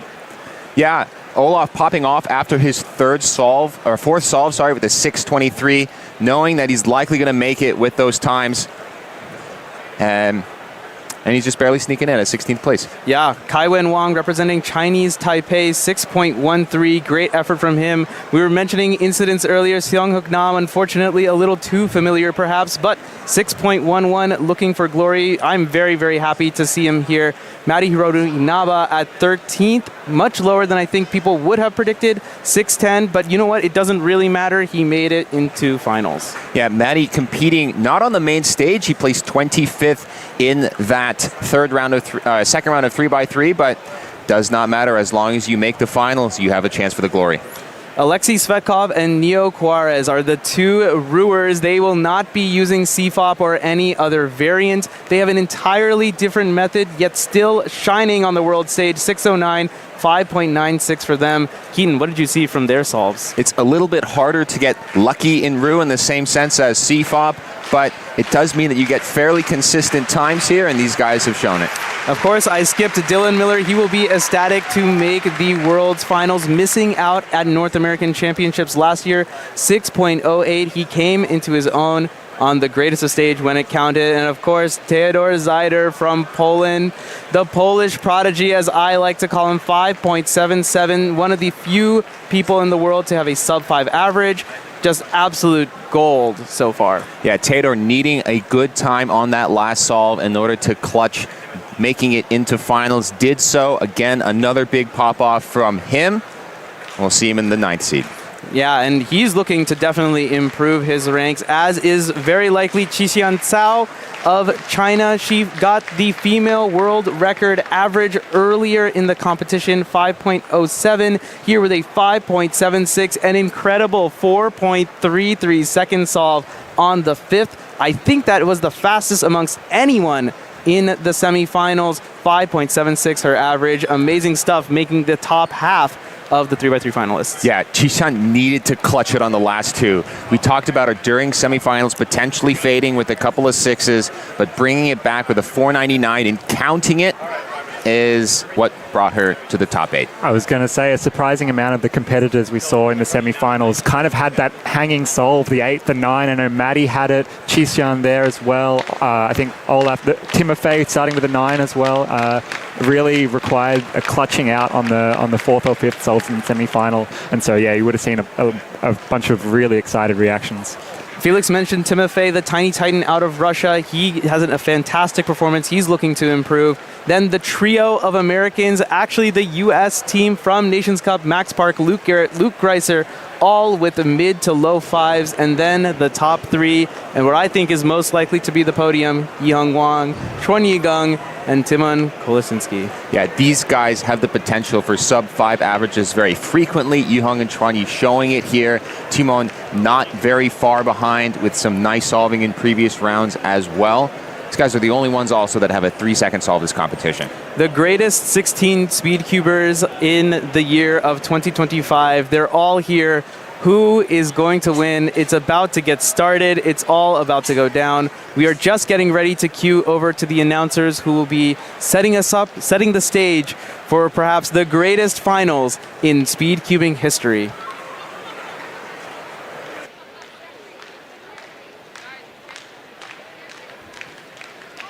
Hello, everybody. Good evening.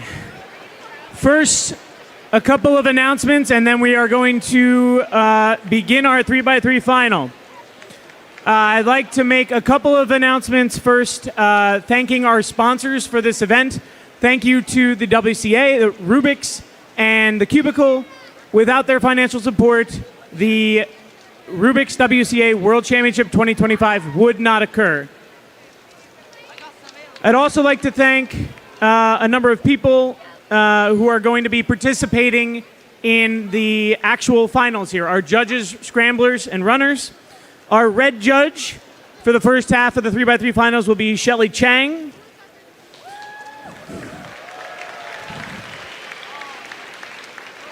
I should note all of these people are organizers of the competition, and for many of us, the first time we have been on stage in a while. Red scrambler in the back is Michael Young.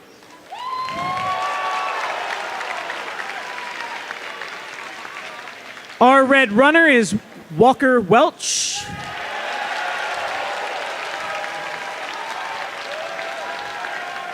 Our red checker is Matthew Dickman.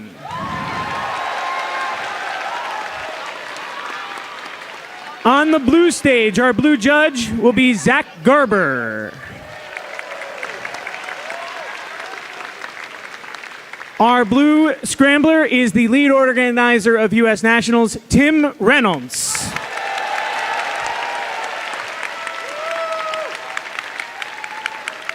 Our blue runner is Jacob Ambrose. And our blue checker is James Hildreth.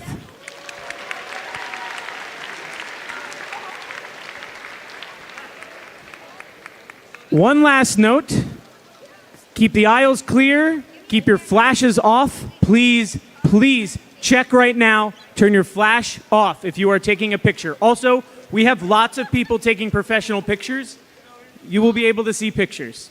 Do not have your flash on. Other than that, Kevin, let's get started.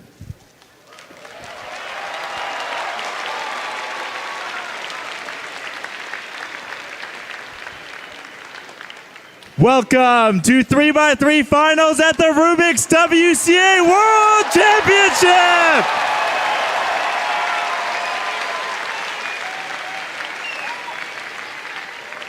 We have 16 competitors competing for our first prize of $5,000 and the world title. We will be getting things started with our 16th seed. He is a 33-time 3x3 gold medalist and the 2023 Polish Champs bronze medalist, representing Poland, Olaf Kuszminski.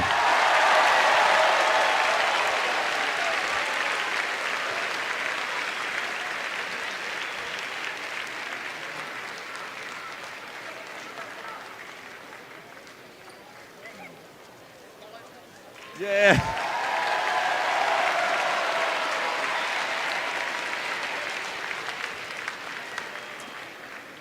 In our 15th seed, 14-time 3x3 national record holder and 2023 national champion from Chinese Taipei, Kaiwen Wang.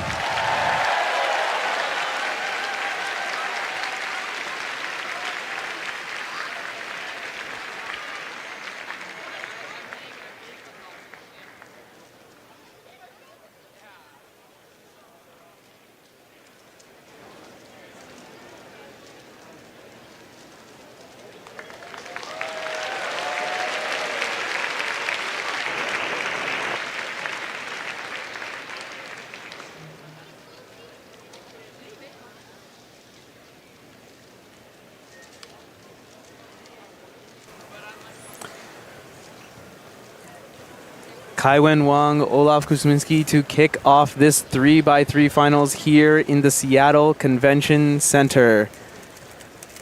Some amazing solving is about to come. Some amazing solving is about to happen over the next hour and a half or so. As the competitors get started, Olaf to solve first as the 16th seed. He's got the yellow cross on the bottom. Let's see what he can do. The edge also connected. Hopefully that will give him an advantage during his F2L stage. Onto ZBL recognition, needing to do U prime 6.62 to start us off. 662. So we'll be able to take a look at the replay here. Olaf starting with the yellow cross. He's a white-yellow solver. Now we get our first look at the scrambles, and these will be very important for this final. Some of our competitors will be solving on the white and yellow cross. Some will be solving on all 6 colors, potentially, or starting their solve on any of the 6 colors, and that can play a big part in the title. And so Olaf there finishing with a ZBLL, a little bit slow on the recognition, but a solid start nonetheless. But the scramble itself, I couldn't tell to begin with. Didn't look particularly fantastic. Let's see what Kaiwen is going to do. He's going to choose white cross instead, looking pretty fluid through the first part. WOL perhaps 6.84 to kick off things for him. 684. It looked like what Kaiwen did there was an insertion to skip OLL. Adding a couple of extra moves to insert his last pair and skipping the OLL, which is a nice little maneuver. A little bit old school from Kaiwen. It looked like a rotationless solve as well until that last pair, as you see there, and then finishing with the R permutation. Of course, you don't want to be making many rotations as it just takes up time and doesn't actually make any moves. And you'll see some of that rotation avoidance from some of our solvers here tonight. Olaf now on scramble number 2. On white yellow, what can you find? Looks like there's, the two yellow edges are oriented but not solved relative to each other, so it's going to go for white cross instead now. Pretty fast through the first 2 pairs. Now into the last one, and ZB once again, 7.19 for him. A decent number of rotations there. 719. F2L means that you're going to be spending a lot of time moving around the cube without doing any turns and making any progress. He had a lot of his last layer pieces in that top layer when he started his F2L, which always makes it harder to recognize those F2L pairs. When you see a whole bunch of yellow on top, it makes it a little bit difficult. So a little bit shaky from Olaf to start with. but he's someone that when he's on pace and puts a smooth solve together, he can pull out some amazing times. Kaiwen now. Kaiwen is able to use other colors, but definitely prefers to use white and yellow primarily. Kaiwen also was the formerly WR4 for 3x3 average, and you can kind of see some of those skills here. Very fluid. Now onto PLL 6.17. Yeah. 617. A slight lock up on the PLL there. That was pretty smooth otherwise, and some really nice pinch moves for the OLL there from Kaiwen Wong. Yeah, fairly efficient G-perm right there. A little bit of a mess up on the U layer near the end. Olaf just doing a practice solve now before receiving the third scramble. Of course, all competitors have about a minute to get themselves composed, get ready, before they must begin the attempt. Olaf using that time, getting a quick swig of water, composing himself. It is the world stage, the greatest of all stages. Ooh, right off the bat. Doesn't look fantastic to me. We'll hear from Keaton and Felix what they think about this scramble. Yeah, it looks like yellow cross is going to be the choice now. Having to do a lot of F moves to orient pieces. And there we go, Soon just into J-perm. 5.88, his best solve so far. That's an excellent set of last layer cases from Olaf right there. We can take a look at it again. The F12 looked okay. Little bit of a jerky kind of motion there, doing a couple of F moves and getting jammed, but a nice finish. Really good transition. Now remember, all of the competitors will do their 5 solves. We will get an average of 5, also called the Olympic average, and then we will rank all the competitors based on that. None of the competitors who are upcoming know about any of the results so far. They don't know anything about the scrambles. They are locked away in a completely different room, and will only get that information as they arrive onto the stage. Kaiwen now looking a little bit better than Olaf. They've traded solves so far. Yellow cross is the choice. A little bit of hesitation. Overall looking decently fluid. Did need to do UU instead of doing U' until the very end. The commentator's curse coming in, 8.67. Yeah, so as you can see there, Kaiwen a little bit slower turning, has a little bit slower turning speed than Olaf. Kaiwen known more for his big cube solving, coming third in the 5x5 event earlier at this World Championship, which I talked to him, he was very pleased with, and I think he'd be pretty stoked to be in this 3x3 final. And he's now counting a 6.8, which I think is not going to get near the top, but let's see if he can pull it out for the next few solves. Yeah, indeed. All these guys looking for the podium spot. It's going to be incredibly tough for solvers this far down, just because the podium is going to be really, really hard. There are so many incredible solvers yet to come. We are just getting started after all, and we're still seeing some great work coming out from all the solvers here. Yeah, white cross feels very natural of a choice here. 2 pieces already solved relative to each other. They're just on this U layer just to get them onto the D layer. Olaf does that in a flash. And now just finishing it up, and that's the first sub 5-second solve, 4.76. There we go. That was a beautiful solve. This looks like the best scramble that we've seen so far by quite a mile, I would say. It looks like it's potentially a 3-move cross on white, and so our solvers here will be able to plan a lot into their solve with a scramble that looks this nice. Yeah. And that's probably what Olaf did there, and I believe finished with the ZBLL. We'll get a closer look now. Yep, U2 F2R2 with a free pair. Yeah. That's quite nice. Oh, wow. That's a single rotation for Olaf right there into a fairly nice, easy to recognize UZB. We have some incredible solvers coming up. Solve number 4. It could be electric. The entire city of Seattle might just explode. We'll have to see. Kaiwen, what can he do now? Exact same start. But now into F2L, a little bit choppy, unfortunately. And here's the PLL now, and yeah, just not able to fully execute. 9.66 for him. Yeah. R-perm again for Kaiwen. This a little bit tough with the dot OLL, it looks like. Yeah, and a few lockups on that last layer. Obviously, speed cubing's a sport that requires incredibly fine motor skills, and that's quite hard to do when you're under pressure. So This is to be expected in these sorts of finals. The occasional misstep like that from Kaiwen Wang. And he misrecognized the PLL on that one. Started to do an A-perm, realized it wasn't the right alg and needed to re-grip in order to do the R-perm. Yeah, sometimes you feel like you want to just keep solving, but your brain can't keep up with your hands on occasion. Yeah, tough one there for Kaiwen. Best possible, worst possibles are now populated 6.56, 5.75. You know, if Olaf can get 5.75, he'd need a monumental effort to do so, but he'd put himself in at least some type of striking distance. Good speed here. Another ZBLL, 5.74. That's a great way to close out this average. He's going to be looking at a low 6, I believe. Yeah, you had one cross piece in place for him already on blue.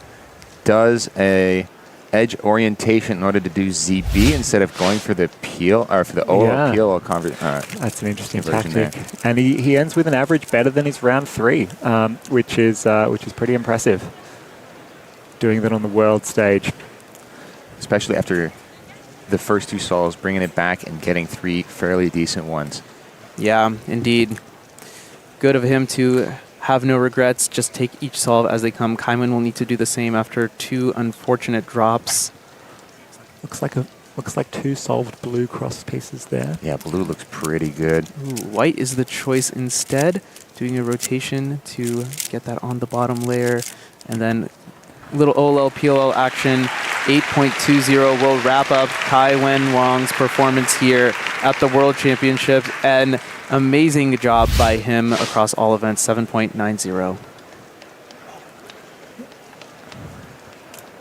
As we take a look at Kaiwen's solution, see that last F2L pair, the insertion to give himself the oriented edges, but Kaiwen only knows T and U ZBLL. He doesn't know the L cases, he's told us, and so... Congratulations to our first 2 competitors. With the COL and a U-perm. Amazing job from our first 2 finalists there. We should be getting our next 2 set of finalists coming up. I will let Kevin do that introduction. I'm not going to steal his thunder. They should be just walking down from the green room just now. They're all exciting pairings, but this is a pretty fun pairing, if you ask me. Just as we get going, what else did you guys see there? Nerves certainly played a factor for Kaiwen. How would you guys manage that on such a huge stage? And there's no silver bullet to managing nerves in these situations, but you do just have to tell yourself confidence is key, and so you tell yourself you've practiced, you've been in this place before, at least in a national final, so you do have the ability, you can do it, and it's a confidence game really when it comes to these situations. I also don't think it's something that you can do right now and plan for as you're waiting to go up for the first time. You should be doing some practice at home for this. And then, like Felix said, once you go up there, you just have to believe in yourself, focus on your solving, treat it as much as you possibly can as a solve that you would normally do at home. Indeed. Great nerves, great tensions. Of course, all of the competitors are steeled veterans, but it gets to even the best of us. I think we're still waiting for the competitors to come down. Speaking of veterans, Sunghyuk Nam, one of our upcoming finalists, he's been in the last 3 World Championship finals, I believe, alongside Max, the most experienced World Championship finalist in 3x3. So he's seen the situation before. He's put down some good times. I'm excited to see what he can do. Yeah, it's going to be good stuff. I'm really, really interested to see what Maddie will do, especially when he comes across the scramble number 4. We think that one is pretty good. I think it's going to depend on what he gets on 1, 2, and 3. If he's on good pace, ooh, watch out. Maddie is gunning for it. Next up, we have our next 2 competitors.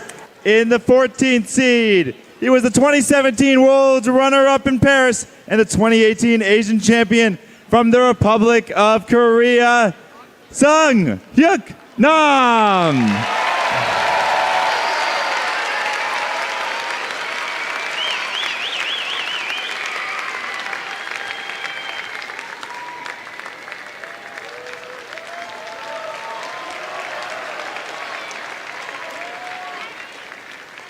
In the 13th seed, placing first at the 2022 North American Championships and third at the most recent North American Championships from the United States of America, Maddie Hiroto Inaba.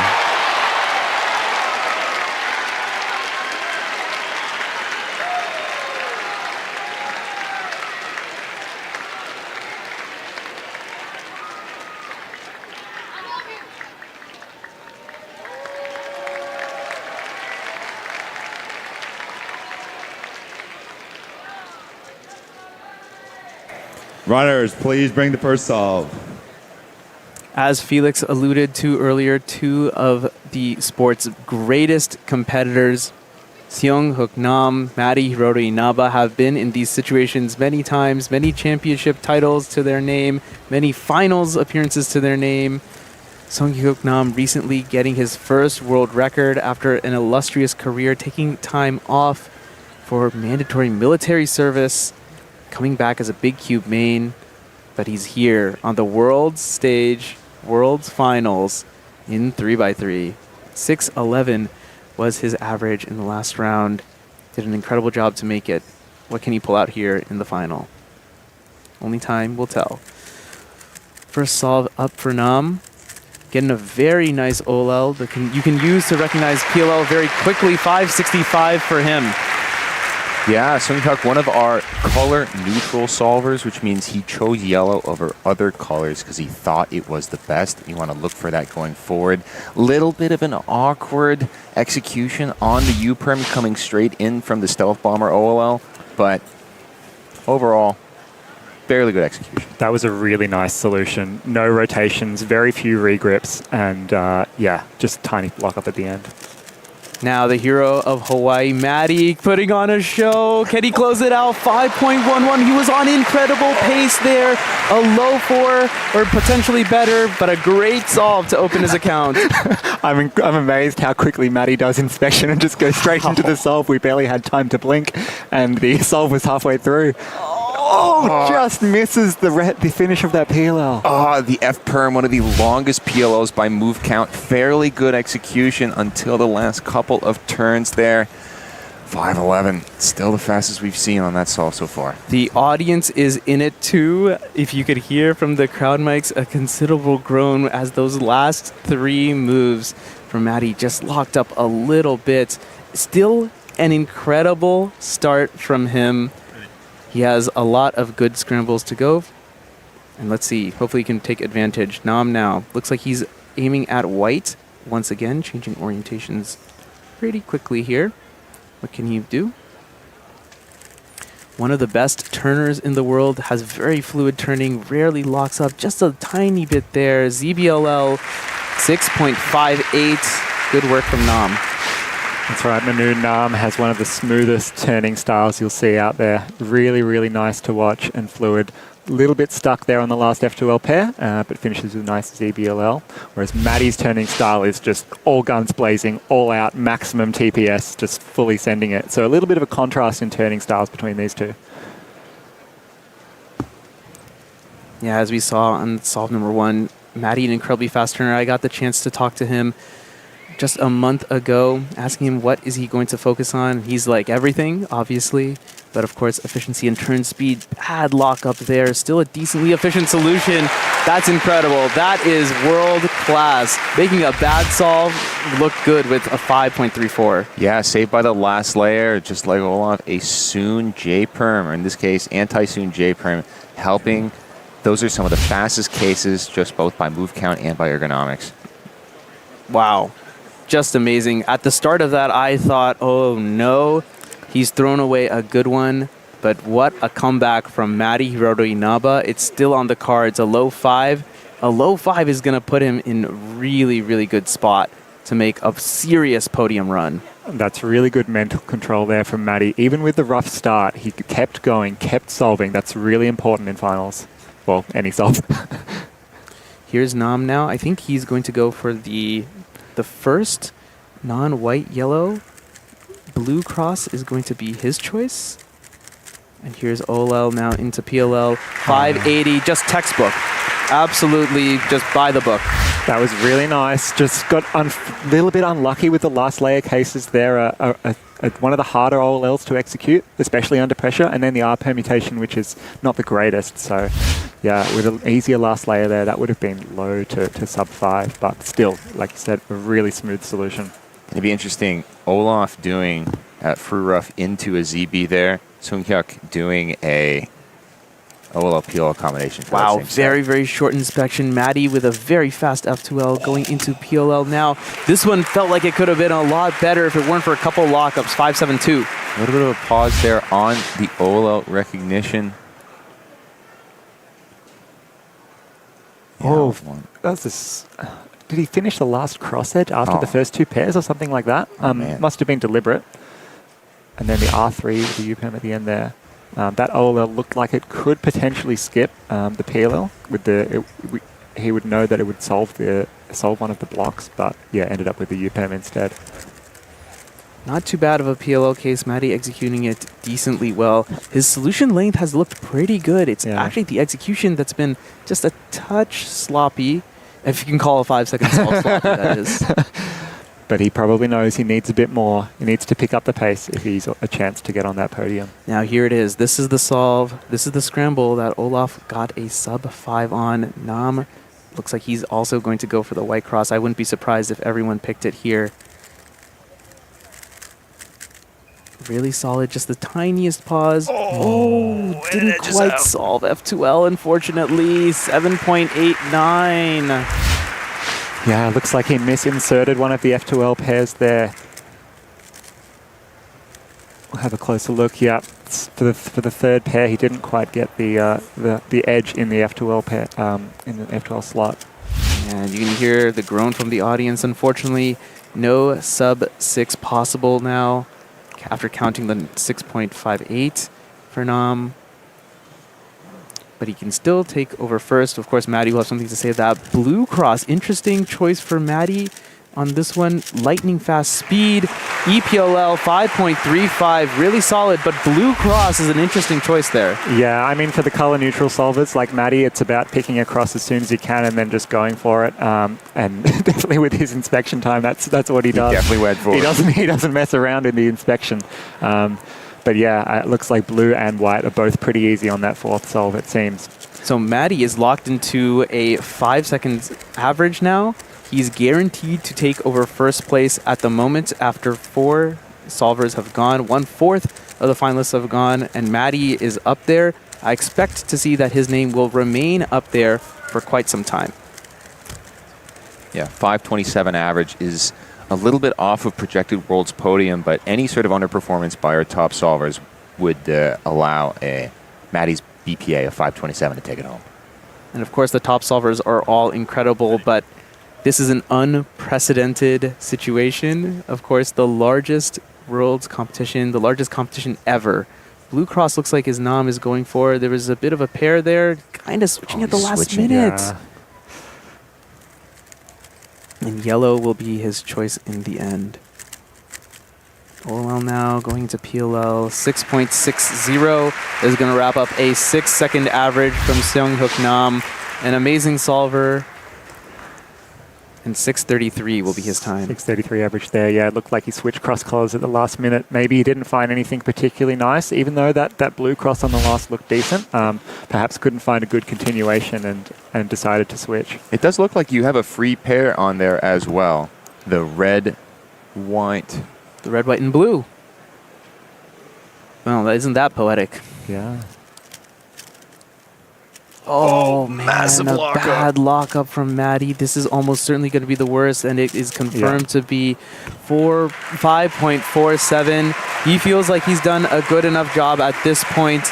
His last solve of Worlds 2025, unfortunately, not the way he probably pictured it, but he'll be at the top at least through several solvers, I imagine.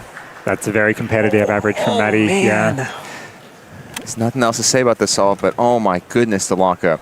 Maddie did take care to preserve that pair on blue. The standard solution will leave the pair sort of upside down in the slot, which is a bit awkward to deal with, but Maddie able to do an extra U prime during the cross in order to Maddie leave Hiroto that Nava, pair we just safely saw outside. you in 3x3 finals. What were you hoping to put down? Just like a mid to low 5, so I did that, put myself in a decent position, so yeah, we'll see what happens. Congratulations. We are going to see if it was enough. You can go grab a seat on our wall over there, and we'll see if it was enough. Good job, Maddie. The Cubing Jedi himself, amazing solver, one of the best the sport has to offer, an incredible guy, a very smart guy. He will be going to Columbia University. Can you imagine? And he's incredibly good at the 3x3 Rubik's Cube as well. Not to mention golf, baseball, oil painting. He can do it all, Maddie. And I think he'll be pretty happy with that average. That'll be pretty competitive. And yeah, we'll see if he's done enough. Sunghook Nam getting a 6.33 average. Not last. He's just an incredible solver, generational solver, a pride of Korean speed cubing. Certainly, he's had an amazing career, and it's just awesome to see him here representing his country on the world stage once again. Yeah, with the growth and progression of speed cubing and how quickly people improve, getting into 4 World Championship finals in a row is no mean feat. That's very impressive from Nam, and he'll breathe a deep sigh of relief now that's all over and really enjoy himself, and hopefully and love watching the rest of the finals. Something tells me we're not done seeing Nam, at least in the big cubes, certainly. He definitely knows there's some hardware to be won there in future World Championships as well. As we're getting ready to bring on the next 2 competitors, I think Kevin is just waiting for them to just get ready. Thoughts about what we saw here? Any new information we learned about the scrambles or potential solutions? Yeah, again, after the first our first 2 competitors, I thought that this set would probably favour the white-yellow solvers. A little bit of indecision potentially for the cross colours because, the first 3 scrambles didn't look like they had a particularly obvious choice. Again, all these competitors are great enough to handle that, but I think it'll favour the white and yellow solvers. Yeah, coming out of the first 2 color neutral solvers of our block, most of the time doing white with a couple of blues in there as well means that the color neutral guys won't have an advantage going forward. And that's actually pretty huge because the top 2 seeds, they are white-only solvers, and Max Park, of course, and Timon Kolorsinski, color-neutral solvers, so it'll be interesting to see how that battle is going to go down in the end. Kevin, for our next 2 competitors. In our 12th seed, he's a 58-time 3x3 gold medalist and placed 3rd at the 2024 European Championship. From Russia, Alexei Svetkov.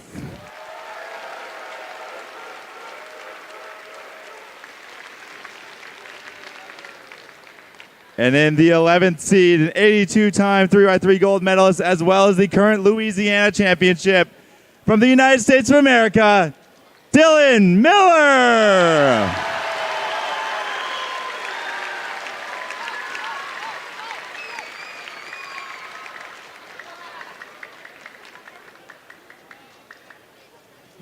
Runners, you may now bring the cubes. Dylan Miller, Alexei Svetkov, again, 2 amazing solvers of the 3x3 cube. Of course, Alexei will be using Ru. He has a completely different solving style to almost everyone else in this field. Dylan Miller, a CFOP solver known for his very, very good TPS. Dylan, a crowd favorite, local, well, not Seattle local, but US local, entirely focused on 3x3. He often streams on YouTube some very, very large 3x3 sessions. He'll be absolutely thrilled to be making this final, and I think he's got nothing to lose here. Indeed, and I think the same thing goes for Alexei. Has incredible improvement over the last 6 months, getting a 5.50 and then tying that again, getting 5.55 to make it into this final. So now Alexei with Ru, he's going to build the first block, second block, CMLL, and now going into the LSE. That looked like a good LSE start, 7.17. 7.17. Unfortunately, just not efficient enough in the first 2 steps. It's a decent arrow case for Ru. It's the shortest number of moves in order to get edges oriented. Alexei knowing most of EO LRB, which means he's able to combine that step plus getting the left and right edges in to solve the blocks. So you have a sandwich. You can see Alexei there wiping his hands on his pants multiple times before starting the solve. Seemingly a little bit nervous. I mean, my hands are sweaty as well, even just watching, so I can't blame him. And that's, I guess that's good presence of mind to do that. You want to make sure your grip is solid on the cube. A quick shout out while Dylan Miller takes a warm up. Would you believe that Keaton Ellis is a CFOP solver with all those acronyms he threw down there? I don't know if he's making them up. Incredible work. It helps to do some Ru one-handed every here and there. All right, Dylan Miller now. Dylan will only be solving on white and yellow as well, so perhaps he can take advantage of this scramble set. There's the OLL into PLL, 5.22. Very solid time for Dylan Miller. Exactly what he wanted to see, getting his account open. He's very happy with that. Great way to start there for Dylan. One rotation.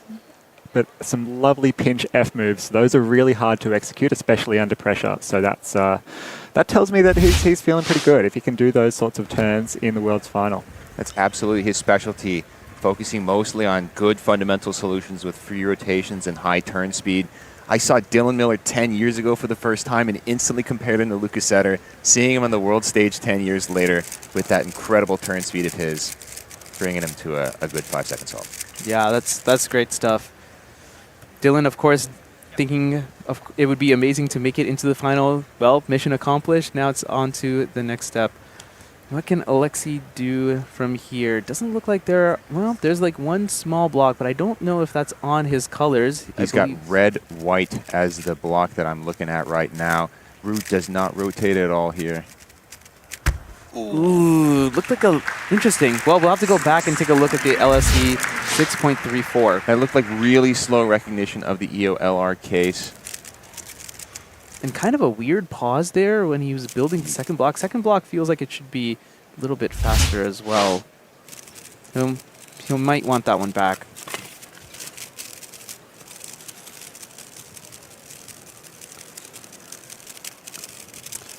Dylan was telling me at the last World Championship, a little bit disappointed that he didn't make 3x3 finals.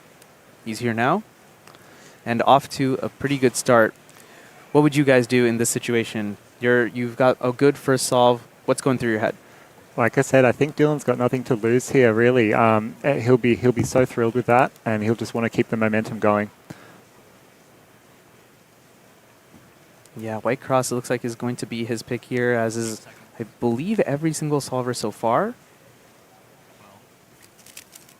And he's off. Amazing turn speed. Really good F2L. He got to last layer extremely quickly. Can he finish? 5.46. A little fist pump from him.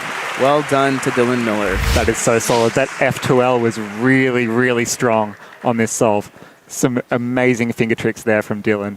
Oh my goodness, that was a super quick F2L. Got a little bit unlucky with, what was that, an end permutation at the end there, but managed to finish strong. Yeah, Nice interesting cancellation choice of that into that OLL. Dylan, a fundamental solver, not looking to do COLL into a U-perm there. Yeah, those were really nice finger tricks. I'm amazed he can do that under this much pressure. Of course, his solutions aren't the most efficient, but of course, it doesn't really matter, I guess, at this point. If you can turn fast, your solutions can be a little bit longer and you can get away with it. Alexei now, where are the blocks? There it does look like there is some type of block there on white. Oh, he's rotating a lot, trying to figure out the... This is a little too much, unfortunately. Can he find a good solution? This is looking a little bit better. Fassimo, no EO needed, 5.15 seconds. Yeah, consistent improvement from Alexei. Took a lot of time to recognize cases. Looks like he had all edges oriented once he finished CMLL, which helps because the LR case is helpful if you only have to do the LR step. Yeah, it's exactly what he had right there. Nice case as well. Yeah, normally when you see solvers rotating the cube around that much in inspection, it's not a fantastic sign, but that's not always the case. But it's generally not a great sign, so it was great that he was able to execute really well there. Dylan, 2 solves in. This average is looking really strong. He's still got to execute though. It's not done yet. I don't know if he would believe it if I told him, but right now both of his solves are under Maddie's average that he's posted. So that means he's guaranteed to count at least one time. That is better than Maddie's average. Just needs a couple more. And he's going to put himself in an extremely good position to place very highly. Yellow cross the choice now. Great fast turning. Trying to recognize ZBLL. U prime, 6.47. Bit slower. That 5.46 will count, but that's not too bad for accounting time. Yeah, looks like he did edge orientation into a ZBLL there for his last layer, and then actually finished with OLL and PLL. So, yeah, I'm not sure if he doesn't know the ZBLL case or if is feeling a bit nervous and couldn't quite get the recognition down. But still, he's in a good spot. But probably needs two solid solves to finish it off and take that first spot ahead of Maddie. It's possible to drop that 647. And we know with that scramble, the fourth scramble coming up, I would expect big things from Dylan. Yeah, especially playing to his strengths of being able to turn extremely fast. Now, of course, we think that this one is a really good one, but it won't really matter for Alexei because he's not going to make a cross whatsoever. Looks like he's going to be focusing on green here. You can always tell which block they're going to do by what they hold on the left. Brewers almost never rotate during their solves. Go Eel. Yeah, just wasn't able to put together a good solution. You can see he's frustrated with himself. 8.05, unfortunate for Alexei. Looked like there was something that went wrong there with the second block. First block execution seemed okay, but the CMLL, there's an edge out. Oh, he put an edge flipped in the back. Nothing you can do there. Once you've done that, it's just going to take too many moves. You'll still keep your CMLL, but it does mean that you're going to lose a lot of time. That back slot, of course, very difficult to have vision into. And Alexei with 622 average. Right now, the best he can hope for is third place. Cannot catch Matty, cannot catch Olaf Kuzminski. Dylan taking his time here before the fourth solve. I think he'll be pretty pleased to see the scramble here. Hopefully it gives him a bit of confidence. Yeah, he'll have to steal his nerves a little bit. Actually, he's shaking his head, interestingly. Still rotating around, trying to plan as much as possible. A bit of a pause halfway through F2L, and he's got diag again. Yeah, too choppy. Too choppy. He's going to count that 6 now, too. Trending in the wrong direction, unfortunately, is Dylan Miller, 757. At least he has a big smile on his face. Shaking his head a lot during inspection. Did a lot of moving around, but stayed in the orientation. Didn't have to do too much there, but F double sexy, F prime into Y perm. Not the worst last layer case, but Dylan getting a little unlucky with the diag that he's seen so far. Yeah, it looks like that that scramble has sort of two quite obvious pairs in I think blue, red, and orange, blue. But he solved them in the front there, leaving himself a little bit exposed in terms of look ahead, especially if some of the other F12 pieces were stuck in the back. And so, yeah, struggled a little bit finding that third and fourth pair and sort of lost his rhythm after that start. Interestingly, in our top-down view, which we have access to, we saw Alexei do a bunch of J perms to warm up. Something interesting. Not sure if he would ever need those, but perhaps just good as a trigger to get his fingers warmed up, ready to solve. Here he is, solve number 5 now, his final solve of the World Championship. He's had an incredible run. Can he cap it off? 6.27 for his efforts. A little slow for the blocks here. Yeah, that second block took a little bit longer than I would have expected. And that's not a bad OLL case. It's a 9-mover, but it does require you to regrip your hands in a way that Ru solvers don't like to do that much. Certainly an admirable finish for Alexei Svetkov. Holds the record for Ru single in 3x3, 3.95. Unfortunately not able to reproduce that, but he's had some fantastic moments recently, and he has a very bright career ahead of him. Yes, Alexei only 16, so experiencing this. He's got many world championships, I'm sure, ahead of him.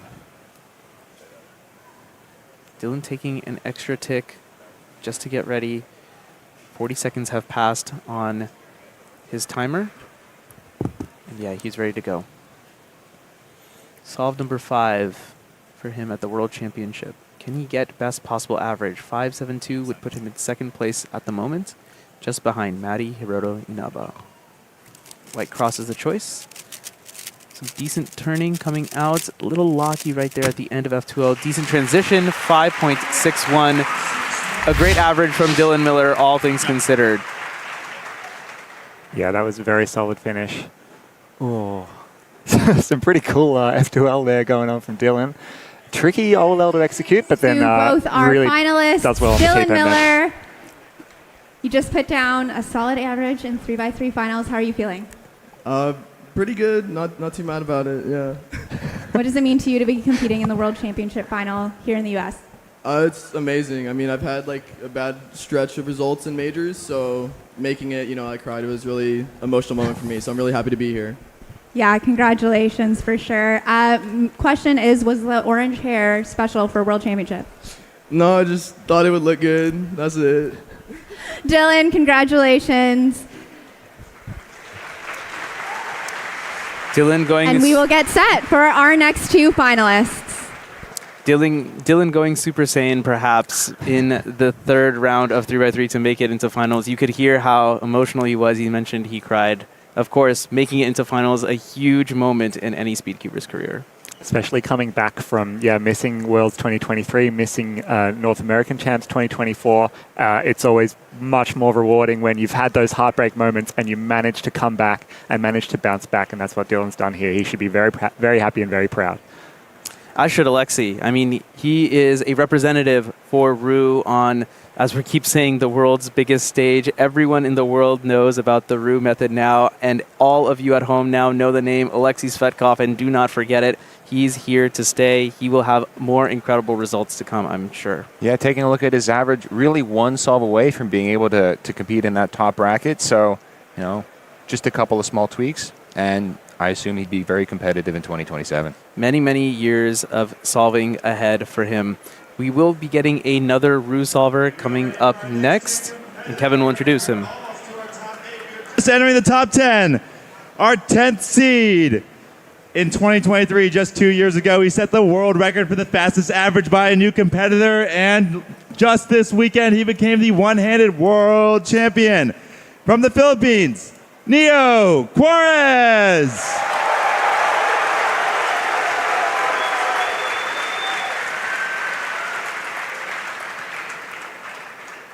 In the 9th seed, a 15 times gold medalist and your 2x2 single world record holder, representing Poland, Theodor Zajder.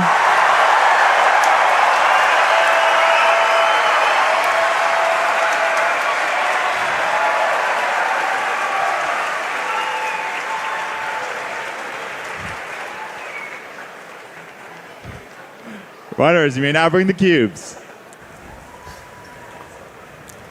Incredible roars from the crowd there for both Neo Juarez of the Philippines and Theodor Zajder of Poland, doing their countries proud by making it to 3x3 finals here in Seattle.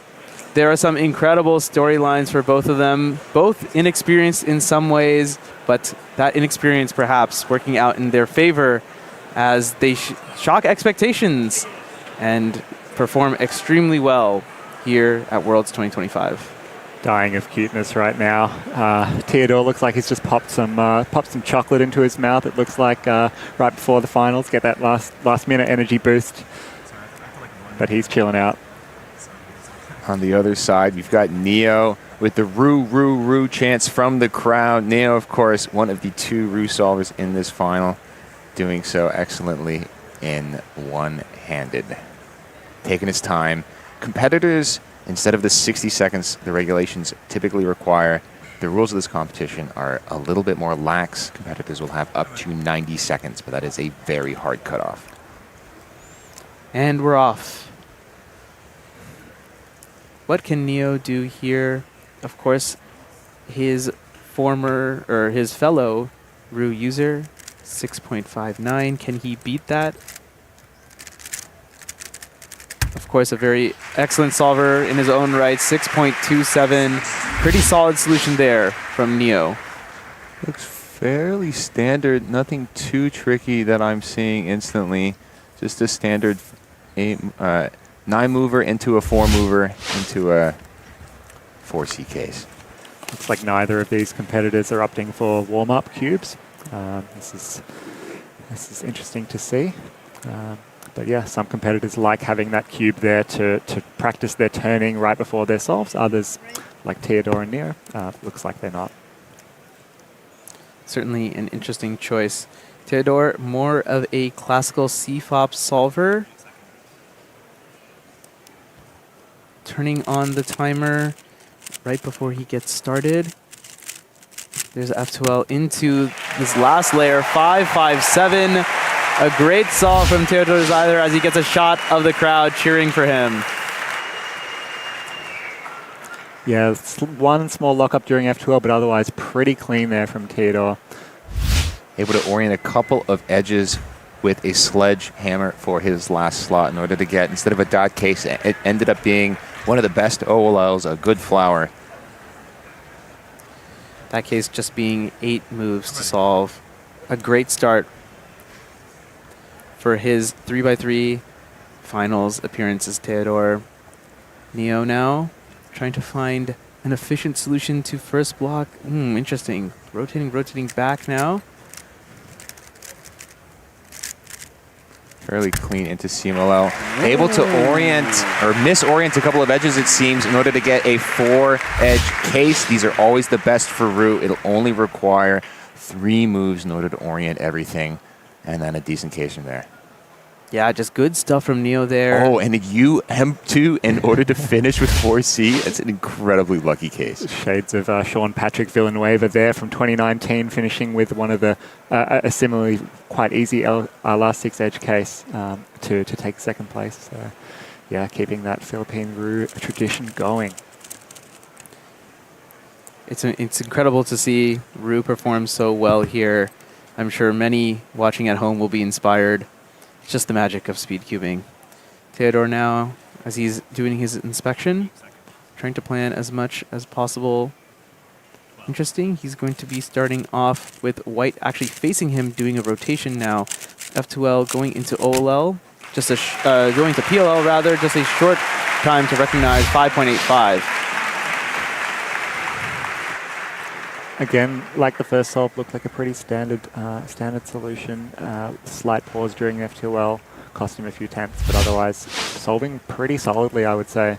Hoping for some better cases and hopefully can clutch out a strong finish. I'd say that's a slightly better than average last layer. It's one of the WOLLs, which takes a decent number of moves, but then into a clockwise U-turn with the bar in the back.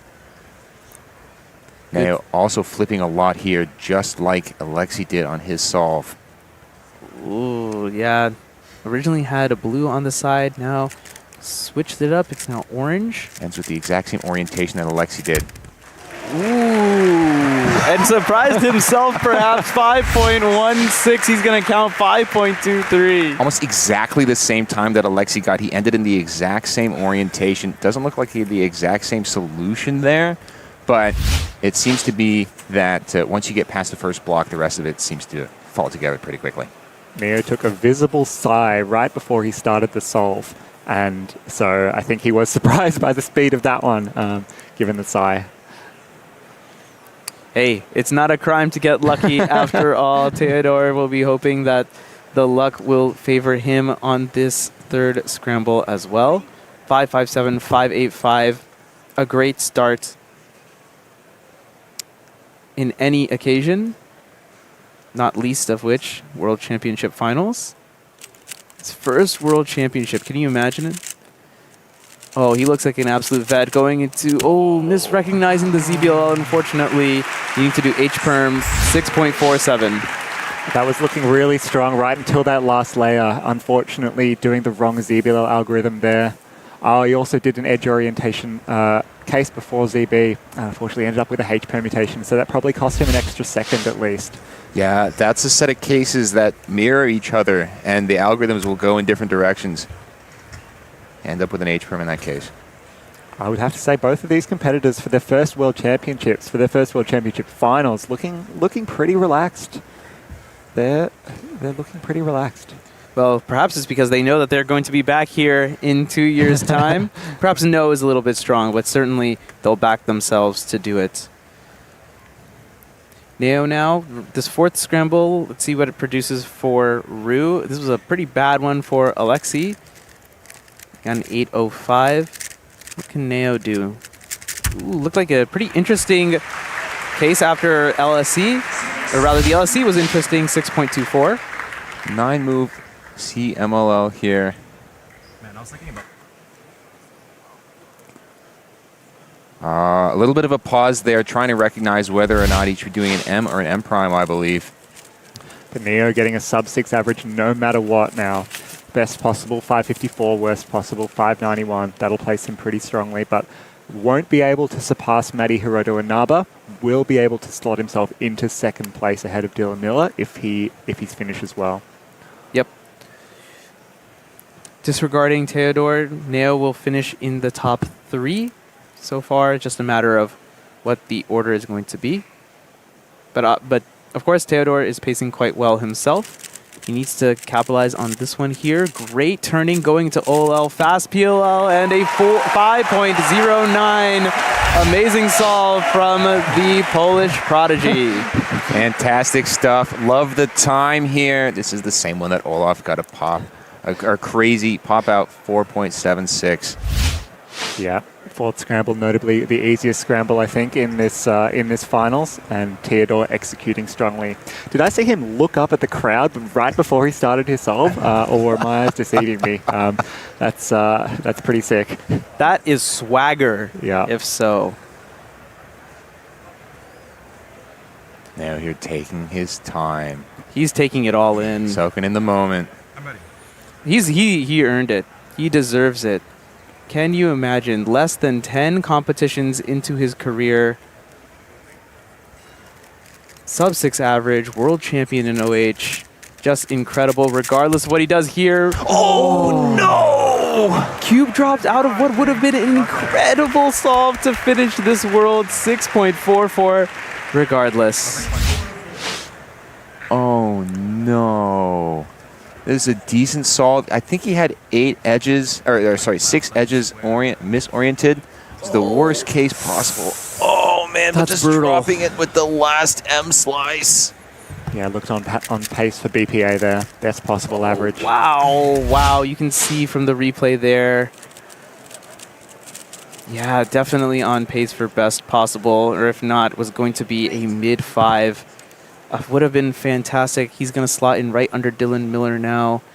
Theodore again with the same shot. He cannot catch Maddie, but he can still put himself into second place. His pace is looking really good. Can he finish? 507, best possible average, 5.50. Just amazing stuff. Wow. Able to turn so quickly and so accurately at such a young age. Theodore Zeider, everybody. That's amazing. That is amazing solving from Theodore in the World Championship final. That's a full step solution. F double sexy F prime into what I always think of as one of the riskiest G perms to do.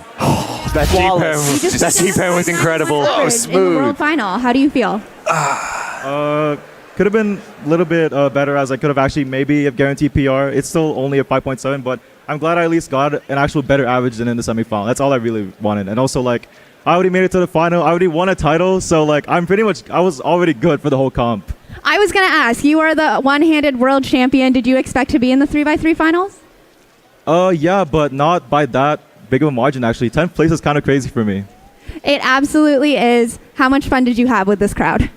So much fun. I was able to take all of this well, given the amount of just people I met in this competition these 4 days. Absolutely. It has been a big weekend for you. Congratulations. 591 average in 3x3 finals. Go take it all in. Excellent work from Neo Juarez and Theodore Zeider, representing their home countries well. So far, here are the results. We are 8 solvers in, 8 great averages so far. Madi Hirota Inaba leading the pack, 5.47, got off to a great start. Unfortunately, not able to get best possible average, but still leading the pack. Theodore Zeider in second place, 3x3 finals. 5.50. Down to our last 8 competitors. Dylan Miller, we'll be switching 5.85. our job. So So far, we've seen an incredible set of solves from these guys. Rue not going to be able to podium here. Neo and Alexi will be off of it, but Maddie, Theodore, Dylan, an incredible first half podium. Kian Barry just introducing a new set of scramblers, judges, runners. Of course, these are your positions that are required to be filled at every speed cubing competition. But of course, you don't have to be one of the best in order to do so at your local competition. You can always volunteer. There are many delegates like Keaton and myself, and many veterans such as Felix Zemdegs who are happy to show you the ropes. So you can get involved in your local We wait speed for our cubing next two communities competitors as to walk down Kevin the hallway. will I'm just going to let introduce. you guys all know that we have our current top 3 sitting over on the side in front of the World Championship banner. We will be keeping that updated for you. So, someone's going to win this thing in like 20 minutes, and it might be someone sitting over there. So if you're looking for the reactions, that's where it's going to be.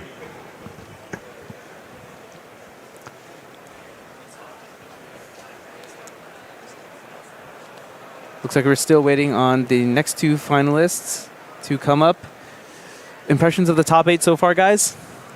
Or the first 8, I should say. Pretty strong, pretty strong. We've got a couple of mid-5 and a couple of high-5 averages. And a lot of these competitors doing even better than they did in the semifinals. I don't have the exact numbers in front of me, but yeah, doing better than the semis. So that's good to see. Hopefully it bodes well for some super fast solves from the top 8.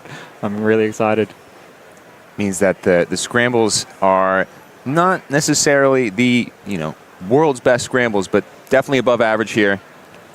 Means we'll see some really fast times come out of the top guys. Yeah, we've seen a pretty good range as we cut over to our current top 3. This is the fun little segment we have here. These guys lying in wait. Maddie right there sitting in the number 1 spot. He, I think, will enjoy that position, although the next set of competitors will definitely be looking to take over, bump 2 of these guys out of there. Timofey Tarasenko, Xian Cao from Russia and China, respectively. Some great solvers. We know what they're capable of. They're walking up now. Yeah, no surprise. We're now on to our top 8.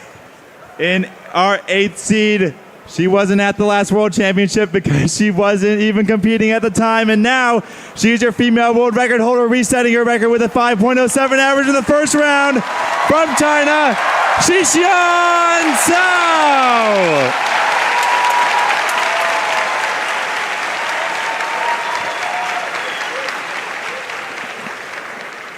Your 7th seed, the current Mega Mings average world record holder, placing second in the 3x3 event at the European Championship, and he already has 2 World Championship podiums under his belt this weekend. From Russia, Timofey Tarasenko.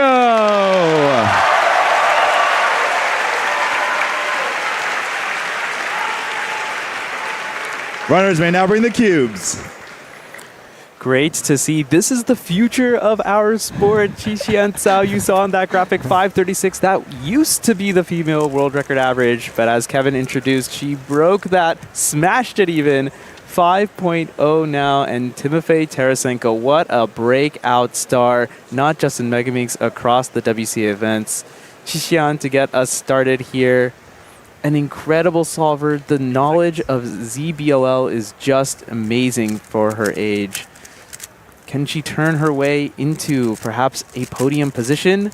There's that ZB 700. Not too great for her to start out. Yeah, looking a little bit lucky on that first solve. Hope she can shake out some of the nerves for the remainder of the average. You were saying it's the future of speed cubing, but it's almost the present of speed cubing. I mean, this is 2025 cubing, continuing to die of cuteness over here. Chitsan using ZB, needing to sledgehammer for that last one. She did come back in the semifinals with a couple of very clutch 4s to finish things off, so don't count her out yet. Meanwhile, Timofey Tarasenko, he's going to be looking to make more of a name for himself, as if he hasn't already. A great turner here. Let's see if he can just finish up the execution. Unfortunately, a little bit sloppy. 661 to start things for him. Yeah, Timofey with an extremely interesting turning style, quite unconventional. He's self-taught. You'll see probably a few more regrips, and you see some thumb going on the bottom. Obviously, slightly smaller hands than some of the other competitors, but yeah, definitely quite a unique turning style from Timofey. Also one of our most consistent solvers here throughout the rounds. 5.6, 5.6, 5.7. Not wavering too much. Staying incredibly consistent and incredibly fast. In the past, Xian has been said to be a little bit fluky. Can she maybe purge those demons here at the World Championship? Well, that's one way to do it. 503, great solve from her.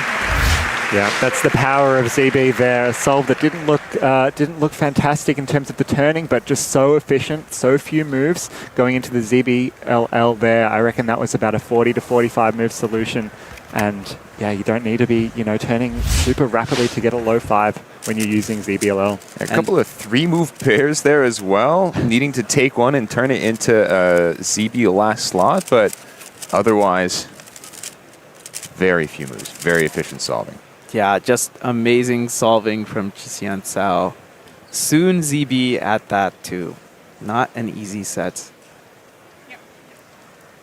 Timofey is now ready for his second. Will want to come back a little bit. Perhaps hearing the crowd react to Qixuan. He knows maybe she got something good. Gonna be hunting for that himself. White Cross is his choice. Great turnings on last layer now. 4.28. Wow. Great F2L. Not the best OLL case, but executes it almost flawlessly here. Unbelievable. That's the fastest solve we've seen these finals. And I was just about to say, after seeing this scramble a few more times, I think that second one on white, if you get the right solution, it looks like quite a nice one.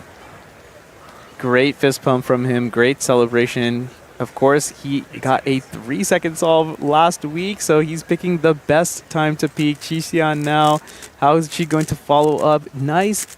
Ooh, looked pretty good at F2L. ZBLL right there. That looked like a pie case to me. 5.72. Qixuan's ZBLL recognition is absolutely insane. Just absolutely flawless.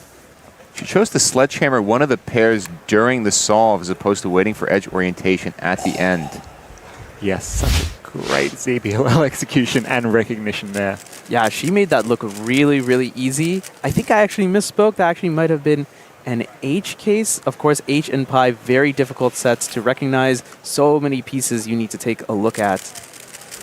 Timofey, just off of his PR2s, the second best solve he's ever gotten in competition. How is he going to follow it up? Will we see a Timofey like solve 1, or will solve 2 Timofey and the Tiny Titan awaken as he has 3 more solves to complete his average? Initially going for yellow, went to white, now back to yellow, but feeling pretty confident in this orientation.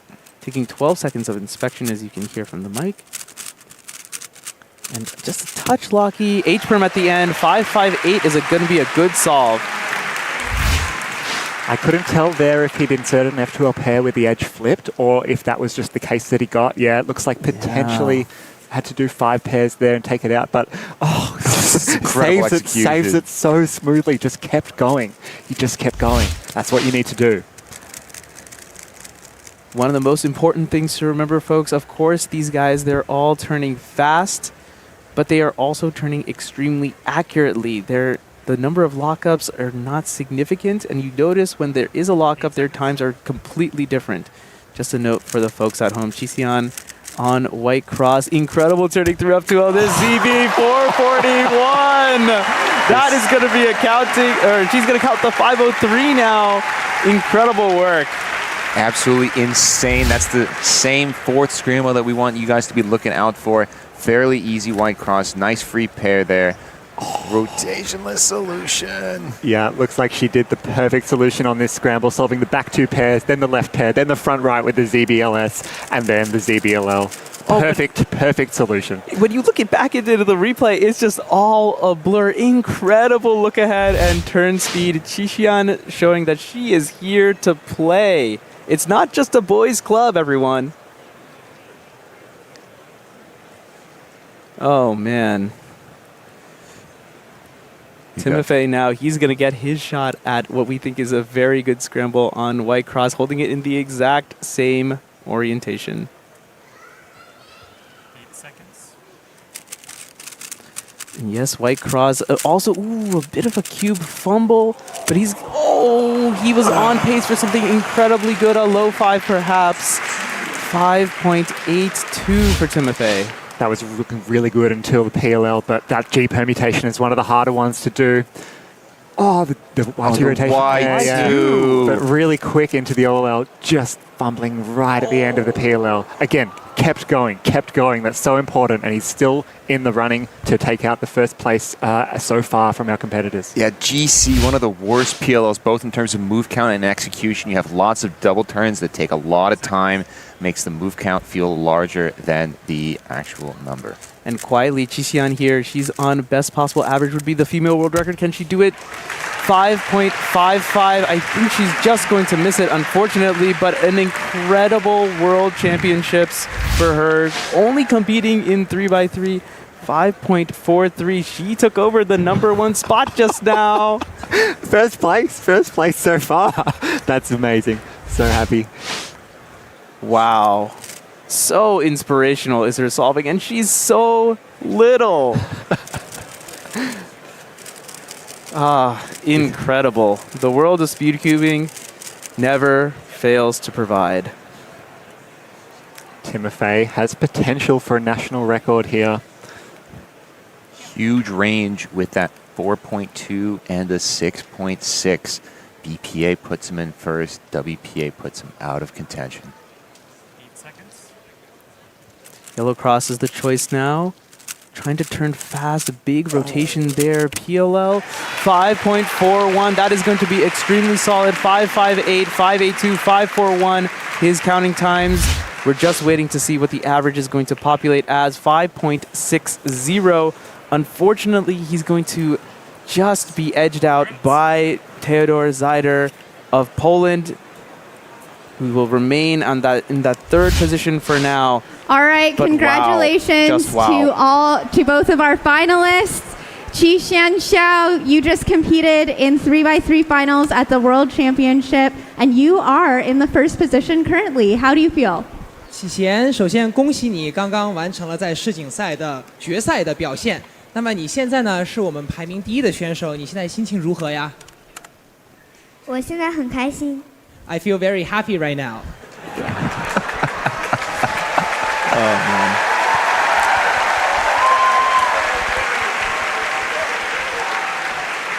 On your 4-second solve, can you describe to us what happened on the 4-second solve? 在你刚才4秒还原的那一次还原，你能向我们描述一下你当时的心情是怎么样的吗？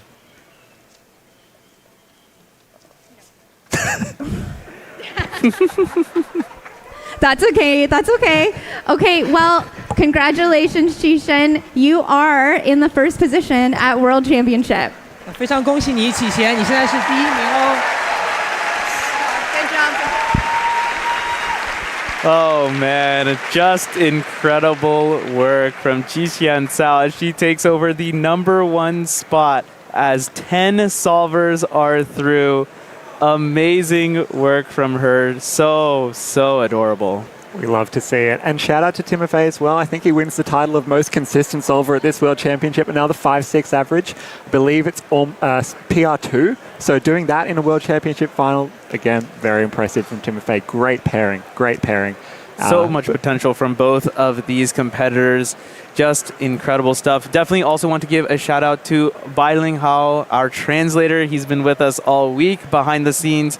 You all might not have seen him that much, but he's done some fantastic work for us, also prepping us all on pronunciations and such. So thanks for all of your hard work, Bailing.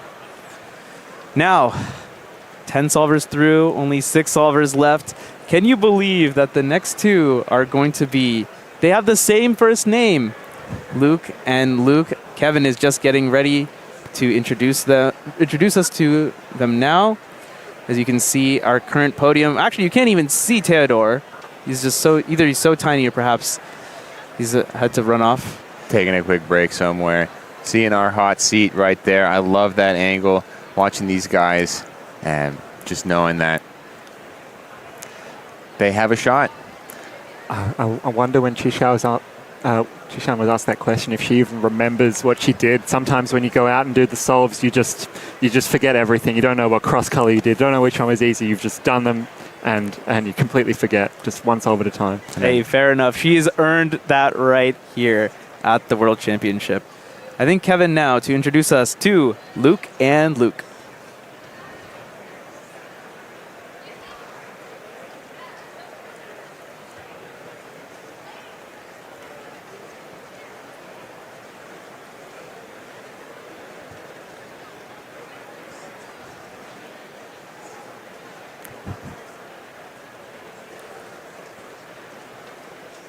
All right, we're up, and it's time for the Luke G's, because in our 6th seed, he's a 30-time 3x3 gold medalist and placed second at the North American Championship, Luke Greiser.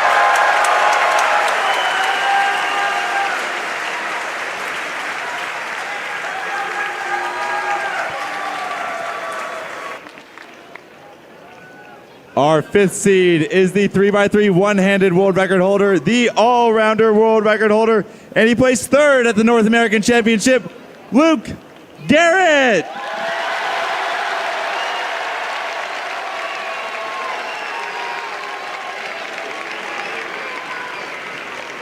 And they're both from the USA. My fault. Runners may now bring the cubes. Luke G.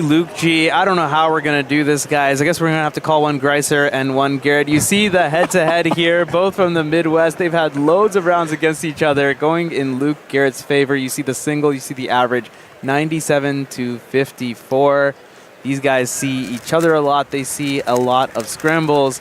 And, man, are they extremely qualified to be here.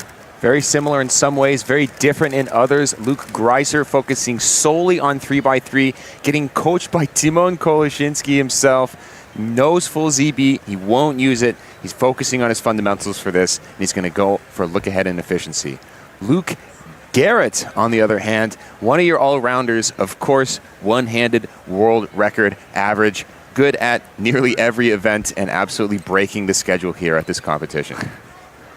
Indeed, making Tim Reynolds run a couple extra laps, sweat a little bit. As we get started now, Greiser to solve first. White-yellow solver. A bit locky to start things out on his F2L. Unfortunately, H-perm to finish. 6.47. It's not all over. One solve you get to throw away. He's going to hope it's this one. Yeah, let's see what we see on this cube, on this solve. Nothing particularly special, a little bit lucky there. But again, kept going. Potential, you can always get a PLL skip in those situations. You've got to keep going. Yeah, another thing, he started the OLL with an R. It should start with an F, which means he's got to undo that and go into that, and that's going to take a little bit of extra time. And of course, the mental hit as well. It's very, very small margins here at the World Championship. Luke Garrett now started his semifinal average with a 4, then kind of went off a little bit, 5.6, going in the wrong direction, then brought it back, 4.93, 5.85. Can he get a 4-second solve to open his account? This is sure looking like it on pace. Ooh. Oh, no. Just a fumble in the last layer, 10.36. A huge applaud from the crowd to cheer him up a little bit.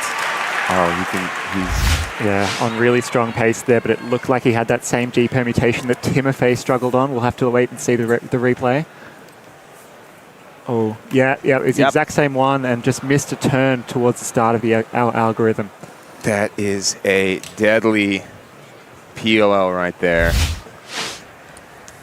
You just hope to avoid it in a situation like this. Oh, man. A little bit of everything here in Worlds Finals. Luke Grace. Go ahead, Felix. You can do 1,000 G permutations correctly at home, but unfortunately didn't get it this time. Yeah, the one time it mattered most for Luke Garrett. Greiser warming his hands up just a little bit up against his neck. Very, very signature. Becoming more and more common among speedcubers also. Saw Timofey do the same thing. All right, time to roll up the sleeves, get to work, and lock in. White Cross is going to be the choice yet again. Luke, known for inspecting pretty far into F2L, coming up with pretty decent solutions himself. A little bit of exec error, 5.67 for his efforts, not too bad. Yeah, that did look like quite an efficient solution, as you say, Manu. Oh, beautiful sort of back insertion there, and a nice VLS to finish his F2L as well. So he skipped the OLL there by adding an extra move to his final pair. Always nice to get some nice cases like that. A little bit unfortunate, ends up in what I thought was a V-perm. Looked like that. Now, Garrett, interestingly, taking a bandage out, or at least attempting to do so before his Might next be solve. Not bleeding sure on what that his was all left about. hand. Yeah, I'm not sure. Yeah, we did see him kind of lick his finger a little bit there. Not entirely sure what that's about. Perhaps we can try and get more information on that shortly. White cross is going to be the choice. Of course, Luke Garrett, a color neutral solver as well. But this one is a lot better than the last. Wow, he just halved his time just like that. 4.68 seconds. Amazing work from Garrett. That was really nice, but he's pulling out the Band-Aid. He's pulling out the Band-Aid, which is interesting. I mean, Luke has probably done the most solves of anyone here at this competition. Over 4 days, his fingers will be absolutely shredded, but he's got to keep them strong for this final. So, yeah, that's interesting to see. Helps him focus on something else other than the pressure in this moment. Yeah, maybe a nice distraction, exactly. It's kind of what you need. You don't want to be thinking about your times, don't want to be thinking about the average. Yeah, you don't want to be thinking about the 10.36 that's hanging over your head. I mean, surely at this point, just have to move on from it, have to just call it a DNF. Greiser now hanging his head over the timer. F2L a little bit pause and then bursty turning as he finishes up here. 5.94, extremely solid. Nice execution on that last layer. Through rough into A-perm, a 16 move last layer with AUF. Yeah, the lefty A permutation. That was nice and very clean. Especially if it comes from that angle, needing to do the U and then regrip down, takes the time. Again, looked like he went into the 8-move T OLL algorithm there, started a couple of turns and went back to the 6-mover. So again, lost a couple of tenths. Trying to pre-move. Yeah. OLL. Again, you just, sometimes your hands keep turning. Yeah, perhaps just recognizing where a handful of the pieces were going to be on OLL, but not all of them. He looks like, has he taken the Band-Aid off now? Not entirely sure. Wiping his hands in any case is Luke Garrett. He'll be looking for something similar to 4.68 and nothing close to 10.36. I think it's the left pinky finger. Yeah. Oh, you can see it right there. There's a cut on there. I'm not sure what that's from. Oh my goodness. Not a finger or place on the hand that you really use for cubing, but hopefully not affecting his turning too much. Doesn't seem like it after the first solve. That's 5.83, the little lick. Kind of cheeky. Yeah, that's really unfortunate for Luke. I don't know what happened. We'll have to get the story afterwards, but that's horrible timing to get a cut on your finger before the World Championships final. Shades of Zayn Kanani at 2023 U.S. Nationals during 2x2 as well. Of course, I believe in that one, Zayn did end up clutching up, so perhaps Luke Garrett looking to channel some of that as well. An incredible shot there from our top-down camera where you can see that cut. Just, close your eyes if you're squeamish. Greiser has had a very solid average so far. Obviously, 6.47 is not going to cut it. He's well aware of that. 5.94 is his counting time so far. The top three right now have 5.43, 5.47, 5.50, extremely tight. So even if 5.67 counts, he's going to need to count another good one to get onto the podium. But this scramble might be it.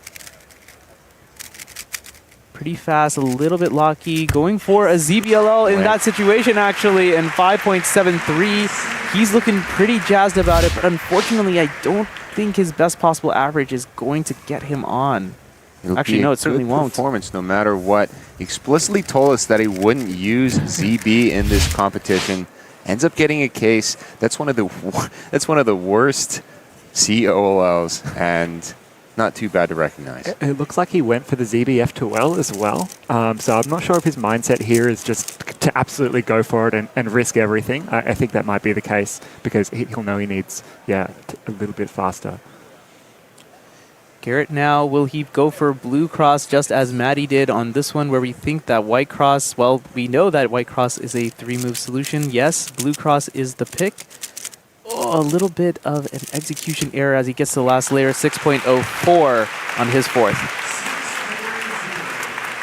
Luke knows, he's shaking his head after this one. He knows that 6:04 as a counting time is going to put him out of podium contention. Of course, he still has the opportunity to get a fairly nice average. Yeah, it's such a shame on that first solve. That looked like, it looked like a likely sub-5, and he could have started with 2 sub-5s. So hopefully see a solid finish from Luke. But I don't think today's going to be his day. For Luke Garrett, that is. Both Garrett and Greiser, amazing solvers. Very, very well known around the US of A. They've put in incredible efforts to make it to the world's final stage. Unfortunately, going to fall short in their hunt for the hardware. But still incredible legacies from the both of them. In some ways, Worlds 2025 is a bit of a pinnacle. But of course, they're still very young in the grand scheme of things. Amazing solvers. I'm sure we will see more of them in the future. As we enter the final 2 solves of our pairing here, the Luke pairing, you can call it. Luke G versus Luke G, a great matchup. Yellow cross the choice. And looked like a bit of just some strange F2L. Not the greatest last layer. Looks okay to me from here, 6.70. Whatever that thing is, I don't think any of us are young enough to know what the 6.7 truly means. 6.05 average. Yeah. Some Zoomer thing, I think. It's definitely Gen Alpha, because I qualify as a Gen Z in the room. Yeah.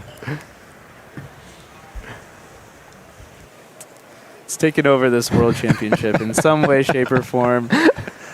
As Luke Garrett now, for his 5th and final solve, definitely will not be hitting that WPA. Doing blue here the way that Maddie did. Unfortunately, getting a .OLL. 6.27, not the counting times he wanted to see. He's going to end up with a 6 average, it seems. Both Lukes ending with the 6.05 average. And you can hear the reaction from the audience as well. Luke Garrett a little bit ahead based on single. You couldn't have it any other way. That's the incredible. script is perfect, I tell you. These guys are the same. Oh, man. Luke G and Luke G 6.05. As Alyssa hops up onto the stage. Interviewing both of them at the same time. Congratulations to both of our finalists.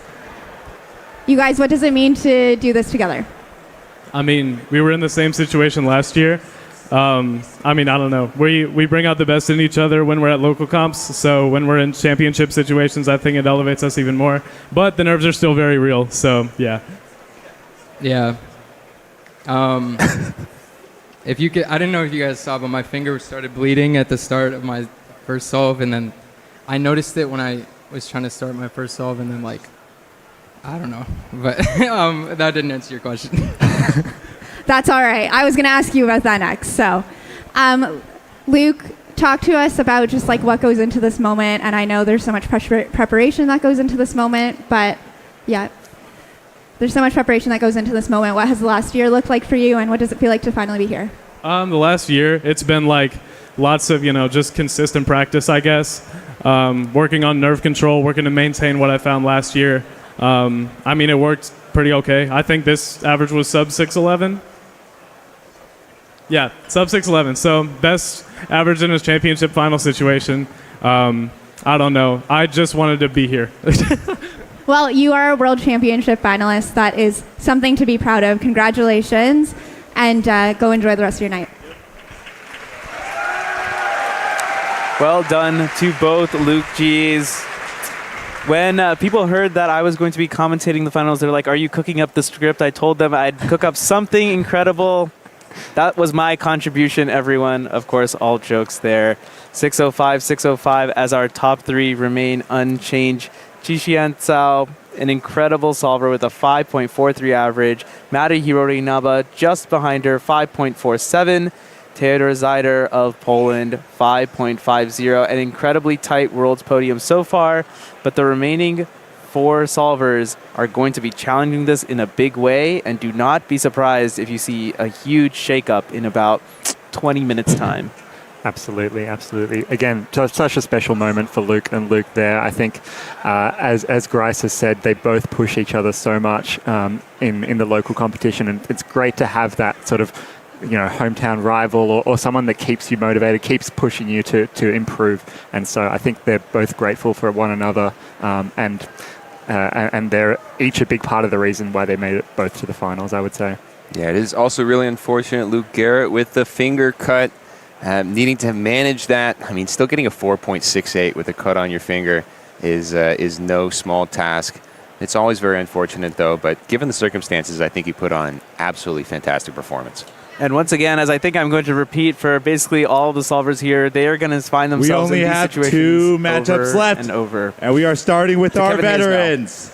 In the 4th seed, he already won 6x6 and 7x7 this weekend and is your 5-time 3x3 world record holder.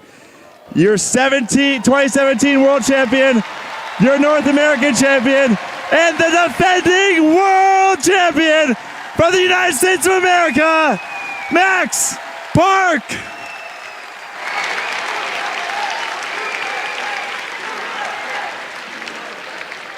In the 3rd seed, he won this 5x5 title this weekend, a world record time. Has podiums in 4x4, 6x6, and 7x7. Is your current European champion and was 3rd place at the last World Championship, representing Poland, Tymon Kolosinski.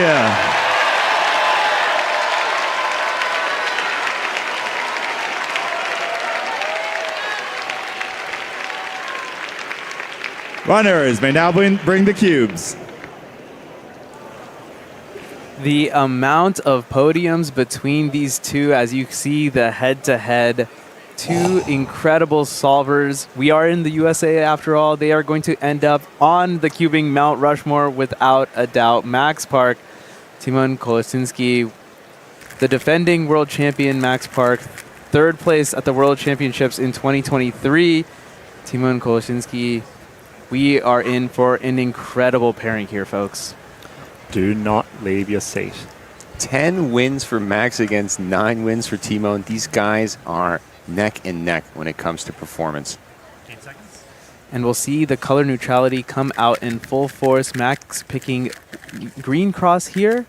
Fumbling just a little bit at the tail end of what looked like that F2L 607. Bit of relatively slow TPS for Max coming out here. That's usually one of his strengths for 3x3. A little bit of a lockup there. E-Prim is always an unlucky case. It's something that's hard to recognize exactly which orientation you should solve it from. And so, tough solve. And 16 moves, very long at that, even if it is all RUD. At least for some algorithms. Tymon now, he is going to be picking green cross. And really fluid turning. Got to ZBLL so quickly. That is the skill Tymon Kolosinski is here to perform with.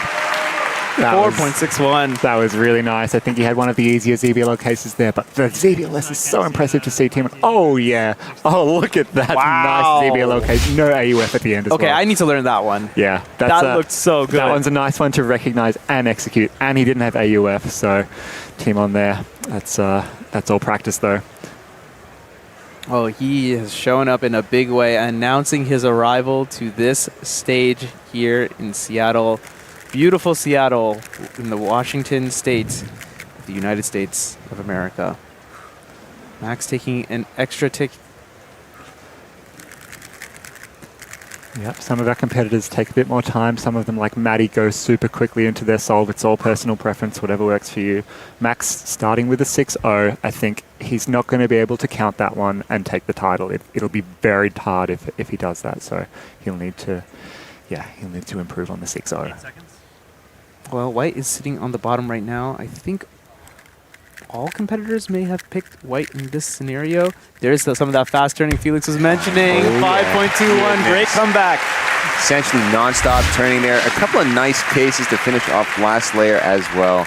But take a look at this F2L, folks. Ooh, that's a little bit of a fancy last edge case in order to get orientation. just doing soon a perm, but still very, very fast. The hallmark of Max Park solving is the turning accuracy. He's locking up way less than some of our other competitors. He has incredible turning accuracy, and that was on full display in that solve. It's so important to turn accurately, and Max just putting it on full view here. 8 seconds. Timon looks like he's going to pick white cross again. Yes, indeed. Can he repeat from 461? Come on! Come on, he says. 4.89. Awesome solving from Timon. He is well on his way to a sub 5 average. That would take first place right now. Let's take a look at this one. Oh, it gets another lovely LZBLL. I think that's an 8 or 9 mover. Easy to recognize, easy to execute. Now that one I don't need to learn. That one even I know. But again, to do it in this moment under these circumstances and execute cleanly. The pace what it takes. So good for him right now. Max, after hearing that crowd reaction, will be interesting to see how he responds. Green is his cross of choice. Great looking solution so far. Last layer 5.90. Pretty solid. Unfortunately, it does seem like he is going to be outside of what you need to count. He's going to have a tough road ahead of him if he wants to get back onto the podium. He does have better execution here than the first solve that he had. The same OLL, this time able to perform it. Yeah, Max, very, very consistent solver, but some of our other competitors, Timon, Xuan Yiheng, have just a little bit higher end turning speed efficiency. Timon has worn this hat and these shorts all of World Championships, perhaps channeling some kind of energy here. What can he show? 5:31, very solid counting time. That's a better counting time than any of the averages put up so far. It's a decent ZBLL as well. It's actually a modification of the GC perm that competitors have been having so much trouble with. He's able to execute it well and put down a 5:31. I almost thought he landed himself another 8-move ZBLL there, but it was a slightly different case. But yeah, very strong. Timon in the Australian Open hat visited, I think at the start of 2024, went to the Australian Open, I think 5 or 6 days in a row. He was loving it, and that hat's doing him wonders this weekend. Channeling Sir Djokovic, Nadal, some of the greats. Imagining himself in that position with the crown, one of the only achievements left perhaps in his illustrious speedcubing career. World champion in 4x4, 5x5, 6x6. The main event 3x3 eludes him just. And one thing that we haven't talked about so far, once we finish these 2 solvers, we will know one person on the podium guaranteed, regardless of what happens on the last 2. Will it be Max? Will it be Timon? Max on blue cross. Will he be the one? 6.50. I don't think so. Even if he counts that 5.21, can he get ahead? No. 5.72, his best possible average. Max Park, the 2023 world champion, will be off the podium. Which means we will, for certain, have a new world champion. Indeed. Indeed. Will Timon make his return? 3rd place last year. He felt he could do a little bit better. Max instantly went for blue. Timon now considering the white cross angle, and that's what he's going to go for. Needs some great execution. Got to ZBL so quickly. Get in for Timon Kolosinski! 4.74. Fantastic solving from him. Timon is guaranteed a sub-5 average. Yeah, that 4th scramble doing nicely there for Timon. A slightly trickier Pi ZBLL, but again, nice distribution, getting it on the easiest scramble of the finals. That's working out really nicely for Timon. I mentioned Beiling earlier. He's sitting next to us. His mouth is wide open. Just incredible stuff. Timon Kolosinski will overtake Jixian Cao and will knock off Theodor Zeider from the current podium. Oh my goodness. And he will make a return to the podium as well, reclaiming it from 2023. Max Park on his last solve now. Nice OLL into PLL, 5.81 for him. And a big round of applause there for Max as he finishes his last solve of the competition. He's had a great competition, winning 2 titles, both in 6x6 and 7x7, but it wasn't to be for 3x3 today for Max. Still a fairly good performance from him. 592 average. Majority of our finalists getting a sub, oh my goodness, a sub 6 average. Just incredible stuff. The level of speed cubing on display here is through the roof. Timon with his best average in this competition, maybe aside from 5x5 world record. Sub 5 average, amazing stuff. Can he improve it? 4.75 would put him in ridiculous contention to win the entire thing. Just incredible stuff. Silence goes over the crowd. He goes into ZBLL, 5.80. Maybe not the best. He's wondering which position he's in. There's that cheer! No matter what, Timon Koleshinsky will have a spot on the podium. A 498 average is a total of 0.4 faster than his previous World Championship average. And you can see him pop off. It's his moment. Yeah, he is so excited. 3rd place in 2023. Will it be 2nd? Will it be 1st? Or will it be 3rd again this time? We'll find out. Just off the camera, Max and Timon hugging. You saw in the graphic earlier, they've gone head-to-head so many times. Congratulations Very familiar to with both each other. of our finalists. Alyssa now with Timon and Max.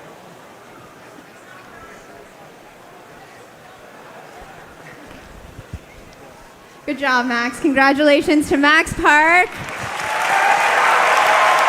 Well-deserved applause from the audience as well. Timon Koleshinsky, you have just put down the first sub 5 average in a world championship final ever. 498. You're in the first position. You will be guaranteed a podium. You will match your performance in the last world championship at least. How are you feeling? Well, I guess statistically maybe this is expected, but after switching methods last year, I did not expect this whatsoever. I'm just shocked. I don't understand how this keeps happening. I don't either. I feel like I'm talking to you all the time. What has the past year looked like for you as you prepared for this world championship? Well, after I came back from China, and even right after the competition in China ended, it was just instantly starting to learn all the ZB algorithms. And then once I learned them, I spent like an unbelievable amount of hours just practicing those algorithms so I wouldn't forget them, then trying to perfect them, and then trying to do those in solves. It's just been so difficult to make that switch. And I'm just hoping in the long term it's worth it. I did not think it would be worth it or even close to being the same like this year, but here we are. Here we are. Any shout outs, thank yous, anything you want to give? It's too much. I don't know. You're overwhelmed. Timon Koleshinsky, congratulations. You are on the World Championship podium.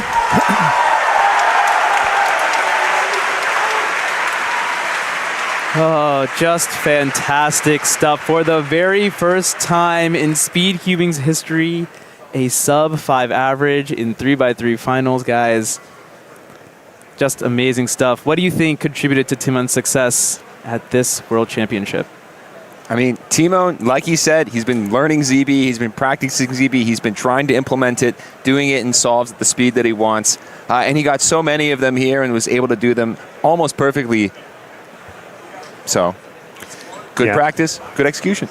I think many would sort of be expecting to see Timon on the podium again, but again, nothing is ever guaranteed in cubing in this format. It's this high variance in these finals, and so to see him actually do it, I mean, we've seen it a million times, but to just keep on doing it is absolutely incredible. So, an absolutely fantastic performance there from Timon. That average has a shot of winning. It would have won round one.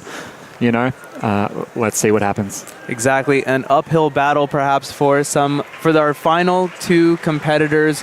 There you see it, 4.98. That could win the World Championship, the fastest average we have ever seen. Timon has an incredible ability when he comes to the U.S. at these major championships to pull out sub-5 averages, doing so at North American All-Stars, and of course, to win the North American Championships. I believe his WCA profile picture is him holding the trophy of NAC. A huge moment for him. He should be extremely proud. He is extremely proud. An amazing solver, and he will come back to the world's podium, at least matching, as Alyssa said, if not bettering his performance from Worlds 2023. I don't think there's ever been a better solver in competition, in a competition setting, than Timon Koloshinsky. That's coming from the greatest solver of all time, everyone, so you know he's serious when he says it. Oh, wow. And just like that, 10 solves are between us and the end of an amazing World Championship, the 2025 edition, the 12th edition, 12 years since it was last held in the United States of America. Before we go to our last two solvers, thoughts from you guys on this rendition of Worlds? It's been fantastic as a competition. The venue's been excellent. The fact that we have 2,000 competitors and 6,000 people is just incredible. Solvers, our second seed. He placed second at the Asian Championship. He is second world ranked in 3x3 average and is your current 3x3 single world record holder in a time of 3.05 seconds.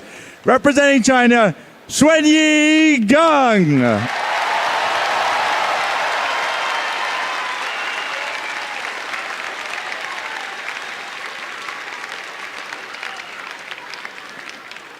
And your top seed, he has set 10 3x3 world records.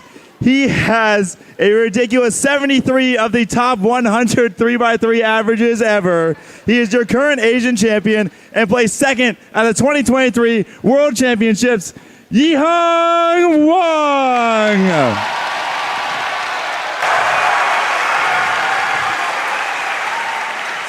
Runners, bring the cubes.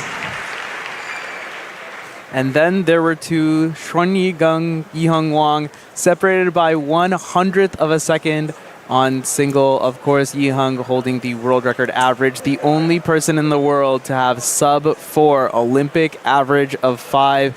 These two have tussled many times, but never at the world stage. It's a return for Yihang, for Xuanyi, his first world championship.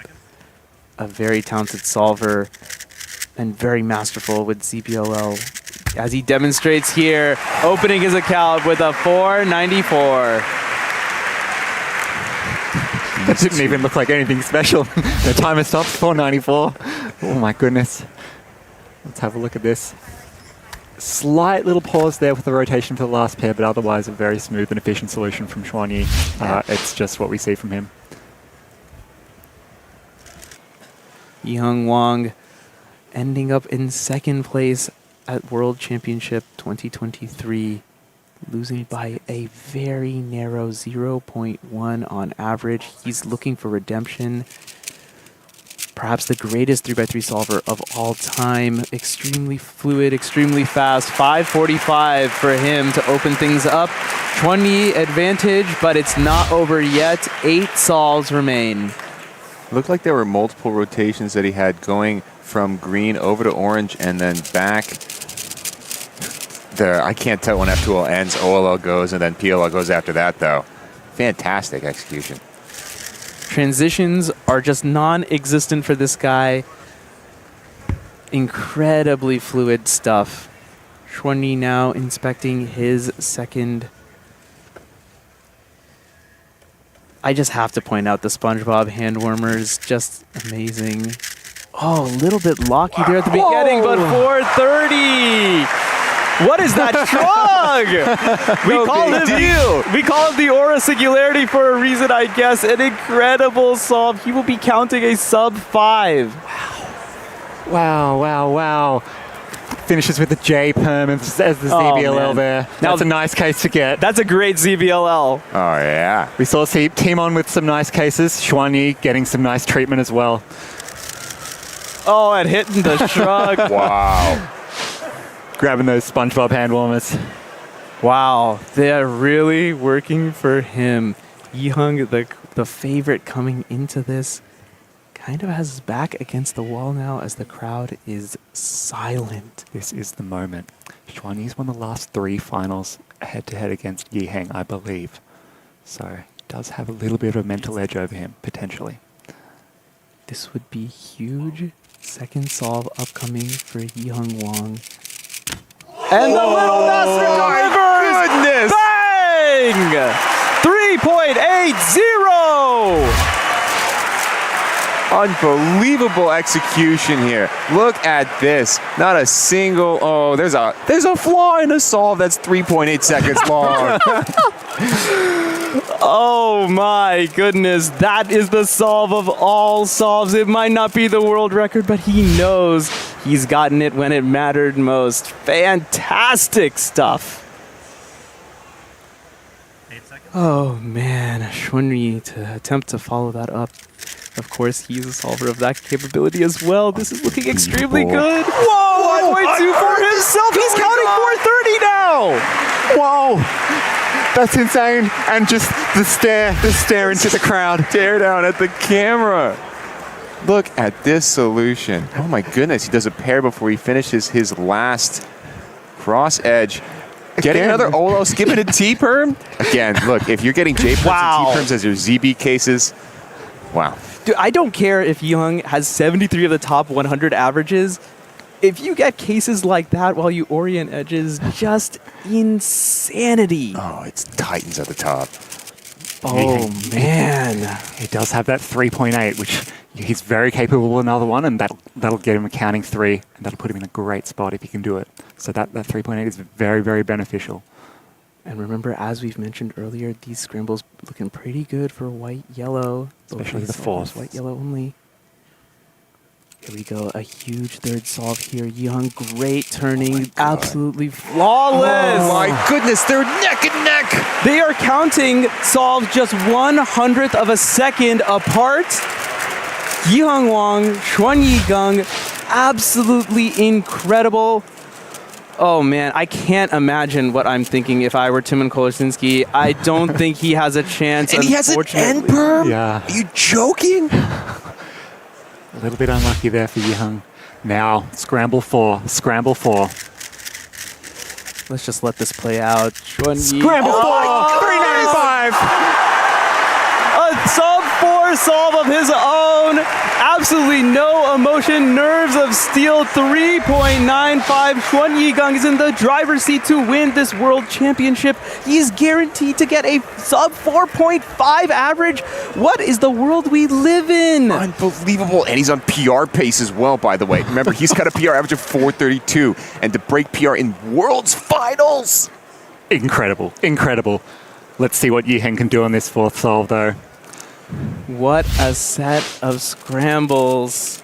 We are seeing an amazing pairing. We've had back-to-back fireworks from Yiheng, Xuanyi. Oh, the best. Like I say, the best always shine when the pressure is highest. And man, these guys are proving me right.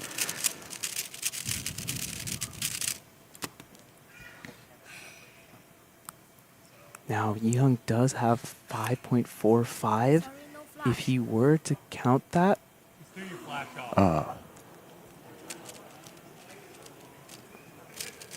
Yiheng, before the solve, calling about flash in the audience. The flash photography, of course, very distracting for solvers.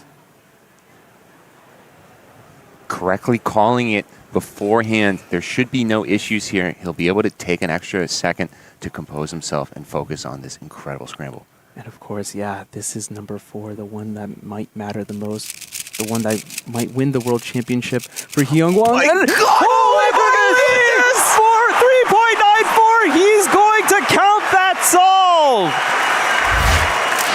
I need to see WPA, BPA populate here. 402, 457. It's not over yet, folks.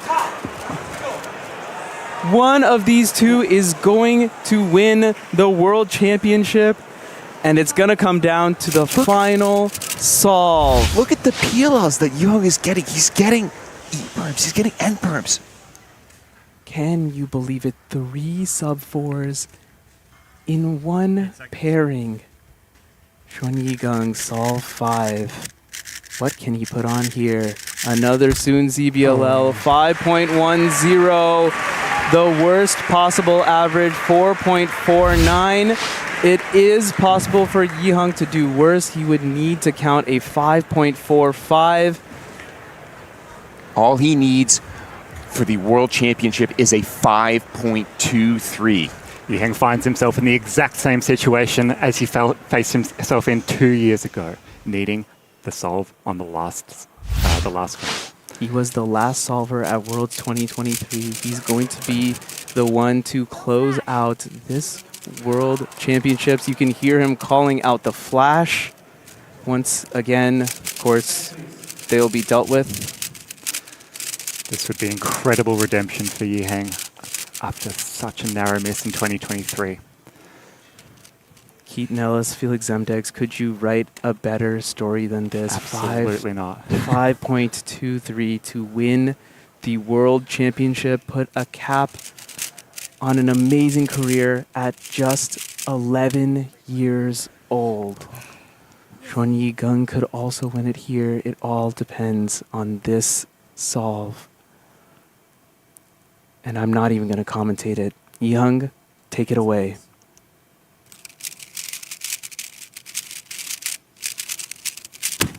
And he's done it! Yihang Wang is your world champion. The absolute pop-off, 4.43. He's done it with an incredible average, 4.23. The podium is all sub-5. Worlds 2025 comes to an epic conclusion. Yihang Wang gets redemption and tastes gold at the World Championship. 2 years ago, did not make it on the last solve and loses to Max Park by 0.01. This time, Yihang takes it in fashion, winning by more than a quarter of a second. Just amazing stuff from Yihang Wang. Trading threes with Xuan Yigang. Here's Alyssa. Here. This is your world champion, Yihang Wang.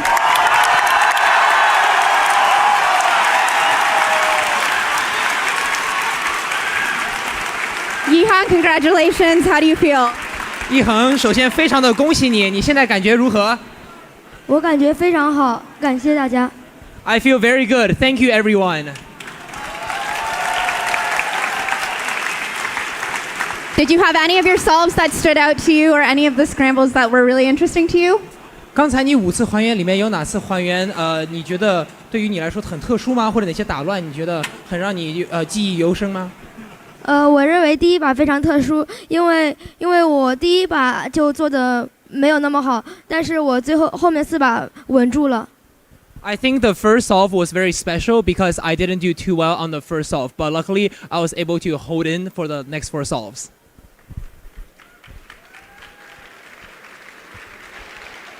I know you've been thinking about this for the last 2 years since the last World Championship. So what has the last 2 years looked like for you and how does it feel to finally be here? 我们知道，自从上一次的世锦赛，你肯定一直想要拿到这个世界冠军的位置。那么，所以我们想知道这2年你都在想什么？然后现在这个时刻对于你来说，代表什么呢？我认为我这2年的训练就是非常的辛苦，但是我这次拿了世锦赛冠军之后，我认为就代表就是我拿了3届平均、3届单次，还有世锦赛的冠军。Well, it has been 2 very difficult years for me, but now I'm happy that I got the world champion, the 3x3 single, and the 3x3 average records. Yihang, congratulations. This is your world champion, Yihang Wang.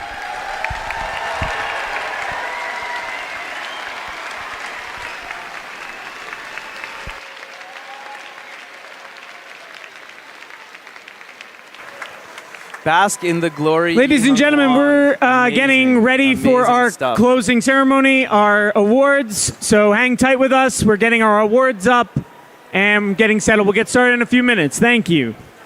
As we prepare for the awards ceremony, I'm out of breath. I don't know, you guys. Can you describe what we've seen here? Two giants of our sport, maybe not literally, but figuratively, throw darts back and forth, and they hit bullseye time and time again. 4.23, the winning average at Worlds 2025, and it had to be Yi Young Wang, didn't it? It had to be. The redemption story is complete, and to do it after that start, like you said, Xuanyi was putting down those times, and Yi Heng would have been under so much pressure after that start with Xuanyi counting the low 4, and to come back and finish on the last solve strongly. I mean, what can you say? Absolutely incredible. So well deserved. Yi Heng also listens to the crowd roar every time Xuanyi gets a time, and he's able to match it every single solve. Only one solve of Xuanyi's was worse than Timon's average, which meant that he was guaranteed to beat Timon, ending up in third place. An incredible effort from him, falling just short. But can you blame him? Man, amazing stuff from the two Chinese competitors, Yi Young Wang, Xuanyi Geng, 3.80 single, 3.95 single. Xuanyi coming up just short, unfortunately, but I have a feeling we are going to see him in 2 years' time. I think so. And rounding out our top 5, Qishan Cao and Madi Hiroto Inaba both should be very pleased with that performance. They were on that podium right until the end there. Incredible stuff from Qishan Cao. She is showing that it is not just a boys' sport, and she is here to play with the big dogs, narrowly missing out. I say narrowly, half a second on average, but again, we will see her return surely in major competitions in the future. Madi Hiroto Inaba, the top placing American, can you believe it? 5.47. He goes by many names, the hero of Hawaii, the Cubing Jedi. He came out in full force. Theodor Zeider, the second pole on this list, 550. Timofey Tarasenko, another young gun. The Tiny Titan, we're just pulling out all the nicknames now, 560 for him. And Dylan Miller, would you believe it, didn't think he would make it into 3x3 finals at all. He's got a top 8 finish here, 5.85, great work.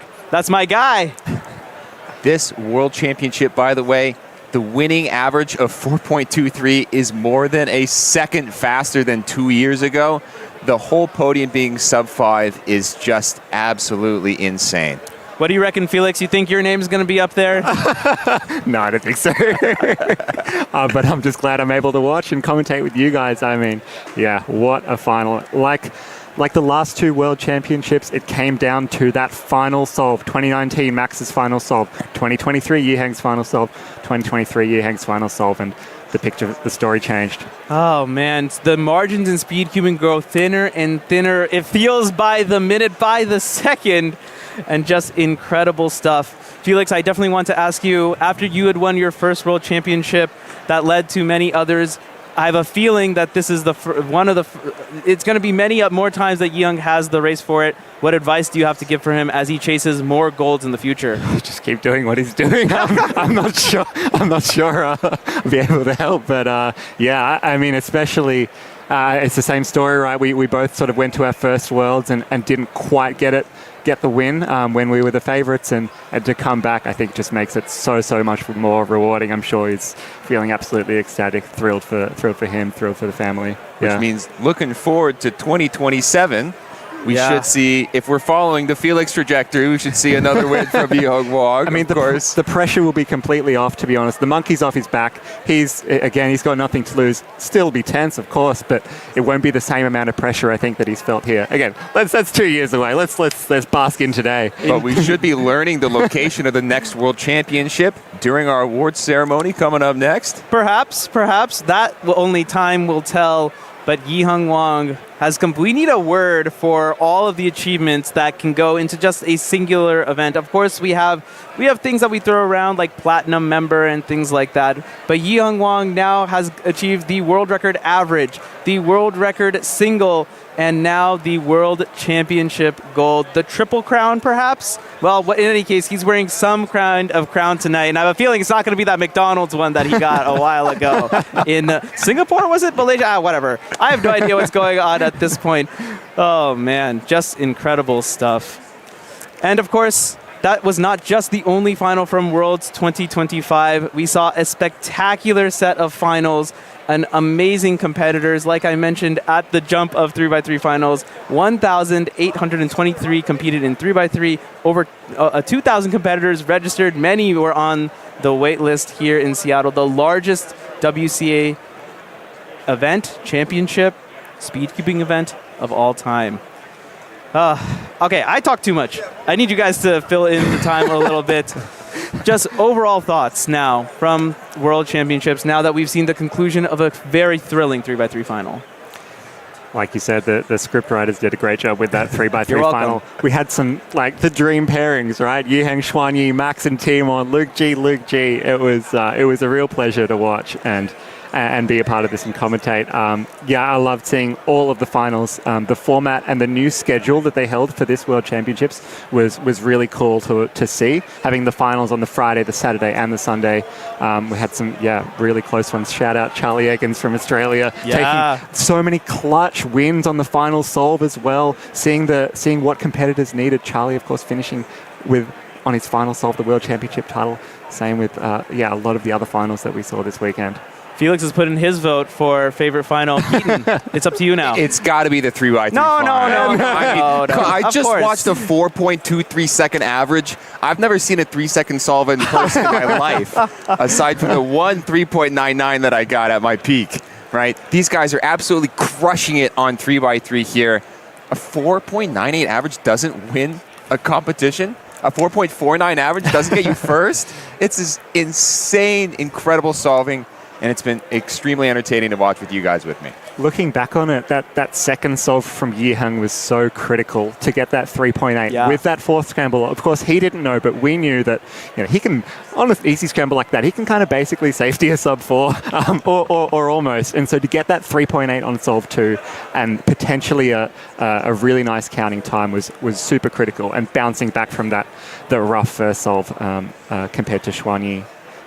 Yeah, I'm looking forward to all the analysis that's going to be done over the next several weeks and months about all the scrambles here. I'm sure we will find that, there was this solution that was missed, that solution that was missed. Was it truly a good set of scrambles for white, yellow, or was it just the caliber of Yiheng and Xuanyi? Now, I think I'll put in my vote for favorite final as well. I'll give a shout out to the one and only Timon Kolarczynski. You can't beat a world record. You can't beat a world record in a final at that. 34-31 to win the 5x5 crown. It's been very close between Timon and Max over the past several months, over the past year.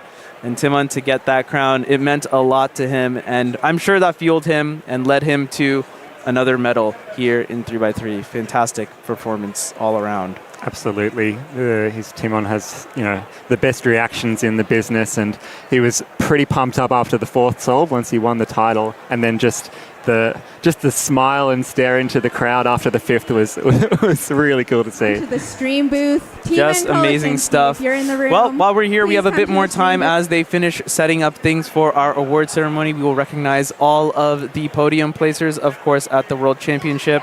Definitely want to give a shout out to the rest of the stream team. Alyssa, you saw down there doing on-field interviews. Michael Tripodi, the Aussie, man, the energy he gave us during this finals block and throughout our 4 days. Zach Rydell, of course, an excellent commentator in his own right. And we can't forget our stream team lead, Kevin Hayes, doing the MC work, putting in a ton of hours before the competition. Hats off to you, Kevin. Definitely had his part in making this World's an incredible one, an amazing stream setup. Of course, shout out goes to the production team as well. Happy feet. These guys have been grinding for 4+ days, not including the setup day. They did a fantastic job. All of the sponsors you can see behind us here. I'm kind of getting in the way of some of them. The Cubicle, CubingUSA, and the WCA, and of course, Rubik's, the title sponsor, has been supporting speed cubing for many decades at this point. Amazing stuff. Thank you to Rubik's. And CubingUSA, all of the organizational team. You saw a snippet of them right there in the finals as they get their chance in the limelight. They're doing so much incredible hard work. Over 2 years of time went into planning this World Championship, the largest one, logistically extremely complicated, with 2,000 competitors, 10 stages, 10 timers each. Just incredible stuff from all of them. Yeah, so much work, and yeah, so much hard work and sort of sleepless nights go into preparing and organising a competition like this, and so it's great to recognise that. And I'm glad it delivered. It delivered what we all wanted. Really, that was. I mean, 2023 was a sick final, but this was pretty sick as well. They're all different. It's kind of hard to compare, but yeah, Jason, it's hard to top that. Hard to top that finish. It's definitely up there. Of course, and also a thank you goes out to all of the stream moderators. That is a faceless, thankless job. You've seen them in the chat, just making sure that everything stays civil, for making sure that everyone has a great experience, pitting all of the important messages, all the important announcements, stuff like that. Oh, and I almost forgot. You see a lot of green shirts sitting out there in the crowd. As if we can cut to that would be a nice shot. But all those green shirts that you've seen throughout the 4 days of competition, the competition volunteers getting paid nothing for volunteering all of their time during the World Championships. As I mentioned, 4 hard days of work went into all of it. Just amazing stuff. Hello. So thank you to all of them for keeping everything running. We're hearing a PA announcement now. We're getting ready for our final closing ceremony. Please come up to the front. I think we're going to close out the 3x3 finals block. This has been Manu Singhal, Felix Zemdegs, one of the greatest 3x3 solvers, perhaps the greatest speed cuber of all time next to me, and Keaton Ellis, one of the greatest commentators, an amazing solver in his own right. We will be signing off here. Thanks, everyone. We're going to kick it to the opening ceremony now. I have enough kids. Thank you.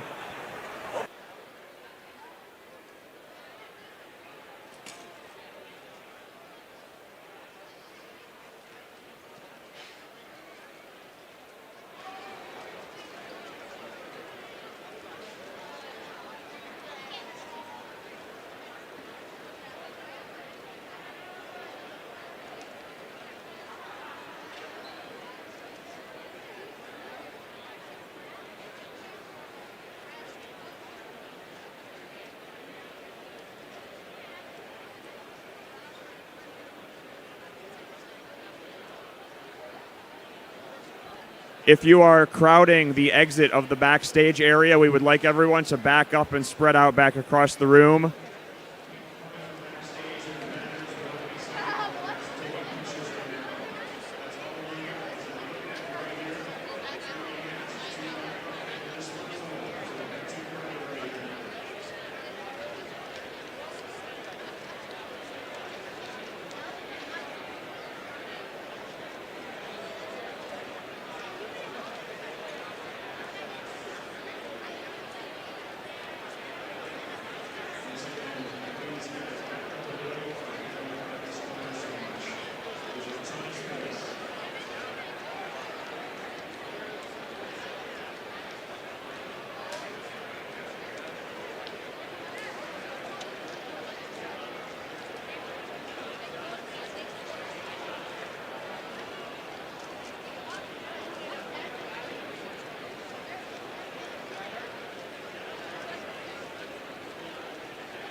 is in a position to announce next year's nationals, which will also be held on July 4th weekend in Raleigh, North Carolina.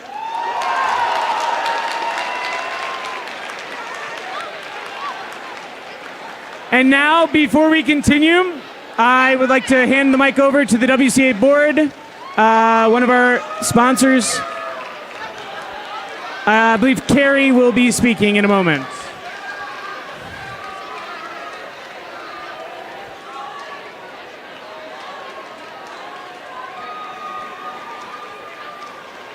Hello, everybody.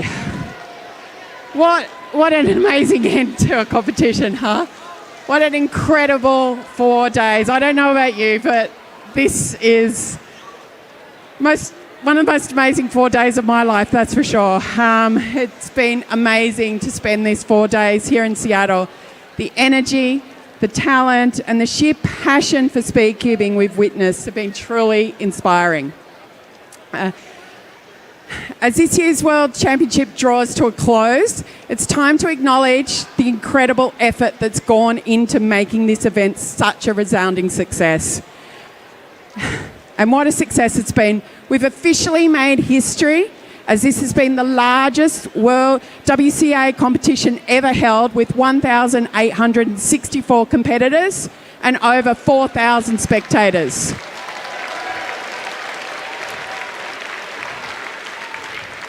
And that's just in the building.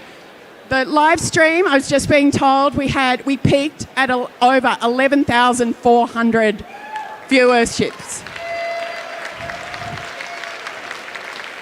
That's like 5 times the previous record for the WCA. So just a huge shout out to the stream team.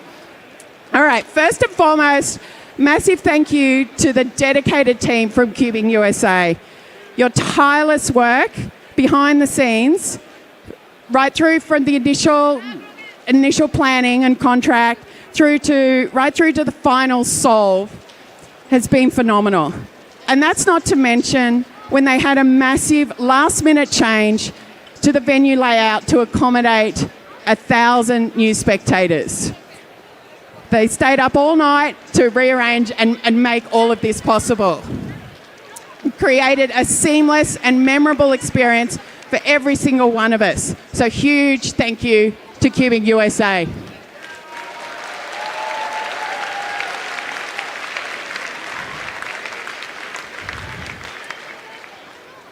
Our heartfelt thanks go out to our long-term partner and title sponsor, Rubik's. None of this would be possible without Rubik's coming on board and working together with us.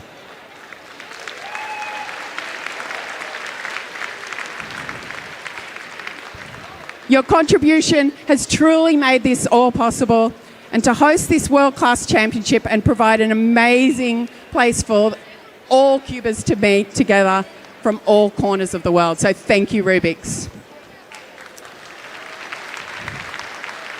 All right, biggest cheers now. Huge round of applause for our incredible competition volunteers in their ubiquitous green t-shirts.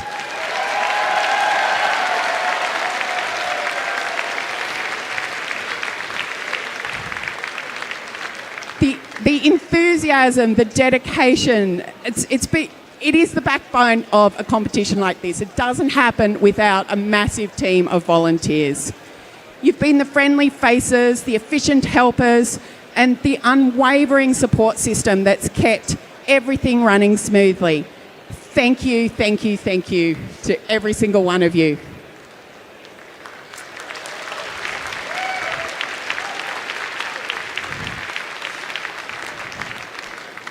A special thank you to all the parents and the guardians and the grandparents and uncles and aunts and spectators who supported our amazing competitors. Your encouragement, patience, and belief in what is possible has played a crucial role in everybody being here today, so thank you.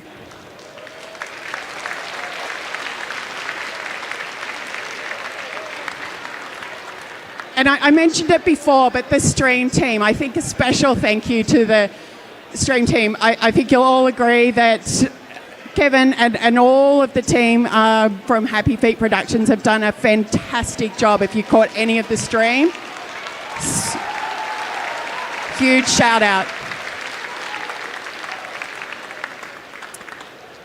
We also want to express our sincere appreciation to the wonderful city of Seattle for hosting us. I've had a fantastic week here, so thank you very much to Seattle for hosting us and such a welcoming spirit. Lastly, but certainly not least, a huge thank you and congratulations to all the competitors for bringing your best, for inspiring us with your dedication, and for making this World Championship one to remember. We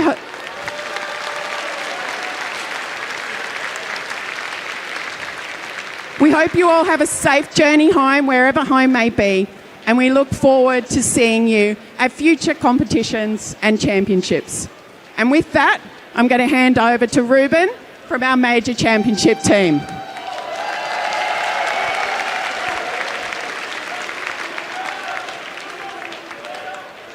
So,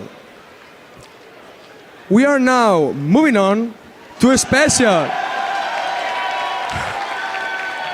He said it, to a special announcement. It would be lovely to know where we are going for our 2027 World Championships, right? We've got good news. The WCA Major Championships team, WMCT, is happy to announce that the selected city to host the 2027 WCA World Championship is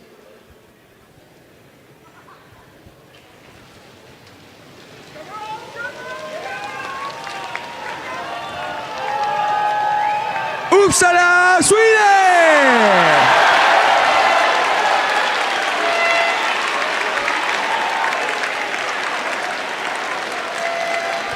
Where are our Swedish friends? Let's go, Sweden. We're going back to Europe. I'm giving the mic back to Kian. Thank you. Very exciting. Now, I have to quickly move through our awards. We will got to get out of here in an hour, so we're going to be as fast as we can. Firstly, I'd like to introduce Alyssa Esperas, who has been doing all of the interviews you've heard from many, many times. She is going to announce our female awards. Thank you, Kian. To celebrate women's achievements in speed cubing, CubingUSA acknowledges the fastest female identifying competitor in each official event at major competitions. If you hear your name, please come up to the stage for your award, and at the end, there will be an opportunity for a group photo. These are your female world champions. Amy Smith is the women's world champion in multi-blind and 5x5 blindfolded.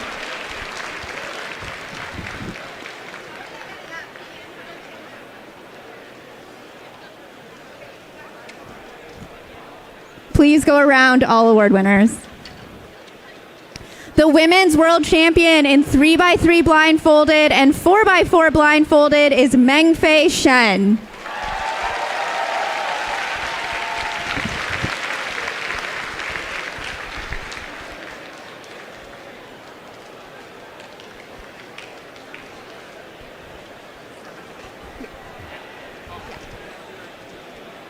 The women's world champion in square one is Anshu Chenaru.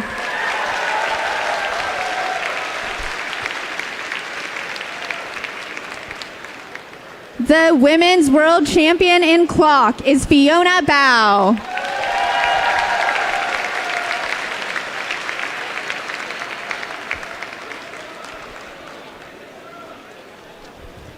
I'm going to make sure we're getting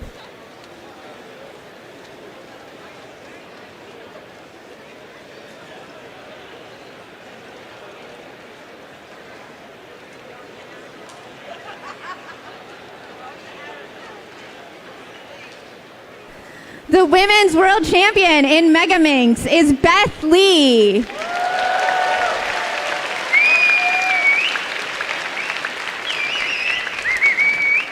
The women's world champion in pyraminx is Lim Jia Ying.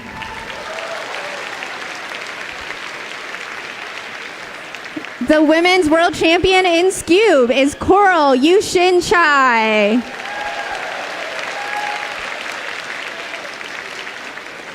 The women's world champion in 3x3 one-handed is Juliette Sebastien.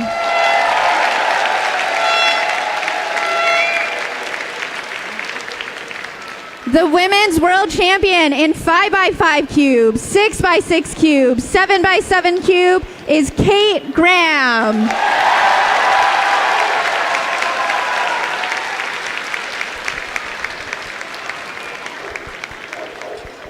The women's world champion in 4x4 cube is Katie Hull.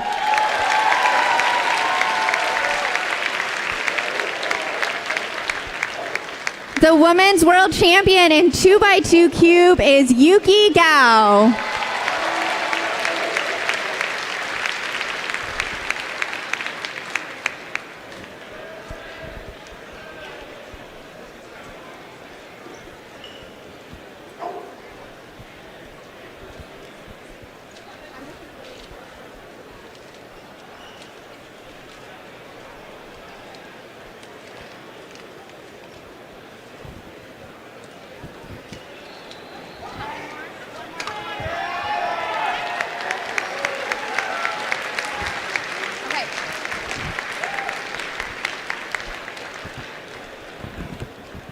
Yuki?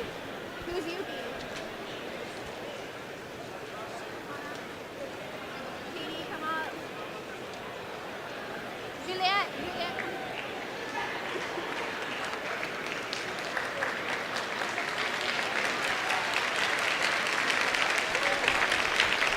And finally, the women's world champion in 3x3 cube is Qishan Chao.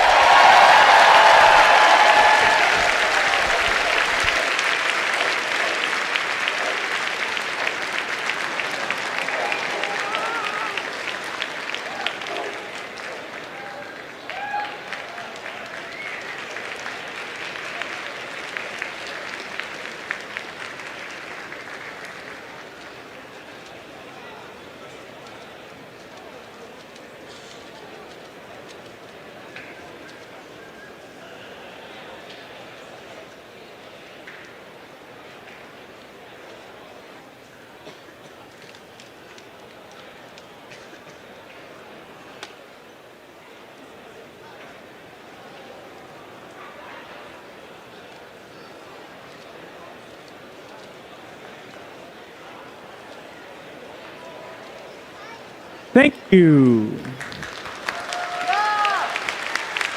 Congratulations. Our next up, before we get to the official awards, we want to acknowledge our podiums for the 5 unofficial events. You'll just be able to hop up on the podium. We don't have awards to give you. So, first in Master Magic, Ole Nicola Girset. In 3rd place. In 2nd place, Reed James Sunji. And in 1st place, Ernie Polkney.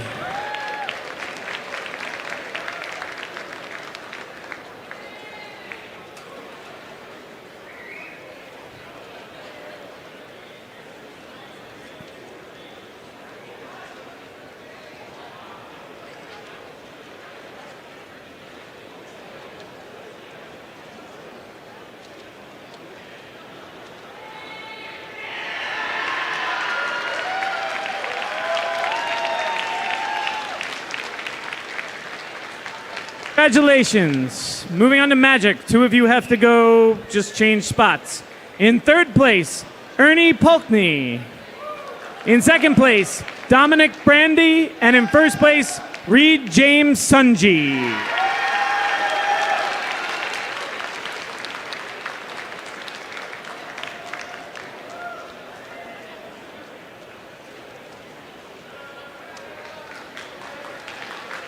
Congratulations. Our next unofficial event is mirror blocks. In third place, Eddie Arts. In second place, Nathan Phillips. And in first place, Braden Richards.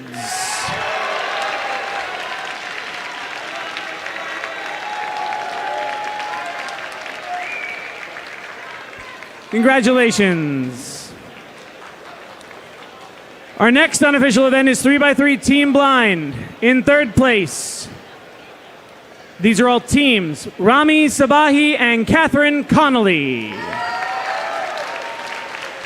In second place, Noah Calderon Kamada and Alan Fang. And in first place, Ava Cato and Patrick Ponce.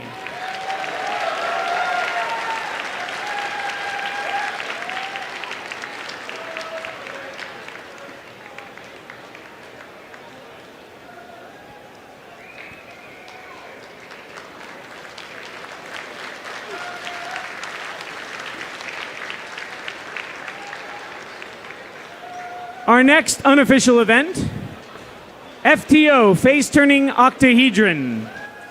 In third place, Chandler Pike. In second place, Dan Pashtakov. And in first place, Aiden Bryant.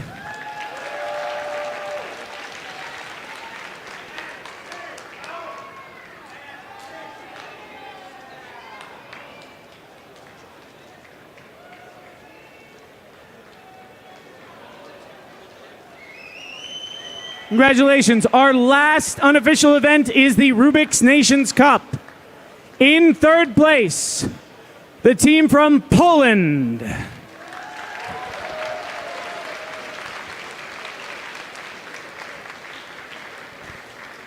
Might be tough to get everyone up here. In second place, the team from the United States of America.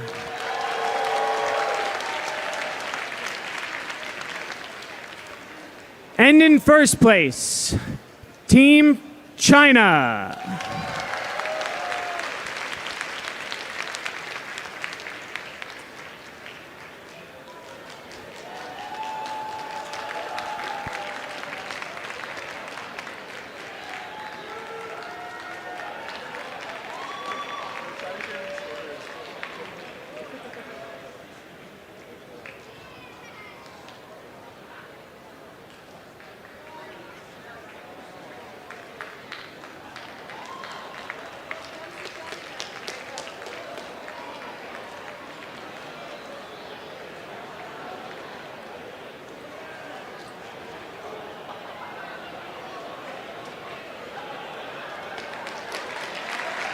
Congratulations to our top three teams from the Rubik's Nations Cup.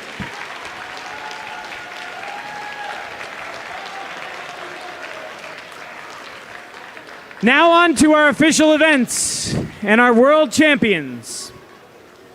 First up is 3x3 multi-blind.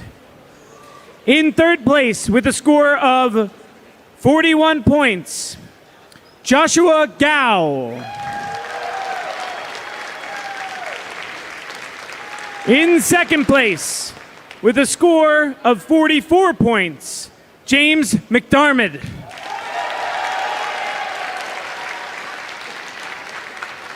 And in first place, with a score of 49 points, Andrew Tao.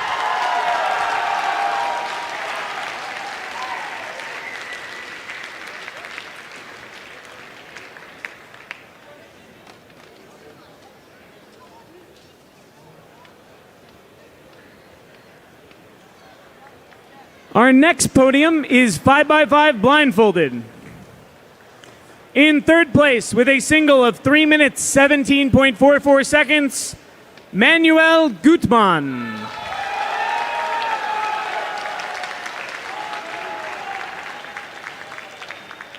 In second place with a time of 2 minutes 57.34 seconds, Simon Prashkel.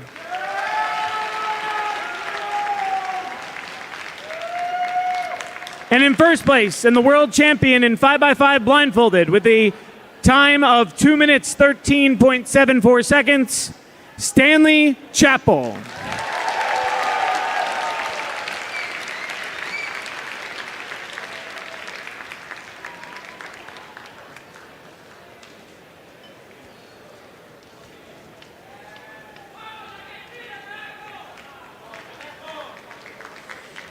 Our next event is 4x4 blindfolded, so two of you can stay right there or get your awards and come right back.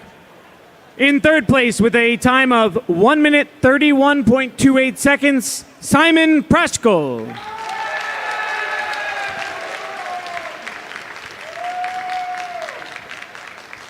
In second place with a time of 1 minute 29.05 seconds, Ryan Eckersley.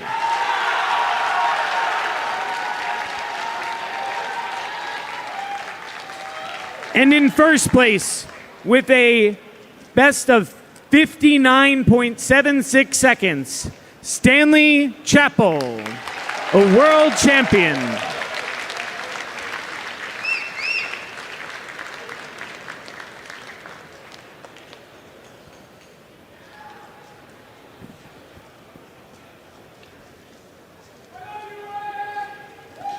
Our next event is Square One. In third place, with an average of 5.80 seconds, Brendan Dunnigan.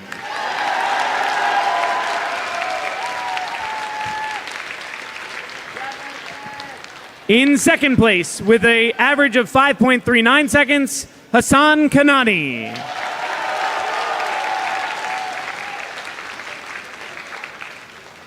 And in first place, and the world champion in Square One, with an average of 5.01 seconds, Samir Agarwal.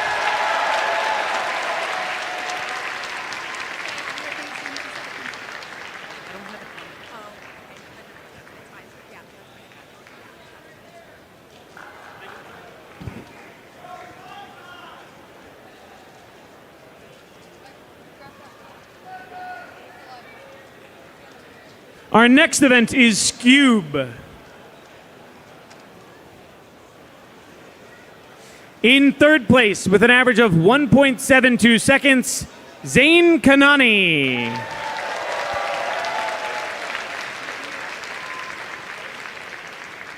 What? In second place, with an average of 1.67 seconds, Dominic Radici.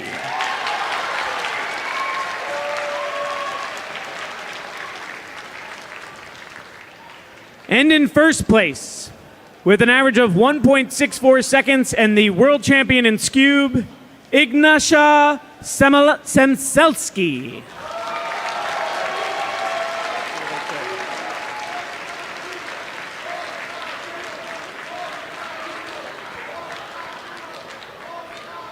Be careful. Thank you. Our next event is Pyraminx. In third place, with an average of 2.04 seconds, Jonathan Palou. Sorry. In second place, with an average of 2.01 seconds, Michael Nielsen.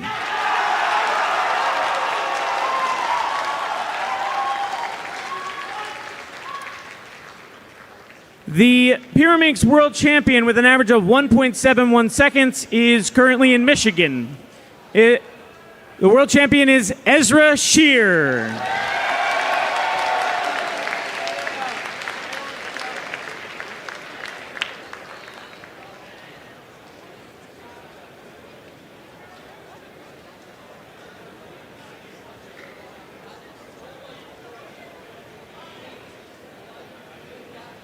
Thank you. Our next event is Megaminx. In third place, with an average of 29.93 seconds, Heewon Sao.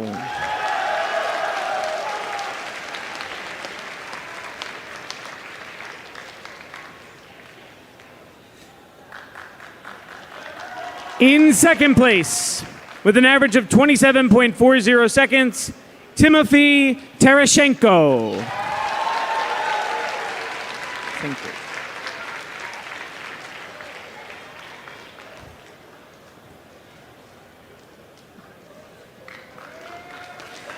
And in first place, with an average of 26.31 seconds, Leandro Martin Lopez.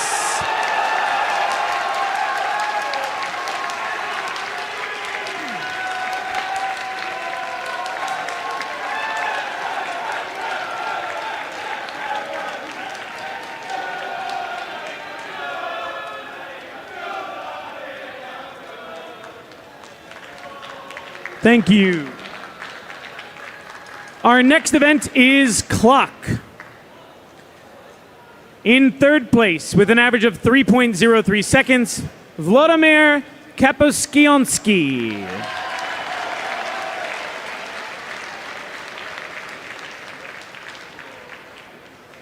In second place, with an average of 2.86 seconds, Brendan Dunnigan.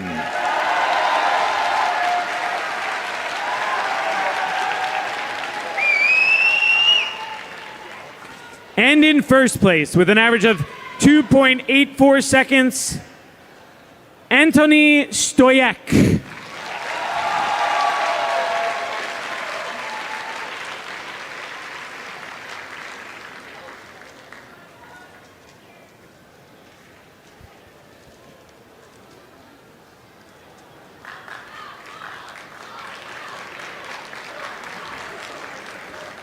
Our next event is 3x3 one-handed. In third place, with an average of 9.15 seconds, Jasper Murray.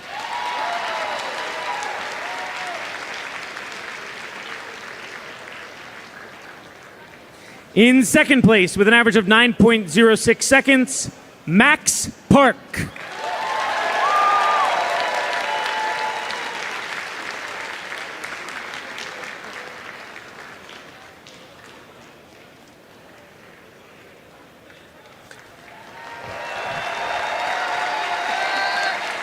And in first place, with an average of 8.66 seconds, Neo Juarez.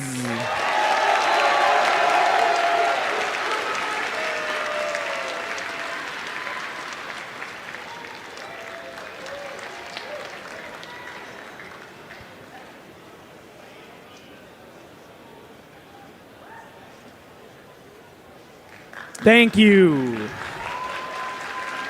Our next event is 3x3 fewest moves.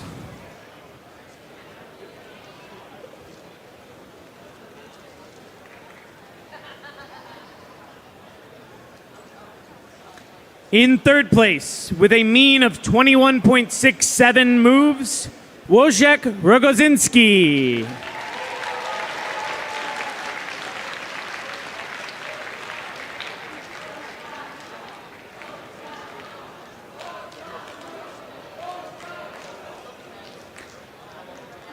In second place, with a mean of 21 moves, Adrian Naveau.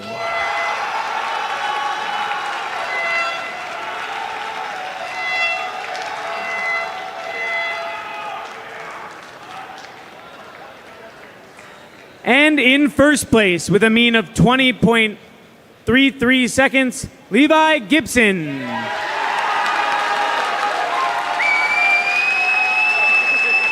Move.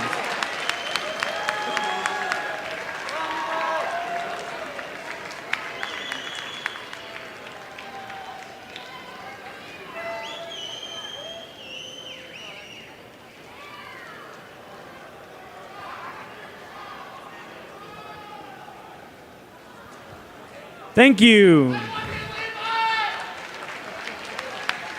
Our next event is 3x3 blindfolded. In third place, with a best time of 15.24 seconds, Manuel Gutmann.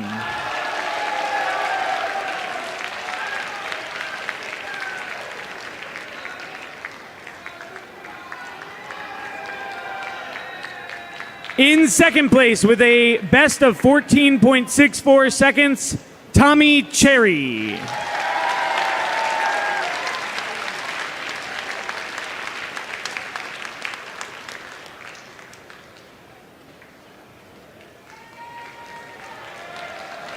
And in first place with a single time of 14.43 seconds and the 3x3 blindfolded world champion, Charlie Eggins.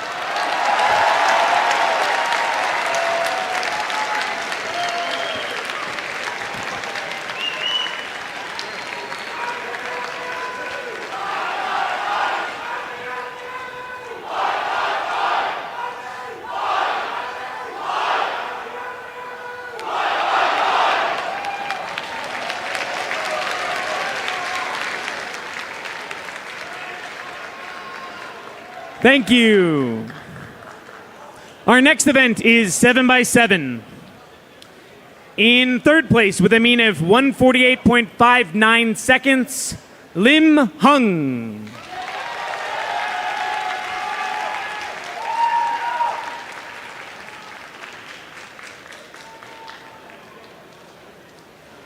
In second place with a mean of 148.56 seconds, Timon Koloshinsky.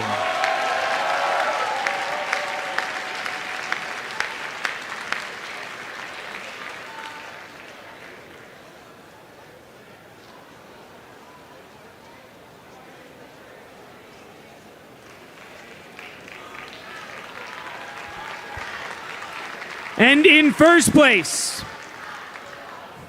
with a mean of 143.23 seconds and the world champion of 7x7, Max Park.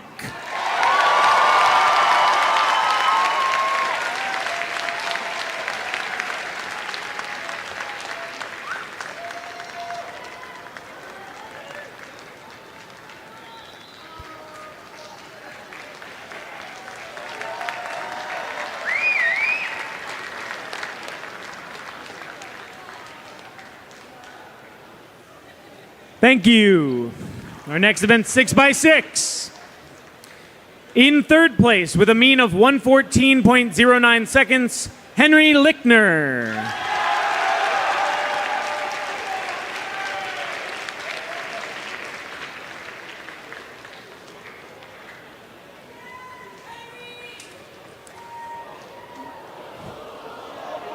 We can roll with it. There's plenty of light. In second place, that's a warning. We got to get out of here soon. In second place with a mean of 112.86 seconds, Timon Koloshinsky.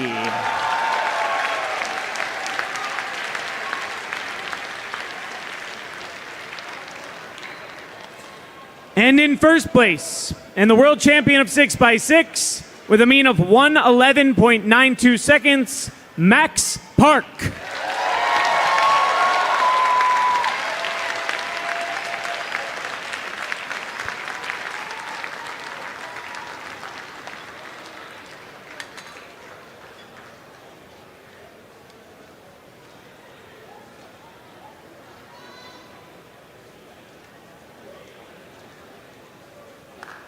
Congratulations.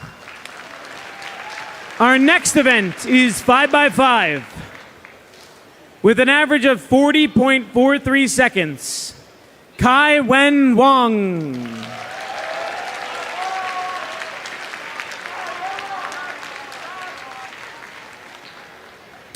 In second place with an average of 36.37 seconds, Max Park.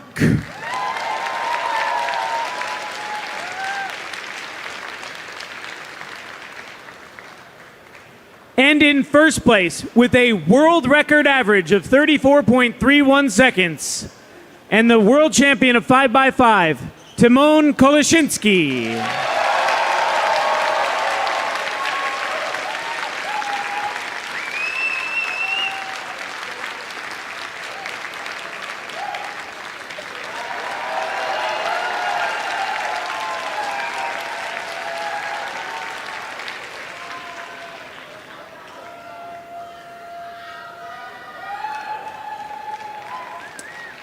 Congratulations. Our next event is 4x4.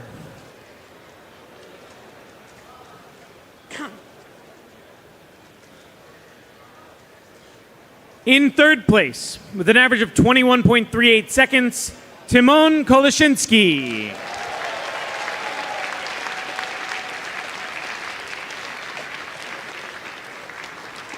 In second place, with an average of 20.40 seconds, Timothy Tarasenko.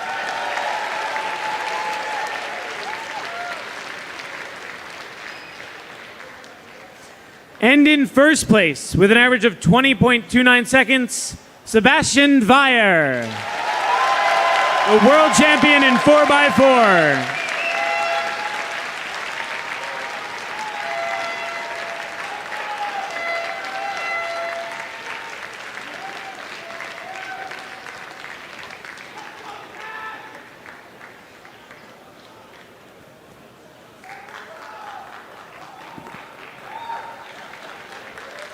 Congratulations. Our penultimate event is 2x2. In third place, with an average of 1.20 seconds, Zain Kanani.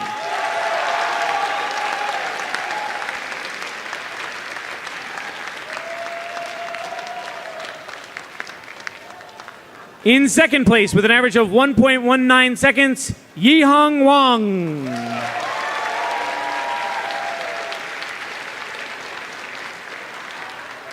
And in first place, with an average of 1.17 seconds, Sujan Feist.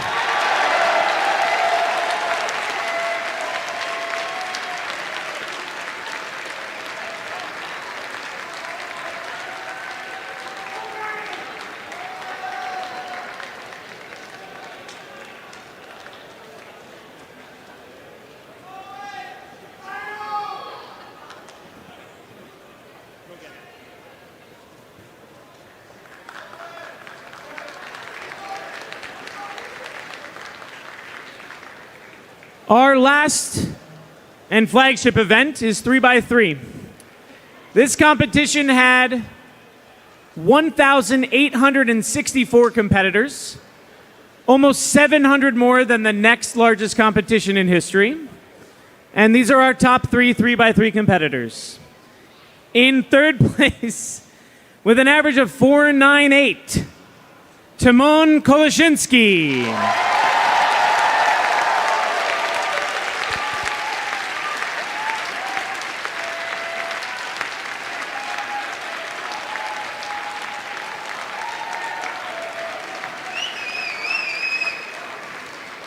In second place, with an average of 4.49 seconds, Xunyi Geng.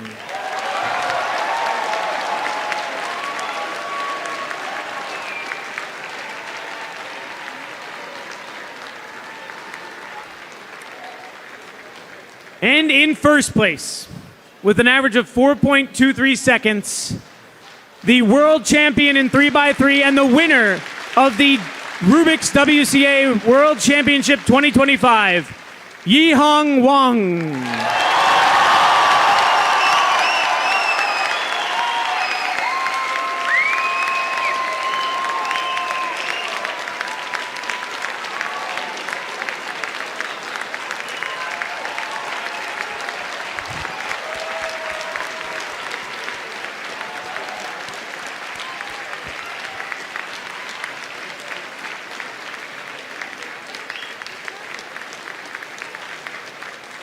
Thank you.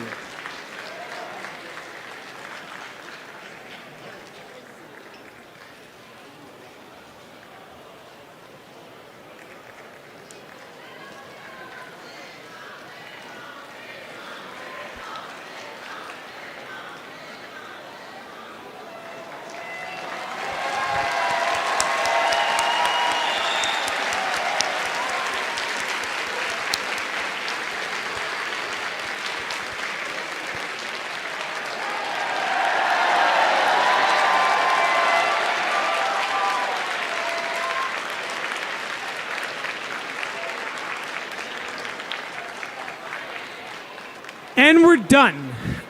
Please clean up after yourself. Travel safely home. If you join us again next year, we'll see you in Raleigh on the same weekend, or in 2 years in Uppsala, Sweden. Thank you very much.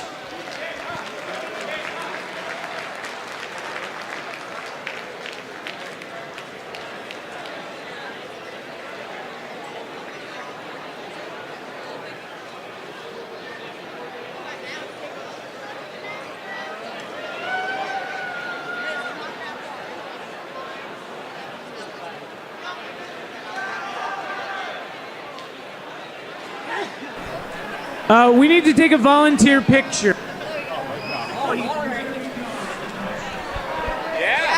We're ready.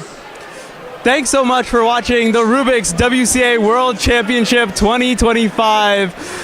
This has been a presentation by Happy Feet Production, and special thanks to Rubik's for being a special partner of the Skubing community, CubingUSA for organizing this fantastic event, the Cubicle for providing prize support, and last but not least to the World Cube Association for the last 21 years, and here's to many more. I'm Manu Singhal. On behalf of the entire commentary team, we're signing off. Thanks for watching, and have a good night, everyone. We've been sitting on 2 chairs the entire time.